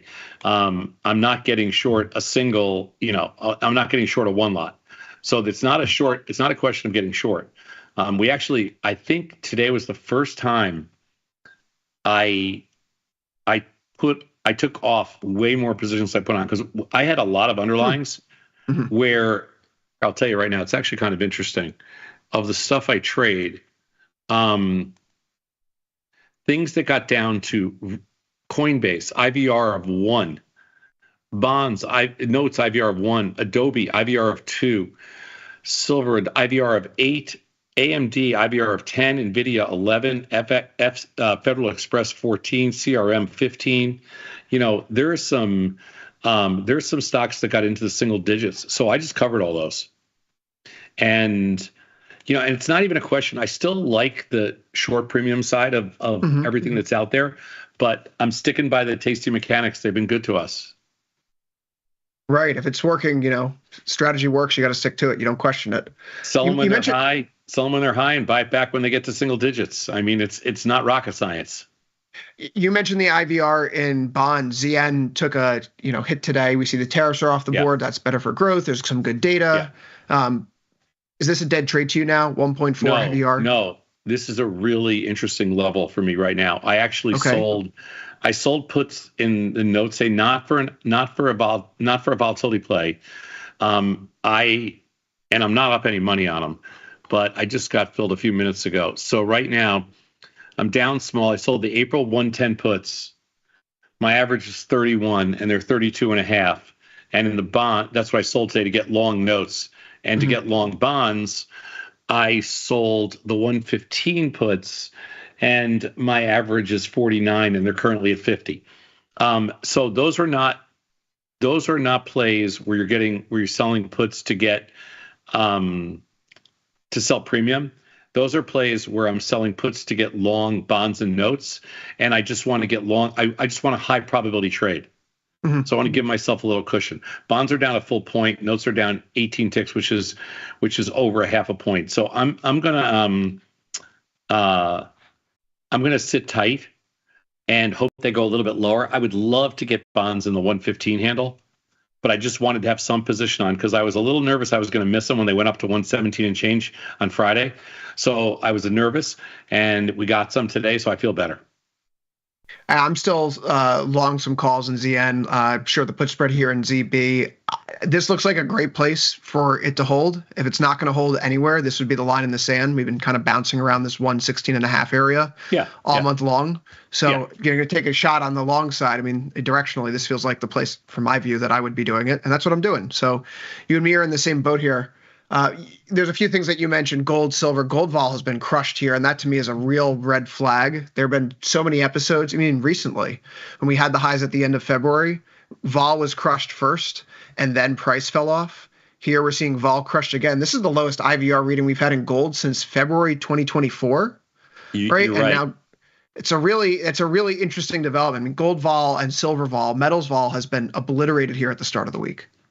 So it's funny that you say this because today gold has been gold has had its way with me and Tony. I mean, it's owned us this year. And today was the first day that we got everything. I don't want to say everything. I'm going to check right now. I don't think everything, because I'm looking at let me go to my option chains for a second, because it's fun with all the tech we have on this platform now. Yes, today was the first day in GLD that we actually went green this year. So it's the end of March. I've had no deltas in gold at all, just selling premium the entire year. We were down the whole year, and today's the first day we went positive. This is 3 months into it, and it's all because finally, like you said, premium came in, and it also came in GC. So we're short strangles in GC and strangles in GLD, and for the first time, it came in all year. So I guess I guess we waited them out. I don't know if you can say that, but I think we waited them out. Yeah, right. Well, let's not check the P&L on the gold though. But we finally got a winner here. Yeah, today was actually a rough day for me. Today was a rough day for me because I've been rolling up call spreads all year long, and so the fact that you have the market pulling in and vol falling off, it's not making me feel good. But I'm still long the 30-50 call here in the GCM5 contract. This is the fault of my trading, right? I'm always going to be the last person off the boat when it comes to momentum. But it's been a good run. So if I can squeeze, I've squeezed several long gold trades out of this since the start of the year. If this is the one that doesn't work, so be it. We'll go back to the drawing board. But yeah, today has not been fun for my gold or silver positions. I'm short 3,100 calls and 2,950 puts. And that trade came in huge today. We're also short. We're also short gold, long silver. That's the gold silver ratio. I did it right around here at like 89 3/4. It's like 89.90 right now. So it hasn't gone anywhere, but it did get up to 92 last week, according to Kai. So it was because he did a piece on it this morning. But you can see that the gold silver ratio is at the high end of its range. I like that trade, long silver, short gold, and I have it on not big. We have it on small. I don't think I've ever successfully traded a gold silver pair trade. You have to close your eyes. You have to close your eyes. This is the only time that you want to, if I can use this term because I really did like this guy, but if you want to bogle a trade, this is the only time you can officially bogle a trade is a gold silver pairs trade. You just close your eyes and wake up when it goes your way. I've had more success trading natural gas than I've had trading gold silver, but I don't know if that's a good thing or a bad thing. If I could borrow you for a second to go over to the energy world here, this is another place where vol is just down. Do you see a relationship with how stocks and bonds and oil have been trading over the past few weeks? When oil was down, yields were down, stocks were down, and now that they're all kind of rallying again together, yields are going up, stocks up, oil's up. Does that concern you, bother you? Do you not even think about it? Oil has had such low volatility that we've stayed away. So we have not been involved, so it has not bothered me. I do have a bunch of natural gas positions on. They worked small today. The premium didn't really come in natural gas. Natural gas beats to its own drum. It's got it just does its own thing. It doesn't care what anything else in the world does. Natural gas is just a weird ass contract that doesn't pay any attention to anything else. I think the story is in the equities. I think the story is in the S&Ps. I mean, they're making new highs right now. They didn't sell off at all today. Every single index, there was no break. Like every single index went to the moon. The bonds, everybody sold bonds, bought stocks all day long. Shorts never came in, not even once. I think tomorrow will be different. I think they goose them up again tomorrow. Lower opening maybe, goose them up tomorrow, and then at maybe late in the day or Wednesday they sell them off or try to. Hey Chris, we've got your boys. Oh, should we bring them in? Your dream team. Yeah, let's bring them in. Let's bring them in. Friends, Dylan, Ilya, welcome to the show. Thank you for showing up on time. Tom, how goes it? Am I doing okay? Beautiful. Hello, boys. Well, Hello. Ilya, I think we talked about this last night. I don't think that 5,800 is surprising to you at all, because that's what we both thought we would see today, and we actually blew through it with pretty easy. How much more do you think they got on top of this? I think they have a little bit more. I don't think we've reached a level where you can sort of readily say the things run out of steam. I think we could come back, basically, if you want to look at the M contract in ES, the lows from mid-January, so call it 5,900-ish, and get back to basically test that underside. I could see it fade from there or not. We'll see, but that's my big next inflection point that I'm looking at. I still want to be short. I think this is a correction within a down move that's going to extrapolate, but I think there's more room for them to correct before that's a thing. Okay. Mr. Radigan. Nice to see you. It's interesting. I never heard you bogle anything in all my decades in proximity. I never have. I don't usually use that term because I feel like they got that guy on a pedestal, but I feel like he's set back trading about 3 decades. So so this is the first time I've ever heard you use the position, but or use the phrase, I should say. Use the phrase. Well, I was trying to shake things up a little bit here in the afternoon. I understand. So, sure. I understand. I understand. So anyway, Tesla pays. Tesla puts pay. That's my big story. That's my big winner. Tesla puts, selling those Tesla puts last week. Yeah, that turned out to be for once. I mean, I've surely lost vastly more money in Tesla than I've made, but those Tesla puts for sure. Hallelujah. But I'm not even sure there's a reason. I mean, the market overall is up. Nasdaq's of course. Tariff madness. I mean, all this. You could always come up with something, but yeah. So, you can always come up with something. Yeah, Tesla puts, but I think listen, Tesla's up $30 today. Kind of blew its brains out. I think. I agree. I mean, what else could it do? Right. Exactly. What else can it do? Exactly. I don't think. I don't think it's pretty telling that it was underperforming all of what was the start of the bounce last week, and then finally it sort of got cajoled back up because a rising tide lifts all boats, but it doesn't seem to have any kind of independent Tesla specific good thing going on. Yeah, plus this is the way this market has been for years now. It overdoes things to the downside and it overdoes things to the upside. It goes to like an emotional extreme. It feels like every single time. I don't feel like it's a highly speculative name here. I think at this point it's almost like a given. It's almost zeitgeist now that everybody's going around and going, this isn't really a car company stock. This is an Elon Musk thumbs up, thumbs down indicator. So if it's going to move like that, it's going to be liable to overshoot, of course. So we're replacing people who are retiring and dying out of the labor force with people who have zero attention span and get their news from social media. And those are the people making it. Yeah, it actually tracks perfectly well that Tesla's up 12% today in that world. Yeah, got it. Well, it's my first day driving my new Lucid, so I'm feeling good about my decision. How is that thing? It's great. Yeah, it's really nice. The incidence sold Tesla of puts to Polestar buy around San Francisco has strangely increased. Lucids. You know what's funny is that I kind of did sell Tesla puts to buy Lucid. I think it's a pretty good trade so far. Let's put it this way. It worked. It's worked. Tom, we are done here on Last Call, but there's more of the three of us coming up. Overtime is next. Stick around. Ciao, ciao, ciao. Bye, Tom. Bye, guys.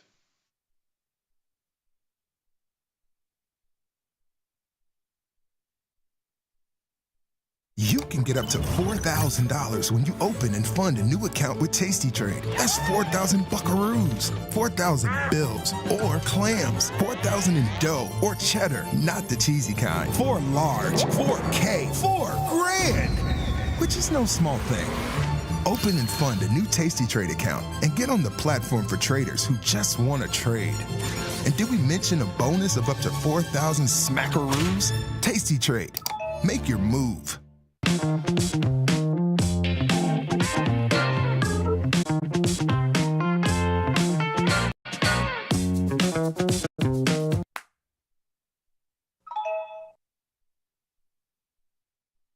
So I started trading in the equities market when I was 18.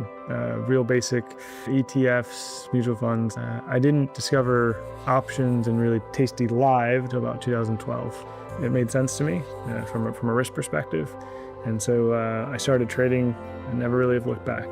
The people you see that's who they are. They're trying to be as open and clear as they can with the trades that they're putting on. Teaching a methodology, like teaching the logic behind things. It is tried, true, and tested. They back it up with research. They share that research. It's not, just trust us and do this, which is a very dangerous thing in the financial world. But, learning about that in the tasty universe, it starts to prove itself out, right? When you follow the methodology, you'll see those profits and you'll understand why a position did what it did. Sometimes the market wins and sometimes you have a 90% winner and you don't know, why don't I do this every day, right? This is easy. But you kind of have to reset that and just go, okay, close the trade and move on to the next one, which is really what Tasty's about. Calling all traders. Are you using tastylive mechanics and enjoying awesome results? Are you an up-and-coming options savant? We're looking for you.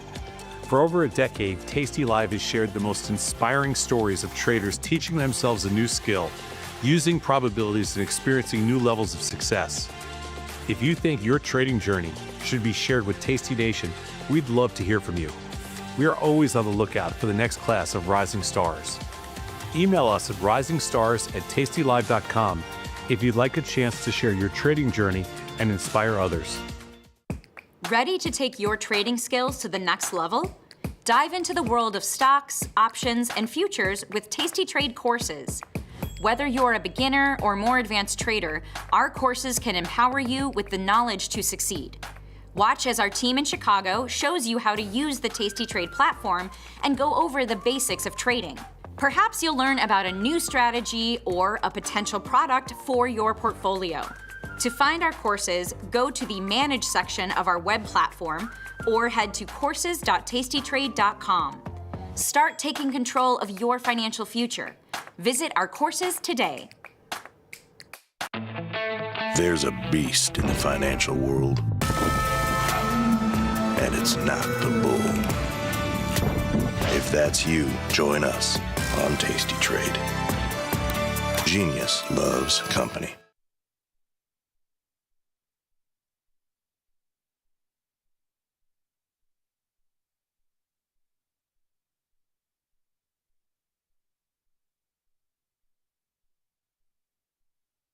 You can get up to $4,000 when you open and fund a new account with tastytrade. That's 4,000 buckaroos, 4,000 bills, or clams, 4,000 in dough or cheddar, not the cheesy kind. 4 large, 4K, 4 grand, which is no small thing. Open and fund a new tastytrade account and get on the platform for traders who just want to trade. And did we mention There's a beast in the financial world, and it's not the bull. If that's you, join us on Tasty Trade. Genius loves company.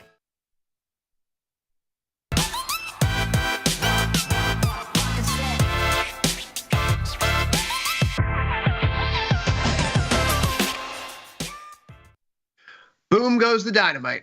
It's Monday, March 24th, 2025. This is Overtime. I'm your host, Chris Vecchio in New York. Elias Spivak in San Francisco. Dylan Radigan in Milan as we wrap up the trading day. Futures market closes at the top of the hour, 55 minutes from now. Come tell us what you're talking about and trading today. Come over to the YouTube channel, chat with us. Tell us where you're from, what's going on. If you're already there, come over to tastylive.com, the website, see what we're all about. Of course, the platform Tasty Trade. Ladies and gentlemen, it was a good day for stocks. Tariffs on April 2nd are going to be narrowed. No tariffs on autos, no tariffs on semiconductors. It's a good day for those tech stocks. NASDAQ here up around 2% or so. S&P up 1.68%. Dow Jones up by 1.39. And the Russell is your leader, up 2.44. It's likewise a good day for crypto. Bitcoin up over 5%. Bond sell-off, not just the tariff news, but some pretty good economic data this morning. The S&P Global PMIs beat expectations. Ilya has a lot to say on that. Gold and silver down a bit in this environment where risk-taking is flourishing. Mixed market for currencies, and the dollar may be putting in a short-term low. We'll talk about exposure and more there. Guys, we have some time to talk through this week, a week in which earnings are light, the macro calendar is thin, but markets are moving. Ilya, stocks are rallying. You were dutiful in your short exposure, riding the whole thing down and basically getting out the low. You've been very patient in trying to reacquire some new short deltas here. And I think that patience has served you well. So now after a 4% move off the lows, is this the end of the correction, or is this just setting us up for a new opportunity to potentially get short? I think there will be an opportunity here to get short, and this is not it. From the looks of it, there's more wood to chop, as you might say. There's more upside, it looks like. The next inflection point I'm looking at is the underside of those lows from January, where we carve out that range. We peak in early December, then kind of in a choppy fashion step down to those lows from just the beginning of this year, kind of mid-January or so. That takes us to somewhere over there, and sort of the closing lows around there make for a bit of a range between, let's call it sort of 58.60, 59.20. Sure. Kind of 20 points around 5,900, 40 points around it, something like that. Support and resistance are very rarely aligned. They're usually a sort of area of fuzz. And so somewhere over there, I think would be interesting to look for opportunities if the market decides to stop there. If it doesn't, it can, of course, not and go all the way up and hit something like 6,000. And that would still not be, in my mind, a change of course. It would just be a deeper retracement. I think you really have to do quite a lot of constructing here for this to make sense as a longer term buy, which is not to say that a tactical long position is something that I think is unattractive. For me, it's more the pricing. We were talking about futures on Futures Power Hour earlier today. However you price along here, whether it's you're buying a call spread or you're selling a put spread, you're sitting on basically one-to-one risk reward with less than 50% probability of profit. That just doesn't make sense. It's not risk reward that makes any sense. And so for me, I'm not opposed to buying if there is a further vol crush, say, and we don't run away from current levels and the pricing gets more advantageous. Otherwise, you wait, you get to where you're going to go. As you go higher, the vol is crushed, and you're now buying puts as a directional short. That's sort of my idea. If the market lets me into a tactical long, okay. But if it doesn't, the longer term idea is to wait, let it get to where it's going and sell there. Dylan, last week in the face of all the fury and bad press around a name like Tesla, you were down in the foxhole selling puts. It's an 11.9% rally in today's session. Is this a sign that the worst of the broader equity market sell-off is over, or was that just a hysterical market? I think it's a sign that Donald Trump and his tariff madness is driving this entire stock market right now. And if it's, tariff madness in the worst way, the market goes to hell. And if it's tariff madness in a lesser way, the market rebounds. And I just think that Tesla is purely a derivative of Musk himself, Musk's relationship with the government, and the perceived consequences or lack thereof of tariff madness. I think the only real question is what's going to happen on April 2nd, which has become the new cliffhanger date for the Trump administration, who loves to set up cliffhanger dates. And I think you could make a case that there's going to do nothing on April 2nd based on historical behavior, that they're going to create the appearance of doing lots of things on April 2nd with tariffs. And then midnight on April 2nd will happen, and it'll be the last second reprieve is like one of the signature gimmicks of the Trump administration. It's almost a trope now. Yeah. It's like the Dukes of Hazzard. Like, will they get him this time, Charlie? I don't know. And then they got away again. I mean, it's that stupid at this point. Can I point out is the market interpreting all this news correctly? You see you're breaking, and I'm intentionally leaving this in the lower panel here just for the sake of effect. Deal with this for a moment. Dow jumps nearly 600 points on Monday as investors hope Trump softens tariff stance. The article that's on the front page of CNBC right now, right? If we were to pull this up, from 2:50 p.m. today, 2:50 p.m., Trump pledges auto, pharma tariffs in near future. In the press conference in which he says they're pushing back the reciprocal tariffs on April 2nd, that there's going to be, some countries may give a lot of countries breaks. He still says that autos are going to be announced thereafter. Pharmaceuticals are coming. Semiconductors are coming down the pipeline. The market just ignored this completely. Well, maybe that's just not the current episode. If the reciprocal tariffs are the episode we're currently watching, and that reprieve has come, then that's the next episode. But the arc is going to be the same because the arc is always the same. And so we'll get the reprieve at the end of that arc. It's like a Pavlovian response almost. It's just an interesting dynamic where the market gets, reports yesterday over the weekend, Wall Street Journal, New York Times, Axios, that the reciprocal tariffs are going to be pushed back or narrowed in some form or fashion.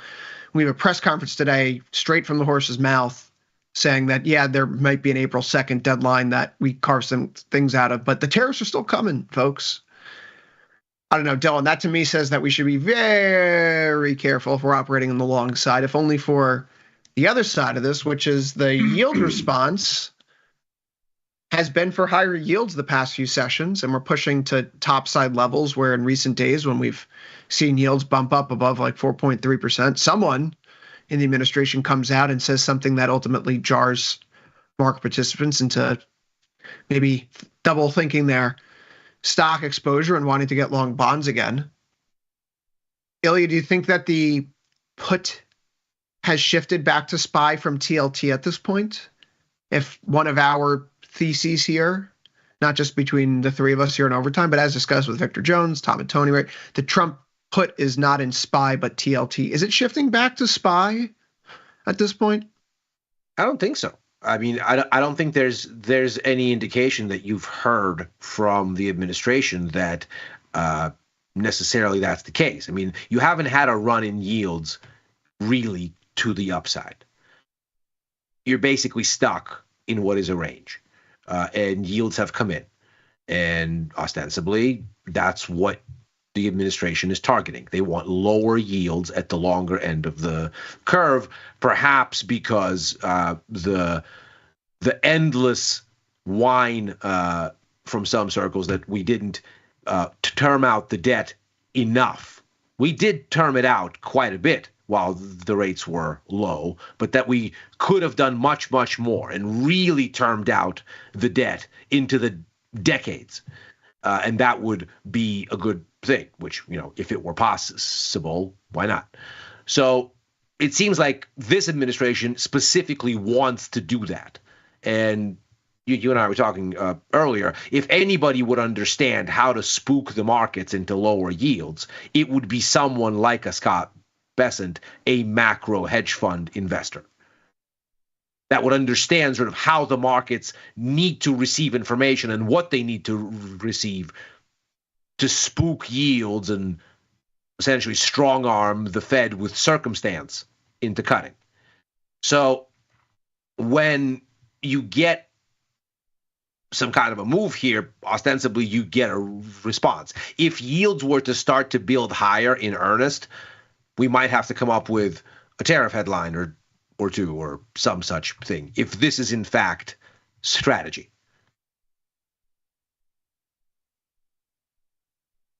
What's the strategy here, Dylan? Just to do a quick vibe check, is there any master plan? Are we still looking for that North Star on trade to find a direction? I think you have two lines of thought here. One is the Captain Crazy Pants and his tariff war. But the other is which is very unreliable, could go any which way any given day, and all the things that we know. But then you also have a more reliable sense of slowing economic activity, full stop, whether it's the sentiment here, that advertisers this, consumer discretionary. I do wonder to the degree to which you do get a meaningful rally here as a result of perceived short-term tariff relief, if the opportunity is actually still on the Ilya's side of the ledger to the short side, or if the underlying reality is a slowing U.S. economy, full stop. And maybe the catalyst for the slowing economy is some of the craziness. Obviously it's a component of that. It may not be the only factor. It's probably not the only factor, but and so you kind of have to pick your spots. I think from a trading standpoint, that the Trump administration's economic policy is so volatile and changeable that for those with the courage, I think it creates tremendous opportunity. To sell puts in Tesla, it was great, but for me that was real pure gambling. There was nothing. That was not a calculated risk, other than maybe the odds of how many, how low can it go, but it felt more like straight gambling basically. But I do think that the advantage of the Trump administration and its economic policy is that it provides big swings in liquid assets almost every day right now, driven by some piece of rhetoric. And so, I guess I wonder what I'm thinking is if you could really make a living trading against the same way there's you always buy whatever Nancy Pelosi's buying, or you'd always do the opposite of Kramer, or you always last year were selling oil on fears of World War III. Like when the market does whatever it does, like today it rallied on tariff relief. Ostensibly. Ostensibly. So maybe you sell, maybe you get a short, a little lighten up here. Then it's going to get blasted at some point on tariff fears. I just don't know how reliable that is, but it's looking increasingly reliable, actually. For what it's worth, if you look at the specific timing today and you say, well, what time in the day today did the S&P sort of make its run? And you start to, obviously it starts last week. We get a little bit of a lead on Friday. But if you look at where the actual kind of meat of it starts today, it is at a very auspicious moment. It's exactly at the time that you get those PMIs today. I mean, almost to the minute. And so it front runs them a little because those PMIs do tend to come out on the Reuters terminal before they come out elsewhere, last I checked. So you can get a little early action, as it were. But you get very clear signs that, oh, well, the economy is not that bad. And the Fed already told us last week that if things were to get dicey, they would come riding to the rescue. It just needs to show up in the big and important data. And so, again, you sort of come back to when's the big important data? Not for a while. And so then what's the path of least resistance?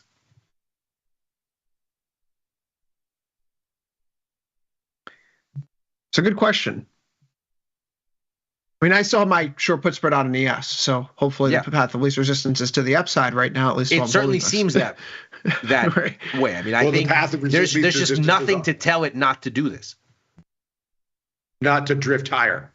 Yeah, well, because the stock market we know is biased higher. Right? The stock market doesn't want to go down. This is not a two-way asset the way oil is or the dollar is.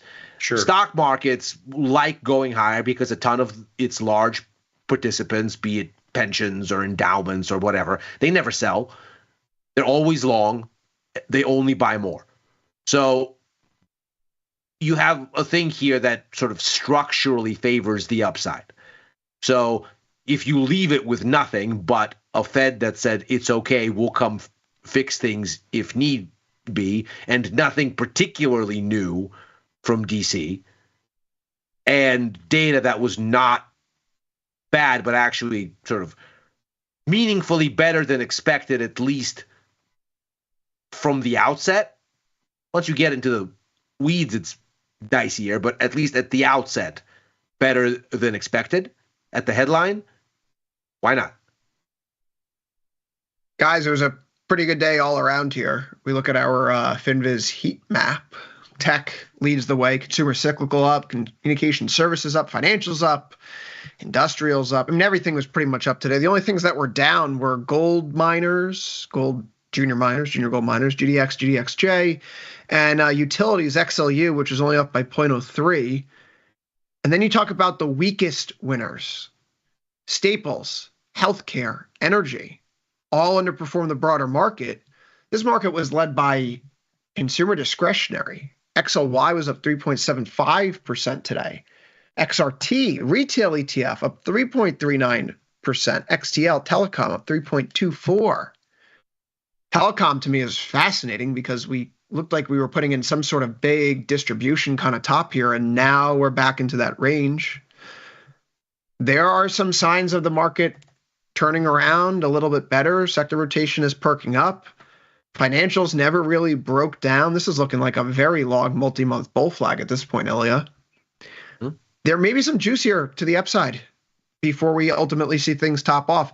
I'm just curious as to how we reconcile Trump's comments this afternoon late in the day with the news reports over the weekend. So, I mean, Dylan, I think you just provided actually really valuable insight. The object of speculation right now is April 2nd. Once we get through April 2nd, the game clock resets. We have a whole new host of concerns. What tariffs are going to be here? What tariffs aren't going to be here?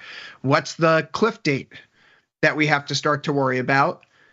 It almost seems like there's kind of a rhythm that's happening now where the market is weak in like the 2 weeks after the date is announced.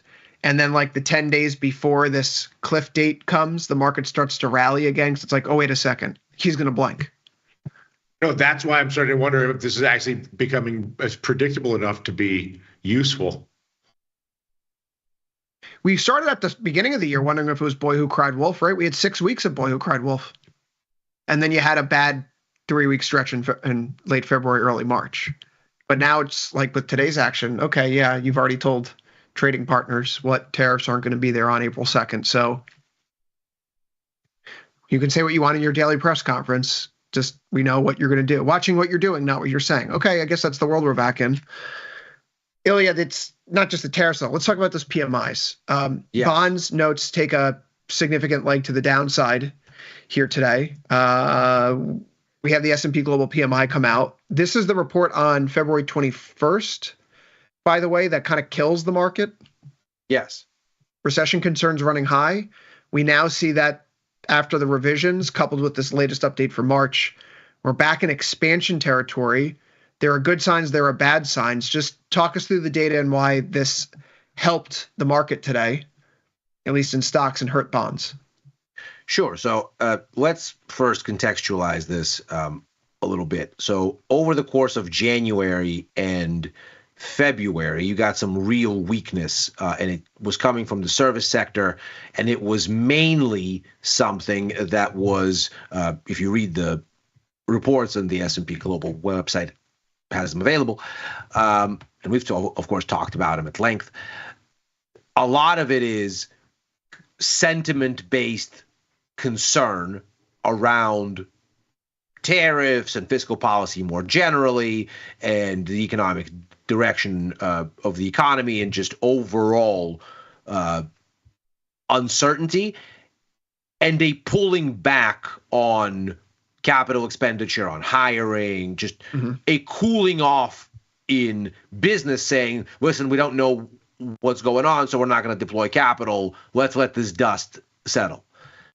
And what you see this month is a pickup in the service sector, welcome rebound here. This is the fastest service sector growth that we've seen since December. So not the kind of scary readings we got in January and more so in February. Then the composite index rebounds. That's the fastest growth since December. The service sector, on the other hand, slumps back into contraction territory. And that sort of lines up with what the PMIs have been writing as it was improving over the past months, saying this isn't a real improvement in the manufacturing sector. This is front running of tariffs to try to buy as much inventory as you can before the price on your manufacturing inputs goes up. And ostensibly, it seems like that process hit something of a wall in this most recent report. Now, what's not great here, because of course at the headline you go, oh, whoa, wonderful, service sector rebounded. But if you go to the very top of the PDF you're showing there, and you look at the overall chart, the S&P Global PMI chart there in the second column, you can see, yes, you've rebounded, but you're still not back to the growth that you had really very steadily predominating last year. And so you kind of have to ask yourself, this is a diffusion index. It's not telling you the level of growth. It's telling you whether the growth is positive and or negative, and then giving you a sense of pace. So in the previous 2 months, you had the slowest pace of growth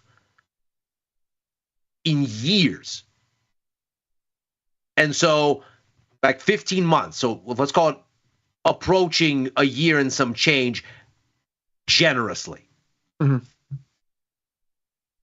Are you not going to see an easing of the pace just dynamics-wise? Of course you are. And so this is perhaps not as encouraging as it appears. You do have to look at the underlying, and that's exactly the chart here, confidence in services, future demand expectations for services and the whole cratering. And that's not what you want. Cratering while prices are starting to show signs of flashing higher within these indexes. That's right. And so you get this sense that you have a certain relief in the rate of change here, not necessarily in terms of where sentiment actually points as you get inflation up. And so under the surface, as we were saying, it's not all that great. At the surface, though, it's enough relief to say the Fed is not off sides if it waits until the May meeting to reassess again. I think the summary here is worth noting. They see growth at an annualized 1.9% rate in March and 1.5% over the quarter as a whole, which again, we've covered the Atlanta Fed. The Atlanta Fed right now, bless its heart, it's my favorite GDP tracker. They've had to point out that because of how they calculate trade, gold imports having surged through the roof is creating this huge albatross around the overall GDP tracker reading. And if you were to back out the gold import figure that's distorting everything, you have growth that's closer to 1% annualized, which is not recession. It's certainly a step down from the 2 to 3% real growth that we were seeing previously, but it's not recession, right? And recession is what the market's been fearful of. So we take a step back today, tariffs not necessarily coming in full force, even if they're coming. We have data that shows that the economy is certainly seeing a little bit more stress. Confidence in the future is falling. Input prices are rising in the short term, but business activity continues, at least for now. So relief, no imminent recession, despite data pointing to that recently. There's no volatility here, though, right? I don't know. So going back to the trade now, I have long deltas on in ZN and ZB, right? Being short a put spread in ZB today wasn't the greatest thing in the world, vol crush, but price goes down. And being long calls in ZN totally sucks, right? Vol comes down and price goes down. That's not what I want. I want to see vol expand and price go up if I'm long the calls. But the underlyings of that PMI report, Ilya, do not tell a promising story about which way the future is heading. Even if we've warded off a potential downturn in growth for now, the conditions remain. Is it cheap right now? Guys, do you see a negative 0.2 IVRs? Hey, why not get some cheap out of the money exposure, long dated, put it in the pocket in case something hits the fan. And this week, a week without that many catalysts on the macro calendar, on the earnings calendar, it could be a tweet that sends off a tumble in stocks just as easily as we've seen today's gains come about. I'm already a little bit long via a TLT call vertical from basically here. And so I'm looking at these IV readings and I go, maybe I should term myself out now while it's cheap and just put a bunch more duration in it. Dylan, do you have any strong feelings on bonds? I mean, my only thing is whether the oil rally presents an opportunity the other way, because I think the economy is slow and slowing. And I think oil is absent lots of geopolitical stuff, which seems to be less relevant to oil at the moment. I think oil is a nice proxy for quarter to quarter economic activity. And I think this little bump higher, it certainly holds my attention. I'm curious, Ilya, why the TLT long position of everything you could kind of do around here? Well, so I think that ultimately the path is for lower rates. I think the slower economy is that. I think the administration wants that, so it's helpful not to fight them as ever. I think all of this sort of points to, in the best case, the Fed cuts as much as they've said, but if the economy is going to evolve as it seems to be, they're going to have to cut more. And the longer they delay, the more of those cuts are going to start to get speculated into the back end of the curve. And if they really delay and something really goes off, then bonds are going to rally on haven demand. So in the best case scenario where you get the soft landing and everything turns out okay on tariffs and growth, there's the regular rate cuts. At the other extreme, there is risk aversion and sharply rising bonds and collapsing yields.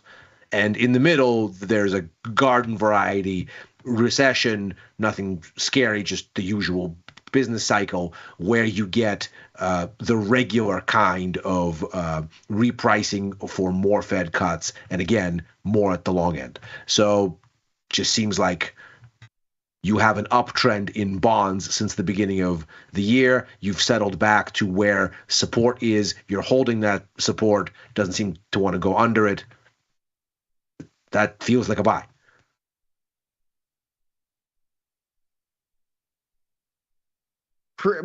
I just can't get a read on crude.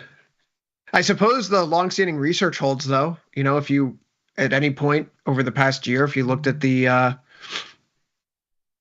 current price and said, all right, I don't think we're going to trade higher than $10 and out of side of this, you've done pretty well for yourself. The best predictor for crude prices at any point over the next 12 months is, in fact, the current spot price.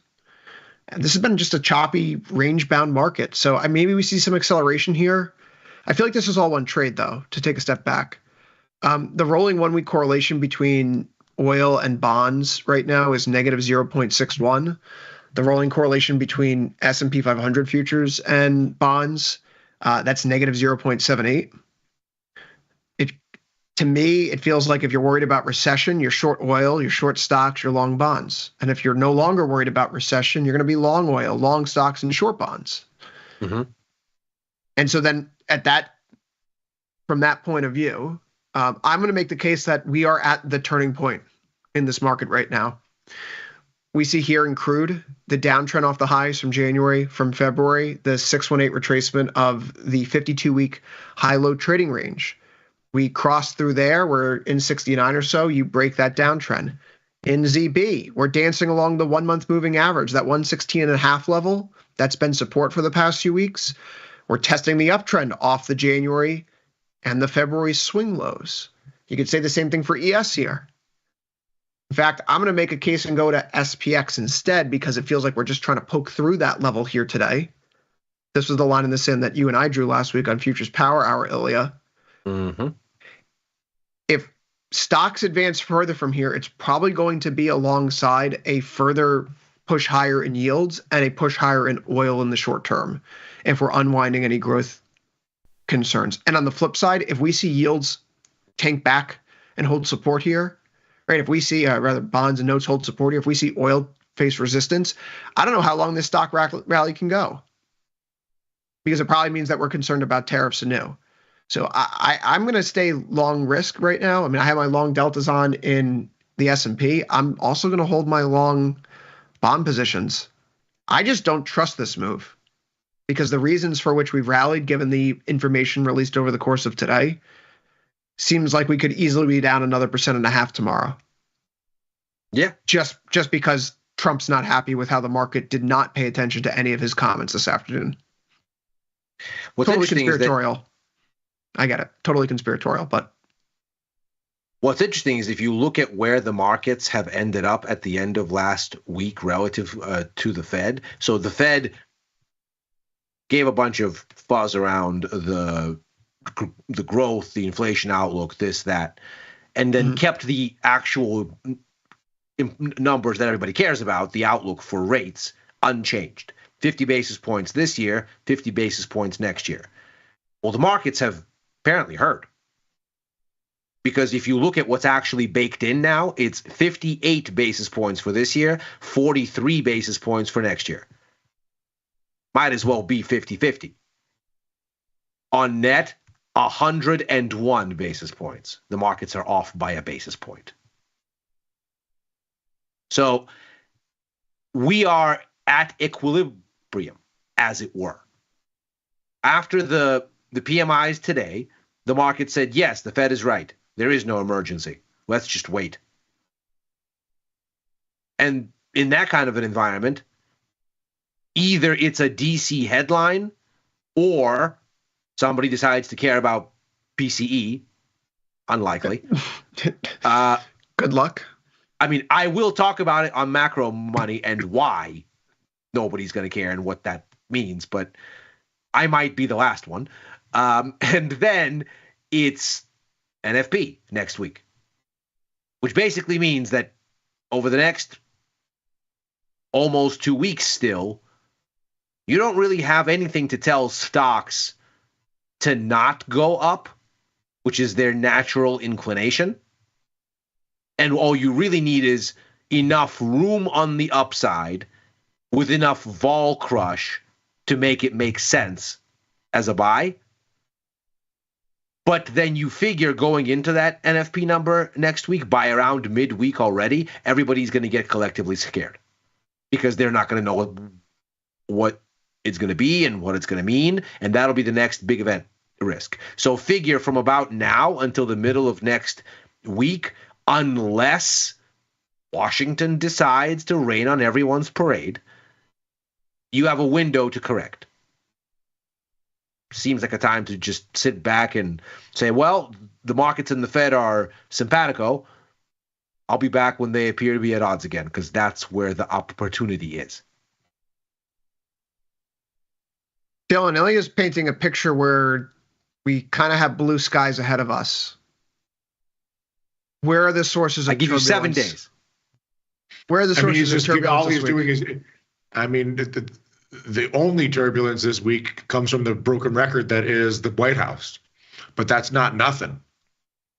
That's but right. In the absence of earnings and in the absence of macro data, and coming off of this wicked sell-off the last month or whatever it is, you have to agree with Ilya's of sort of statistics. Odds are in favor of rallies, not sell-offs right now, just because there's not going to be a catalyst, but for the Treasury Secretary, Commerce Secretary, First Buddy, and the President. And so those four people kind of dictate what happens in the financial markets in the short term right now. Mm. And they're your primary, I wouldn't say risk, but I think they're the primary variable at this moment. I really wish that wasn't the case. Like, I'm trying to find a catalyst or something that we could point to and say, like, oh no, we don't need we can worry about this or minimize that. But absent the other binary events, I mean, I guess it's really just DC or bust right now. Because you don't have earnings, you don't have macro data. What are you going to, there's the absence of something else only amplifies the relevance. Maybe that's all this is a reason to get involved, get more optimistic for Ilya's, rally of the week. I mean, I guess if you're going to get a rally of the week, I think the parlor game is, where does it manifest most aggressively? The obvious answer would be somewhere in the Mag 7 or consumer discretionary, like where tariff relief is the most levered. I don't know I haven't looked at all those names today, but I'm assuming they didn't all go up as much as Tesla did today. No, they did not. I don't know but all up all in the neighborhood of 3% plus. Amazon 3.5%, Apple, for example, 1.13%. But yeah, Amazon, you would think, Apple, you would think, would do well in a world where they can continue to import cheap trinkets from abroad and slap a healthy margin on top of them to resell to us. As much as the markets love when the zeitgeist thinks it knows what the market is doing, it likes to turn the other way. So every story over the weekend was, oh my God, Tesla's stock is crashing because these yahoos are out there vandalizing all things Tesla like a bunch of fools. And the market goes, so self-defeating. Oh, you figured it out? You figured out how the stock market works, huh? There you go. Don't write headlines over the weekend that awaken me. And it's so funny. Over the weekend, I texted two of our former coworkers some headlines about XYZ happening, and it was like, oh, Tesla's going to be down 5% on Monday. And then I saw a Reddit post over the weekend of people saying, like, here's how you can benefit from Elon Musk's demise. Go to the June 10th expiry, click on the $125 puts, load up. And if enough of us do this, we'll all benefit together. Something along those lines. Oh, here we go. And it was like, oh gosh, wait a second. Tesla's not going to be down 5% on Monday. A sure slaughterhouse. Isn't this the same guy who was posting about copper and the Olympic medals last year? Right? Like, that's the kind of vibe I got. So it's like, oh, actually, guys, check that. Tesla's not going to be down 5% on Monday. It's actually going to be up 5%. Yeah. That was also wrong. It was up 12% today.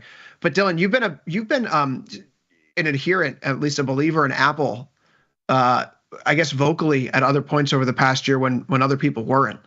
I think last year you were pretty vocal about the AI. We had the June Apple event, and then we talked about mixed AI. Success, but yes. But yeah, but you were an early believer when the stock was trading at like 170, and you were looking for. And Apple suffers in the tariff war. Amazon suffers in the tariff war. There has been a turn. There has been a turn here, though. This is just a simple parallel trend line that I've drawn here off the highs. Okay, But you could see here swing lows that we have in November and in January. We actually poked back through today. This looks like a decent low now that we have having formed here in Apple, which, again, given the event risk, it could be eradicated very quickly. Nevertheless, on a pure technical basis, this actually feels like a place where we could take a swing. First time that we've had a long entry signal on MACD going back to January 27th. You have a 37.6 IBR here. In absence of good volatility elsewhere, Apple actually is probably a prime target if this rally is going to continue to bounce here in the short run. Can I tempt you into making a long delta trade here, Mr. Redigan? Yeah, you can. You can. I mean, it's. I just hate to do it because I feel like the only reason I would do it is because of optimism that the Trump administration is more bark than bite. Like it's a very Trump binary right now, more than anything else. And if I'm going to do a Trump binary, I think I'd rather buy Amazon. Why is that? Because I think Bezos is more friendly with the president, and I think Amazon is more affected by the tariff war. I think Apple's more of a luxury brand for the American consumer. I think Apple's more tied to both their own technology and then the sort of the health of the consumer discretionary spending. Whereas Amazon, I think, is more insulated from consumer discretionary spending. It's more consumer staple plus, but I think it's more affected by the Trump madness. And I think Bezos has gone out of his way to be a Trump, second buddy, third buddy, more than Tim Cook. He's trying to. He's trying. He's trying. Yeah. He's trying to get in there. Yeah. He's like, they don't invite me to any of the events. He's not on the list. He's trying to get on the list. Amazon, if you're looking at something similar, the recent swing lows are around 190, put spread 15 points wide. That's wrapped around those levels. 60% probability of profit, max profit 470 versus a max loss of 1030. There are ways to go out. This is 53 days to expiration, by the way, but there are ways to structure some opportunity here. And I know a few people will say like, well, why not last week when the volatility was 75? Dylan did it, right? This is just not my trading style. My trading style is momentum, turns. I am always going to miss the turn. Just how I am. I've accepted my fate as a momentum guy, right? So before you bark and say, why now? Well, because it was still in a downtrend a week ago. I don't have the Radigan cojones. Maybe in time. But yeah, I think there are bottom signs here. The Mag 7 ETF itself actually looks really decent. You have these former. Maybe that's the best way to go about it, is this Mag 7 ETF with a call spread of some kind. I've looked into this today. These are really, like, if I'm going out 53 days, I want to try to do this tasty time frame, 45 in, 21 out. There's just not a lot of volume or open interest in the relevant strikes. That's kind of the issue that we're working with here. If I wanted to go out, like theoretically, if I want to go out right now and do a short put spread here, if this were to work, yeah, but the total open interest in the contract's 20 and 32 at these two strikes. You never want to Hotel California your way into a trade, Mr. Radigan, right? You can get in, but no one's. No, that's a critical point. Yeah, and it's after hours here, but like look at the spread. If the bid is hard to borrow, we can go over to the liquidity indicator here, only 2 stars. Just on paper, good. Is it really? Can we execute it? Probably done better. You could actually structure this if you were to go out and, around all the recent swing lows, we could do some short put spreads in Amazon, Apple, Tesla, yada, yada, yada, and structure a trade along those lines. Could work out individually, a little bit more risk than one may like. But there are things to work with right now, though. And I think, Ilya, tip of the hat to you, only because you were short on the way down, got out, it bounced, you got back in short, it then sells off again. You get out, and you've been waiting to get short again while it rallies about 4% from your exit there. Got to atone for last year's sins somehow. Forgiven, right? Okay. Also forgiven because I'm still up year to date, so like no harm, no foul, right? Like I've avoided I've avoided the stock market. I've not talked this market into utter collapse yet. No. Okay, so what do we make of metals here, though? This to me is the huge alarming thing. Gold IVR just dropped to its lowest level since February 2024. Volatility in the market when it disappears in gold and silver has been like that. What are those fish that come up before a natural disaster? Those oarfish, right? You know, if there's like an earthquake or a tsunami in the Pacific, you see like fish wash up on shore, and it's like an omen because there's a great disturbance in the depths. Right, gold Fish ball come up, dropping. the birds move. Right, yeah, right. Nature begins to signal a reckoning is afoot. Now that the tariff war is over, or at least moving into a phase where the market doesn't believe the worst is going to happen, are gold and silver susceptible to one of those like -2, -3% down days? I think we might be sort of groping at something like that here. Because interesting terminology. One of the more because it's very unsure. But look at this chart and then look at a chart of the euro. It's similar. Look at a chart of ZT, let's say. You start to get this strange sense that there's a near-term story here where yields and the dollar mattered, right? Yields higher a little bit, not outside the range. Euro lower, so dollar higher a little bit, not outside the range. And so gold is responsive, down a little bit. Not quite breaking down in a very convincing way, but certainly starting to flirt with that idea. Which is interesting considering the market was all happy that the Fed was dovish last week. You'd think this would be pointed the other way. But if this is telling us that the market already knew what the Fed was going to do, they just weren't prepared to front run it, and once the Fed said the magic stuff, they were like, yes, okay, good. They're still with us here. They're still on side. Then you get the correction in the dollar, you get the correction in the bonds, you get the correction here.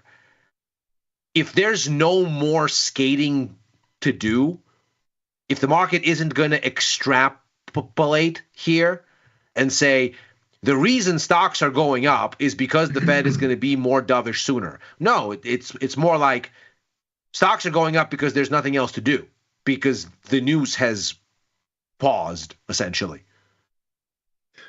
There's nothing else to do. That's like why stocks are going up in 2020 and 2021. We're all locked at home. Like, what else are we going to do? Yeah, there's nothing to do here. Like, okay, well, was the Fed scary? No. Are the tariffs more scary today than yesterday? No. Is there any data coming up? No. So stocks are going up because that's the stock's default. Meanwhile, everywhere outside where you don't have a bias as much, and you have relatively two-sided markets, they say, well, the Fed was as expected, divest of speculative capital. And so you get a day like this, where stocks are up, but all the other anti-Fed stuff is actually going the other way. And so it sort of tells you just how biased equities are on one hand. And on the other hand, it tells you that maybe if you were going to be a seller of dollars, it's time to wait. I cleared out all of my short USD exposure yesterday and today. Maybe it's time to wait. Maybe gold's going to pull back here and give us a better buy at lower levels. Maybe the bonds anchor here for a while, and it's a good time to either add or term out. And stocks are just going to give us an opportunity later. But all these non-stock markets seem to think that it isn't the Fed that's lifting stocks. It's just inertia. Dylan, you're now back in Europe. You said that your view is that the U.S. economy is still slowing down, even if it's not falling off into a recession. What's the business environment and mood like over there now, a few weeks after we've seen this administration and German spending plans, the rearmament of Europe, etc.? I mean, I think it's more optimistic economically than it's been in a very long time. I mean, it's setting up for a boom, obviously. Anytime new military is built from zero, or not from zero, but from a low level. And when you spend $1 trillion standing up a military, you get stock charts that look like that chart right there. Or you see what's going on with the Italian stock market or the German stock market or the French stock market. And so if anything, the situation right now from an economic standpoint and the sentiment standpoint matches exactly with the chart that you're flipping through, whether it's whatever you want to pick. There's Germany, all the rest of it. I guess, the question you have to ask yourself is, are the Europeans any more reliable than the Trump administration? In other words, will they follow through with all this spending and on and on and on? I tend to think that they will. Yes. I'm planning a thing for macro money later this week.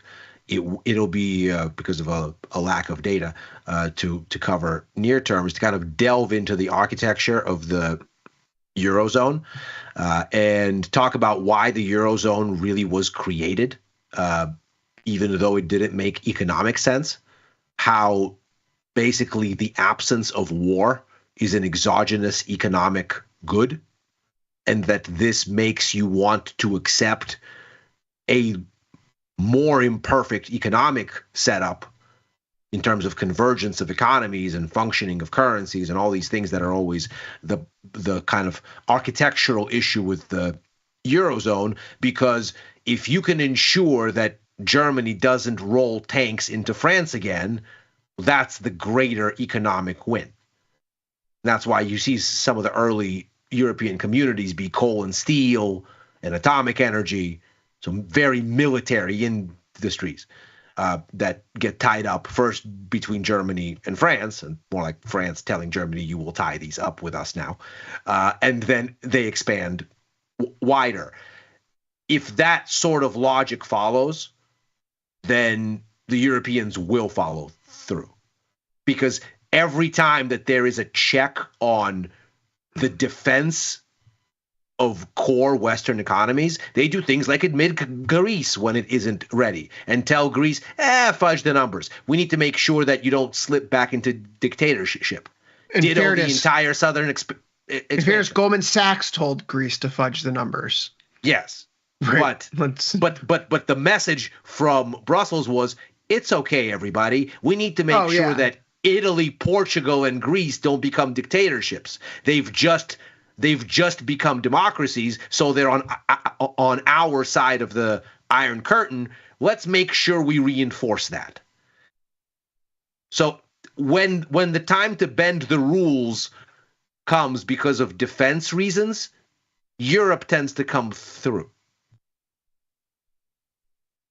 One of the reasons why the European stock market's going up, it's because it's really been a lost decade for large chunks of Europe.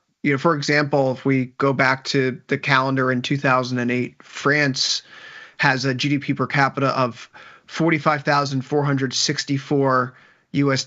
Spain is about $35,600 US.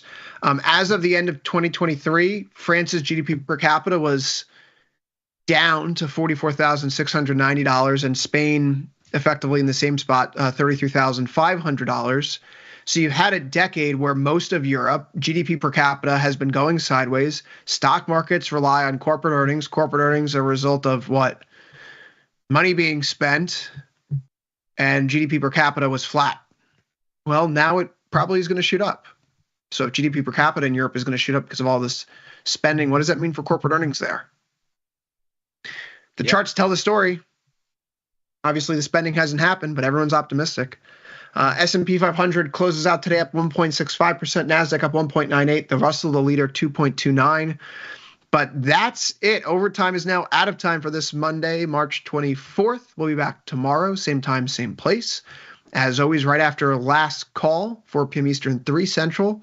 So for Ilya Spivak in San Francisco, Dylan Radigan in Milan, I've been Chris Vecchio in New York. Good luck trading. Of course, Tasty Live continues after this Macro Money, Ilya Spivak coming up next. See you there, everybody.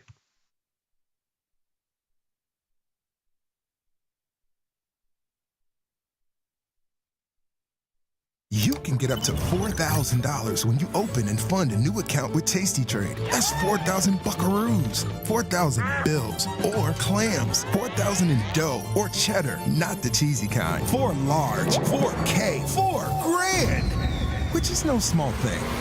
Open and fund a new tastytrade account and get on the platform for traders who just want to trade.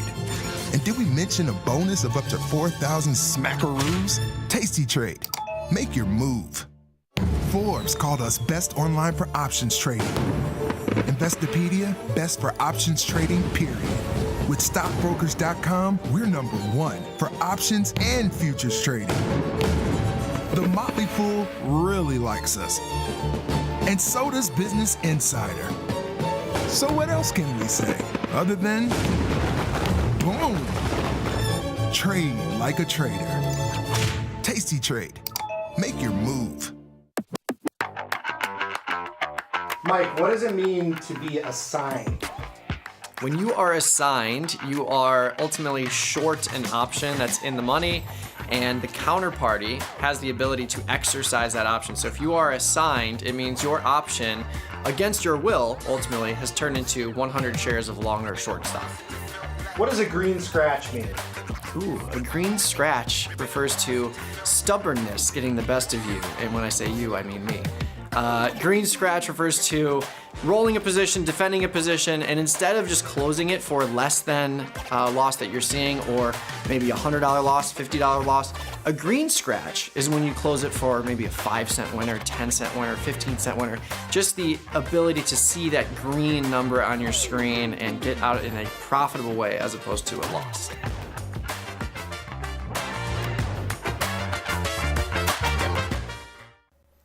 It feels good to get smart. Get even smarter with the ultimate how-to guide. Learn 31 different option strategies, cover calls, iron condors, jade lizards. Become a trading mastermind. Get the guide at tastylive.com/guide. Ready to take your trading skills to the next level? Dive into the world of stocks, options, and futures with Tasty Trade courses. Whether you're a beginner or more advanced trader, our courses can empower you with the knowledge to succeed. Watch as our team in Chicago shows you how to use the Tasty Trade platform and go over the basics of trading. Perhaps you'll learn about a new strategy or a potential product for your portfolio. To find our courses, go to the Manage section of our web platform or head to courses.tastytrade.com. Start taking control of your financial future. Visit our courses today. I got Joe in Houston. What's up? Just want to call in and say I really appreciate everything. I started trading and learning from you guys about 6 years ago. You know, it was you guys' work and the platform that got someone like me that didn't really know anything about the market capable of really outperforming the market now for, 5 out of the last 6 years. And so just, I really appreciate you guys. I can't think of another company where I can pick up the phone and call the CEO, the trade desk, and reach somebody as quickly as I can there. So just really appreciate everything and what you're doing for guys like me out here. What you're doing is really spectacular. So really appreciate it. Thank you, my friend. I really appreciate it. You made my weekend, man.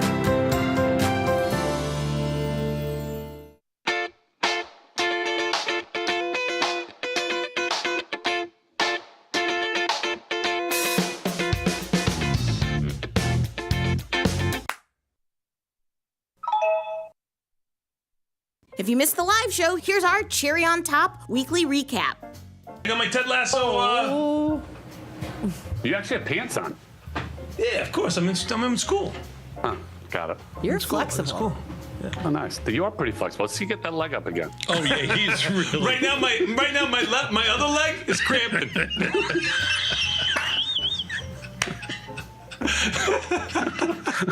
I believe that to be true.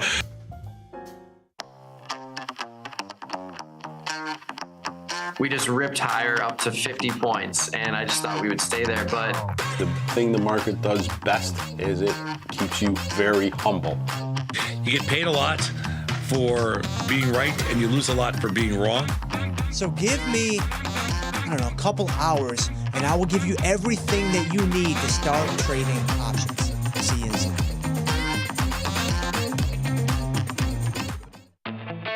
There's a beast in the financial world, and it's not the bull. If that's you, join us on Tasty Trade.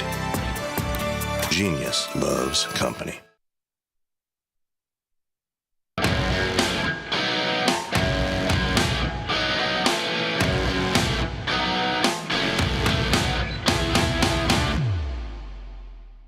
Is it finally over?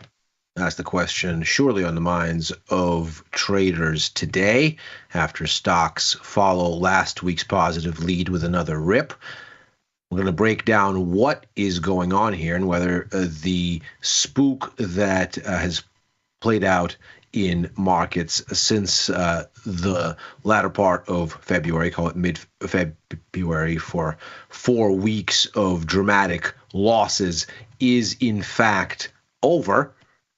Certainly, it seems like the markets are trying to find a way to say that, or if in fact there is just a reprieve here that's temporary before more pain is on the menu. That's what we're going to see if we can't divine here as we look at first why last week was what it was, and also why we might have a situation here where the path forward isn't as readily constructive as this price action might seem.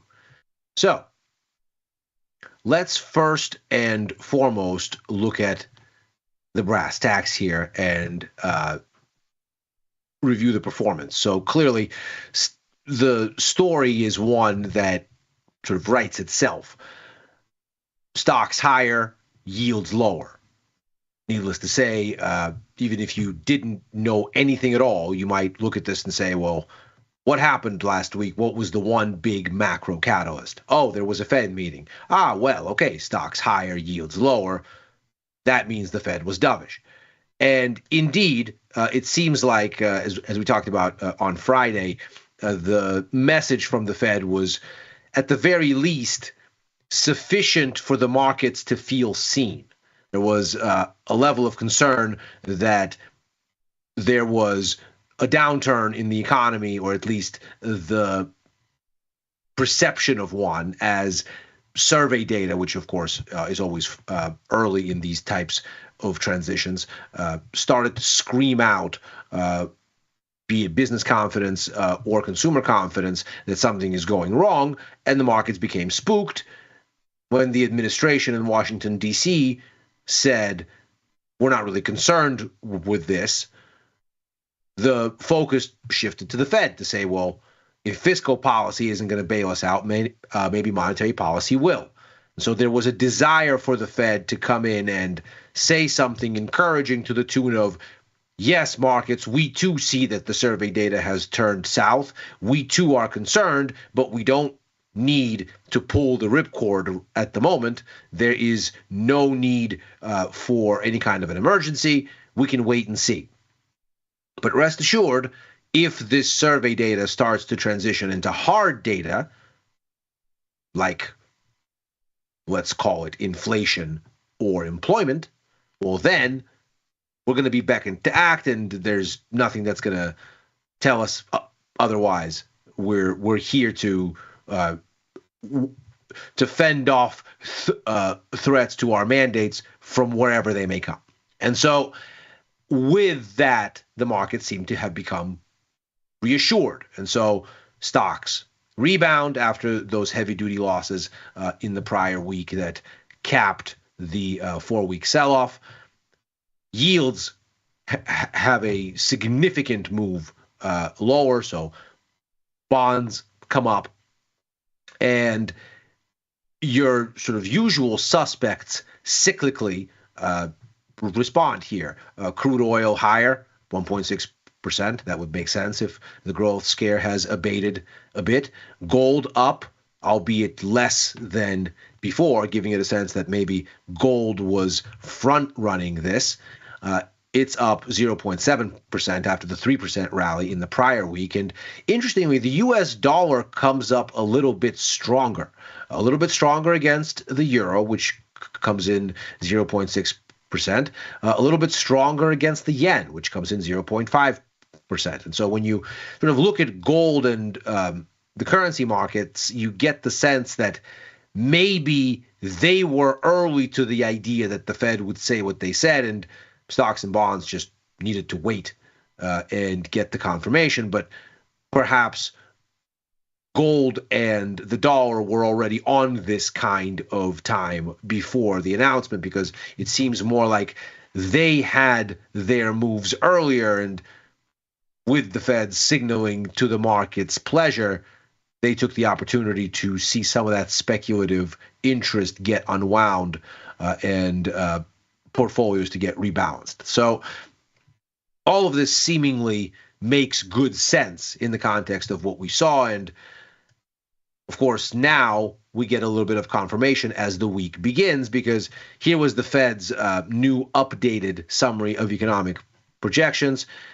Obviously, there was some shifting around of growth and inflation expectations, higher inflation expected, lower growth. And the way that Chair Powell explained this was, this is the thing that we would expect tariffs to do. We don't know what these tariffs will do, but historically, more trade barriers mean usually slower growth, higher inflation, all of which makes sense, just very baseline. If you get an increase in prices, people have incrementally less money to spend. Most of the economy is consumption.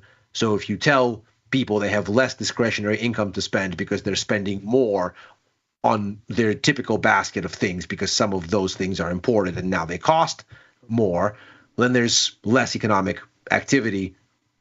Economic growth slows. So you get higher inflation because of the adjustment in prices, and you get slower growth because of the crowding out of discretionary spending by that rise. So not exactly rocket science. But the Fed was very clear that they don't know how these particular tariffs are going to work, whether the price adjustment will be a one-off after which things normalize, where people switch their consumption basket to things that weren't tariff impacted to the extent possible, and things level back out. So they don't know, and because of that, the upshot on the rates path is unchanged. 50 basis points on the menu for this year, from 4.4 to 3.9, and 50 for next year, from 3.9 to 3.4. We get the PMI data at the start of this week, and it gives us a bit of a growth bounce as the service sector finds legs for a rebound.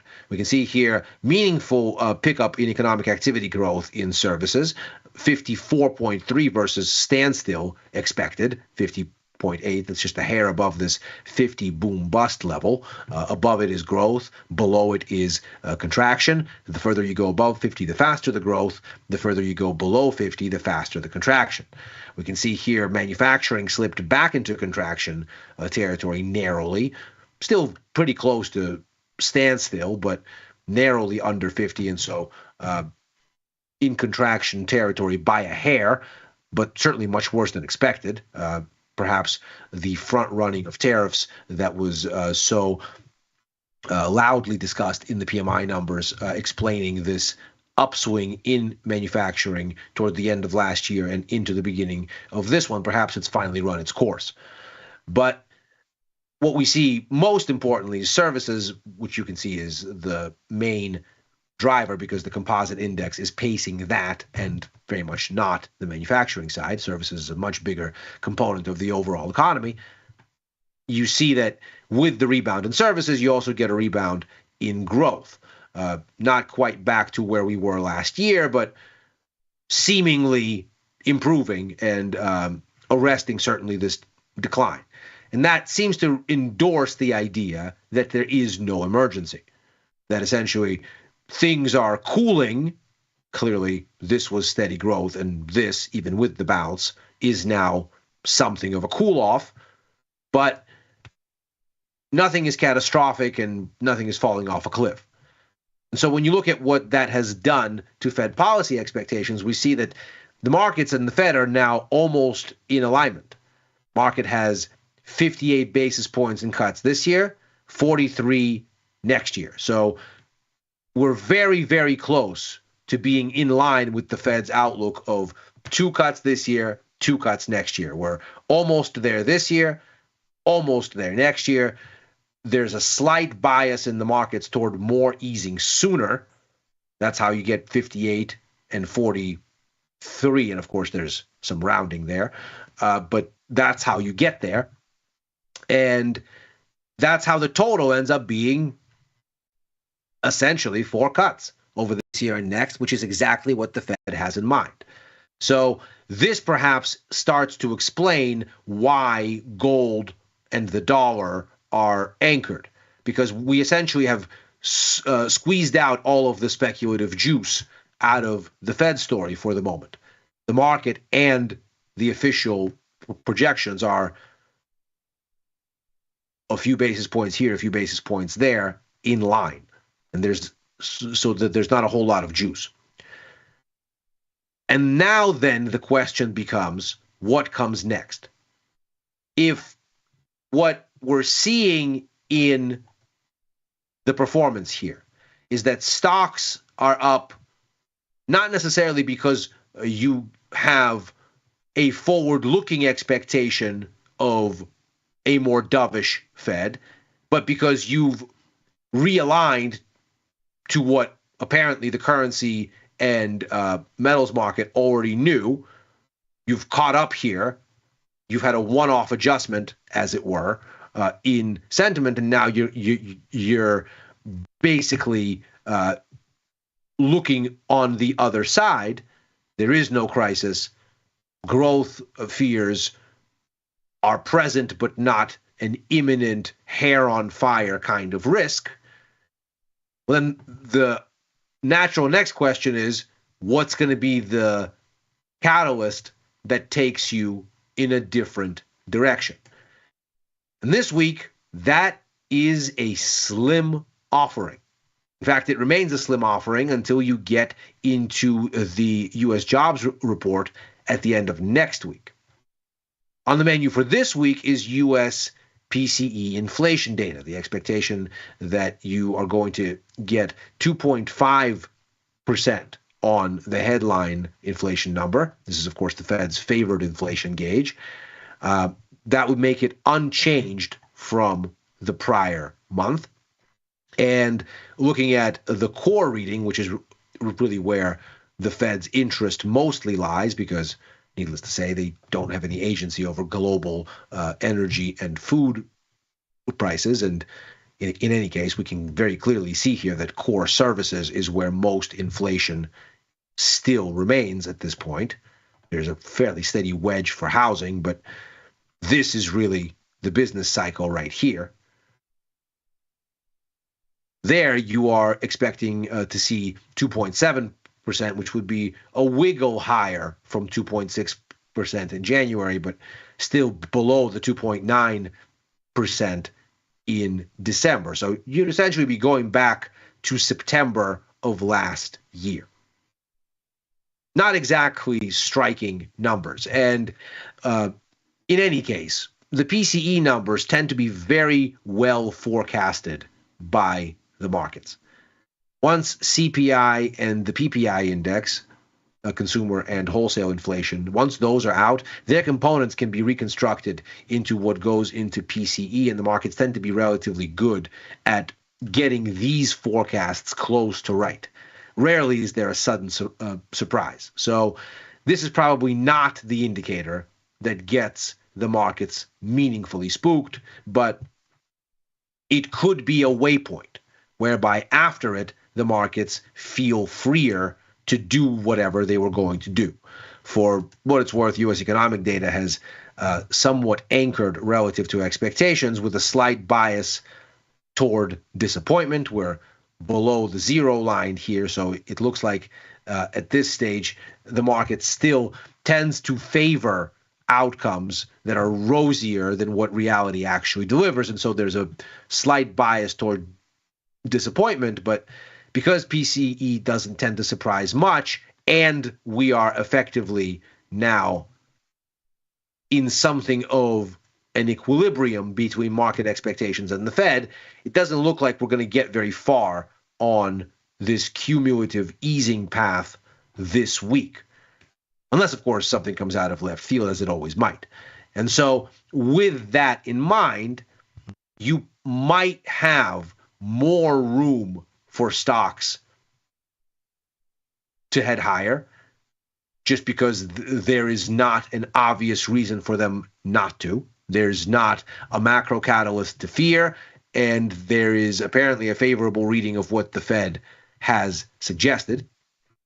We'll see if the story in bonds becomes anything other than relative standstill after this adjustment. The sense in gold and in the dollar, as we just said, seems to imply that the market's already had a bias going into the Fed, and that bias has mostly held, and so there's not been an impetus for change. So perhaps bonds are anchored here alongside these considerations, while stocks have room to drift higher just because their obvious headwinds have resolved until more data risk is on the menu. Meanwhile, outside of the U.S., more inflation data is due. We, of course, didn't just have the Fed last week. We also had the Bank of England meeting, which struck a little bit more of a hawkish tone. We are going to get CPI numbers out of the UK this week. The expectation for a bit of a pullback down to 3.6% on core, 2.9% on headline. And the key thing here, as was the case going into the Bank of England policy announcement last week, of course, was that inflation is stuck in a strange area. The really significant bits here that are sticky and refuse to give way are recreation and hospitality, which is a bit odd considering the UK economy over the recent months has been weaker, not stronger. And you'd think that what that would do is hurt those pockets of demand that are more dependent on discretionary spending, as recreation and hospitality would be. But clearly that's not the case here. Moreover, we've just seen here that the UK's version of PMIs, we got both the US and the UK numbers today, as well as some others. For the month of March, there's been a little bit of an upturn here. So just as there's been an upturn in the service sector in the US, so too in the UK, and so too this is the main pace setter for the overall economy. Now, the situation in manufacturing in the UK, absolutely abysmal, a very steep pace of contraction in March, going all the way back to the middle of 2023 for a reference point there. But the overall economy, powered by services, pointing higher. And the outlook on policy seemingly near the hawkish end of the range. Now, of course, there's still rate cuts that are called for here. So at level assessment, this is a dovish central bank. But we can see here we've basically been oscillating between around 45 basis points in cuts over this year and next, and 70 in a kind of range since the beginning of this year. And we're near the top of this range at 51 basis points. So it looks like we're biased to perhaps 2 cuts this year and then next to nothing next year as a sort of path of least resistance. And after last week, the Bank of England voting pattern ended up a little bit more hawkish than expected, fewer votes for cutting or for holding last week than anticipated. and the bias in the rhetoric seemingly suggesting, look, there's a lot of uncertainty. We don't want to cut into what could be an inflationary global trade dynamic. And of course, with this stickiness right here, the Bank of England is hardly in a place to do much cutting beyond what's already there, of course, considering that stickiness follows after this prolonged slowdown in activity. Perhaps it's the rigidity of labor markets that explains why. But when we consider what comes next, even if these numbers edge lower, it seems like the Bank of England doesn't have a whole lot more cutting that can get priced into the outlook. Moreover, if this PMI dynamic is to follow, then there's a little bit of upward pressure on service sector demand, which we can see clearly is what is the main fuel here. So you might actually end up with then an upside surprise on the CPI. We'll see what this does, because, of course, for the moment, the dollar has been mainly a creature of its own accord against other currencies. So the pound has been mainly pulled around by U.S. yields in its relationship with the greenback. And this extends to most currencies, save for maybe the euro, which has had the outsized rally because of a pickup expected in European defense spending around backstopping NATO. So we have a situation here where the pound, if it gets this kind of confirmation of standstill at best at the BOE, continues to track broadly with U.S. yields and the dollar, and to the extent that they're static, it'll be interesting to see where the balance of power shifts, making the pound almost a canary in the coal mine for the dollar this week. If the pound manages to rally, that might suggest that an independent lead is once again emerging for the dollar against other currencies, maybe give us the beginnings of the next leg of dollar weakness as a tradable idea. But if the market ultimately sees standstill on both sides of the Atlantic and opts to punt, then we might have to wait until the next big splash headline out of Washington, D.C., or next week's big macro data to put a lid back on stocks and inject some more interest in other, more two-way markets. And that is Macro Money for today. As ever, we are here Monday through Thursday, right after Overtime, a show I co-host with Dylan Radigan and Chris Vecchio, looking at the Wall Street close and where things may go therefrom. I'm likewise on with Chris for Futures Power Hour, Mondays and Fridays, on with Victor Jones for The Price of Truth on Tuesdays, writing for the News and Insights portion of tastylive.com, and commenting at Ilya Spivak on the platform formerly known as Twitter and on Blue Sky. Thanks very much for watching. If you're seeing this on YouTube, like and subscribe. Macro Money is back tomorrow. Happy trading.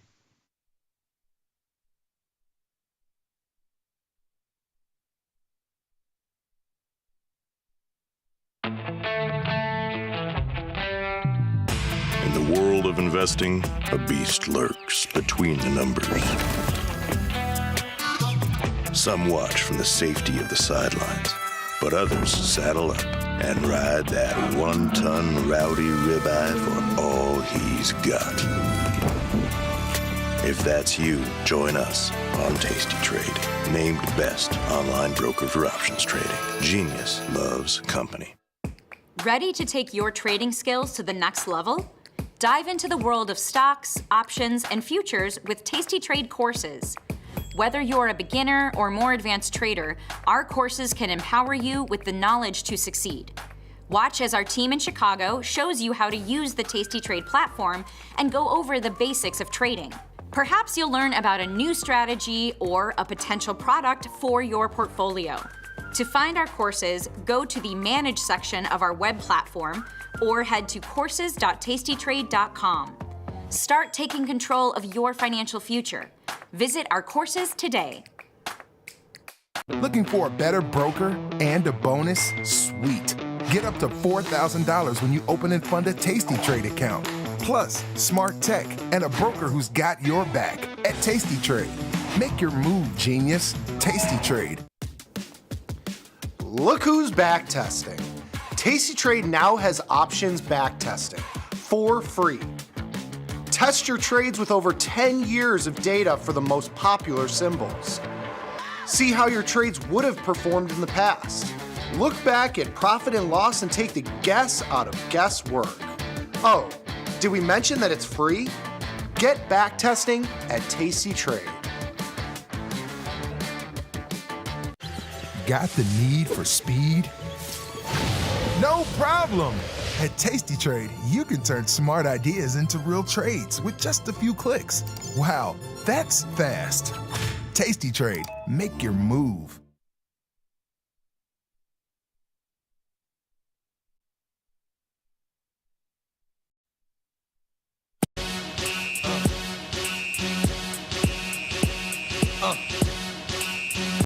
All right, we're back. Tasty Crypto Show. I'm Ryan Grace, and my guest today, Professor Satoshi at Satoshi Heist on X.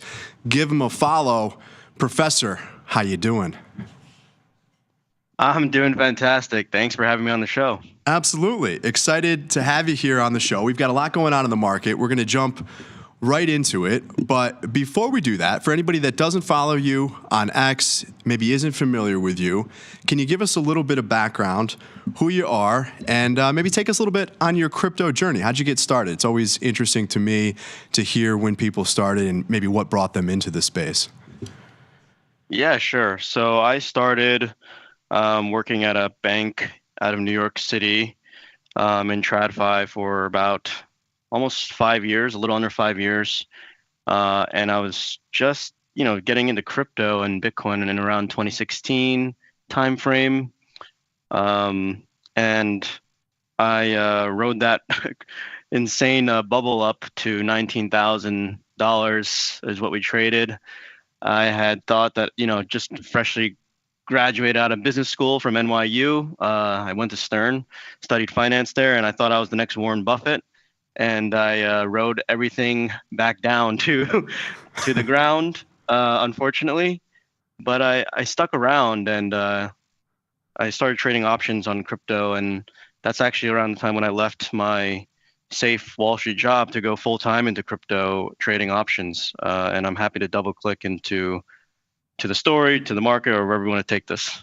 Yeah, absolutely. What got you into the crypto options market at the time? Because if I recall, I don't know if, at least in the US, if you had anything like LedgerX at that point, and I'm not really super familiar with the Deribit history, but what was available to you at that point, given it was still relatively early stage? I mean, if we go back to 2017, kind of pre-ICO bubble and bust, as you described, there just wasn't that much out there. Yeah. How'd you get started into options You're trading? absolutely right. Yeah, you're absolutely right. Actually, I started watching tastylive with Tony and Tom a long time ago. Okay. Yeah, trading equity options. So I always had a finance background, but back then we had Deribit, which really came on the scene around 2018 when I kind of discovered it, and really more so around 2019 is when things started to really pick up there. Now, Deribit, you're right. Back then, well, now, if you are a U.S. citizen, you can't really trade crypto native options. But back then, there was no KYC, and it was this kind of like website you just log in and you deposit all your Bitcoin, and that's kind of just how it went. Even Coinbase back then didn't have KYC when I first got onto Coinbase. But of course, now with the regulations in place and the regulator making sure everybody's identified. Now there are KYC rules, and yes, you're right. LedgerX was an option, and I think FTX had acquired them. Actually, I'm not sure what happened to LedgerX after the FTX implosion. I believe it was sold off. Yeah, I don't know what it's called now, but there's still an exchange around. I'm not sure if it's available for U.S. users, though. Yeah. But now at least there's IBIT options, I think, available. and the volume on IBIT options is actually growing quite significantly. And it's growing so fast that they actually increased the contract size limits. So I think, for all the tasty watchers and listeners, I think you can run your wheel on IBIT and generate more Bitcoin slowly over time. So I think that's an option. Yeah, I love that strategy. I want to dig into that a little bit more. I mean, in terms of trading options, a lot of people will probably look at Bitcoin and think, okay, you want to buy longer dated stuff and just ride that upside. It's been a pretty decent performer, to say the least. But how do you approach the market? Are you a premium seller? Are you a buyer? Are you kind of trading all over the place? What's your strategy? Yeah, so there's a few ways to view the Bitcoin market. It's matured a lot over time. I do like to call myself like a theta collector. That was actually going to potentially be my crypto Twitter name, but I thought that was just way too traditional finance for the crypto world. But I mainly like to sell options because of all the statistics that how 80% of options expire worthless. All those stats really spoke to me, and I felt that options in that way was a game that I could really win over the long run, as long as you're not maxing out your account and your margin, and you're doing it responsibly. I have some funny stories where I actually blew up a significant portion of my accounts, but I think the larger portion of my strategy is definitely selling options. And then there are definitely key moments in Bitcoin in particular where you definitely do not want to be selling options, and you want to definitely be owning or buying, especially since it's such a catalyst-based asset. It moves based off catalysts, so you might want to be a little careful around some particular catalysts. Like we just had the strategic Bitcoin reserve. Actually, you might have been able to fade that move by selling calls, but definitely leading into it, I would not want to have been shorting any calls, for example. But if we have these crazy illiquid down moves, where Bitcoin falls 20-30% in one day, and you could fade those moves with short puts or short put spreads and things like that. So you got to pick your spots. But I think in general, I do tend to lean on the selling option side, whether it's calls or puts, ratio spreads, or even sometimes in some cases straddles. So it's a mixture of both. And I would say for the majority of time, definitely seller of options. Just don't want to be a seller of options when you got those catalysts in front of you. Absolutely. Do you read into kind of the lower volatility levels that we're seeing as maybe a time you don't want to sell options? I mean, I think there's a couple schools of thought, right? On one hand, I get that you've got a high IV rank, you've got high implied volatility. I want to sell that, assuming that there's premium relative to realized. Maybe not so much if realized is moving at the same level or more. But I think there's also a view that I want to ride that declining volatility. Sure, you might want to sell a spike in the VIX in equities, for example, but it's quite often a lot easier to sell that break of, say, 20 as it moves back to 12 versus trying to pick a spot on its way up as it's expanding. So with that in mind, I mean, when you look at the current environment, and I think this is somewhat puzzling to people, and I want to dig into it a little bit more, but you have seen these moves that you've talked about, right? You've got ETH down 50% in the past couple of months. Bitcoin's taken a hit. Anything outside of that with a smaller market cap is down much worse. But when you look at DVOL or you look at the Ethereum equivalent, and I think if I'm correct, that's coming from Deribit, but let me know if I'm wrong there. But you look at some of these implied volatility measurements, and they haven't necessarily spiked. I mean, when I look at Bitcoin volatility, I've got 47 on my screen right now, towards the low end of the range. Is this a point where you should be hesitant to sell volatility? Do you look at this as an opportunity? How do you think about the current levels of implied volatility and trading options here? Yeah, it's really great that you bring that up. And I think a lot of options traders on the crypto native side are observing this. I think there's a few things at play here, but before we get into it, the funny thing is back then in 2018 onwards, let's just say, it used to be this widely accepted trade that whenever you see vols, trading 30 handle or buyer, just hand over fist buy, because there's going to be some move. And then if you see vols rip to like 100, sell. Like that's just a fade. Obviously, that's just a general rule of thumb. Now, I realized that Bitcoin spot could be moving intraday like 10K candles. Meanwhile, you have this phenomena where the implied vol is like it's literally just down only, right? So I think that's a very interesting phenomena that we're experiencing. Almost not that it's just only started to happen, but it's this new environment that I think vol sellers or options traders in general are starting to monitor. Part of me thinks MicroStrategy has something to do with it, because MicroStrategy trades at literally I think double. It's almost, I think the last I checked is like 90 handle. And just a lot more attention go if it's like people who, if you're going to long Bitcoin, why not long MicroStrategy? And so that in some form or shape is actually vol dampening for Bitcoin. And to your question about what should we be doing when vols are kind of like suppressed or depressed like this, there is a double-edged sword, because when you're looking at vols like this, so depressed, you're kind of hesitant to want to sell, because for fear of like a spike, and of course you get caught on the wrong side of that, then it's gonna be quite expensive to hedge deltas, and especially if you don't know why we're spiking, then you gotta unhedge, and then it costs more money to wind back down those deltas. So like I'm actually more of the opinion that if this is the direction, I don't mind selling, but of course you do have to size down, and I wouldn't be selling anything naked. For example, when we were lingering down in like the 77, 80, I was very keen on selling puts, but I wasn't going to be selling just naked puts. I would actually, for example, sell 75 and long 73 or some 70, some combination like that. Just because if you do get that spike, you want to make sure you're covered.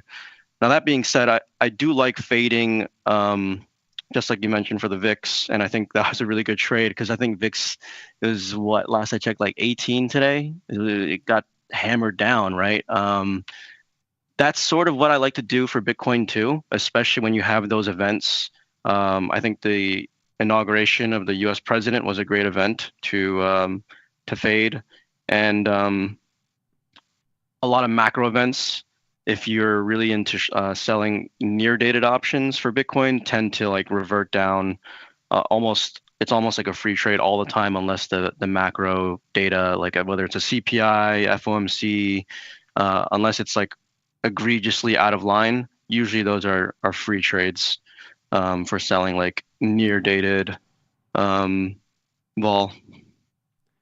Yeah, when I look at Bitcoin volatility or implied vols here, again, you've really been rewarded for selling any spike in there over, well, the last year or so, but we've seen that the trend for implied volatility over time has been a series of lower highs. One observation that we've made or we'll talk about here on the show at times is that there's a positive correlation between implied volatility, or more so even just realized volatility, and price. Obviously, that speaks to the asymmetry that exists here. It can only go to zero. A lot of times these tokens will trade with 200% plus vols. I think that's true, but do you see the same thing? I mean, is it true? Is there any empirical evidence? Is there anything that you've observed that shows that, yes, we do see a positive correlation between implied vol and price in the crypto markets versus that inverse correlation we typically observe in more traditional markets? Yeah, there is. There is a positive spot vol correlation for Bitcoin. It's actually not something a lot of crypto options traders look at, but I do know a lot of my equity options trader friends, they do look at that. I don't know if I it's not part of my daily routine, but for sure if you're trading like the weeklies, which has been really popular in this tape because it's like a trader's tape, right? Every day there's news. Every day there's there's turns almost every other day in this market. So if you're trading the weeklies, you do benefit from that positive spot vol correlation. And if you do want to pick a turn of the market, sticking to the weeklies is probably your best bet. When you take a look at your process or kind of maybe what you go through as a trader, is there anything that you're seeing right now that gives you a sense of maybe where we're going? There's a lot of discussion as to whether we're at the very beginning of the cycle or that the cycle has already come and passed. I'm more that we're at the beginning of the cycle still. But is there anything that you're seeing in the market that kind of gives you a hint as to where you think we might be headed next? Ooh, I used to be a subscriber to this cycle theory for Bitcoin. I think with the introduction of the ETF, I'm no longer really a strong believer of that. If anything, I'm a believer of the business cycle. And I feel like there's a big disconnect or dislocation right now between retail sentiment and institutional sentiment. Like, being in New York, I just see all the investment and all the interest finally, coming into crypto just, 2 months ago. And I know, prices are down 30%. That's quite normal. So there is this huge disconnect. And I think maybe it is an opportunity, but I do also understand that we're in a highly uncertain environment right now, especially with the tariffs and the growth scare, the macro growth scare guys I think they're evolving into recession. I think that's a little bit premature in my view. So the market's kind of all over the place, but as someone who's been in Bitcoin, I guess it's easy for me to say since I bought my first Bitcoin around $700, but I've been buying on dips and I feel comfortable holding this asset over a long period of time because I know the goal is, to trade at least, half the market cap of gold or at least eat into that market cap more, especially if you have the likes of Larry Fink going on Bloomberg and saying it is digital gold, right? So the job's not done. We're trading at 88K right now on my screen. So, we still got, $400,000 more to go, right, guys? So, and if you are, afraid of these, if you are afraid of a Bitcoin, down move, 30% down move, let's say it's 50% down move, that's the whole point that I trade options because, if you can generate 0.5% of your account equity per week selling premium, over the course of the year, you can minimize any drawdown by collecting those premiums.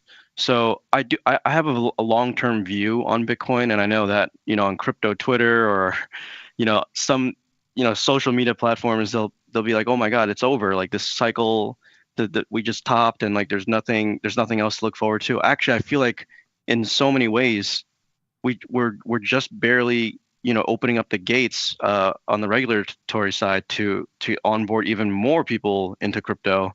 So it's a very good question because I feel like there's such a big dislocation in terms of the sentiment and where we are. I do understand risk markets, they ebb and flow with the narrative, and right now the narrative is this growth scare, the tariffs. I feel like we're close to a crescendo of that narrative, and you saw today we had a huge bid on risk just in general. I'm just looking at equities ripping, crypto all ripping. Maybe we get a little bit of backing and filling, sure. But come April 2nd, when we get that tariff, the full scope of the tariffs, that uncertainty from the market is going to be, it's not going to exist anymore. So I think there will be some relief in Q2 at some point. Maybe we're starting to see, at least we can see there's an appetite to bid here, right? People are saying, we're going straight to 50K on Bitcoin. And I was like, I don't know if markets go straight down like that. But yeah, there's just this huge disconnect that I see. And I don't know if you see it too, but I remain bullish. I'm a perma bull on Bitcoin. Long term, of course. Near term, maybe a little bit of uncertainty that we're working through right now. Yeah, I tend to be as well. I think it's somewhat a function of being in this early. You know, I think for a lot of people that have been able to experience the swings and you have a stomach for the volatility as a result. And as you mentioned, you know, you get used to the fact that this is an asset that is going to trade lower or pull back by 20, 30%. That's totally normal. If you have something that can go up 2x, 5x, 10x, if you're looking at, you know, with some smaller tokens, you are going to get larger pullbacks, obviously. So I'm with you there and tend to be a bit perma-bullish over long-term time horizons as well. That said, I mean, when you look at the recent price action, and I agree with you, you know, there's a really short-term memory in the market, in crypto markets specifically, and people tend to be very impatient. At least that's the sense I get on X. Everyone wants to get rich overnight, and sometimes that does happen, obviously, in some of these things. But, you know, when you look at the recent market price action here, do you feel like, you know, coming out of this turn here, do you think that the low, we'll call it about 75, I mean, do you think that that's in for now? Not that we couldn't retest it, but, you know, how do you think about the market going forward? Yeah, it's really interesting. I've been watching, basically I have SPX on one side and then the Qs, and then I have Bitcoin. They're highly correlated. I think I ran like this correlation on, I cleaned up, it's not, everyone has different R values, but this R value is like 0.8, which is basically, for lack of better words, is very correlated.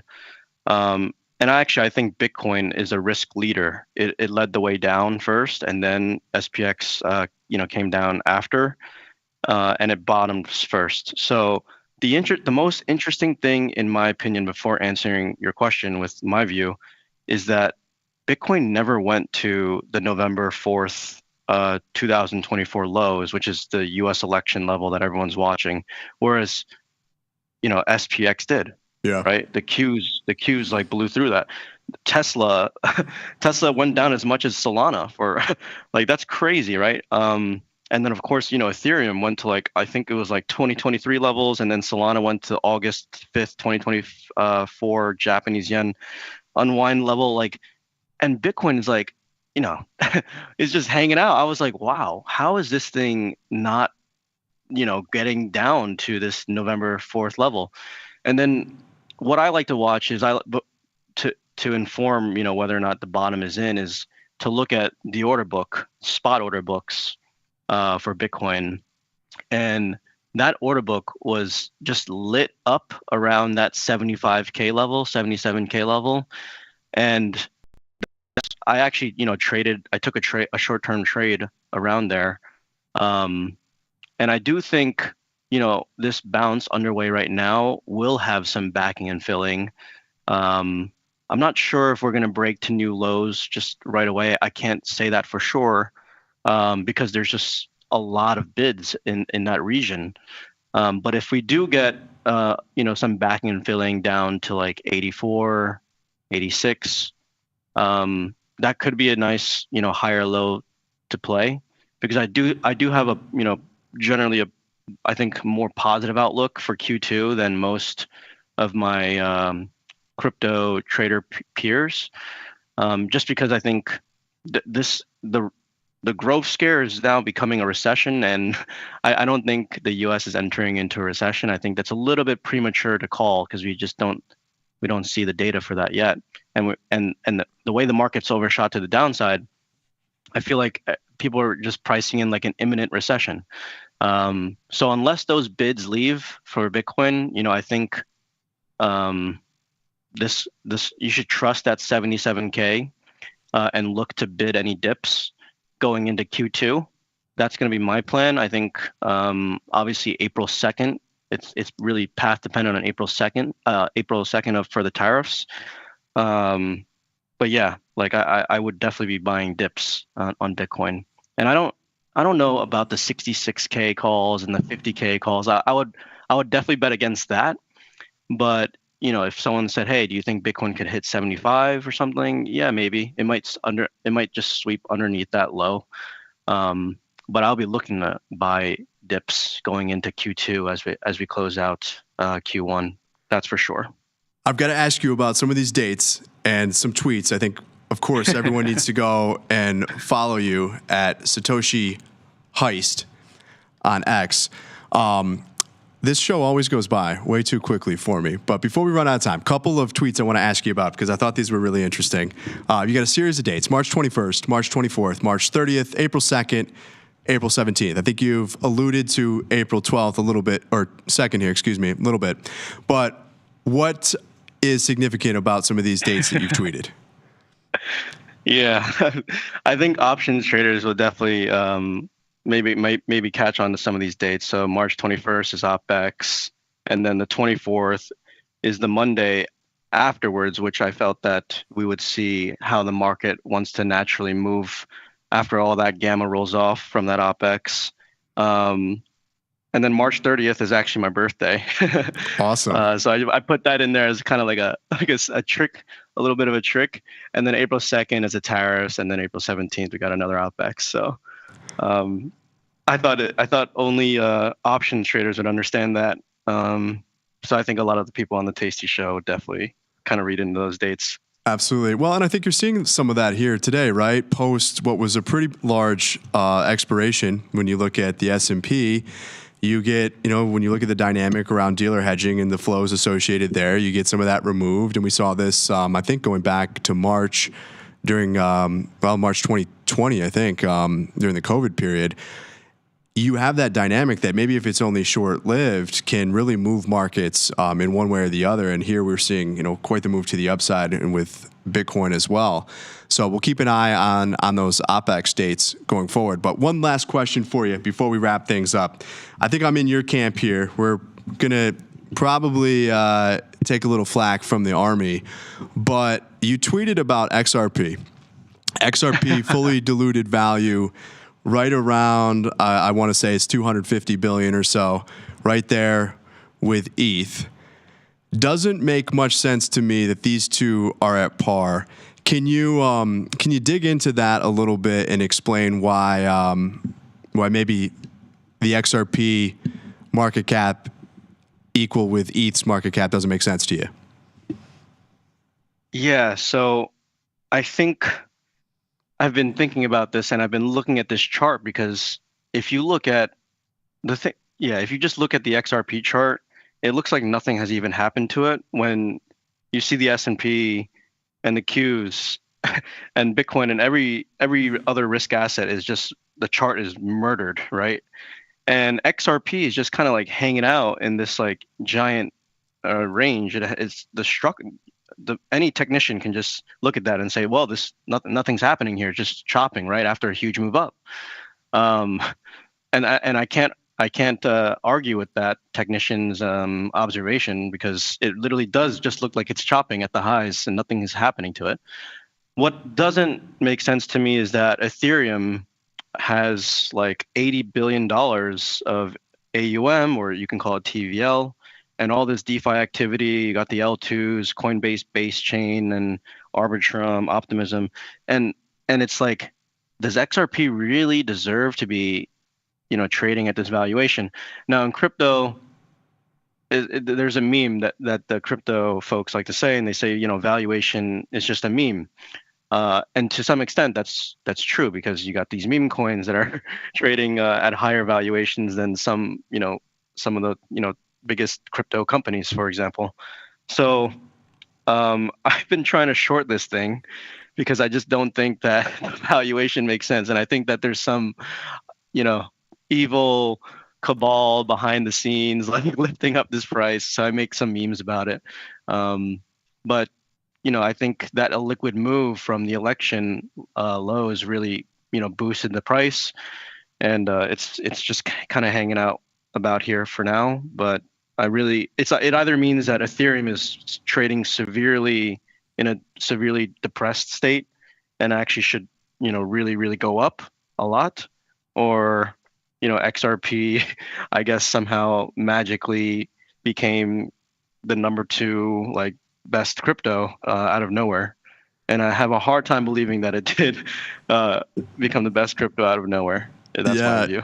It's fascinating to observe. I agree with you. I mean, when this breaks, it's going to break, and that could be to the upside too. I mean, this trading at about a 200%, a little bit more realized vol, at least over the last month or so. But yeah, one that again could go very quickly, much lower, or could flirt with some levels that won't make any more sense than they do here today. But I also tend to agree with you. I think, in my opinion, really the trade that has yet to unfold, but if we are early in the grand scheme of things, I think ETH is that sleeping giant. It's just been left for dead, but we know how quickly that can change. Yeah, I wouldn't be surprised if ETH trades like 2,500, 2,800 in Q2. I have this view that everyone wanted to sell, when we were in December of last year, every crypto native was saying, I'm going to sell in March to front run that April and that May time period. And then I'm going to just, sail, go to Ibiza and like party. And guess what? we December 9th, we got, hit just like straight down, like 50% down in like one go. And then January was not that, easy either with the executive orders. And then of course, now we have this tariff thing. So actually, I feel like it's like we're going to have it's the opposite of what we all expected.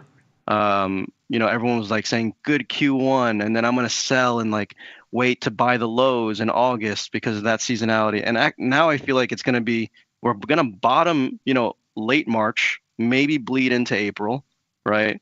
And we're going to bottom in April and run up to May and possibly even into end of June, which is like the end of Q2. That's as far as like my view kind of goes. But it's just kind of like this contrarian view that, Q1 is going to be bullish and then Q2, slow down into the summer months.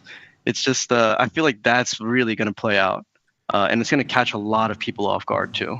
Well, I think we've got to have you back on the show at that point in another month or two here. Would love to have you back. We've unfortunately run out of time today, but it's been a pleasure, Professor. If anybody doesn't follow you that's watching, make sure to go to X, follow Professor Satoshi at Satoshi Heist.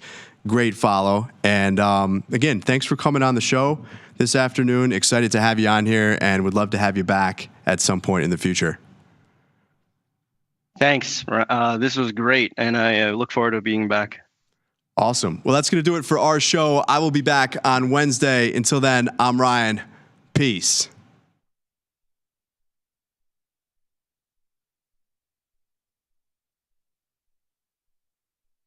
In the world of investing, a beast lurks between the numbers. Some watch from the safety of the sidelines, but others saddle up and ride that one-ton rowdy ribeye for all he's got. If that's you, join us on Tasty Trade, named best online broker for options trading. Genius loves company.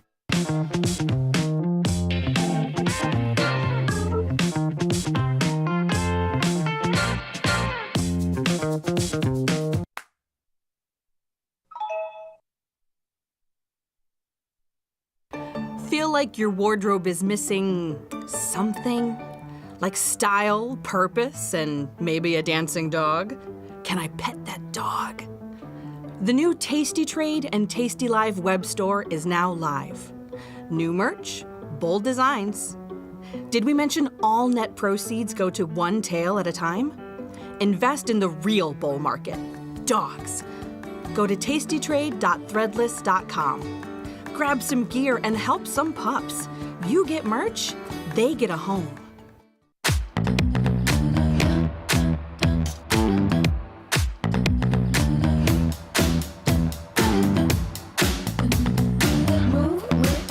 Shake it up, stop when the clock hits 13. Sing 1, 2, 3, 4. Cause no one can do it like we do it, like we do it, like we do it. Cause no one can do it like we do it, like we do it, like we do it.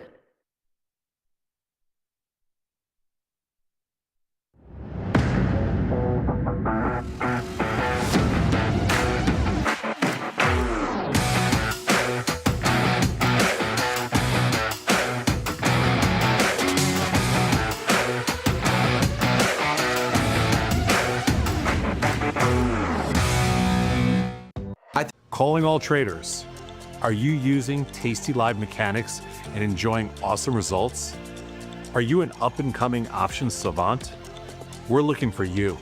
For over a decade, tastylive has shared the most inspiring stories of traders teaching themselves a new skill, using probabilities and experiencing new levels of success. If you think your trading journey should be shared with Tasty Nation, we'd love to hear from you. We are always on the lookout for the next class of rising stars. Email us at risingstars@tastylive.com if you'd like a chance to share your trading journey and inspire others.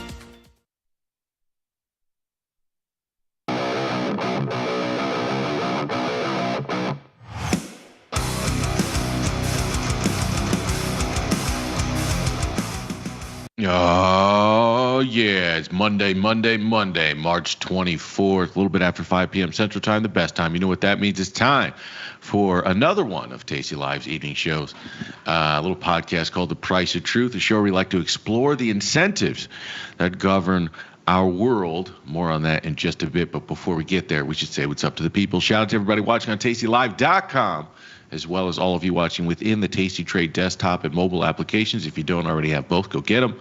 But if you want to be part of this little guy, nicely done, you guys in the booth. If you want to be part of that little chat box situation, head on over to Tasty Live's YouTube channel and start just bashing your face into the keyboard. I think that's how it works. The more active you are in the chat, the more you will spoof the Google algorithm into putting this little stream in front of as many people as possible. Speaking of the people, we should say what's up to the people. Brian Watson, a.k.a. the YouTube GOAT. How are you, my friend? Good to see you. Grumpy Mike, Soul Train, Brian, Adam Green, Firmament, Eric O., everybody. Shout out to all of you. Get those phalanges and metacarpals working, my friends. What a sick lineup we had today. It was a nice show with Ryan. What say you, people? You breathed a sigh of relief. Isn't it funny? All it takes is a little price action. All it takes is a little bit of a move in price action. We get out of backwardation, and all of a sudden, how quickly the narrative changes. More on that in just a second. But the S&P 500, my babies, put in a pretty decent day of work to the upside, up 1 3/4%.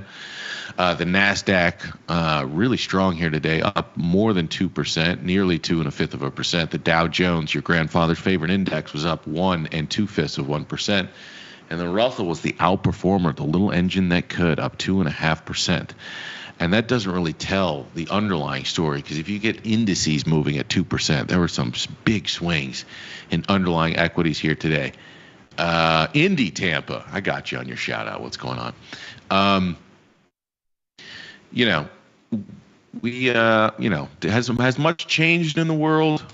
Probably not much, right? Everyone's just waiting on April 2nd, for the emperor to tell us what the new tariff scheme is, and whether or not we should be worried that the world's going to end, and whether it's the end of our capitalist experiment, or on the flip side, if the market will quickly adjust and we'll live to trade another day. I'm guessing it's the latter. But until then, it's going to be fun talking and speculating about what to expect as we approach that date. But the poker game we've been playing was, and I keep saying this, if you're getting sick of hearing me say it, let me know. But I just think we're in a bit of a poker game. 6,000 plus or minus 200 was the original value area and range. We were there for 4 months. You get sort of a increased distribution with sort of some of the geopolitical tensions, with some of the tariffs, the potential retaliatory tariffs, with honestly a weak economy and a yield curve which was reflecting a slowdown in growth and continued sticky inflation. I think you get a market that goes, I don't think the market is worth this multiple. We got a wider distribution. Let's trade at a cheaper multiple. We're now what I thought would be a range of 5,500 plus or minus 300, and what we said at 5,500 was, what's going to be funny is once we get back up to 5,800, vol's going to be gone. the narrative is going to shift. They're going to call it a growth scare, and and they're going to say all is well in the world. And the question really, we're going to get our second key test for the market. And the second key test is going to be once we get back up to this 5,800 level where we now find ourselves. Give me a little bit of a leeway here, 58 to 5,900. That this is sort of going to be another test area to figure out whether or not the market wants to continue to distribute here. I think 5,900, 58 to 5,900, you're starting to get the easy money is gone, right? Vol got smashed down from 30. If you were selling Vol at 30, I'm going to shake your hand, right? When everybody else is a chicken with their head cut off, they're scared and terrified. We don't know what tomorrow's going to bring, but we do know that historically we got paid pretty decent odds there to take a little bit of risk. But I think another key test here is going to be 5,900. So what do?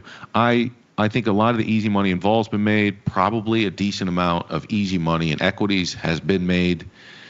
And the question is, do you start to lighten up or even fire against them as we approach 5,900? That is the question, my friends. Answer in the chat. I'll tell you what I'm doing, but do me a favor, answer in the chat. I'm also curious, over the last couple of weeks, I think on this show we've took some risk buying some materials, whatever the favored material was. Also a little bit of risk in like Tesla, scooped a little Nvidia too. At 108, Nvidia is just interesting. At 248, wherever we just were in Tesla, it was just interesting. And a lot of people, and we'll go too far down the Tesla path because I can always, in this day and age, it can always lead to a conversation I don't really want to have today. But at some point, man, I just used this in a conversation in email that the short term markets are a voting machine, and long term they're a weighing machine. And all the people that want to think about the world through the macroeconomic lens, it makes sense. You want to think about Tesla's growth and whether or not they're selling the cars, or how many cars BYD sold, or what the market share looks like, or what the removal of these sort of incentives at the federal and state level for this. I get it all. I got it. But sometimes this is a voting machine, and we're playing a game of poker. And today, it's the Pavlovian response, man. You got to imagine, like, for how many years now has this Pavlovian response of call buyers in Tesla, this gamma, wait until the right time to jump in there and just buy a shit ton of calls. And I don't think that Pavlovian response, I don't think it's been beaten out of the market yet, man. And so, you can make up whatever narrative you want to, whatever headline narrative you want to, that the market is perhaps easing up, or they're hoping that Trump is going to ease up on his tariff stance. You can make up whatever narrative you want to. I think at some level, these things just got really cheap. Come on, man. The stock cut in half in 3 months. That's a good enough reason. Any of you guys that bought today, if you were long today, did you go long because Trump might ease up on tariffs? I guarantee you, come on, man. No, none of you thought like that. You saw a cheap asset and you bought it because it was a decent risk reward position, and you saw vol collapsing, and you saw nothing spooky hitting the tape. Right? That's why I see these headlines. I read some of this stuff. I try not to. I'm not gonna call out the platform on this one, but stocks jumped Monday on optimism that President Donald Trump may hold back from implementing some of his wide-ranging tariffs. So the U.S. could skirt an economic slowdown from a protracted trade war. Give me a break. This is a comic book. Like, who? You really think that the world is that simple? You really think price action can be summed up and explained like we're in the middle of some soap opera? Give me a break. All right, let's see what you guys are saying.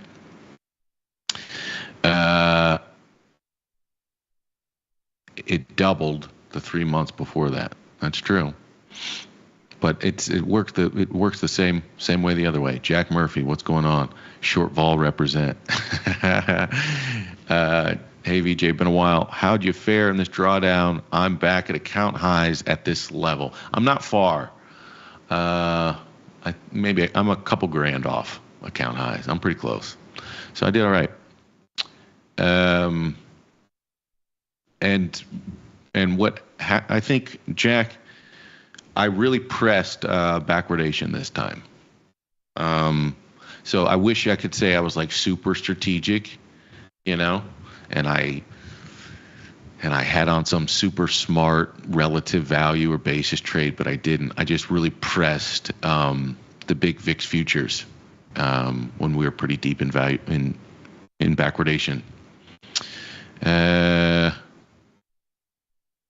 And then, I bought up some of the materials, stuff like this, and they did pretty well. Let's see here. What are you guys saying? Don't you think we fade that last 2 days, April 2nd incoming, just like they warned us last time?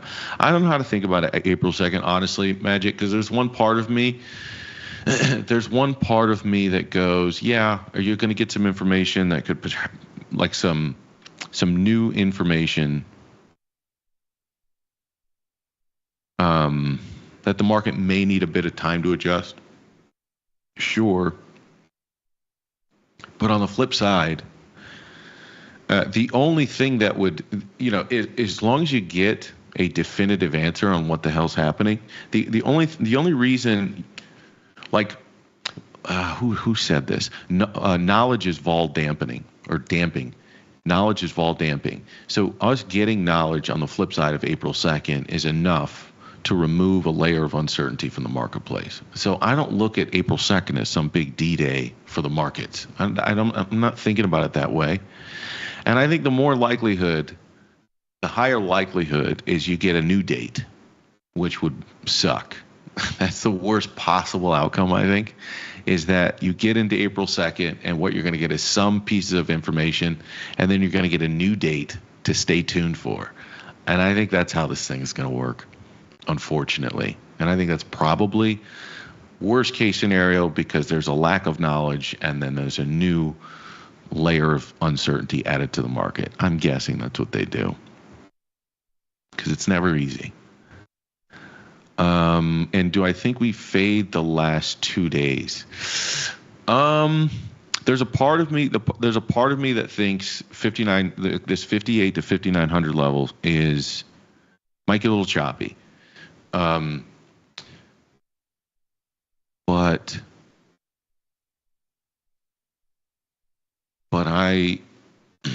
there's a big demand for assets out there, man.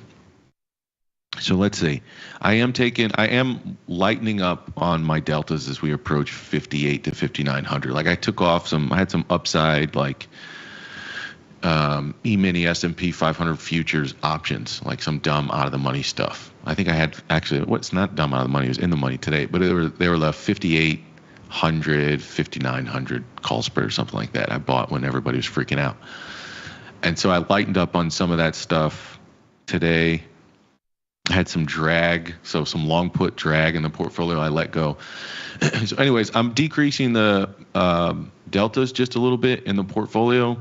I'm not outright short. I'm not outright fading this thing yet. But I'm lightening up. What are you guys doing? That's the funny thing, if you're going to wait for the all clear, if you're going to wait for everybody else to breathe the sigh of relief, you get a bad price. You know what I mean? If 5,500, everybody's scared out of their minds, right? Everybody's rushing for protection. Oh my God, GDP's negative 3%. The Fed's going to be hawkish. We're in a recession. Basically, people were saying we're in a recession last week. And you got a decent price. And now, if you wait until the all clear signal, when everybody's comfortable buying risk, I don't think you're getting as, clearly you're not going to get a decent price. So I think, I don't know, I'm not bearish yet, but I do think 58, 59 probably starts to get out of my value area where I want to add. If that answers that question. When it's down 20% and the index all in the money puts. Goldfish memory today, Victor. Buy. Maybe. I wasn't buying today, right? Like, we were adding little stuff last week. I wasn't buying today. I was selling some stuff. Not much.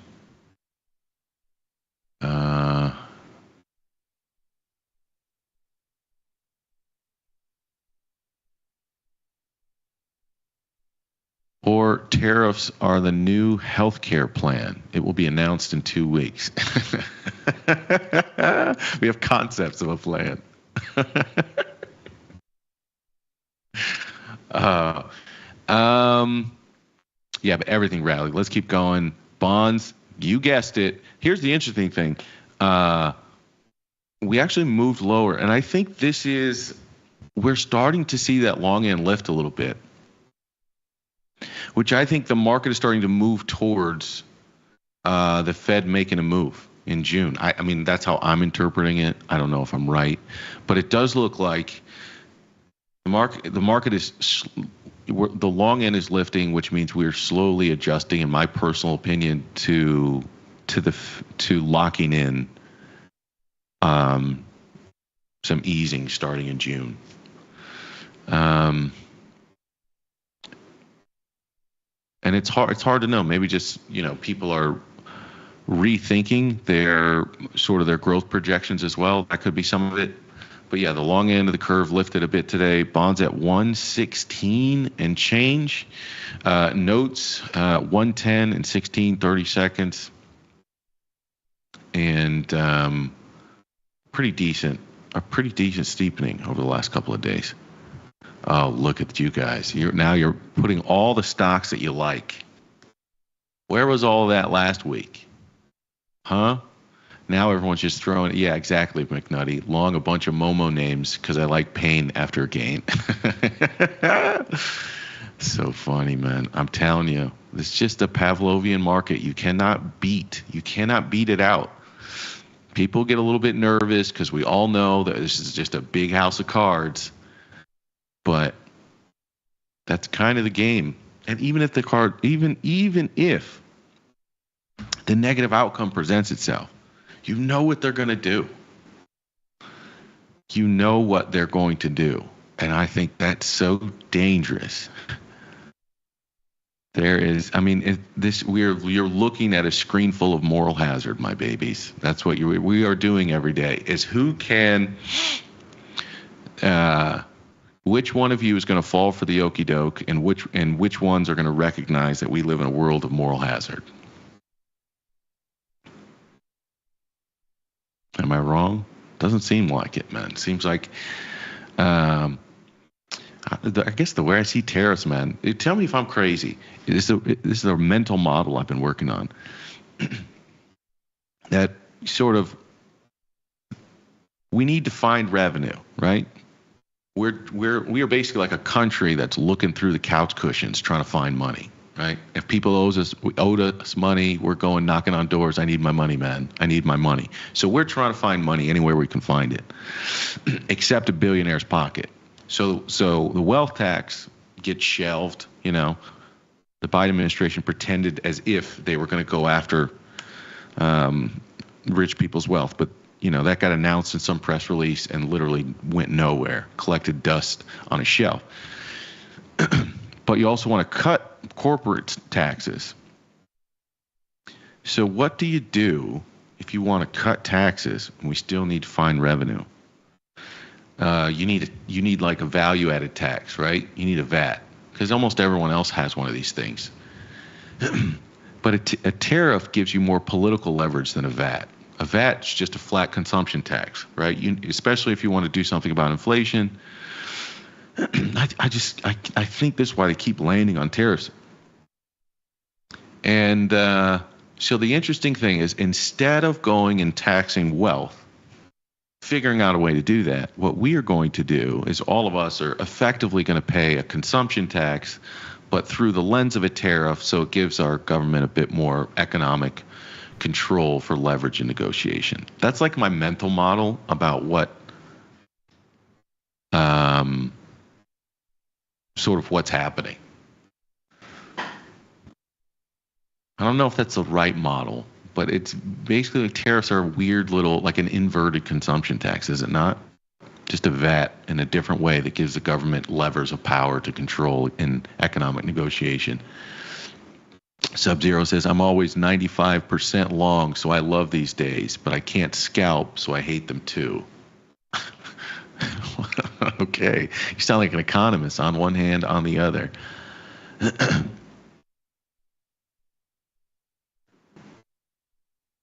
Ask JD to find the money. How about that leaked Signal chat thing? I know that's just, that's like keys, dangling out keys, and we're all supposed to see that. We're all supposed to, we're all supposed to react to that. Who thinks that was an accident? You accidentally added a reporter from the Atlantic into a sensitive military conversation, or here's the thought: you wanted the Europeans to see that message, and that was purposefully leaked. Which one of those things do you think is true? That it just you randomly added a reporter from the Atlantic into your strategic military discussion, or you purposefully added a reporter so that you could leak this discussion and the Europeans could. You're sort of changing your foreign policy position, or making it known your foreign policy position for the Europeans is adjusting.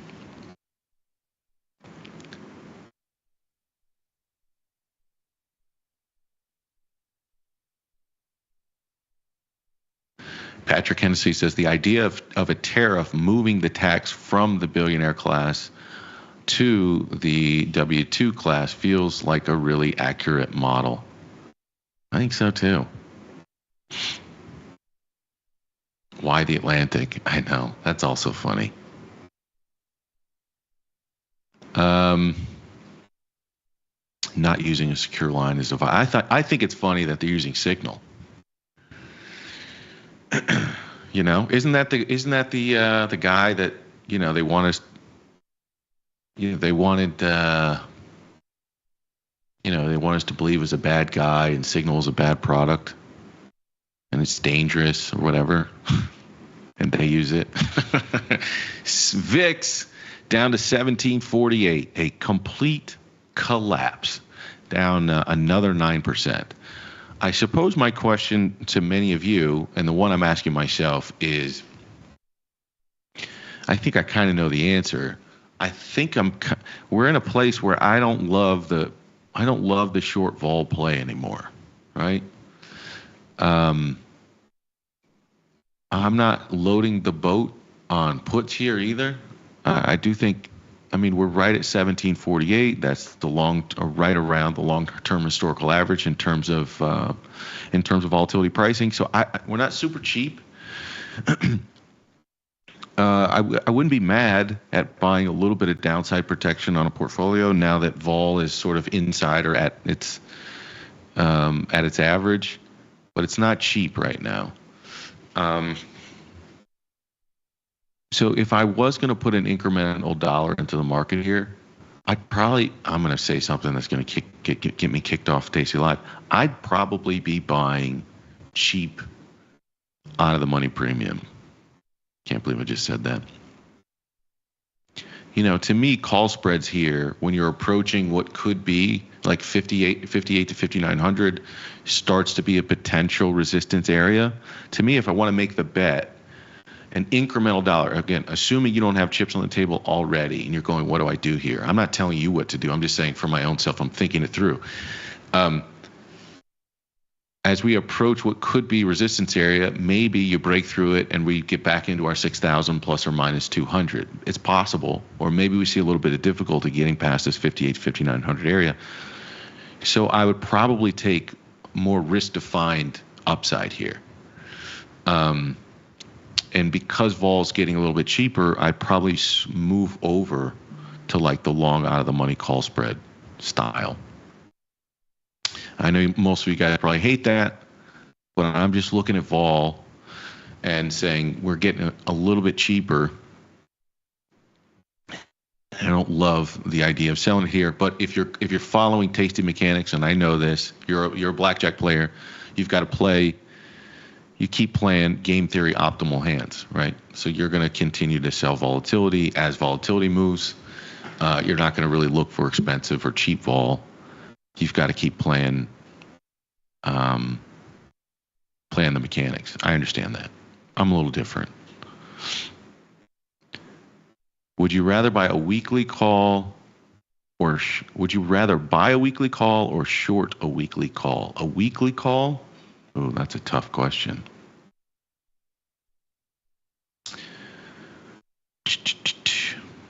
The funny thing is, it would probably be the same strike. So I would probably buy an out of the money call and sell an out of the money call. They'd probably be close. I don't know. It's kind of a coin flip, right? A weekly call over a week's time. I suppose right now I'd probably sell it. I probably want to sell an out of the money call. So you basically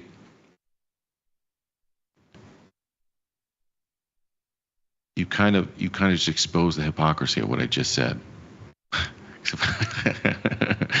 That's a good question though. I've lost over $1 million with purchasing options. Never again. I'm not here to change the tasty style at all.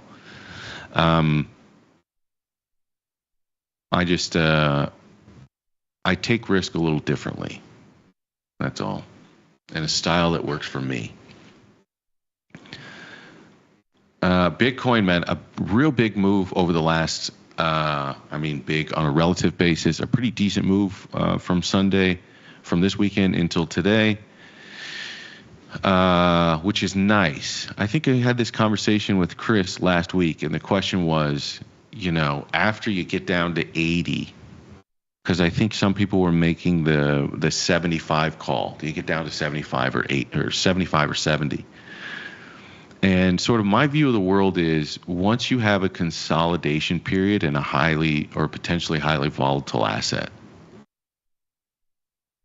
what is the catalyst that makes a market puke another 10 grand? Because if you're not scared, right? If you're not sort of fast hands or fast money that's going to puke at 80, I don't think there's a ton of people in the market that will stomach 30 grand but then puke on 40. So I guess the way that I looked at it is if you like it at 70, you should probably like it at 80. Because what's 10 grand in Bitcoin? If your basis is 80 grand, what's 10 grand variance? Or 10 grand like vol. So I kind of liked it. So I'm long a little bit of the Bitcoin future. Not many, like 3 contracts, 5 contracts, something like this. I think so. It's probably time to sell some of that. But I want to stay long some Bitcoin futures deltas.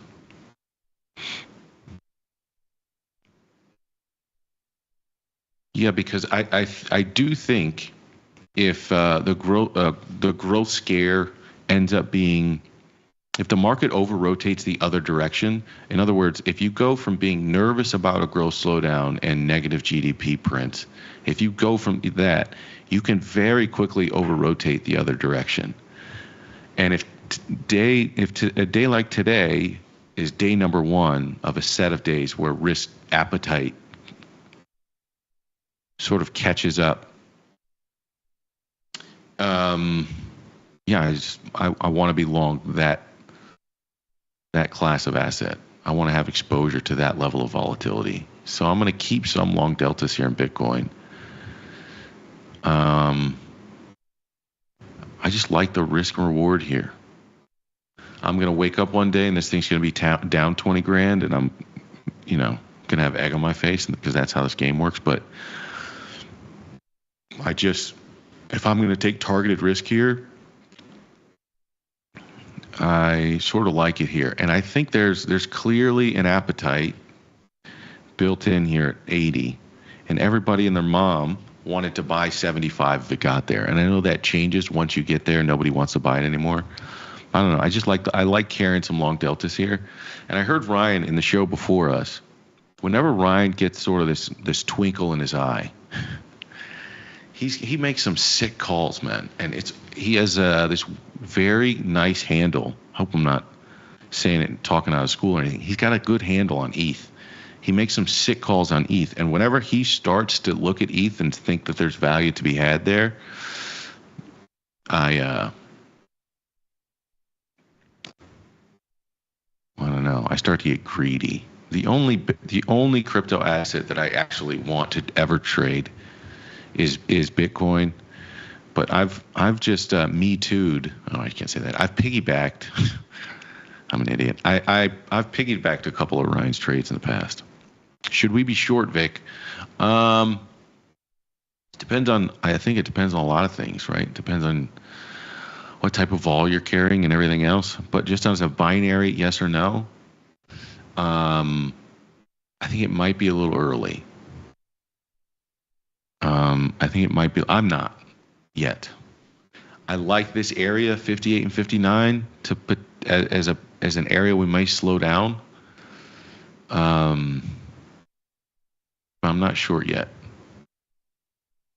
which is why I also want to carry a little bit of Bitcoin deltas in case I'm wrong and this risk appetite sort of rips, and we test 5,900. I do think I would love to see that. I would love to see this rip for a few days, and then into 5,900, and then I'd go. For me personally, I'm going to fade this thing.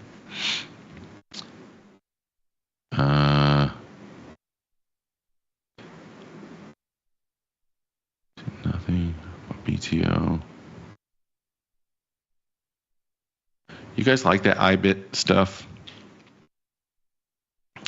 Whenever I can, I prefer the futures. I just prefer. I guess it has a lot to do with me being a degenerate and wanting the ability to manage risk at all times. I don't like being locked into a product for 6.5 hours, only 6.5 hours a day of risk management, especially if the underlying collateral or the thing this thing is tracking is 24 hours. So the jump risk or the gap risk in these assets, to me, I don't love that. And so I would rather either just trade Bitcoin straight out or use the futures for a little bit of leverage.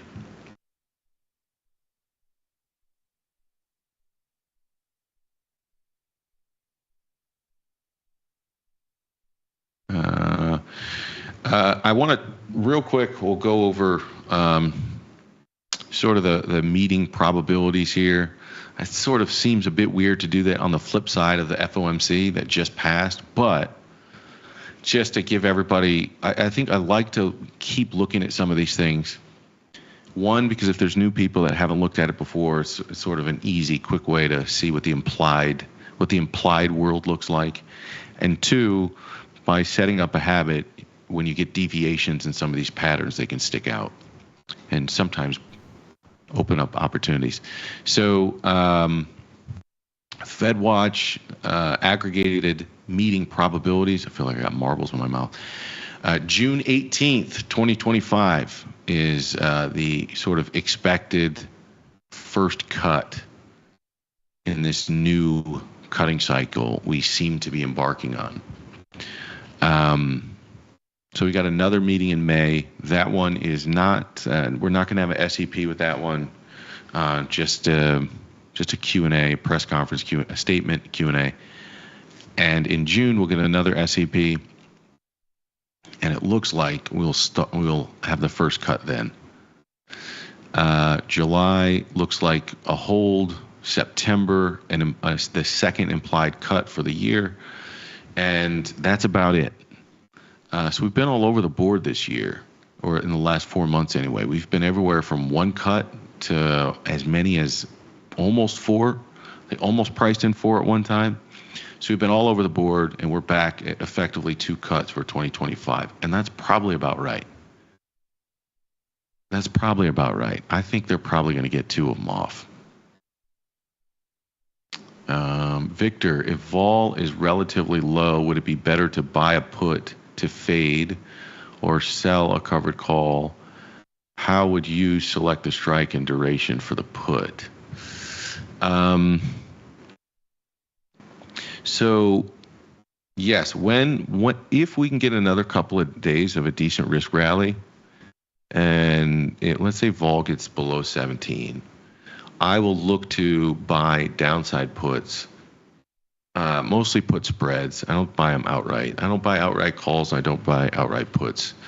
I'll buy spreads. I'll likely do them out of the money, and I'll do them in the E-mini S&P 500 future, so ES. I do that because, again, same idea, nearly 24 hours, 6 days a week, risk exposure to be able to manage. And I also like the leverage that comes with those products. So there's a lot of bang for the buck. What do I do in terms of strike selection?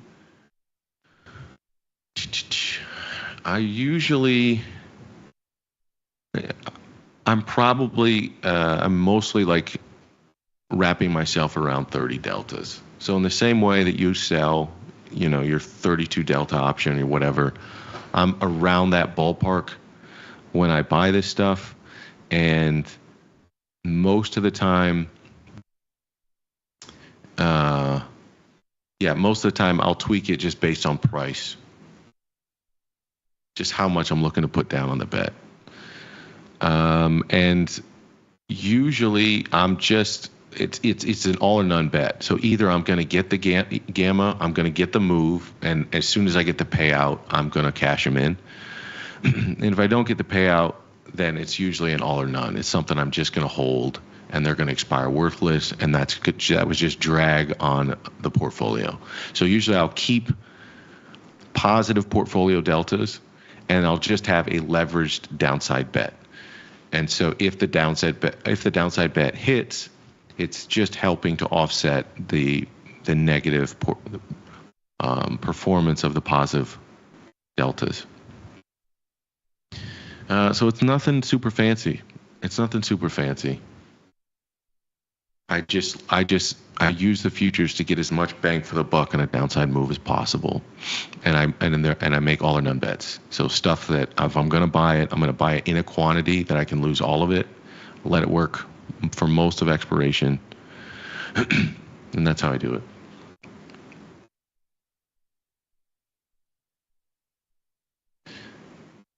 Short MES contract if we get up to like 59. So sometimes I'll go short MES or I'll go short ES, and that's just to reduce my portfolio deltas. So if I've got a number, if I've been buying or accumulating stuff, or you get a decent rally in some of the things you hold, and the portfolio delta is growing or it's big. Sometimes if I don't want to capture that, if I don't want to sell those assets, I'll start adding on short MES or ES to try to lower the portfolio delta, or just flip it to negative.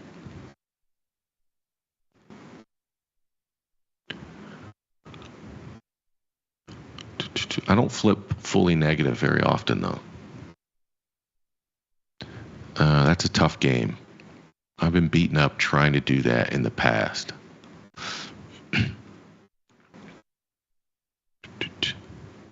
Anyways, so let's see. I'll talk about, I wanted to at least bring up the yield curve, the 2s versus 10s, which is now 25. Oh, no. Let's refresh this. 30 basis points. There you go. The distance between the 2s and the 10s are at 30 basis points. It's really like measly, man. You know, some part of me wants to know, is this the new economy? Is this the post-COVID pandemic response economy? You know, a 30 basis point spread between the 2s and the 10s. That's not exactly a rockin' economy, is it? I've said this before, but the average between those things are 100, you know, the long-term average since I think the 70s. I think the 2s were introduced in the 70s. So if you take the data on the 210 as far back as you can, I think the long-term average is about 100 basis points. That's typically where we are. And we're nowhere close to that right now. 30 basis points. A couple of underlines just real quick. I am long a little Tesla. They paid us a little bit today. Long a little Nvidia, not much. And that chart looks sick. That does not look like a healthy chart. Microsoft, I have not bought yet. Of the Mag 7s, let me ask you this. Of the Mag 7s, which are the ones you think are most interesting here? Or do you think there's more pain ahead? Like if you had an incremental dollar, would you go to the Mag 7s right now? Or would you go to the Russell? The market answered that question today, and it gave the edge just a little bit to the Russell.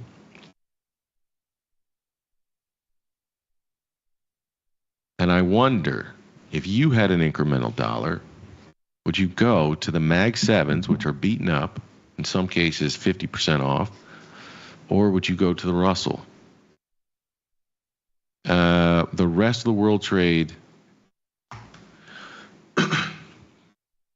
still looks good, but it underperformed a bit today. FXI up 0.2%.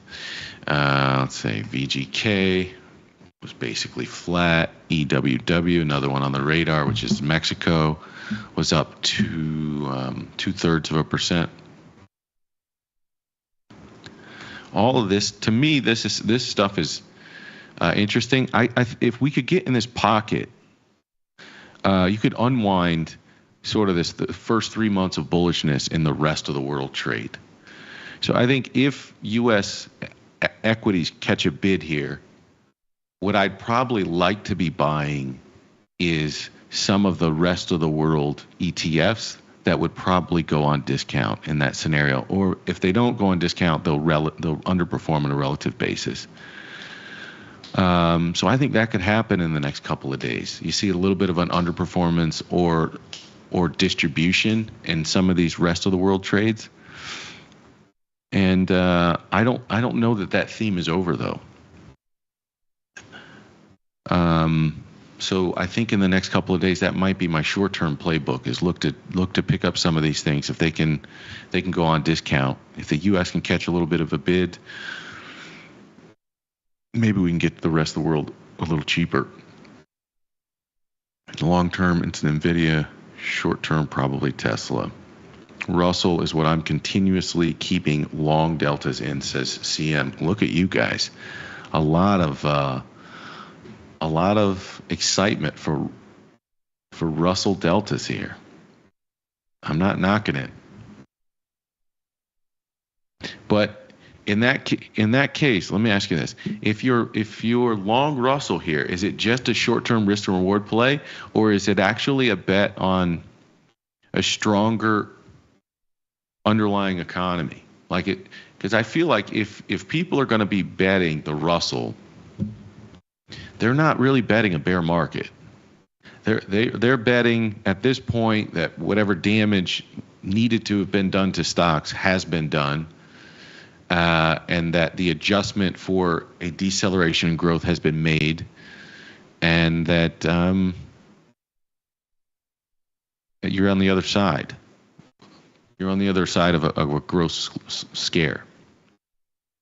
That's sort of implicit to that buy. You could just say it's short term and they're really cheap relative to the others, and I would say, okay, I get it.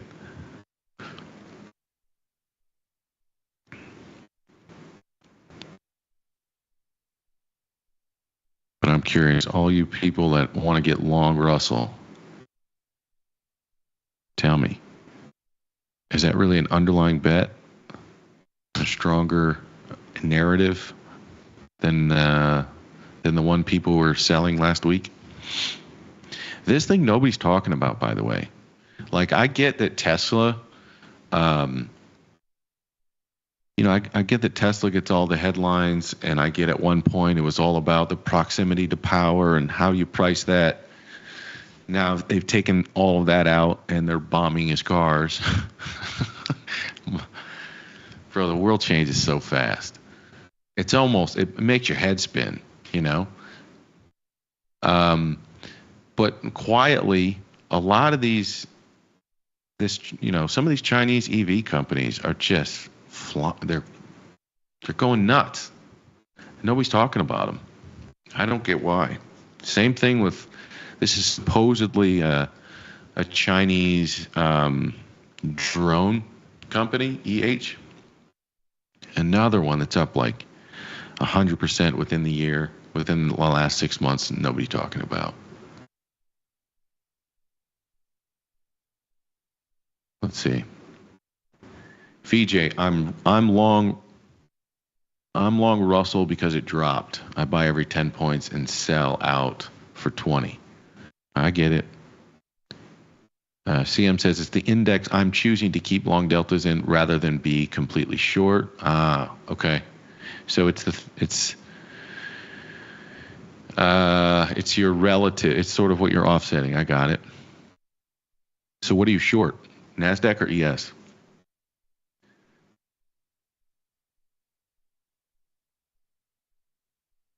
Weekly view of IWM points towards short-term outperformance.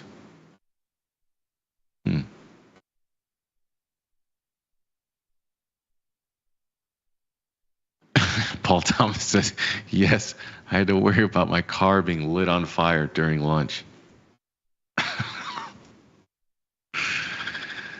Ted, what is going on in the world? I wish I could, maybe not me, just anybody, somebody much more talented and with a greater knowledge and ability to reach out to people. I wish we could just talk to everybody, you know what I mean? I wish like one day we could have this day where we teach everybody like an intro to game theory. And all you do is you sit everybody down and it's just you go over the prisoner's dilemma. It's all you do. Everybody, all working class people in the whole world. And you just go over the prisoner's dilemma. And you go, the reason why the outcome is predictable is because of the incentive structure of the game. I make the assumption that you want to minimize your time in jail, if everybody knows the prisoner's dilemma, that you want to look out for your short-term best interest. But if you become predictable only in a world where you are looking out for your own rational self-interest. But if you care about your neighbor as much as you care about yourself, you actually you change the dynamics of that whole game. You become less predictable. And I think the difficulty of most of the difficulties people find themselves in is because their actions, once you set up the incentive structures, their actions are predictable. And the way to sort of work through this is to be unpredictable by caring about your neighbor as much as you care about yourself. You can change the dynamics of the game. That's step one. Then step two is you have to act as a collective.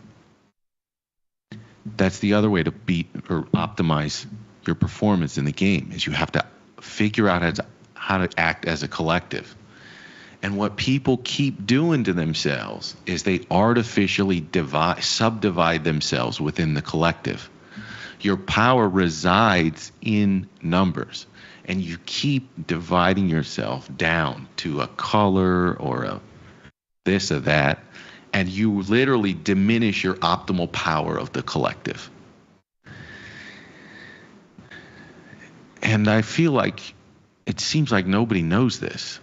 You know, it's why it's the concept behind a union. But then once you have a union, the institution decays and it becomes self-interested of the people who benefit most at the top of a union. And sort of we have these mechanisms to change outcomes, like a government.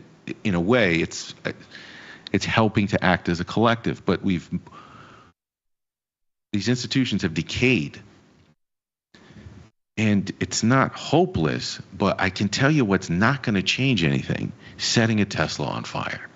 You know what I mean? It's like this emotion is, you don't like the outcome of this game, and it doesn't feel fair, and it doesn't feel like you can get ahead. It doesn't feel like you can work your way towards better education outcomes for your family. It doesn't feel like you can buy a home. But setting a Tesla on fire or being mad at Elon Musk, if it's not Elon, it's another Elon. You get it? Like, if it's not him, it's J.P. Morgan.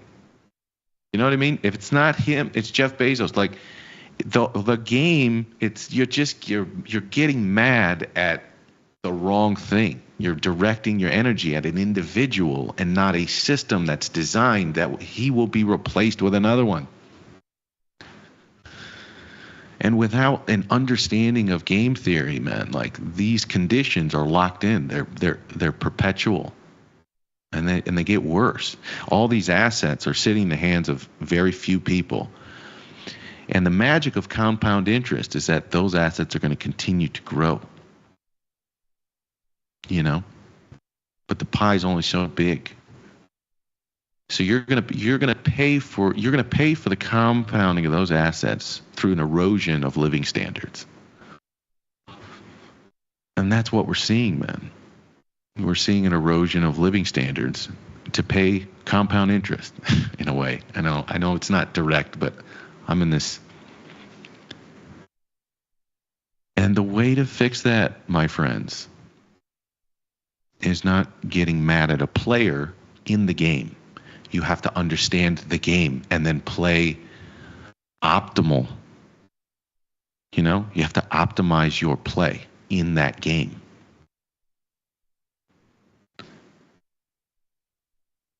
And I get really concerned that that's not going to happen, you know? And part of the problem is I think we're all looking around going like, hey, somebody should do something. But it's that we're just comfortable enough to not want to sacrifice our own individual comfort. But if we all do that and we all act in rational self-interest, you can't change the game. It's a sick little thing we're stuck in. Sorry, I don't know where I went there. Elon is interchangeable and the scapegoat. Exactly, man.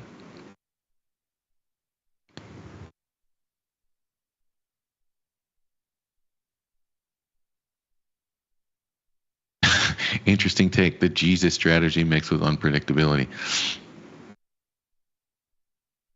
And here's the other thing I think about, Vic. The way to fix it is 0 point energy and robots building.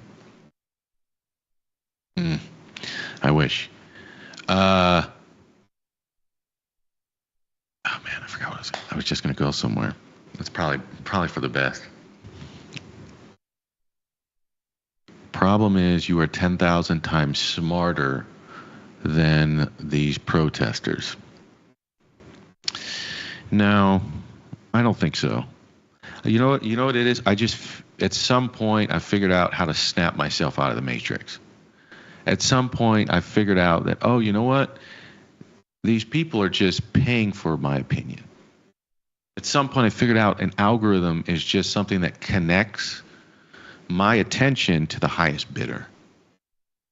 And so whoever's got a product or a message, whoever has the optimal bid for a product or message that will keep my attention, that's what I see. It's not what I like. You know what I mean? And so it's just this optimal way to get people to think and accept certain ideas and thoughts. So when I see everybody moving as a collective and doing dumb stuff like eating a Tide Pod or doing some dance, I don't, I see that as basically an algorithm that trained its animal. You know what I mean? And when I see people going out and like lighting these cars on fire, I just see people they're trapped in a matrix. Man, they get some message that tells them to be mad at somebody. And then, that anger gets channeled into unproductive behavior instead of political organization. You know what I mean? It feels better. You go light a car on fire and then you go to work the next day. I'm sure there's some, I don't know, do you feel better? It's not going to change your circumstances. In many cases, you get caught, it's going to make it much worse. And also, by the way, congratulations, all of your car insurance is going up. Congratulations. But I do think this whole game is about checks and balances. And I think if we don't understand that how the wealth inequality has completely changed this game and not for the better, I don't think we're headed towards the optimal societal path right now. Anyways, somehow that was why you should be long Russell over the NASDAQ. Good night, everybody. I care about having my car lit on fire because it's a Tesla, yes.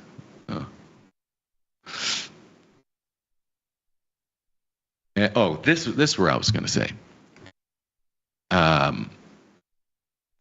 That I think it's interesting. Like if I'm a billionaire, right? I don't really have a political ideology. I'm going to support the candidate that is going to advance my business interests. And so one side of the equation, capital, that's the way they play the game. They supported Biden. Now they're in many ways supporting Trump. But it comes with a trade-off, right? I give you this money, or I give you this coverage or favorable coverage. I give you whatever this is in exchange for whatever. But like people don't do that. They don't go, we need to use the two-party political system to advance the interest of the people. They go, I am on this team and everyone on the other team is wrong. And it's like, bro, why would you do that? Why would you not use both sides of the political aisle to advance your interests? Like, for instance, if I'm capital, I'm going to use the Republican Party to lower my taxes, and I'm going to use the Democratic Party now to give myself cheap labor. I'm going to use you both. And why that's only built into the capital side of the equation, why labor doesn't figure out playing for a team is the dumbest possible. It's so stupid. It's not optimal play. Anyways, all right, let's keep going before they boot me off the air. Let's keep going before we get booted off of. Oil, I'm still doing nothing with oil, but I'm long energy stocks. I am long energy stocks. And this is a weird thing. I said this before, that there was a point in time when I would just buy the material. So I was long crude oil, I was long copper, I was long gold, I was long silver. I want to say there's something else, but like long the actual underlying futures. For whatever reason, gold seems at a weird extended price here. I don't really want to be long gold, though I'm bullish. I don't want an incremental dollar in gold. I'd rather play the miners, which in my personal opinion are cheaper. I like copper not because I think it's expensive now, so I don't really want to be long copper. So as a proxy, I'm long China, and I'm also long FCX, and I've been buying FCX, and which paid off a little bit today. Same thing with crude. Like, I'm not long crude, but I'm long a handful of energy names. I like all of the material spaces, but I just can't bring myself to buy the underlyings. For some reason, I think the equities are a better risk reward play, and that's been my story, and I'm sticking to it. They should protest the Federal Reserve instead of lighting Teslas on fire.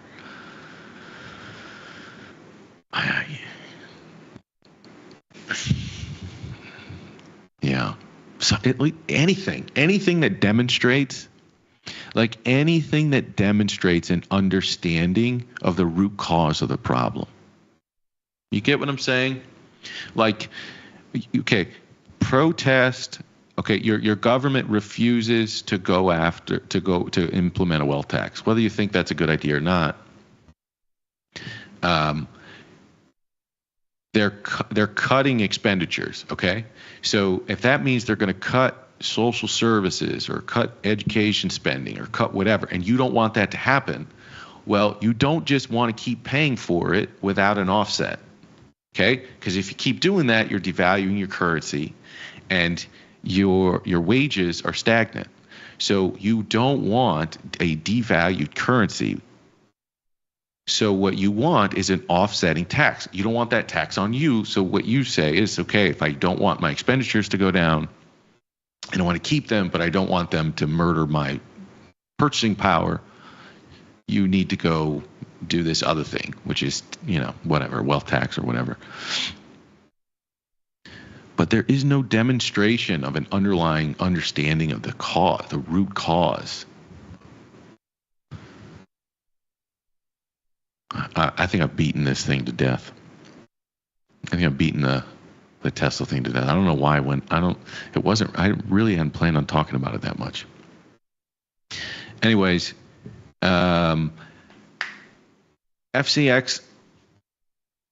I'm still long this thing. It probably is a little bit extended in the short term. It wouldn't surprise me, actually, to see a little bit of a pullback in materials. The appetite, I was actually surprised at how materials performed today. Not surprised, concerned is the better word. Concerned. They all ran after consumption and tech. So when there was risk appetite, they didn't go buy up the materials. So I'm kind of concerned about that.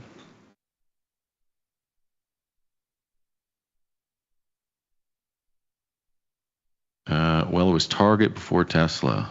Don't tax you, don't tax me, tax that fellow behind the tree. I've never heard that one. Yeah, man. The thing is, it gets worse before it gets better. And that's the thing I keep thinking about. That it gets worse before it gets better. Because you have to hit this point where people are willing to play game theory optimal, and at that point you don't have much to lose. That's why you're willing to play it, the game that way.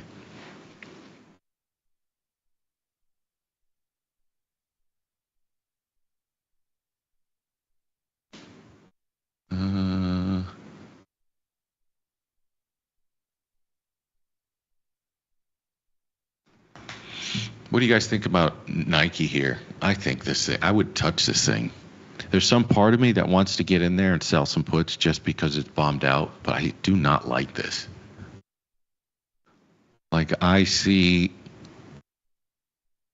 all the people that would have been buying Nike going, I'm not buying $200 shoes anymore. I'm not buying, $300 vests. I think they got a real problem. But that's reflected in the price. So there's some part of me that looks at Nike at 65 and I go, God, man, should we be selling puts here? Should we?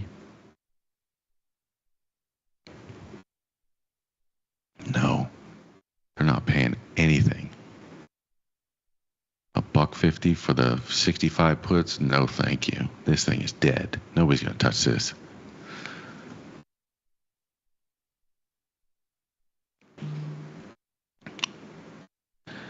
I'm old enough to remember Target being boycotted. Yeah. I'm not gonna go there. I've got tons of thoughts on that subject, but I don't. I'll have to do that on some other network or on Rumble somewhere. The SEP, just as a quick reminder, we got a new SEP last week. We covered this last week, but just really quickly as an update, 2025 real GDP dropped from 2.1%. They dropped it to 1.7%. And they also raised unemployment just a scotch from 4.3 to 4.4. PCE inflation, or they raised inflation expectations as well, 2.5% to 2.7 on headline, and they raised it from 2.5 to 2.8 on core. Ilya and I had this sort of same thought. I think my knee-jerk reaction is I don't believe that. For some reason, I don't know. I think their inflation expectations may be a bit overstated for 2025 and probably understated for 2026 and beyond. They did not move the Fed funds rate from their December projection. So 3.9% is where it stayed. So approximately 2 cuts. And we showed you what that looks like June and September. And then another 50 basis points in cuts next year. Then, between 1 and 2 cuts in 2027. Not much of a change in terms of their rate path over the next couple of years, which I find somewhat surprising. So the interesting thing is, if you took inflation in isolation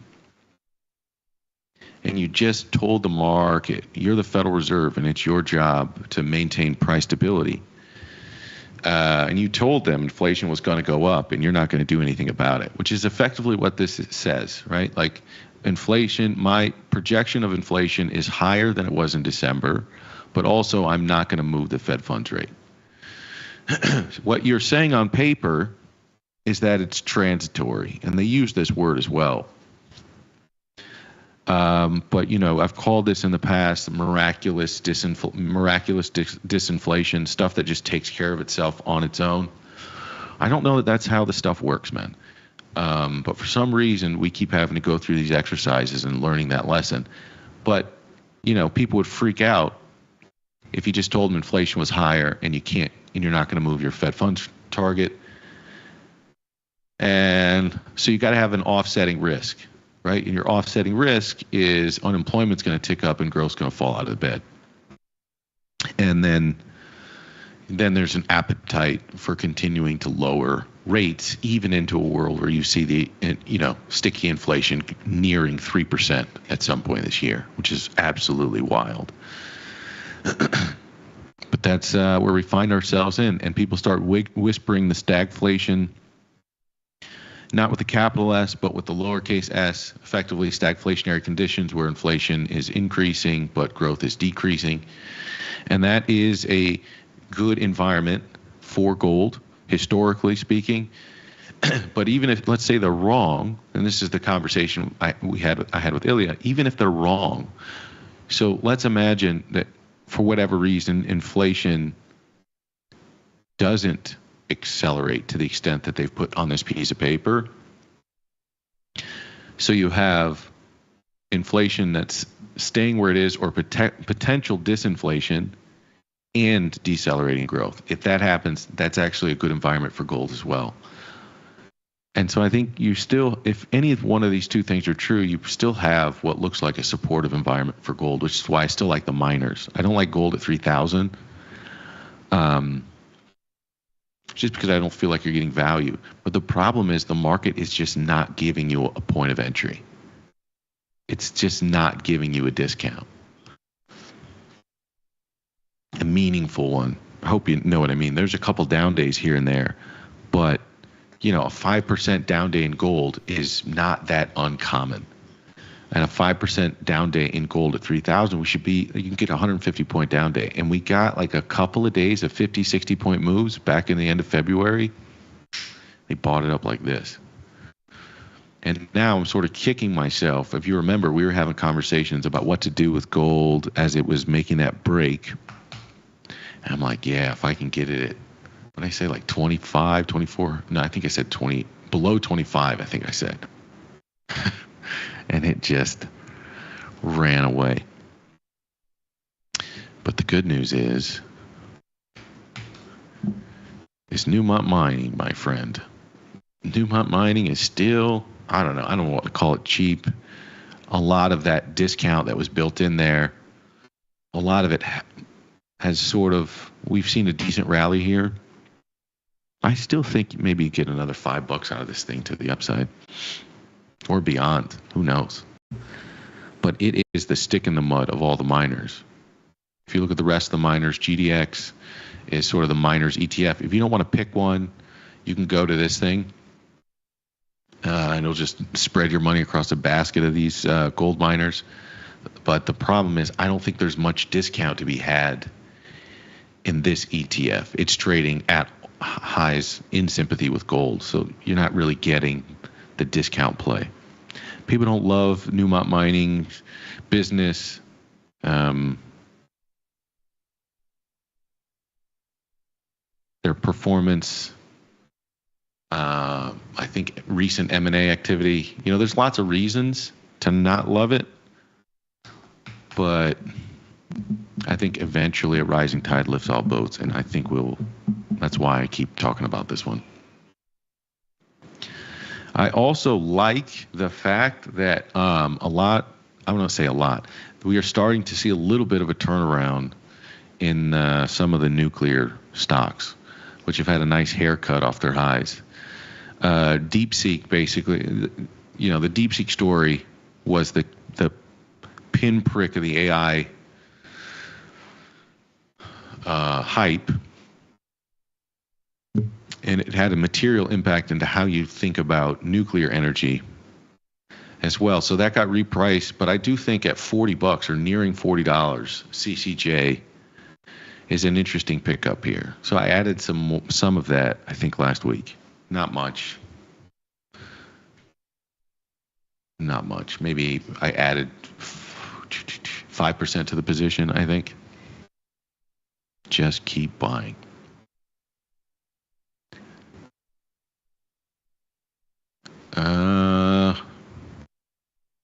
That's the majority. That's the majority of my positions, everybody. Now I'm going to go worry about my covered calls that are lower than the basis of my shares. That's the worst part of putting on collars. The worst part of putting on collars is that I tend to think if I've done it, then the rest of the market has done it too.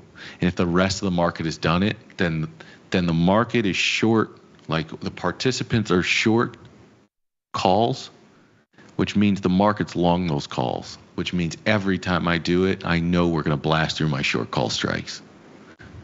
Every time. And then I'm just wrestling, trying to roll them up higher. Paul Thomas says CCJ call to put ratio 2-to-1. Yeah, beware the gamma squeeze. It could happen. All right, my friends, I'm going to see you back here tomorrow. I believe we're on the regular schedule this week. I might be wrong, but I think we're on the regular schedule this week, which means Chris Vecchio is going to be joining me tomorrow, I believe. So make sure you tune in for that one. Hit the like button if you haven't already. Subscribe to the channel. If you want to follow me on Twitter, which I've been super active on as of the last couple of weeks, You can follow me at Victor Jones. The Owen Jones is a 0 because I like to be difficult. I've been tweeting more about inequality lately than actual risk positions, just because I don't think there's been much to do. 2 weeks ago, I was talking about, screaming about being short vol. But that's really the only big position I had, and then buying up some of the materials, which you guys know about. So I'm more interested in filling my time with speaking about inequality. So if that sounds interesting to you in any way, shape, or form, or you want to debate me on any of those topics, feel free to follow me there. I will see you back here tomorrow, same time, same place, same great network, only on Tasty Live. Till then, peace.